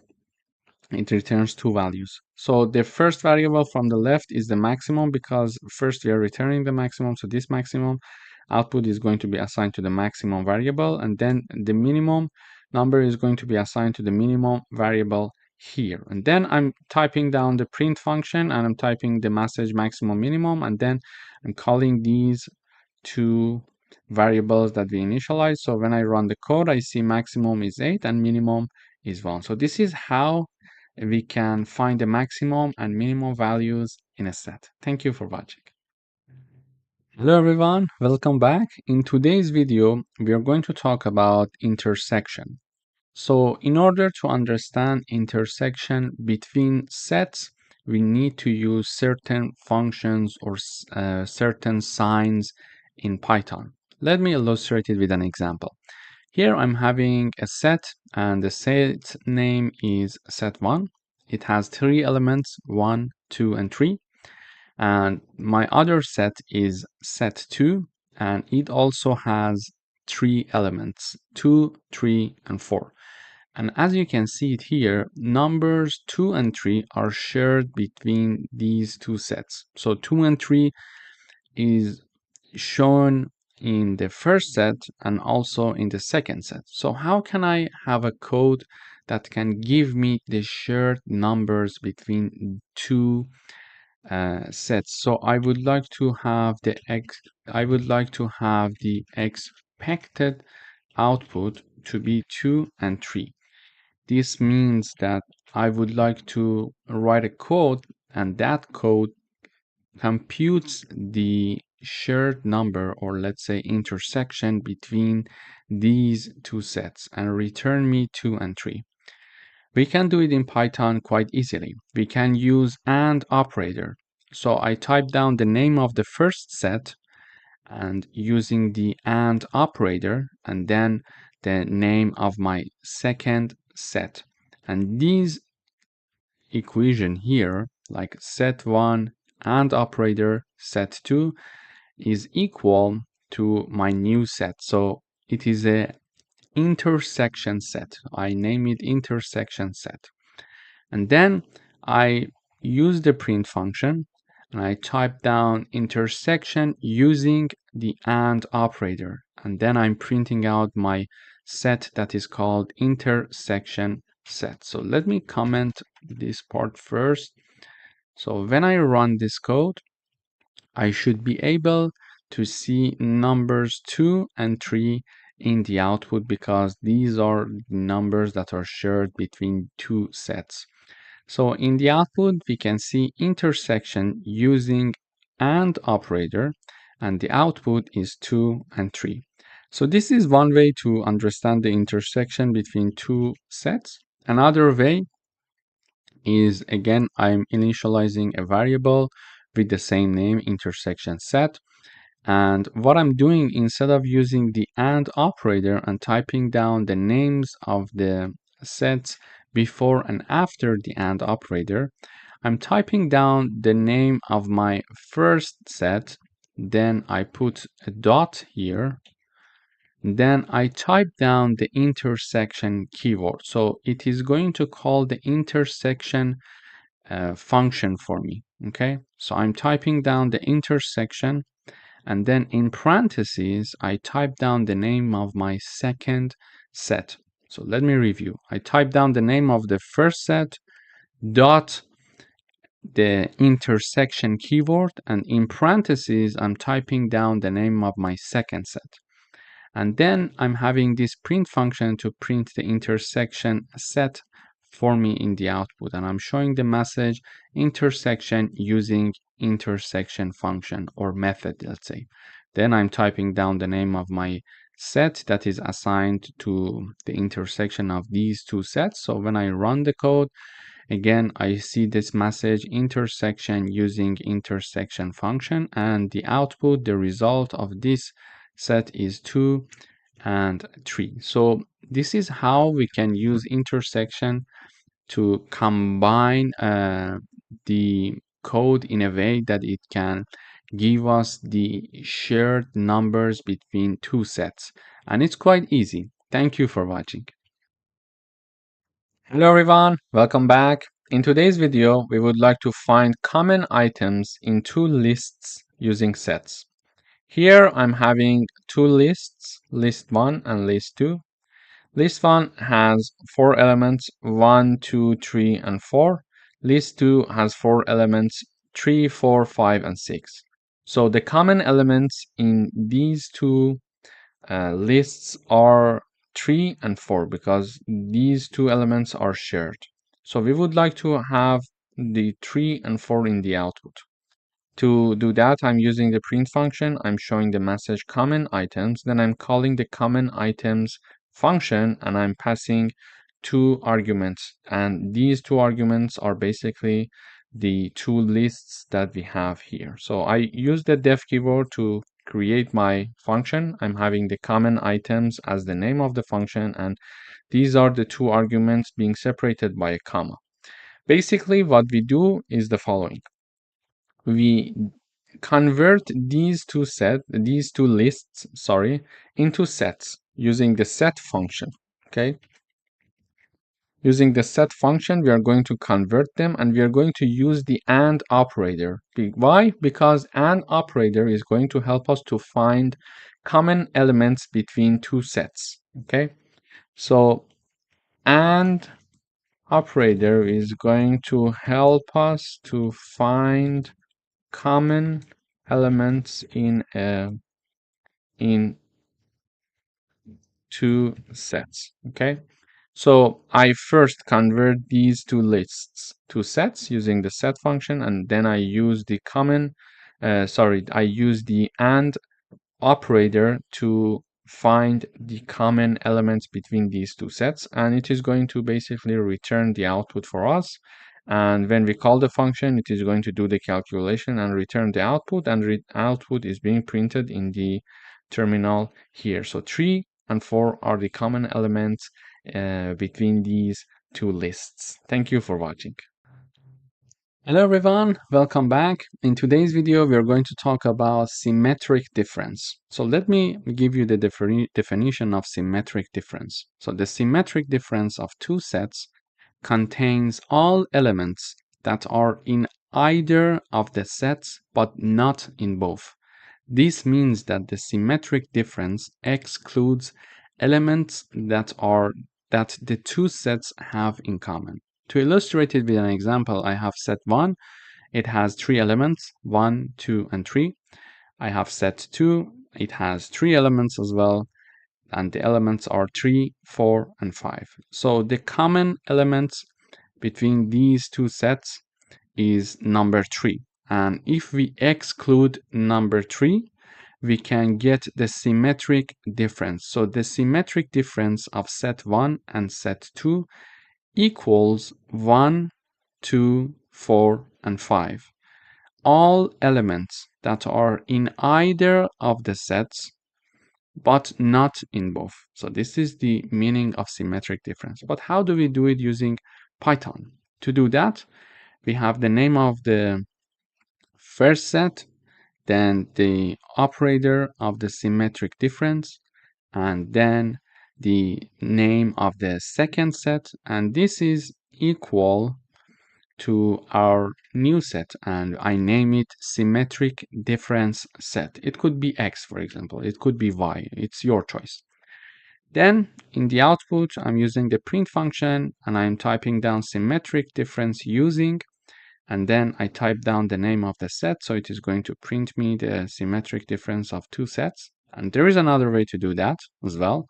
So I type down the name of my first set dot symmetric underscore difference keyword, and in parentheses I type down the name of my second set. This is equal to my new set that I call symmetric difference set, and I print symmetric difference using symmetric difference function or method and then we are having the comma here and then the name of my newly generated set. So when I run this code, I see exactly this output 1, 2, 4, and 5. I can do it using sets. Okay. So here is my list and it is not sorted. We would like to have the second smallest number in this list. So the smallest number is 1 and the second smallest number in this list is 2. But how do we get that? We write a function called second smallest. So I'm using the print function to show this message in the output, second smallest number colon. So this message is shown in the output and you see the result is 2. And then I'm calling the second smallest function and I'm passing my list, which is called numbers, as an argument. Then what we basically do here is the following. I have my list being converted to a set. Why do we do that? Because we would like to get rid of duplicates. In case there are some duplicates, we need to get rid of them. And then why do we need to get rid of the duplicates? Because if we have a set like this, and if we want to find the second smallest number, we are going to access this index. Okay, and this index is the smallest number and not the second smallest number. The second smallest number in this set, in this list, sorry, is number 2. But because we are having duplicates, we are getting the wrong output. So this is why we need to get rid of the duplicates. And to get rid of the duplicates, we convert it basically to a set. Automatically, duplicates are removed. Then I use the sorted function to sort everything in ascending order. And then I'm assigning it to a variable called unique numbers. Okay, so if I print unique numbers here, unique numbers, and I run the code, you see here it is sorted. Okay, and there is no numbers that is being repeated. So we got rid of the duplicates because we were having two fives, for example, there. So we got rid of the duplicates using this set, and then we sorted in ascending order. So now we are having in ascending order, and the second smallest number is basically the second number from left. And to access that, we type down the name of the variable and then we type down the index. And the index 1 is for number 2 because the first element has the index 0.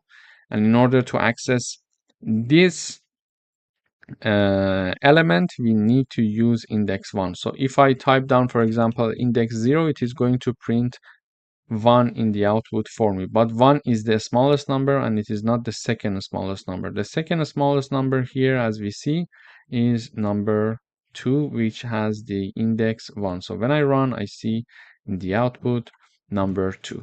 Thank you for watching. Hello everyone, welcome back. In today's video, we are going to learn how to do membership testing for sets. I'm having one set that is called my set. It has 3 elements, 1, 2, and 3.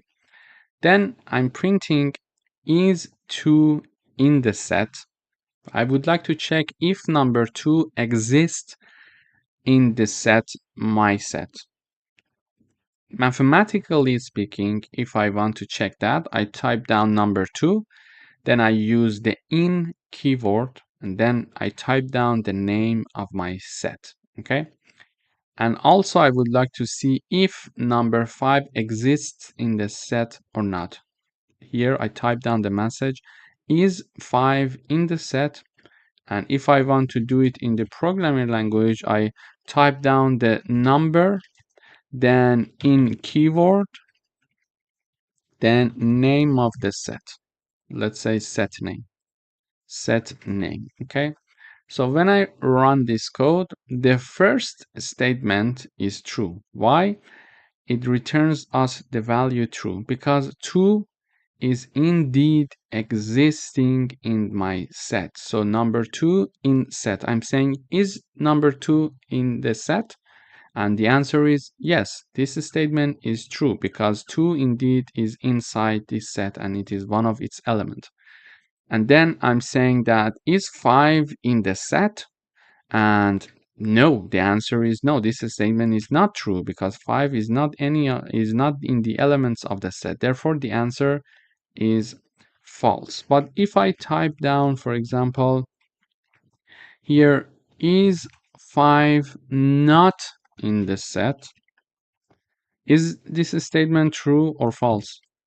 5 not in my set. Okay, so what do you think?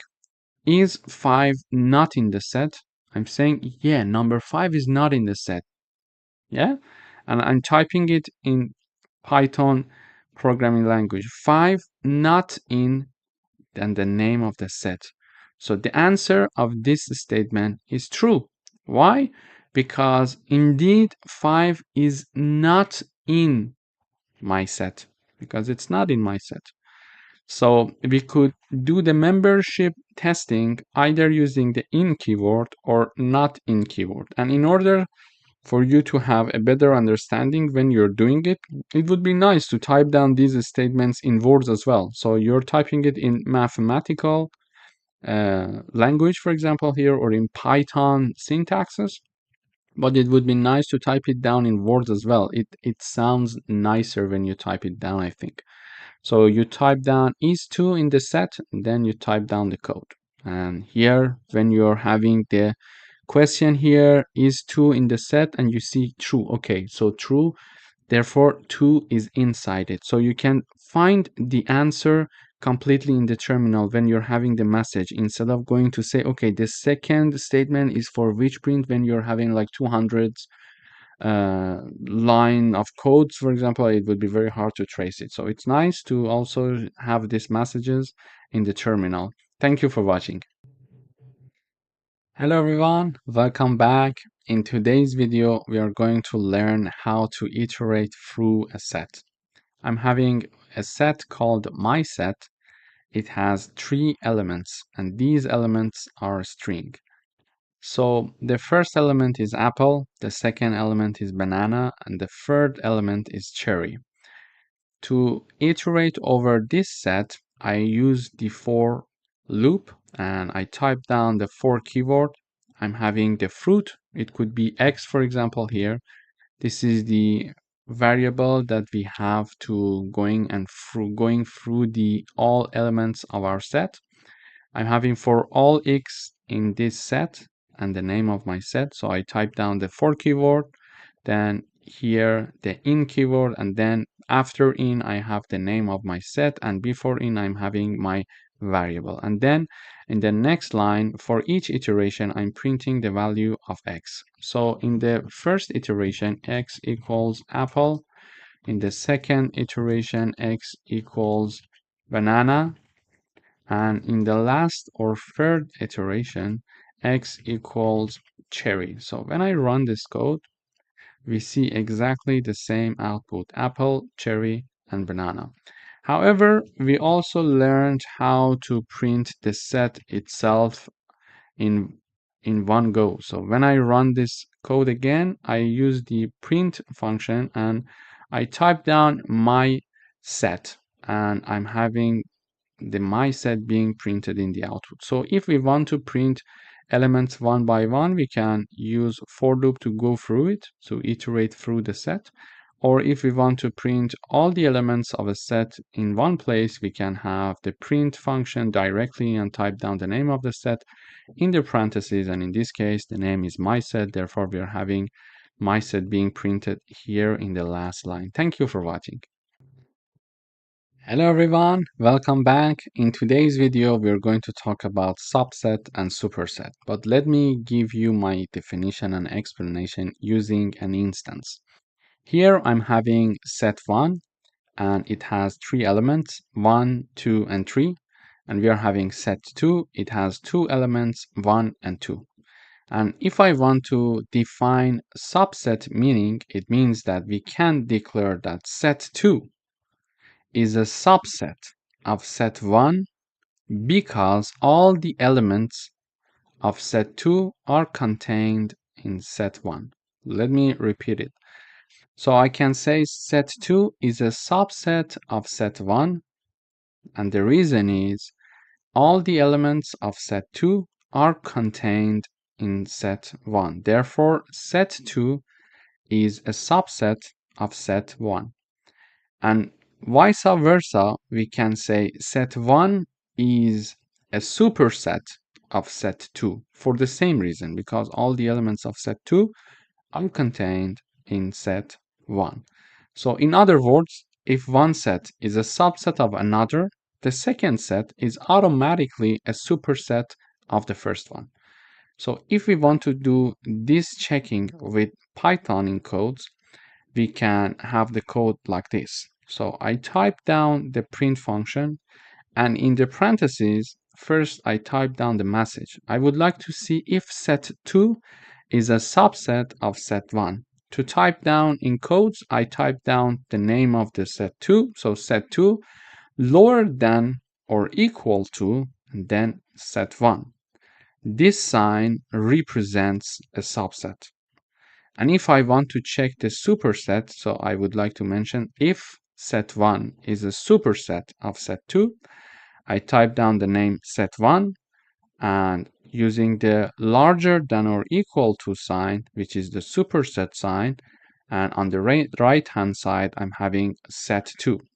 So for the subset, when we are checking, I type down the set 2 on the left hand side, and for the superset, I type down the set 1 on the left hand side. So when I run this code, we see this in the output. So I'm asking to see, is set 2 a subset of set 1? And the answer is true. Well, yes, the answer is yes, because all the elements of set 2 are included in set 1. And then I'm saying, is set 1 a superset of set 2? And the answer is yes, and for the same reason. Thank you for watching. Hello everyone, welcome back. In today's video, we are going to talk about set comprehension. So set comprehension is a concise way to create sets in Python using a single line of code. It allows us to define a set by specifying an expression and optional conditions. For example, here, I'm having my name of my set is squares that I'm creating here. And to create the set, because I want to be the set of squares for numbers from 1 to 5, I'm having x star star 2, so square of numbers, and for each x that is in the range 1 to 6, because we're writing down 1 to 6, but we willing to have something from 1 to 5. Why we are writing down 1 to 6 then? Because the start point is inclusive, but the end point is exclusive. So if we want to go from 1 to 5, we need to type down in the range 1 to 6. Okay? So, and then when this is calculated, it is assigned to squares, and then I'm printing out the squares. So when I run this code, I see the output is 1, 4, 9, 16, and 25. But why? The reason is, so x is taking value 1 to 5, 1, 2, 3, 4, 5. And then when we are computing these numbers to the power of 2, we're having 1, 4, 9, 16, and 25. So this is how we can create a set comprehension using a single line of code. We are going to do some further exercises for set comprehension in the next videos. Thank you for watching. Hello everyone, welcome back. Here we're going to discuss another example, another coding exercise for set comprehension. So we would like to create a set of even numbers from 1 to 10. What is the definition of even number? The definition of even number is the following. So if a number is divided by 2 and the remainder of this division equals 0, it means that number is an even number. Otherwise, it is an odd number. Okay, so this is the definition of even and odd numbers. So if a number is divided by 2 and the remainder of this division equals to 0 or equals 0, it means that the number is an even number. Otherwise, it's an odd number. So using a set comprehension method to create that, I'm setting a name for my set, and I'm saying that for this is the x, and for any x that is in the range 1 to 11, again we are saying 1 to 11 because the end is exclusive, so it is going to go from 1 to 10.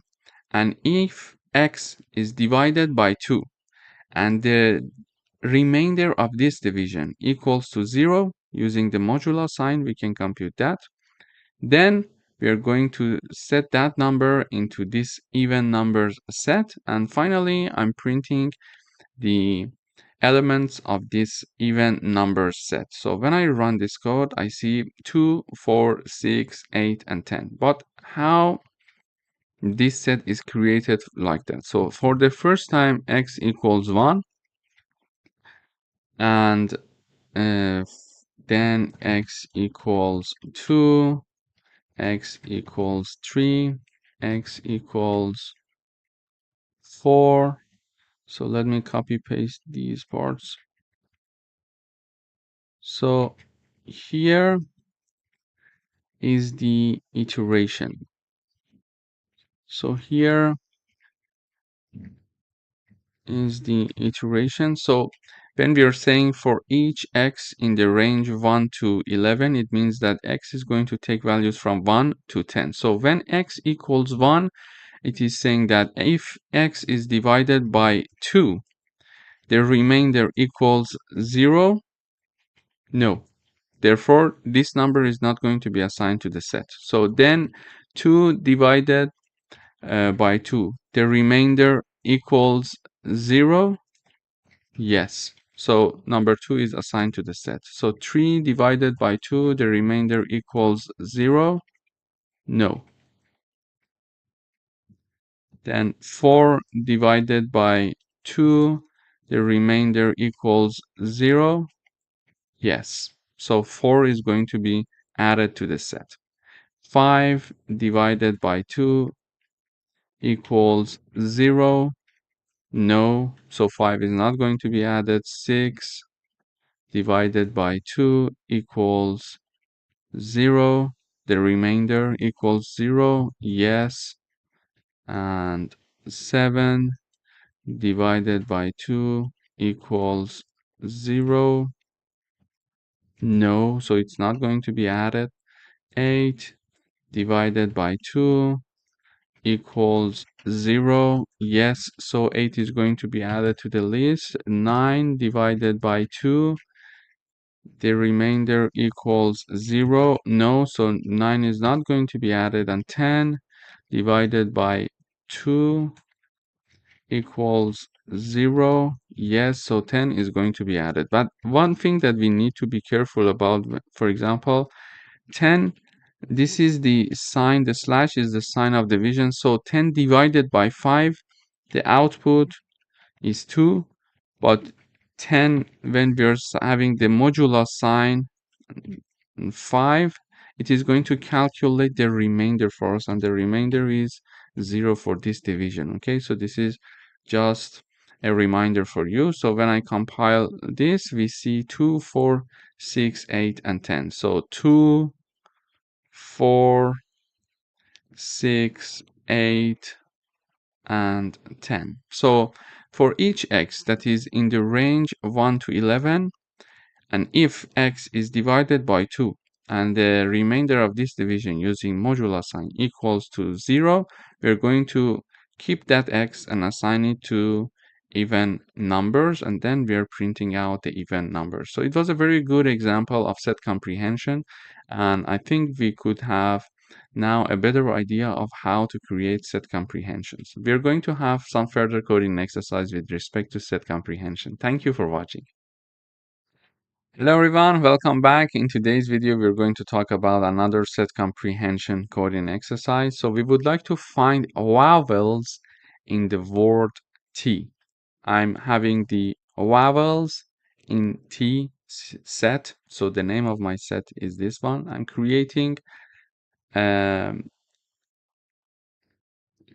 a set of X for each X in the T string if X is in one of these. Okay, let me illustrate it with the output. So when I run this code, I have E and A. So when X is going to iterate over all the letters of T using this for loop, okay, one time it is going to be equal to T, one time it is going to be equal to E, and one time it is going to be equal to A. So then it is going to check if the T, for example, in the first iteration that X equals T, it is going to check T if it exists in this string. So we want to see if T equals to A, E, I, O, or U, one of them. So it checks to see if T exists in one of these letters. And the answer is no, because T is not there. Then in the next iteration, it is going to equal X to E, and it is going to check if E exists in this string. And these strings, when we are going through its letters one by one, these are the letters. Does E equal to one of these letters? I would say yes, because we have one E here. So the answer is yes. And then E is stored in our set. Okay. In the next iteration, we are having X equal to A, the last letter of T, and then it is going to check and see if A exists in this string. And in this string, when I mean it is going to be equal to, if it is equal to any of the letters in this string. And the answer would be yes, because A exists there. So the answer is yes. So when I run this code, I see E and A in the output, because these are the two letters that are vowels in the T string. So in this coding exercise, to review it, in this coding exercise, we are creating a set of X for each X in T string. So it is going to iterate over the letters of T if X is in one of the letters in this string. Okay, so these are the vowel letters in English, and this is our string. So we are iterating over the letters of T and the letters of this string, okay? The vowel letters. Then we would like to check if one of the letters in T, so for example, if the T, the first letter, equals to any of the letters here. Then if the second letter of T, which is E, equals to any of the letters here. And finally, we're going to check to see if the last letter of T, which is A, equals to any of the letters in this string that contains all the letters of our vowel sound. And the answer for T is no, because we don't see T here. For the E, the answer is yes, because we have one E here. And for the A, the answer is yes, because we are having A as well here. So the output is E and A. So this is how we can create a set of X for each X in T, if X in this string, okay, A, E, I, O, and U. This is how we can make a comparison letters by letters between two strings. So if the first letter equals to any of the letters of the second string, the second letter of the T, which is E, exists in any of the letters of the second string, and the last letter A exists in any of the letters of my second string. So basically we are saying if T equals to any of the letters of my second string, and when I say string, I mean A, E, I, O, U, because we are defining it in double quotes, so it's a string. And then if E equals to any of these letters, A equals to any of these letters. So this is how we can create a set of X using set comprehension. Thank you for watching. Hello everyone, welcome back. In today's video, we would like to create a set of vowels found in the string hello world. So here I'm typing down the name of my string vowel in word. Then I am creating a set of X for each X that is in hello world string if X is in this string A, E, I, O, U as well. So here we see that when we are having this for loop, it is going to iterate over all the letters of the hello world string and checks to see if that specific letters equals to any letters in this string, which are the vowel letters. For example, it is going to say for the first iteration, while we are iterating over this string, it is going to check and see when if equals to H, if H equals to any of the letters in this string. Okay, so it is going to check if H equals to A, H equals to E, H equals to I, H equals to O, H equals to U. Okay, so it is going to check this out. It is going to check this out, and because the answer is no, it is not going to um, store H in the created set of X. Okay, then it is going to move on to the second letters in the next iteration. So it sees that E exists in this string. So the second letter in the hello world is E. X equals to E. So it is going to check to see if E equals to A, E equals to E, E equals to I, E equals to O, and E equals to U.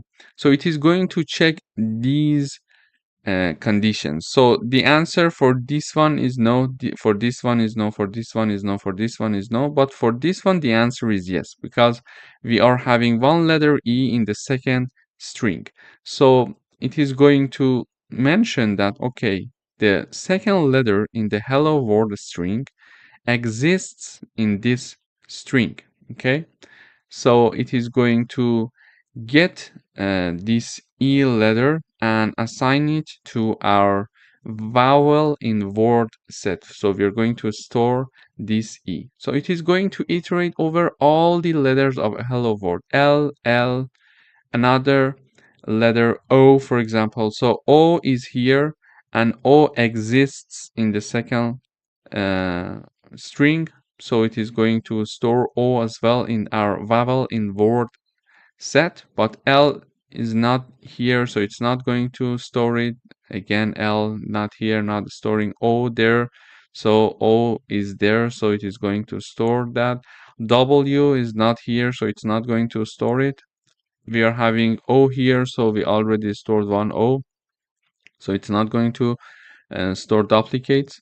And R is not here, L is not here, and D is not here as well. So it is going to iterate over all the letters of the first string and checks to see if any of the letters of the first string equals to any of the letters in the second string. And our second string is A, E, I, O, U. And because we are iterating over the letters one by one, we are offering a string A, E, I, O, U. So H equals to A, no. E, no. I, no. O, no. U, no. Then second letter of the first string is E. E equals to A, no. E equals to E, yes. So it is going to store E. Then the third letter of the first string, which is the hello word, it is L. So L equals A, no. L E, no. L I, no. L O, no. L U, no. So L does not exist in the second string. Therefore, it's not a vowel letter because in the second string, we are only storing the vowel letter. So this is how it is going to go over all the letters in the first string and compare it with all the letters in the second string. Okay, so the first letter and first letter, second letter, third letter, and like fourth letter and fifth letter. So it is going to compare the first letter with all the letters of the second string, then the second letter with all the letters of the second string again, then the third letter of the first string with all the letters of the second string, etc. until the end. And when uh, we find a letter in the first string that exists in the second string, it is going to store it in this set. So when I run this code, I see E and O in the output. It means that this string is having E and O letters that are existing in the second string as well, and the second string are the vowel letters. So we are mentioning in the hello world string, we are having two letters that are vowel. Thank you for watching.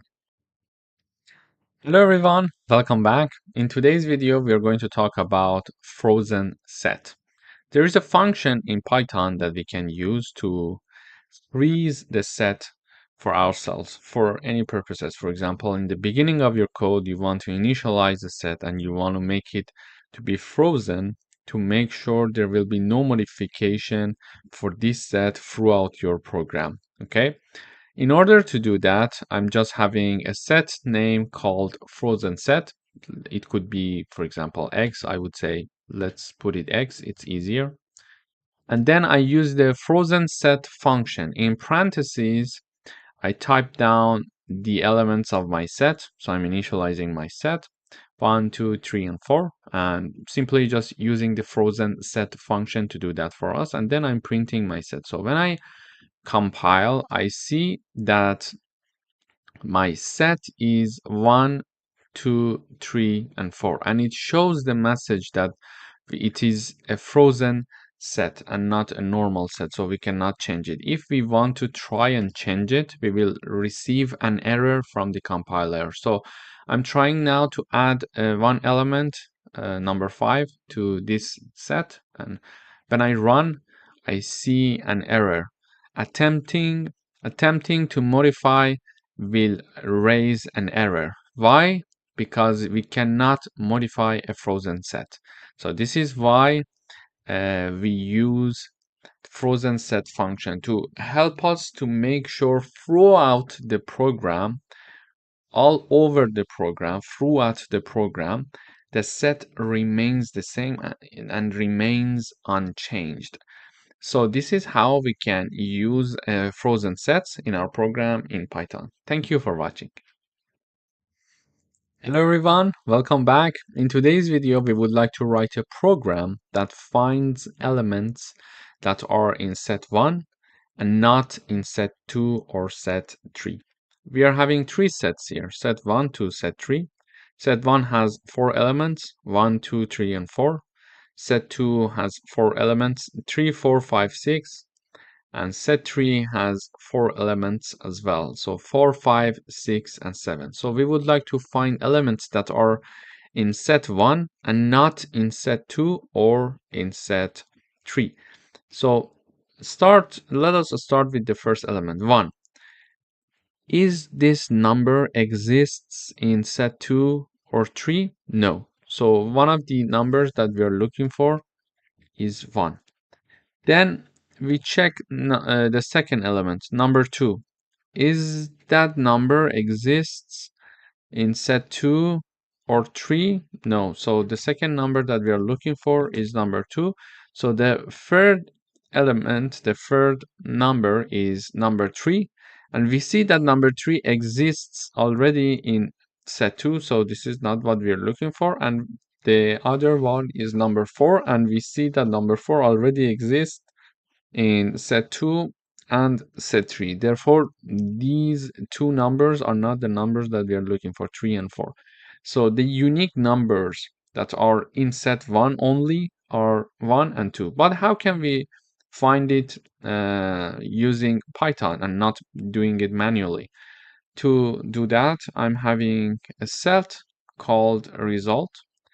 Then I'm having the name of my first set, which is set 1, dot difference keyword, and in parentheses I type down the name of the second set, dot difference keyword again, so the difference function is going to be called. And then in parentheses I type down the name of my third set. And the result of this is going to be 1 and 2. So the things that are in set 1 and not in set 2 or set 3. This is how it is going to calculate it and assign it to result set. And we are printing out the set that is called result. And we see that in the output, we are having the number 1 and number 2. So to review it, we type down the name of my first set, that is set 1.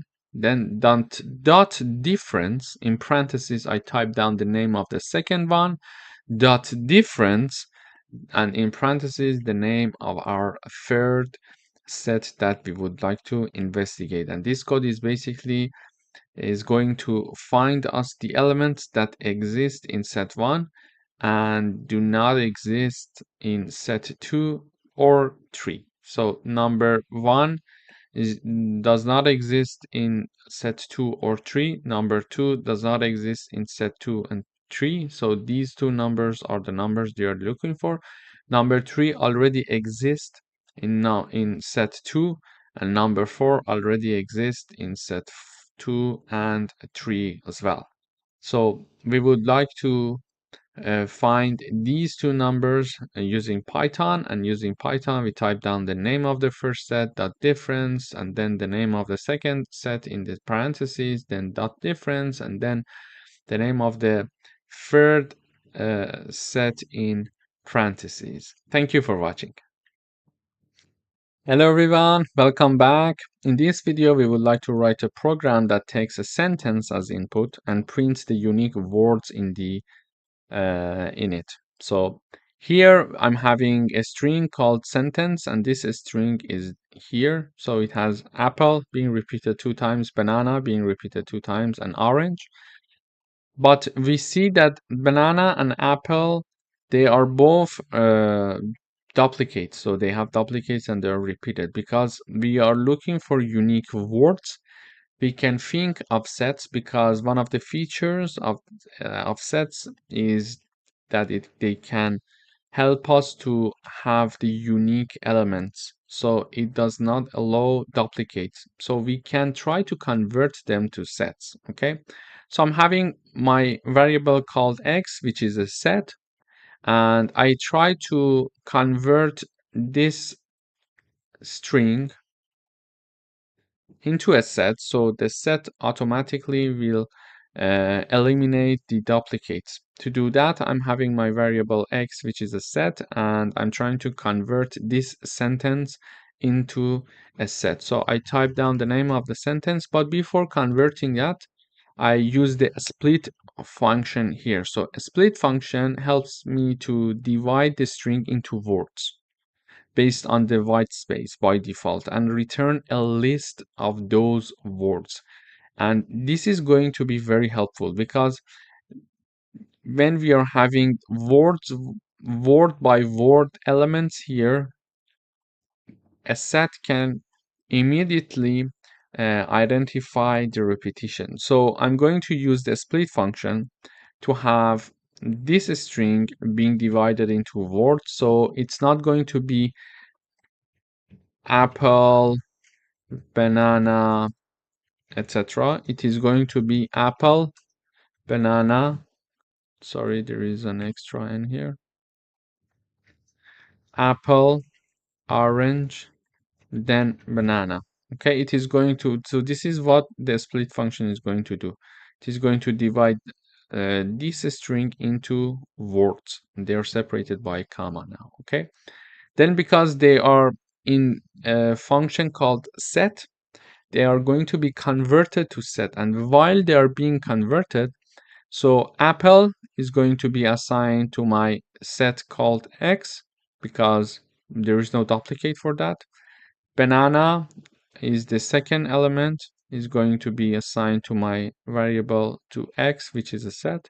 Then another element is apple. So when we are trying to insert this apple, the Python compiler will understand that one apple already exists in the set, so it's going to just eliminate the second one. Then it goes for the orange, so it says orange, it's not there already, so we are going to insert orange. And finally, banana, it says that banana already there, so we're not going to insert another banana because it's not possible in sets.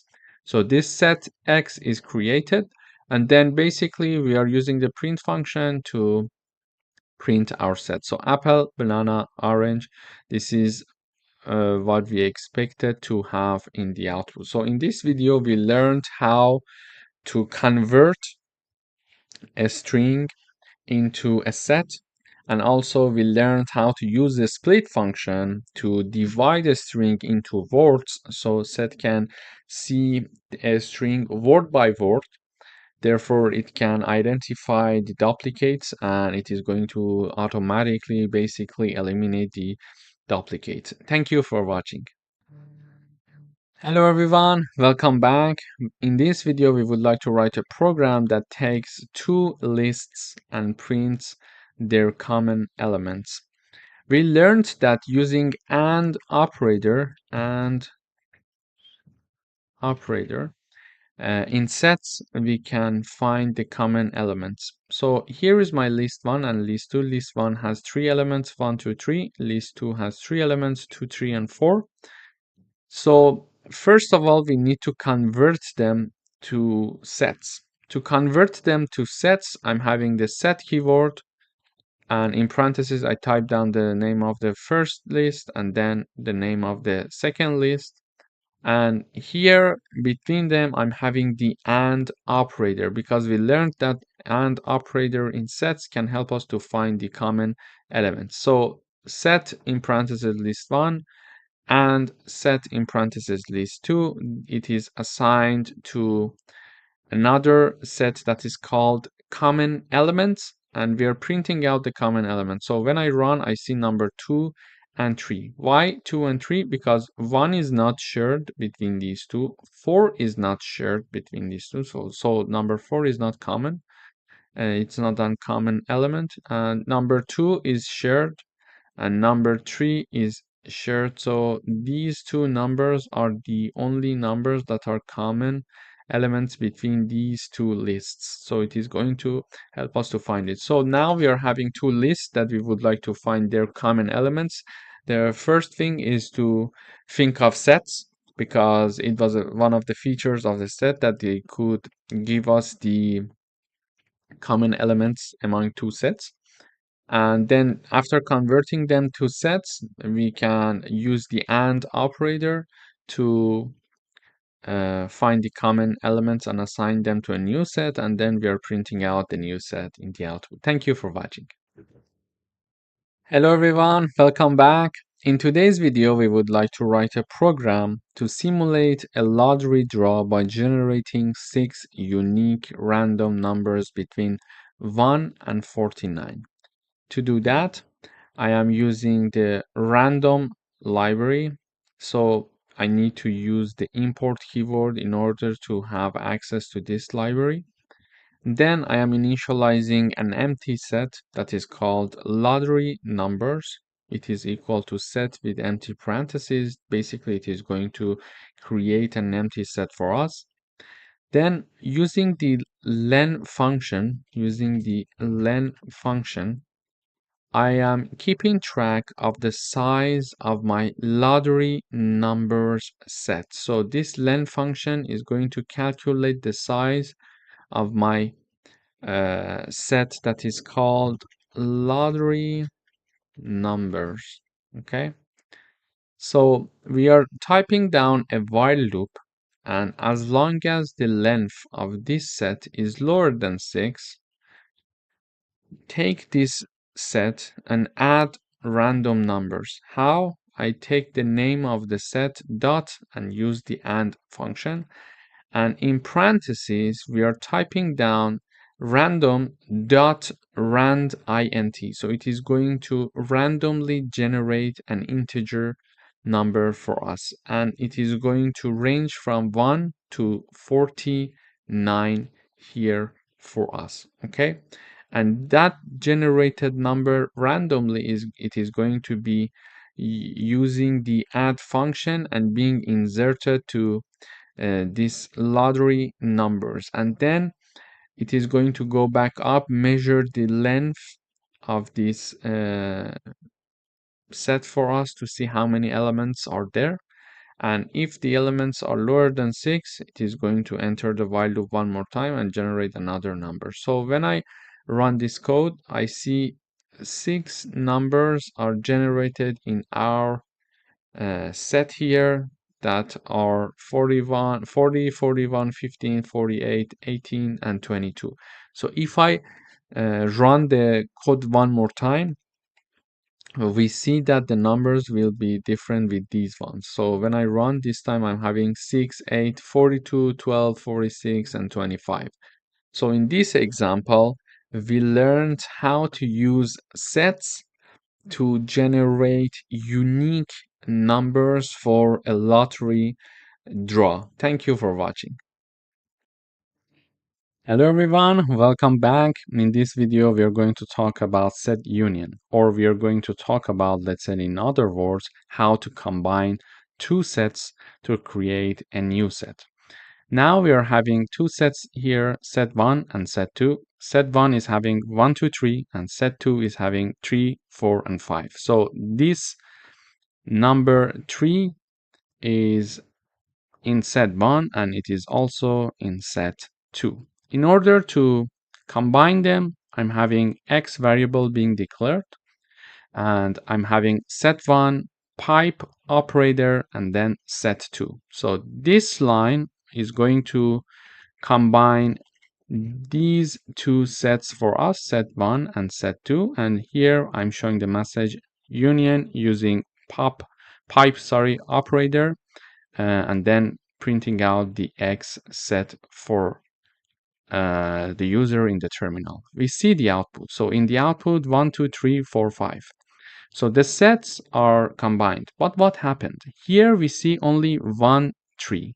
We had 1 tree here and we had 1 tree here. Why we are not having 2 trees in the output when we are combining two sets? The reason is this. We learned in the introduction video that sets do not allow repetition and duplicate values in themselves. So this is why the set, when it is combined to form a new set, it is not taking two values that are the same. So this is why in the output we are seeing only one tree value, because sets do not allow duplicate values. There is another way to combine sets. The other way is like this. So we can either use pipe operator to make the union, or we can use the union function simply. We type down the name of our first set, then the union, and in parentheses we type down the name of the second set. And this is assigned to our variable called y. Now I'm typing down the message union using union function, and I'm printing this y for myself in the output. So we see in the output the sets are having the same elements, and in this case also we are not having two number 3 being printed in the output for the reason that I mentioned. It's your choice, either using pipe operator or using the union function. Both of them can help us to create a new set based on two already sets that we are having. Thank you for watching. Hello everyone, welcome back. In today's video, we would like to talk about set difference. We would like to understand what are the numbers that are in set 1 and not in set 2. So here I'm having two sets, set 1 and set 2. Set 1 has three elements, 1, 2, and 3. And set 2 has three elements, 2, 3, and 4. So we would like to understand what are the numbers that are in set 1 but not in set 2.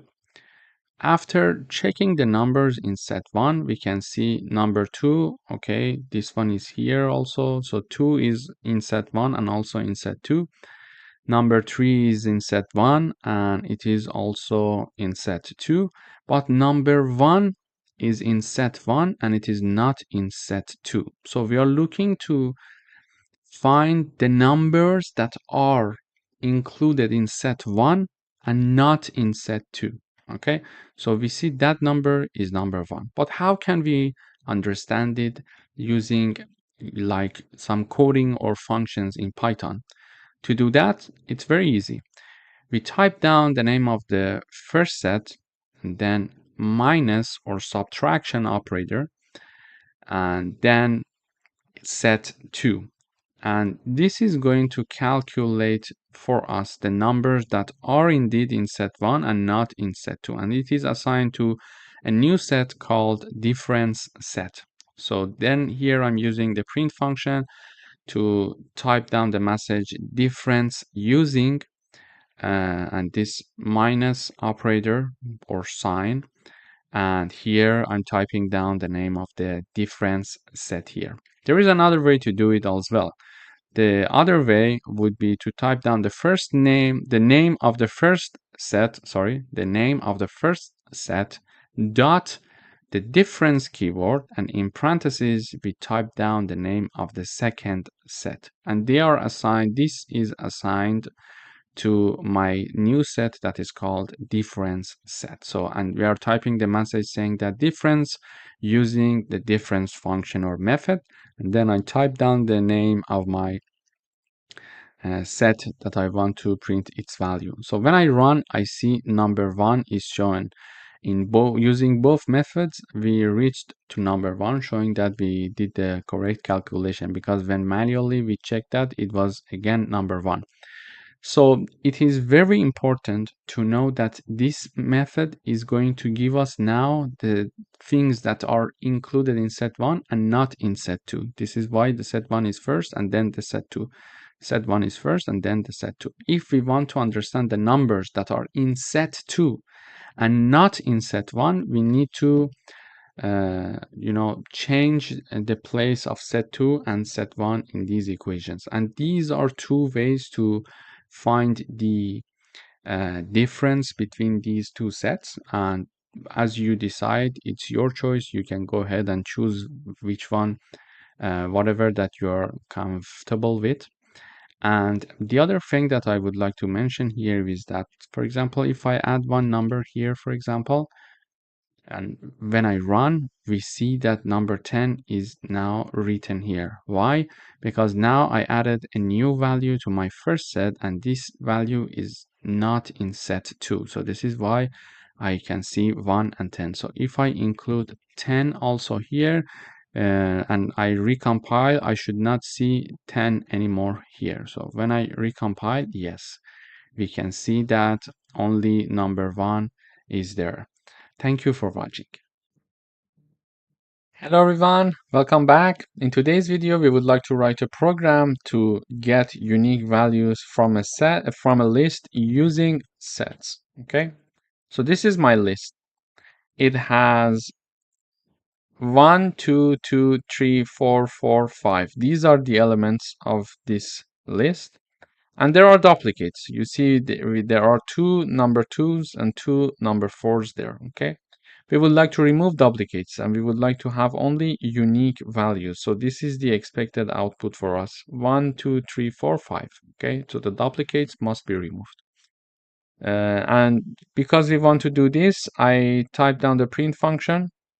I type down the message unique values colon, then I call the unique values function and I'm passing the list as the argument. I use the def keyword in order to initialize and create my function. This function is going to basically convert this list to a set. And one of the features of sets is that they do not allow duplicates. So when we convert the list into a set, automatically duplicates are removed.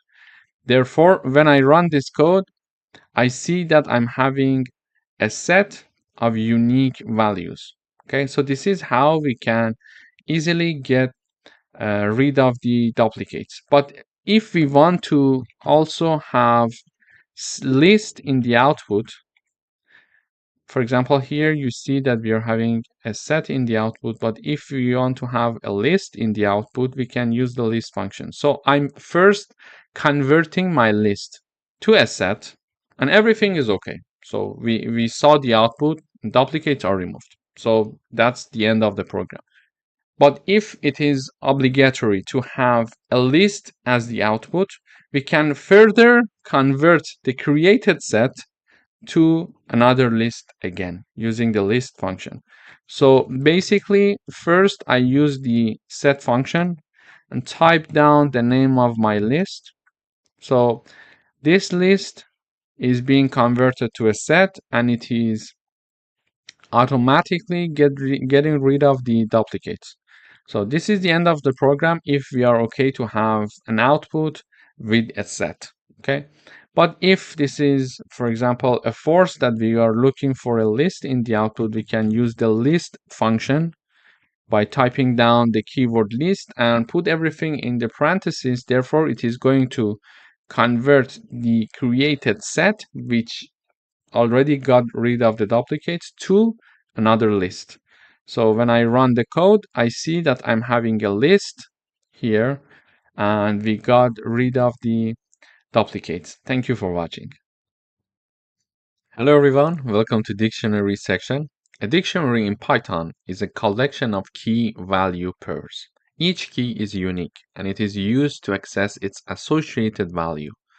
Dictionaries are one of the Python's built-in data types and are mutable. It means that we can modify them after creation. And the key features of dictionaries in Python are as follows. Each element in a dictionary consists of a key and its corresponding value, written as key colon value. And we can add, remove, or modify items in a dictionary. And we cannot have duplicate keys in a dictionary. Let me illustrate all these concepts with an example. Here, I'm having a dictionary called my underscore dict, and then it is equal to braces. This code is going to give us an empty dictionary, but what if we want to declare a dictionary with some key value data? Here I'm having a dictionary called person, and I have the open brace here and the end brace here, close brace here. So all these three lines are part of my dictionary. Then I'm having keys called name, age, and city, and the associated values are Alice, 25, and New York, respectively. So here the key name has its associated value called Alice, and the key age has its associated data called 25 here in this case, and a city and New York. So this is how we are having a declaration or creation of a dictionary called person with three keys and three values. As you remember, we we mentioned when declaring a dictionary, we are having key, colon, then values. So on the left hand side, we are having the keys. On the right hand side, we are having the values. But how can we access these keys or values of a dictionary? To have access to them, we can use the print function. And in parentheses, we type down the name of the dictionary, which is person in this case. And in square brackets here, in a square bracket, I'm typing down the name key, the key which is the name, sorry. So here, when I'm having the name in the square bracket for the dictionary person, we are expecting to see Alice, its associated value. So whenever you want to access, for example, one of the values, we can access it through typing down the key of the dictionary. So when I run this code here, let me comment the last line. So when I run this code here, we see Alice in the output. So let me give you another example to access other uh, keys or values in Python. So here, as I mentioned, we are going to type down the name of the dictionary, which is person, and then open brace here. Then we are having quotes. And then I type down the age because the age is the second key in this dictionary that is called person. And I'm going to close everything here now. So when I run the code again, I expect to see 25 as well in the output. As you can see, we are having the 25 here as well. And finally, we can have the name of the dictionary. Then we can have the city, which is our last key in the dictionary person. So in order to access these values, we need to use these keys along with the name of the dictionary, because we may have like several dictionaries. We need to mention of which key, the value that is associated to which key in which dictionary we would like to have access to it, okay? So here I'm typing down the name of the dictionary, and in braces, sorry, in square brackets, I'm typing down the name of the key, and the last key is city. So when I rerun the code, I expect to see New York in the output. So here also is the last value that is associated to the last key, which is the city here. And if I want to print out the dictionary, the whole dictionary in one place, when I run the code, I see it in the output. So we simply type down the print function, and then we mention the name of the dictionary in parentheses. So we see the name, Alice, age, 25, city, New York. So this is how we can create and access different elements in a dictionary in Python. In the following videos, we are going to dive deeper into this concept in Python. Thank you for watching. Hello everyone, welcome back. In today's video, we are going to make a comparison between list, tuple, set, and dictionary. As you remember, lists are declared in brackets, and they are mutable. It means that we can modify them after creation. We can add, remove, or change item, and duplicate elements are allowed in lists. Then we discussed about tuples. So tuples cannot be modified after creation, and when we are willing to create them, we need to use parentheses. And duplicate elements are allowed as well. Then we learned about sets. Sets are declared in braces, and it is possible to add or remove items, but duplicate elements are automatically removed when we are working with sets in Python. And finally, we are going to learn in this section about dictionaries in Python. So we can add, remove, or update key value pairs. So it is possible to do that. However, the keys in dictionaries must be unique. So values can be duplicate, but the keys must be unique. For example, in the previous example, we had a key called name and the value called Alice, for example. Okay, so it means that the next key is age, for example, and its value is 25. But when we are dealing with dictionaries, I cannot have another key called name. So duplicates are not allowed. Okay, so this is the important concept that we need to know about dictionaries in Python. Thank you for watching. Hello everyone, welcome back. In today's video, we are going to learn how to add or update key value pairs in dictionaries in Python. So here is my dictionary. It is called person, and it has three keys: name, age, and city. And it has three values: Alice, 25, and New York.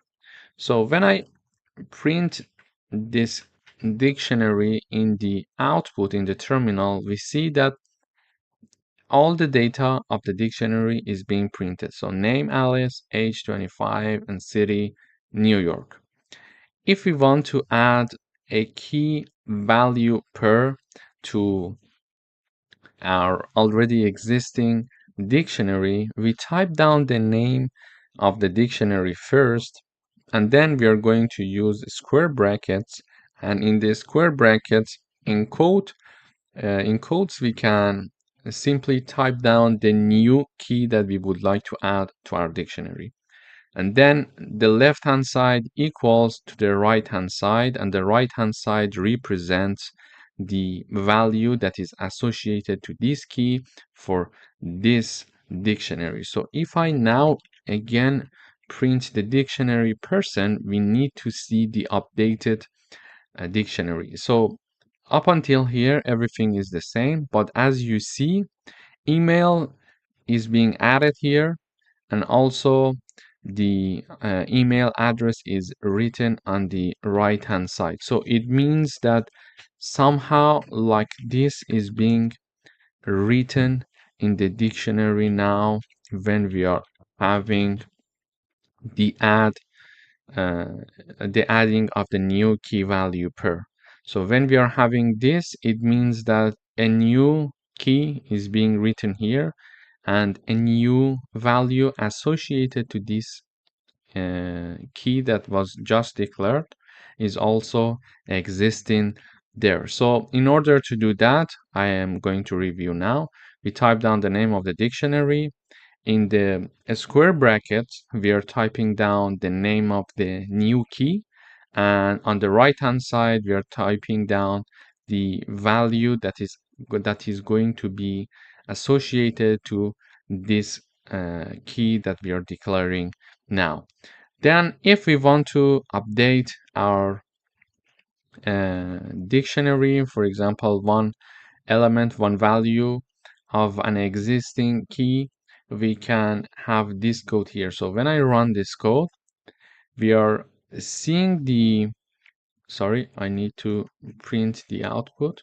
So when I run the last line, the last modification of the code, and I run the code again, we see here I'm typing down the name of the dictionary, which is person, And here I'm typing down an already existing key in my dictionary, which is age. So when an already existing key name is mentioned here, it means that I'm trying to update the value that is associated to that key. So when age already existing there, it means that I would like to modify this age. So age was already 25, but now I would like to update it and make it 26. Then when I print the dictionary, we see in the output, the age is now 26 and not 25 anymore. Okay? So in this lecture, we learned how to add a new key and its associated value to an existing dictionary. And also, we learned how to modify an existing key's value in a dictionary in Python. Thank you for watching. Hello everyone, welcome back. In today's video, we're going to learn how to remove items in a dictionary. Here is my dictionary called person. It has 4 keys and 4 values: name, age, city, email, and Alice 25 New York, Alice at example.com. And we would like to remove this key and its associated value from our dictionary. To do that, I use the del keyword. Then I type down the name of my dictionary. Then I have open bracket. Then in the bracket, I type down the name of the key that I would like to remove, and then I close the bracket here. When I print my dictionary here and I run the code, we see name Alice, so the first key and its value is there. We see age and 25, it's here, and then we see email and the email address here, and we see there is no print in the output of the city and the New York. It means that using the del keyword, we accessed the person dictionary to remove the city key and its associated value. So basically, this is how we can remove items from our dictionary. Thank you for watching. Hello everyone, welcome back. In today's video, we are going to learn how to iterate through a dictionary. So this is our dictionary called person. It has 3 keys: name, age, and city, and 3 values: Alice, 25, and New York. And we would like to iterate through this dictionary. To do that, we need a for loop, and we are going to use the for keyword here. Then I'm having 2 iterating variables here, one named key, one named value. I'm just choosing the name myself, so because I think it's easier to understand it when I'm typing down key and value. So one of the iterating value variables that is called key is going to iterate over name, age, and city, and the value is going to iterate over the associated data to the associated value or data to these keys here. So this value iterating variable is going to take Alice, 25, and New York. When we are typing down the for loop, we know that we need to use the for keyword, and it means that for each key and value in the person dictionary, and we need to have the dot items in empty parentheses. It means that we are calling the items function to go through the items of these dictionary that we are having here. And then in the for loop, in each iteration, we are going to print out the key and value. So when I run this code, I see name, Alice, age, 25, city, New York. Basically, in the first iteration, key equals name and value equals Alice. So this is why we see name and Alice in the first iteration. In the second iteration, key equals age, value equals 25. And in the third iteration, key equals city, value equals New York. So this is why we see name Alice, age 25, and city New York. So in the first iteration, key equals name, value equals Alice, and we are printing out key, then value. So key is name and value equals Alice. In the second iteration, key equals age and value equals 25. We are having age and 25. And in the last iteration, key equals city and value equals New York. This is why we see city and New York in the output. So this is how we can use a for loop to iterate through a dictionary in Python. Thank you for watching. Hello everyone, welcome back. In today's video, we would like to write a program that creates a dictionary with information about a person, name, age, and city, and prints each key value pair. We're declaring a dictionary called person. The name is John, the age is 30, and the city is Los Angeles. Then, in order to print each key value pair, we need a for loop. And we need two iterating variables, key and value, for each key and value in the person dictionary, and we use the items function with empty parentheses to iterate over the items of our dictionary one by one, and then we're going to print key and value in each iteration. So we see name John, age 30, and city Los Angeles. So in the first iteration, key equals name while value equals John. In the second iteration, key equals age, value equals 30.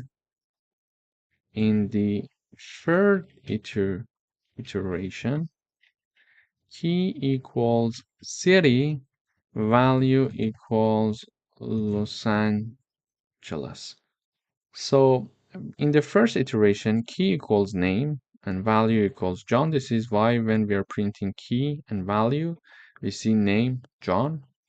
Then in the second iteration, key equals age and value equals 30. This is why we see age 30. And in the third iteration, key equals city and value equals Los Angeles. This is why we see this part in the output. Thank you for watching.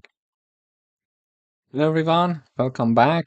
We would like to write a program that adds a new key value pair to an existing dictionary and prints the updated dictionary. Here I'm having a dictionary called student. It has two keys, name and grade, and two values, Emma and A. And in order to add a new key value pair, we learned that we can type down the name of the dictionary, and then in brackets we type down the name of the new key, and then on the right hand side we type down the associated value. This is how we can add a new key value pair to an existing dictionary for a student. The name of the dictionary, the name of the key, and the value on the right hand side. Then we are going to print the student dictionary. So when I run this code, I see name Emma, which was there already. I see grade A, which was there already. And we see subject math, which is something that we added here. So the subject and math. So our new dictionary looks like this now. Subject, then it's having the math as its associated value. Thank you for watching. Hello everyone, welcome back. In today's video, we would like to write a program that removes a key value pair from a dictionary and prints the updated dictionary. I'm having a dictionary called car. It has three keys, brand, model, and year, and it has three values, Toyota Corolla 2020. If we want to remove one key value pair from this existing dictionary, we use the del keyword, then we type down the name of the dictionary, and in the brackets, we're going to type down the name of the key that we would like to be removed from this dictionary. So after that, I'm trying to print the dictionary here. So when I run this code, I'm having brand Toyota, model Corolla, and year 2020. When I delete this key, the associated value to this key is going to be removed as well automatically. So when I print my car dictionary, I see brand Toyota here, and then I see year 2020 here. So I see no information about the model Corolla in the output after having uh,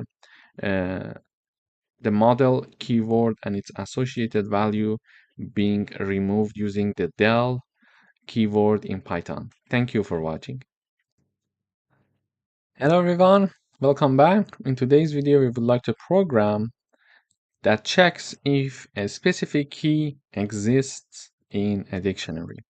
I'm having a dictionary called colors. It has three keys, red, blue, and green, and it has three associated value. And in this program, we would like to check and see if one key called blue is existing in our dictionary or not. Is it there or not? Does this blue key exist in our color dictionary or not? So to check that, I'm typing down one if conditions. So I type down if, then the string blue because I'm looking for blue in the colors, in colors, so colors is the name of my dictionary. Print the color blue is in the dictionary. Else means otherwise, print the color blue is not in the dictionary. So I'm going to say it one more time. We check with if condition if this string in the colors. So colors is the name of my dictionary. So when I run this code, I see the output says that the color blue is in the dictionary. It means that we are having a key in this dictionary that is called blue. But if I type down, for example, here, yellow, it says the color. So the color, maybe we should also change this one and this one here, for example. So I rerun. It says the color yellow is not in the dictionary. So this message is being printed out in the output. Why? Because it checks and see yellow is not one of the keys declared in the color dictionary. This is why, because it cannot find it. It goes to the else part and it prints this message for us in the output. So this is how we can actually check to see if a specific key exists in a dictionary or not. Thank you for watching. Hello everyone, welcome back. In today's video, we would like to write a program that counts how many items are in a dictionary. I'm having a dictionary called fruits. It has three keys, apple, banana, and orange. And each of these keys are associated with one value. So for apple, we have value 3. For banana, we have value 5. And for orange, we have value 2. So we would like to count to see how many items are in a dictionary. In this dictionary, I'm having 3 items here. So 3 keys. By items, I mean 3 keys. So 3 keys are inside the fruits dictionary. But how can we count it in Python? We can use the len function, in fact, the len function. In the previous videos, we have already worked with this function. So we can use the len function to give us the number of keys that are inside this dictionary, but inside this function, we need to type down the name of our dictionary, which is fruits. So we are initializing a variable called count, and it is equal to the len function, and in parentheses we are having the name of the dictionary. So this function is going to calculate the number of items that are inside the fruits dictionary. Then I'm printing out the count for myself in the terminal. So I'm having this message the dictionary has, and then the count variable is here, and then the items at the end of my message. So I'm printing out the dictionary has 3 items. So, and if we count it, we see that there are indeed 3 items inside this dictionary. So if we have a dictionary with a lot of keys, we can simply use the len function to do the job for us, to do the work for us, and we can easily understand how many keys are declared inside a dictionary. Thank you for watching. Hello everyone, welcome back. In today's video, we are going to learn how to merge 2 dictionaries. I'm having dictionary number 1 and dictionary number 2. I would like to put the information of the second dictionary in the first dictionary. And we see that dictionary 1 and 2, they have one element in common, which is B. So the key B is shared between them. But in the first dictionary, it is associated with 2. And in the second dictionary, it is associated with number 3.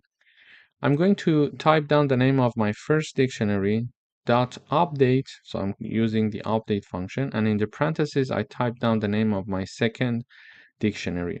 And then I'm printing out the first dictionary in the output. When I print the first dictionary in the output, I expect to see this element in the dictionary 1 and these 2 elements in the dictionary 1 and not this one. Why? Because B is a common element, is a common key, let's say, between these 2 dictionaries, and we are updating the information of the first dictionary with the information of the second dictionary. Therefore, because they have one key in common, it is going to, this part is going to be replacing this part. Okay, so I expect to see A1, B3, and C4 in the output when I'm using this line of syntax and code. So the name of the first dictionary dot update using the update function, and in the parentheses I'm typing down the name of my second dictionary. So in the output, as you see here, I'm printing the first dictionary. I see A1, B3, and C4. So we don't see B2 in the output. Why? Because the information of the first dictionary is being updated and the information of the second dictionary is being inserted in the first dictionary, and because they have one key in common, the key of the second dictionary is going to be in the place of the B key in the first dictionary. So we see this one in the first dictionary and this one in the first dictionary, and this one is going to replace this one here. And we have another method to merge 2 dictionaries as well. To do that, I'm having a new dictionary being declared called merged, and then I'm using braces, and in braces I'm having star star and the name of the dictionary 1, comma, star star, the name of the second dictionary. So this is going to do the same work as this line does. So it depends which one you find more convenient, and you can go ahead and choose it. So after that, I'm printing the merged dictionary, and as we see here, the output of the first method and second method, both of them are the same. The outputs are the same. So it depends on you which one that you prefer. You can go ahead with that. So this is the second method. So in this video, we learned how to merge or update dictionaries in Python. We can use this method, name of the first dictionary, then update function, and in parentheses, the name of the second dictionary, or we create a third dictionary. For example, in our case here, it is called merge. And in the braces, we type down star star the name of the first dictionary and comma and star star the name of the second dictionary. Then we are printing out this third dictionary that has been created, which is called merge in this case. And then we see the outputs are the same. Thank you for watching. Hello everyone. In this video, we're going to learn how to loop through keys, values, and items in a dictionary. Here I'm having a dictionary and it has three keys here, as you see: name, age, and city, and it has three values: John, 30, and New York. If we want to only iterate through the keys of this dictionary, we can type down the keyword for, and for each key in my dictionary dot keys. If I use the keys function, this is going to help me to only iterate through the keys of the dictionary, okay? Name, age, and city. Then for each iteration, I print key. So in the first iteration, key equals name. Second iteration, key equals age. And third iteration, key equals city. Okay? So in here in the code, I'm printing a loop through keys. Then I'm typing down my key variable here, which is my iterating variable for each key in my dictionary dot keys. Print this key for me. So in the first iteration, key equals name, second one age, and third one city. Here is how we can iterate over the keys in a dictionary. Then what if we would like to iterate over the values only, not the keys anymore? We are typing down this message for us, loop through values, and then I type down for values in my dictionary and then dot values in parentheses, in empty parentheses. So we are using the values function to iterate over values, and then in each iteration I'm printing the value in the output. So in the first iteration, value equals John. In the second, value equals 30. And in the third value, equals New York, as you see it here. So using values function in dictionaries, we are able to iterate through only values. And if we would like to iterate over key value pairs, we use the items keyword. So I'm typing down for any key and values in my dictionary dot items print key and value. So it is going to say name John, age 30 in the second iteration, and the third iteration city and New York. So when I run this code, in the output we see loop through keys, and only keys are being printed as we expected here: name, age, and city. Then we are having loop through values. So values are John, 30, and New York. John, 30, and New York, as we expected. And then loop through key value pairs. We see name John, age 30, and city New York, as we were expecting to see the same thing. So in this video, we learned how to loop through keys, values, and key value pair. Thank you for watching. Hello everyone, welcome back. In this video, we are going to talk about nested dictionaries, a dictionary that contains another dictionary as a value. So here I'm having a dictionary called students, and in this student dictionary, I'm having two other dictionaries called Alice and Bob. And the Alice dictionary has two keys, age and grade, and two values, 25 and A. In the nested dictionary called Bob, I'm having two keys again, age and grade, and two values, 22 and B. In order to access the nested data in our dictionary here, for example, if I want to know the grade of Alice from the student dictionary, I can type down the print function here, then type down the name of the dictionary, then I'm having square brackets, and in the first square bracket I'm typing down the name of Alice, for example, and then the grade key that I would like to have the output here. So as you see here, I'm printing that. So when I run the code, I see A in the output, which is the grade for Alice in the student dictionary. We could also have the, for example, students, then have the Bob here, and then having the grade of Bob in the output. So when I run this code, I see B, which is the grade of Bob.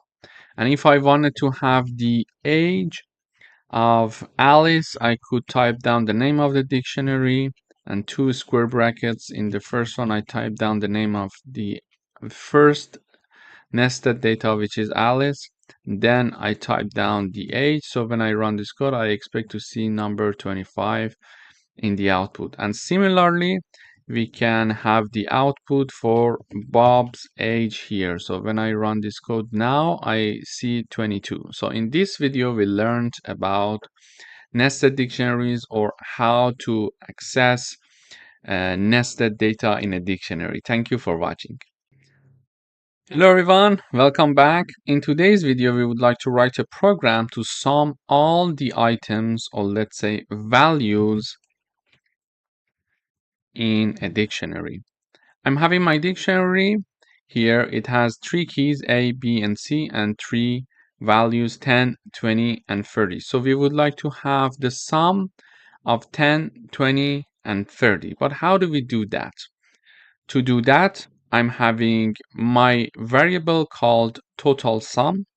Then I'm typing down the name of my dictionary dot using the values function, and using the values function, this function will allow us to access these values in this dictionary. Okay, and this is inside the parentheses of the sum function, and sum function is going to help us to get the values of my dictionary and sum all the values and return the result. And the returned result is assigned to total sum. Basically, with this line, I'm accessing the values, these 30, 20, and 10 of my dictionary, and these values are being summed using the sum function, and the output of this is going to be assigned to total sum variable. And then I'm printing the output. So I'm showing the message the sum of all items in the dictionary is, and then the total sum variable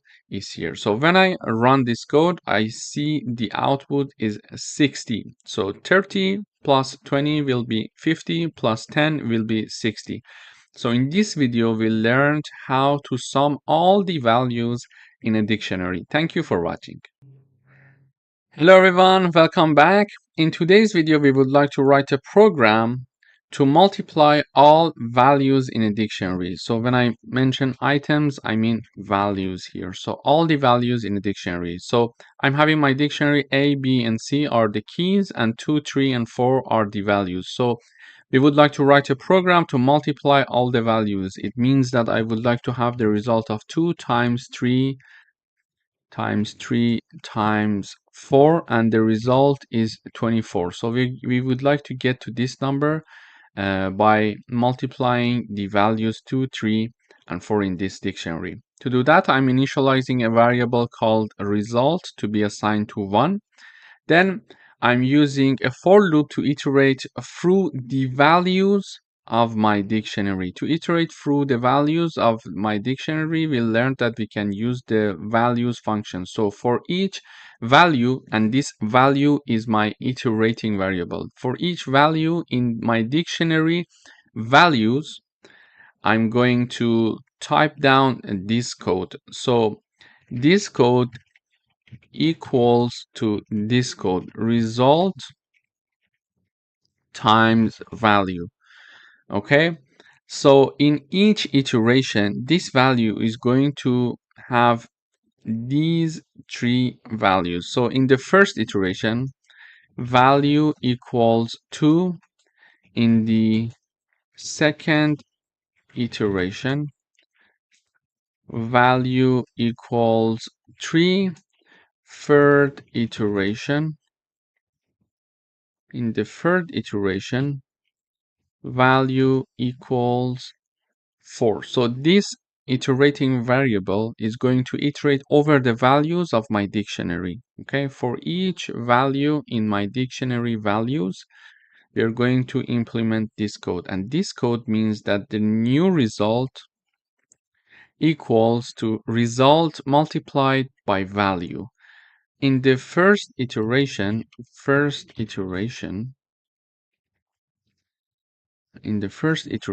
value equals 2 because this is the first value in my dictionary, and then it is going to be equal to 3 in the second iteration. In the third iteration, it will be equal to 4. Okay, so when value equals to 2, result will be 1 times 2, and it will have the output of 2.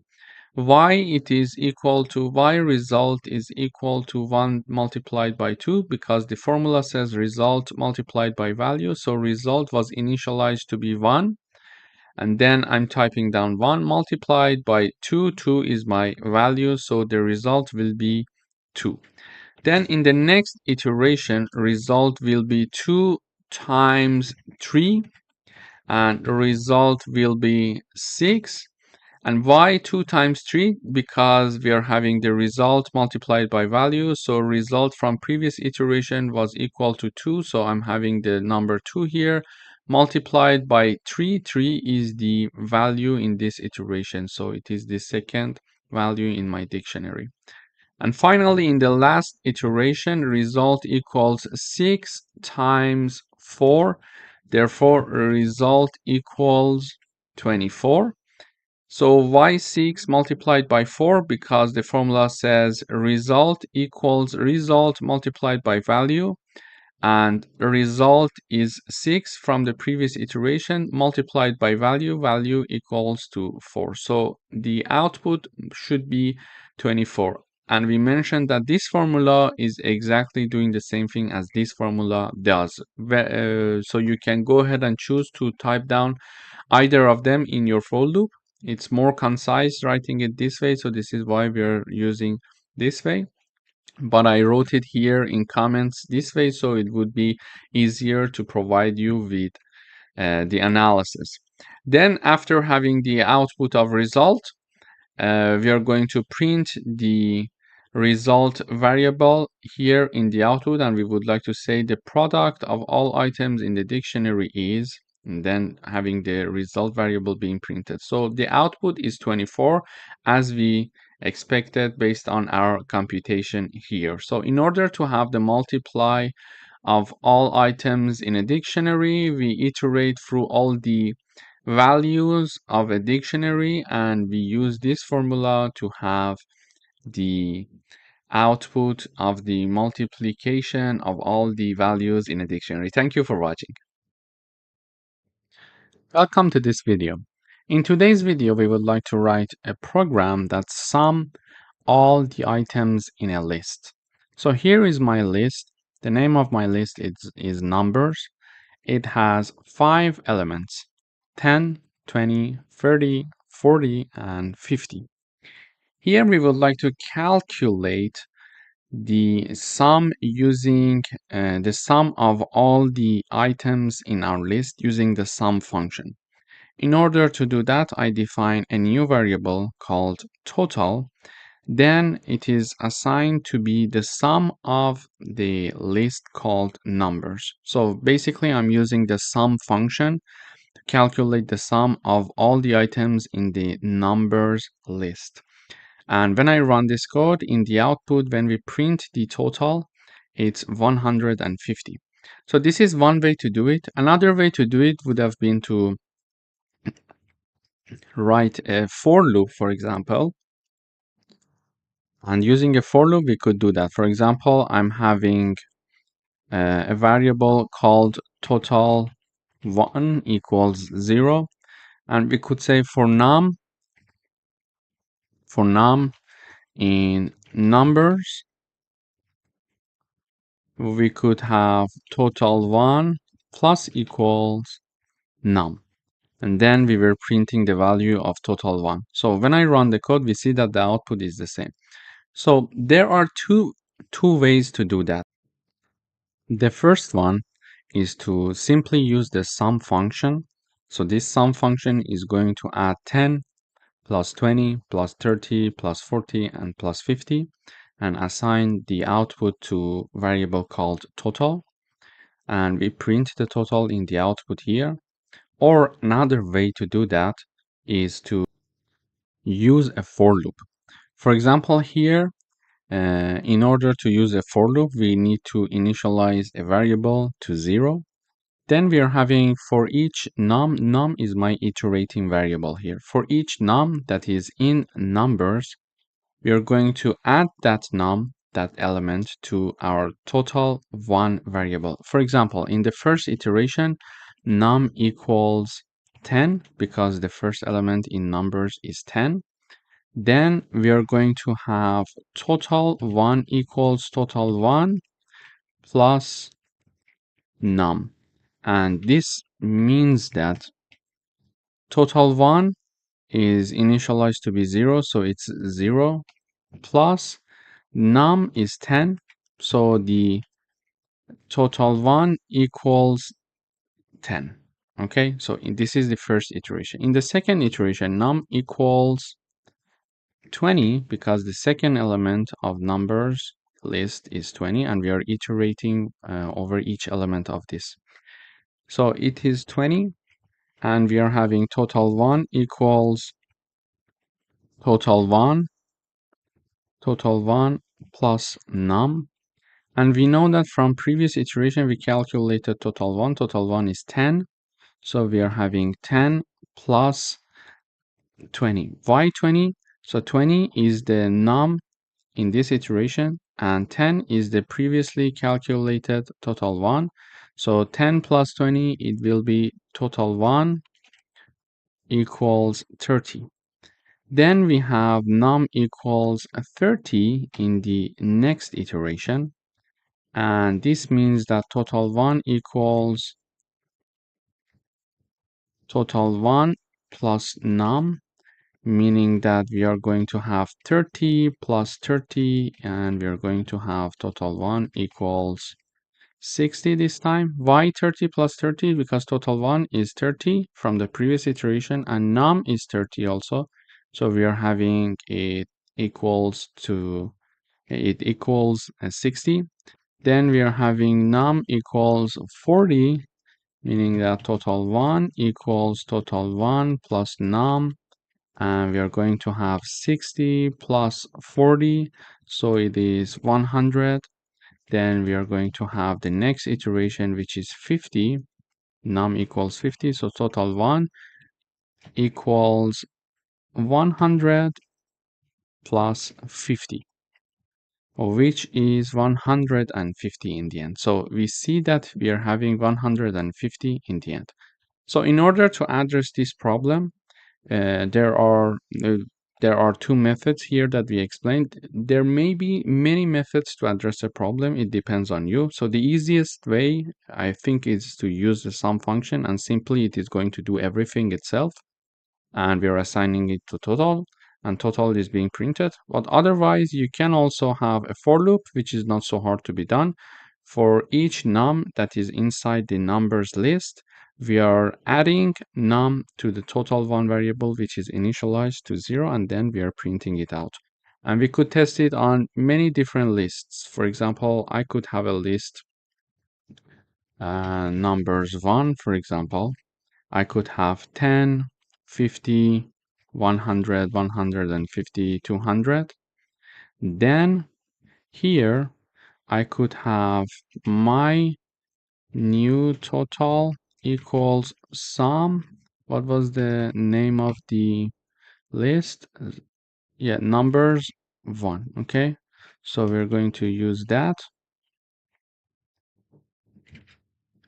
And then we are going to print this message saying that the sum of the second list is, then we are having my new total.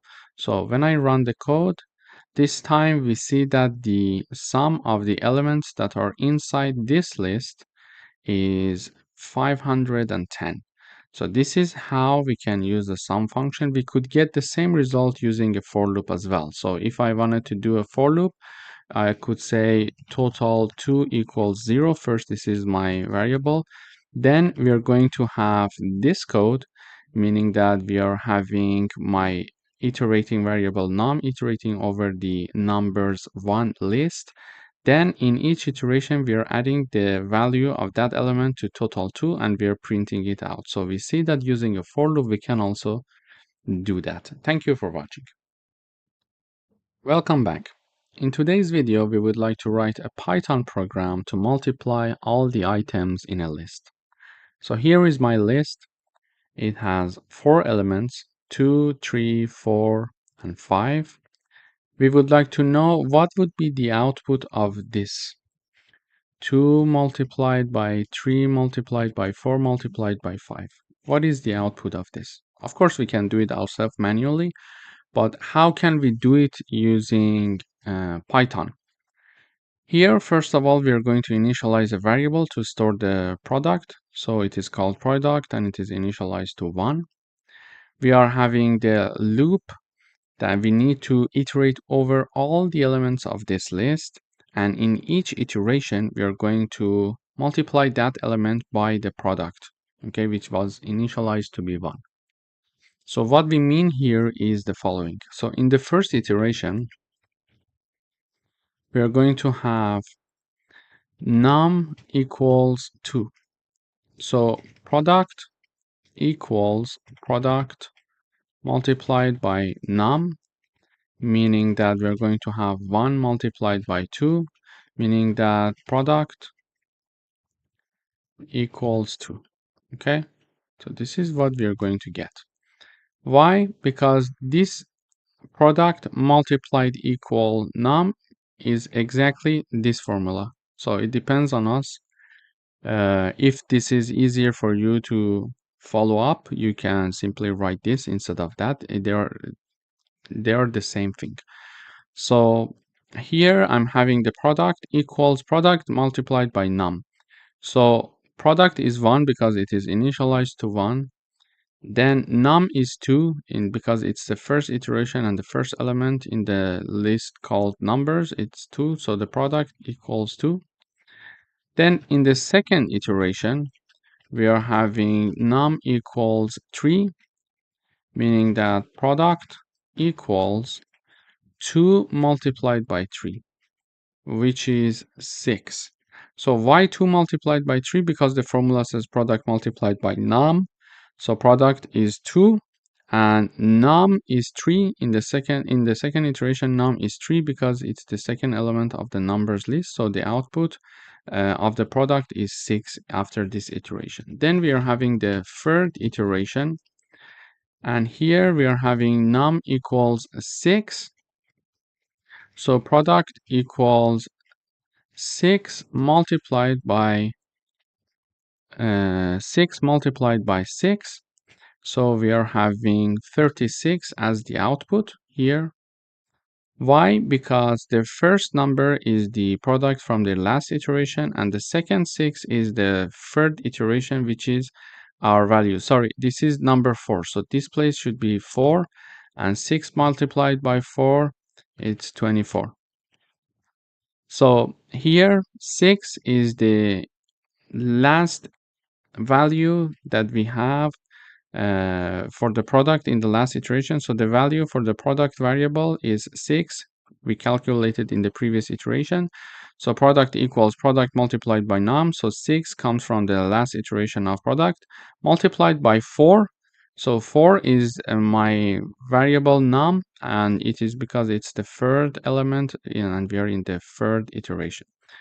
And finally, we are having the fourth iteration equals num equals 5 because 5 is the fourth element of the numbers list. And here we are going to have product equals 24 multiplied by 5. And the output of this will be 120. 20. So when we run the code, we see that here, when we calculate this over the iteration, we are assigning everything to product. After after the for loop is finished, we have done all the iterations. So we are having the value of updated product, which we expect to have 120 when we calculate it manually. And we see that here, when we are having the product of all items in the list and we're printing product here, it's number 120, exactly what we expected here.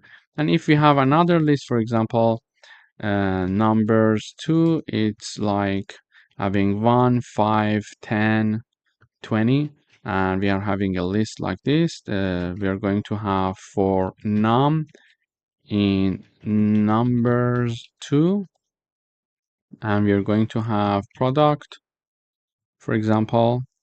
Let me initialize another variable, product 1 equals 1. So product 1 multiplied equal to num. Okay, and in the end I'm going to print this value. So the product of the second list is, we're going to have its print, which is product 1. So now I defined a new list called numbers 2. I have a new variable to store the product, which is called product 1. It is initialized to 1. I'm having a for loop over the elements of numbers 2, which is my list. So for each num in the numbers 2, we are going to multiply that element by the product 1 variable. And the output will be stored in product 1, and we are going to show it here. So we see that the output is 1000. And if we do the calculation, we will see that it's correct. Actually, 20 multiplied, oops, sorry. So 20 multiplied by 10, the output is 200, and it is multiplied by 5, the output is 1000. So we see that the output is correct. So this is basically how we can have a program in Python to multiply all the items in a list for us. We need to have one variable to be initialized to 1 and a for loop. And in each iteration, we are going to have each element being multiplied by this product. And this product in the end is going to have the multiplication of all the elements in our list. Thank you for watching. Welcome back. In today's video, we would like to write a program that finds the second largest number in a list. So here is my list. It is called numbers, and it has certain elements, like 7 elements are there. So we see that one element is 10, 25, 36, 45, 36 again, 25, and 50. So 50 is the largest number, and 35 is the second largest number. So how can I find the second largest number here? In order to do that, I defined a function called second largest. Here, after declaring my list, I'm calling this second largest function and using the argument of my list. So this list called numbers is passed to this function second largest as argument. So in this function, we are having the first line when it is called, the numbers is converted to a set and then again converted to a list. But why do we need to do that? So if you see here, we are having number 36 2 times, and we are having number 25 2 times. So we are having duplicates. In order to find the unique list, it is good to remove the duplicates. So here we are talking about the second largest number. When we are having duplicates here, it can provide some problems for us. For example, here is my numbers 2, and just assume that we sorted our list here in descending order, and we are having, for example, 50, 50, 46, 26, and 2. These are the elements of my list called numbers 2. Okay? But there is a problem here. So now if I'm looking to find the second largest number when the list is sorted in the descending order, the second largest number is the second element. Okay? So the first largest number, the largest number is the first element because it is sorted in descending order. You see? So the second element should be the second largest number if we have no duplicates. But because we are having duplicates here, we see that the second largest number, which is 46, is in the third place because we are having a duplicate here. So it's important to remove duplicates in order to avoid any mistakes or problems. This is why we need to first remove the duplicates. So if I remove the duplicates, we see that now the second largest number is the second element. And lists can have duplicates, but one of the features of the sets were the fact that they can only have unique elements. No duplicates are allowed in sets. Therefore, we are converting numbers to sets to remove the duplicates. But because we were working with the list and we would like to continue with working with the list, we are then again converting it to a list. So now if I print these unique numbers, you will see that in this new list, we don't have the duplicates that we are having in the numbers. So when I run the code, you see that 36, 10, 45, 50, and 25. So 25 is only one time repeated there, and also 36, it's only one time is being there. That's it. So you see that here also we removed the duplicates. After removing the duplicates, this is how my list looks like. Now I need to sort this list in descending order in order to find the second largest number. In order to sort it in descending order, we write down the name of our list, then we use the sort function. In parentheses, we are having reverse equals true. So this is going to help us to sort our list in descending order. And if I print my list one more time here, we see that now this unique numbers list is sorted in descending order. So this was the initial print of my new list with no duplicates. Then it is the version that we are having in descending order. Okay, so in descending order, we are having my list 50, 45, 36, 25, and 10. This is the sorted in descending order. Now we see that the second element is the second largest number in this list.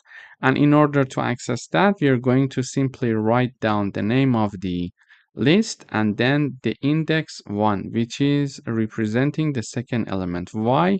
Because index 0 is for first element and index 1 is for second element.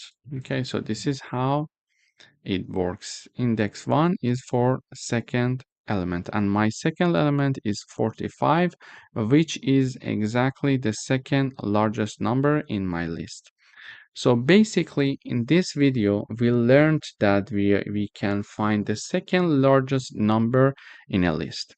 And if I'm looking for the third largest number in my list, we can simply write down the index 2, which is representing the element 3, which will be 36. So we see that the second largest number is 36 and the third element here is also 36. Thank you for watching.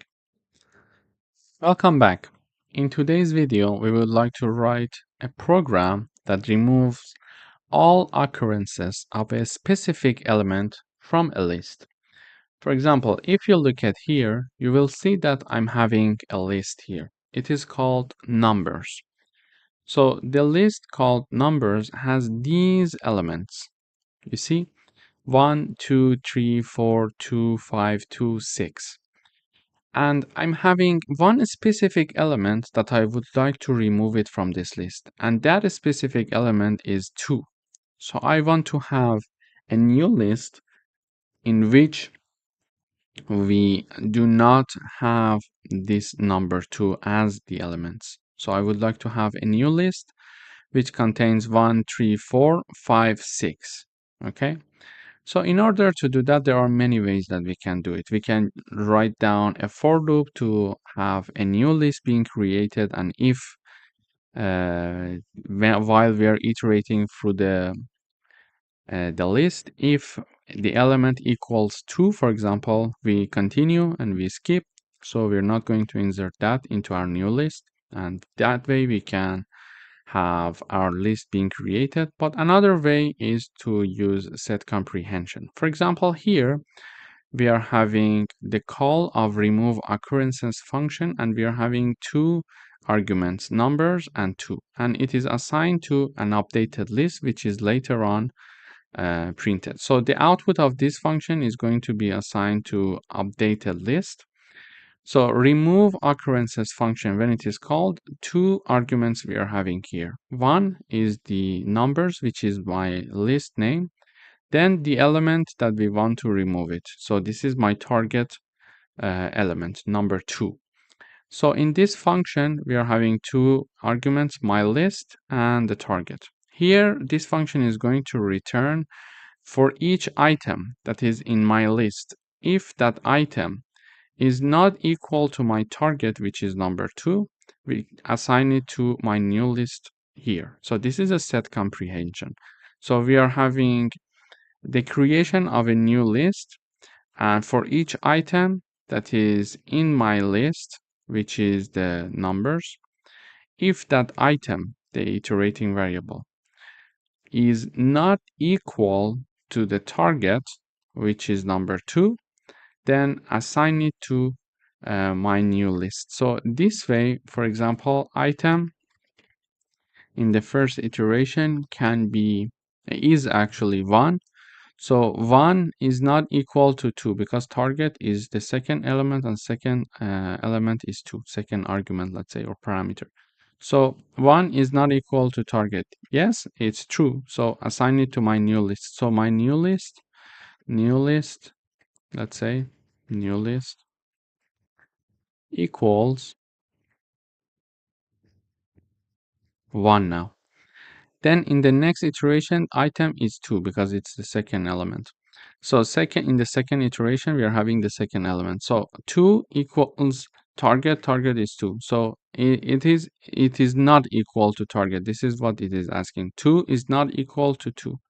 So it is basically saying item is not equal to target. And we know that in this case, the item is 2. Here, the item is 2 because we are in the second iteration. So the item now is 2. But we see that the target is always 2 because we didn't change it. So target equals 2. And we are checking to see if 2 is not equal to 2. And so this is false. 2 equals to 2.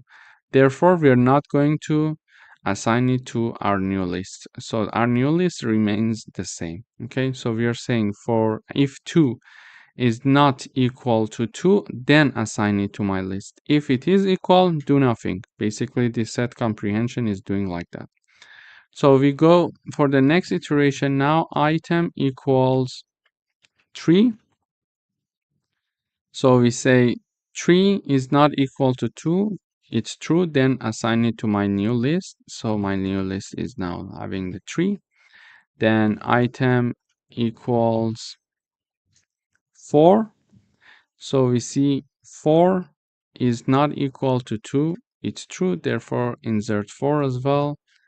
And in the next iteration, item equals 2. 2 equals 2. So it's not going to be inserted here because 2, we are checking 2 is not equal to 2. And this statement is not true. Therefore, we are not going to insert anything. Then we are having number 5 in the next iteration. 5 is not equal to 2. It's true, so add it. Then 2 is not equal to 2 again, so I'm not going to add 2. Then we are having 6. 6 is not equal to 2, therefore we are going to add it. So this way we created our new list. So this function actually is going to create my new list and return it. And the output of this function is assigned to updated list. So this is my updated list, which is a list that contains these elements. And basically here we are simply printing this list. So the updated list is 1, 3, 4, 5, and 6. 1, 3, 4, 5, and 6, and 5 and 6. So this is exactly what I expected. But now the target was 2. So what if the target is 5? So it means that I want to create a new list without having number 5 in it. So when I run the code, we see that now 1, 2, 3, 4, 2, 2, and 6. So 5 has been not considered to be inserted in my updated list, but number 2 has no problems now because I chose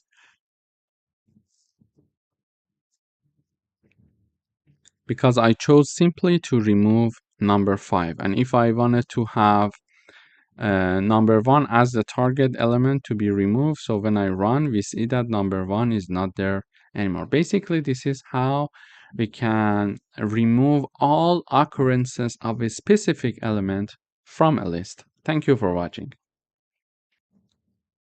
Welcome back. In today's video, we would like to write a Python program to get the largest number from a list.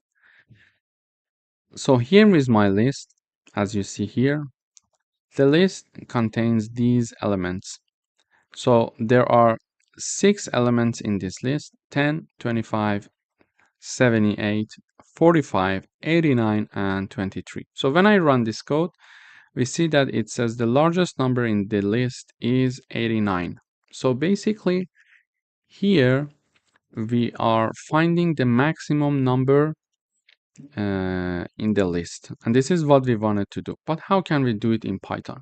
So there is a built-in function in Python that is called max, and this function can help us to find the maximum number. We are having the max, and in parentheses we are having numbers. So we are having our list being in the parentheses. So this max function is going to find the maximum number that is there in the list numbers, and then it is assigned to largest variable. So variable is called largest, and that max number that is found from this numbers list is going to be assigned to the largest. And basically here the largest number is 89. So 89 is assigned to this variable, and then 89 is being printed here. So this is the easiest way to do it.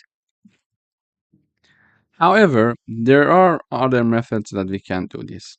So another method that we can think of is the following. So here I am having my list called numbers being converted to a set. So if there is any duplicate, it is going to be removed. Then it is going to be assigned to, it is going to be converted to another list again, because we were working with a list. We would like to keep it with list. And this is going to be assigned to my new list. Okay. So now why did I do that? So this way, because sets are having this feature that they cannot have duplicates, and it's very important. Because, for example, we are having a list, and this list is having, for example, number 20, 20, 13, 15, and these are my numbers. And usually, when we are having a set, we are not going to have a duplicate. So it's one of the features. They are not going to allow you to have duplicates. So now if I want to find the second largest number in my list, it should be, when I sorted it in descending order, it should be the second element. But because I'm having duplicates, there is a problem there. So duplicates should be removed before finding any numbers in my list. If I'm looking for the third smallest element or the fourth largest element, etc., duplicates must be removed. So now I see that the second element is the second largest number. For example, no, because now it's not sorted. We need to first sort it as well. So now I would have the sorted list, and now it is equal to 20, 15, and 30. So we see that now the second element, after removing the duplicates and then sorting it, we see that here we are having the second element being the second largest element in this list. So it's important, if you are looking for the third largest number or second smallest number in a list, it's very important to first remove the duplicates and then sort it. And in order to remove the duplicates, the easiest way is to convert it to a set, because sets cannot have duplicates, and then convert it back to lists and assign it to a new list. So now my new list is called my new list. This is the name. And if I print my new list here, when I have my new list, for example, in the print, so if I print it here, so let me comment these parts. So you see that this is my new list, and this list has no duplicates. Actually, the original list here was not having any duplicates, but I can have these duplicates. So I'm having 223. So there is a duplicate here, and I'm having two number 1. So if I run the code, you see that 23 is only there one time, and number 1 is also there only one time, and it's not repeated anymore. Okay, so duplicates are now removed. This is the print of my new list after converting it to set and then converting it back to list. So duplicates are automatically removed. Then because I'm looking for finding the maximum number, I need to sort it in descending order. And now that I'm sorting it in descending order, in order to do that, first I write down my name, then the sort function is called. So in the parentheses, I'm having reverse equals true, meaning that it is going to sort the list for me. So now if I print one more time my list, here you see that after sorting, we are having 89, 78, 45, etc. until the end. So it's sorted in descending order. And finally, if I'm looking for the maximum number, so we are here looking for the largest number in the list. Here, we can write down the name of our list and index 0, because index 0 represents the first element, and because we are having a sorted list in descending order with no duplicates, the first element is the largest element. So when I run the code, you see that number 89 is being printed in the output. But if I was looking for the second largest element, I could simply write down index 1 here. And because we already removed everything, the duplicates, we shouldn't be worried about it. So 78 is there. So if I write down number 2, it's going to give me the third largest number, which is 45, which we see here. So this is how we can find the largest number in a list, or any other largest number, for example, the second largest, the third largest, etc. And if in case you're looking for the smallest number, you can simply use the -1. It is the last element in our list, and because we are having a list in descending order with no duplicates, the last element is going to be the smallest element. So -1, if you write it down, you're going to have the smallest number. If you write down, for example, -2, you're going to have the second smallest number. You see number 10 is being printed in the output. Thank you for watching.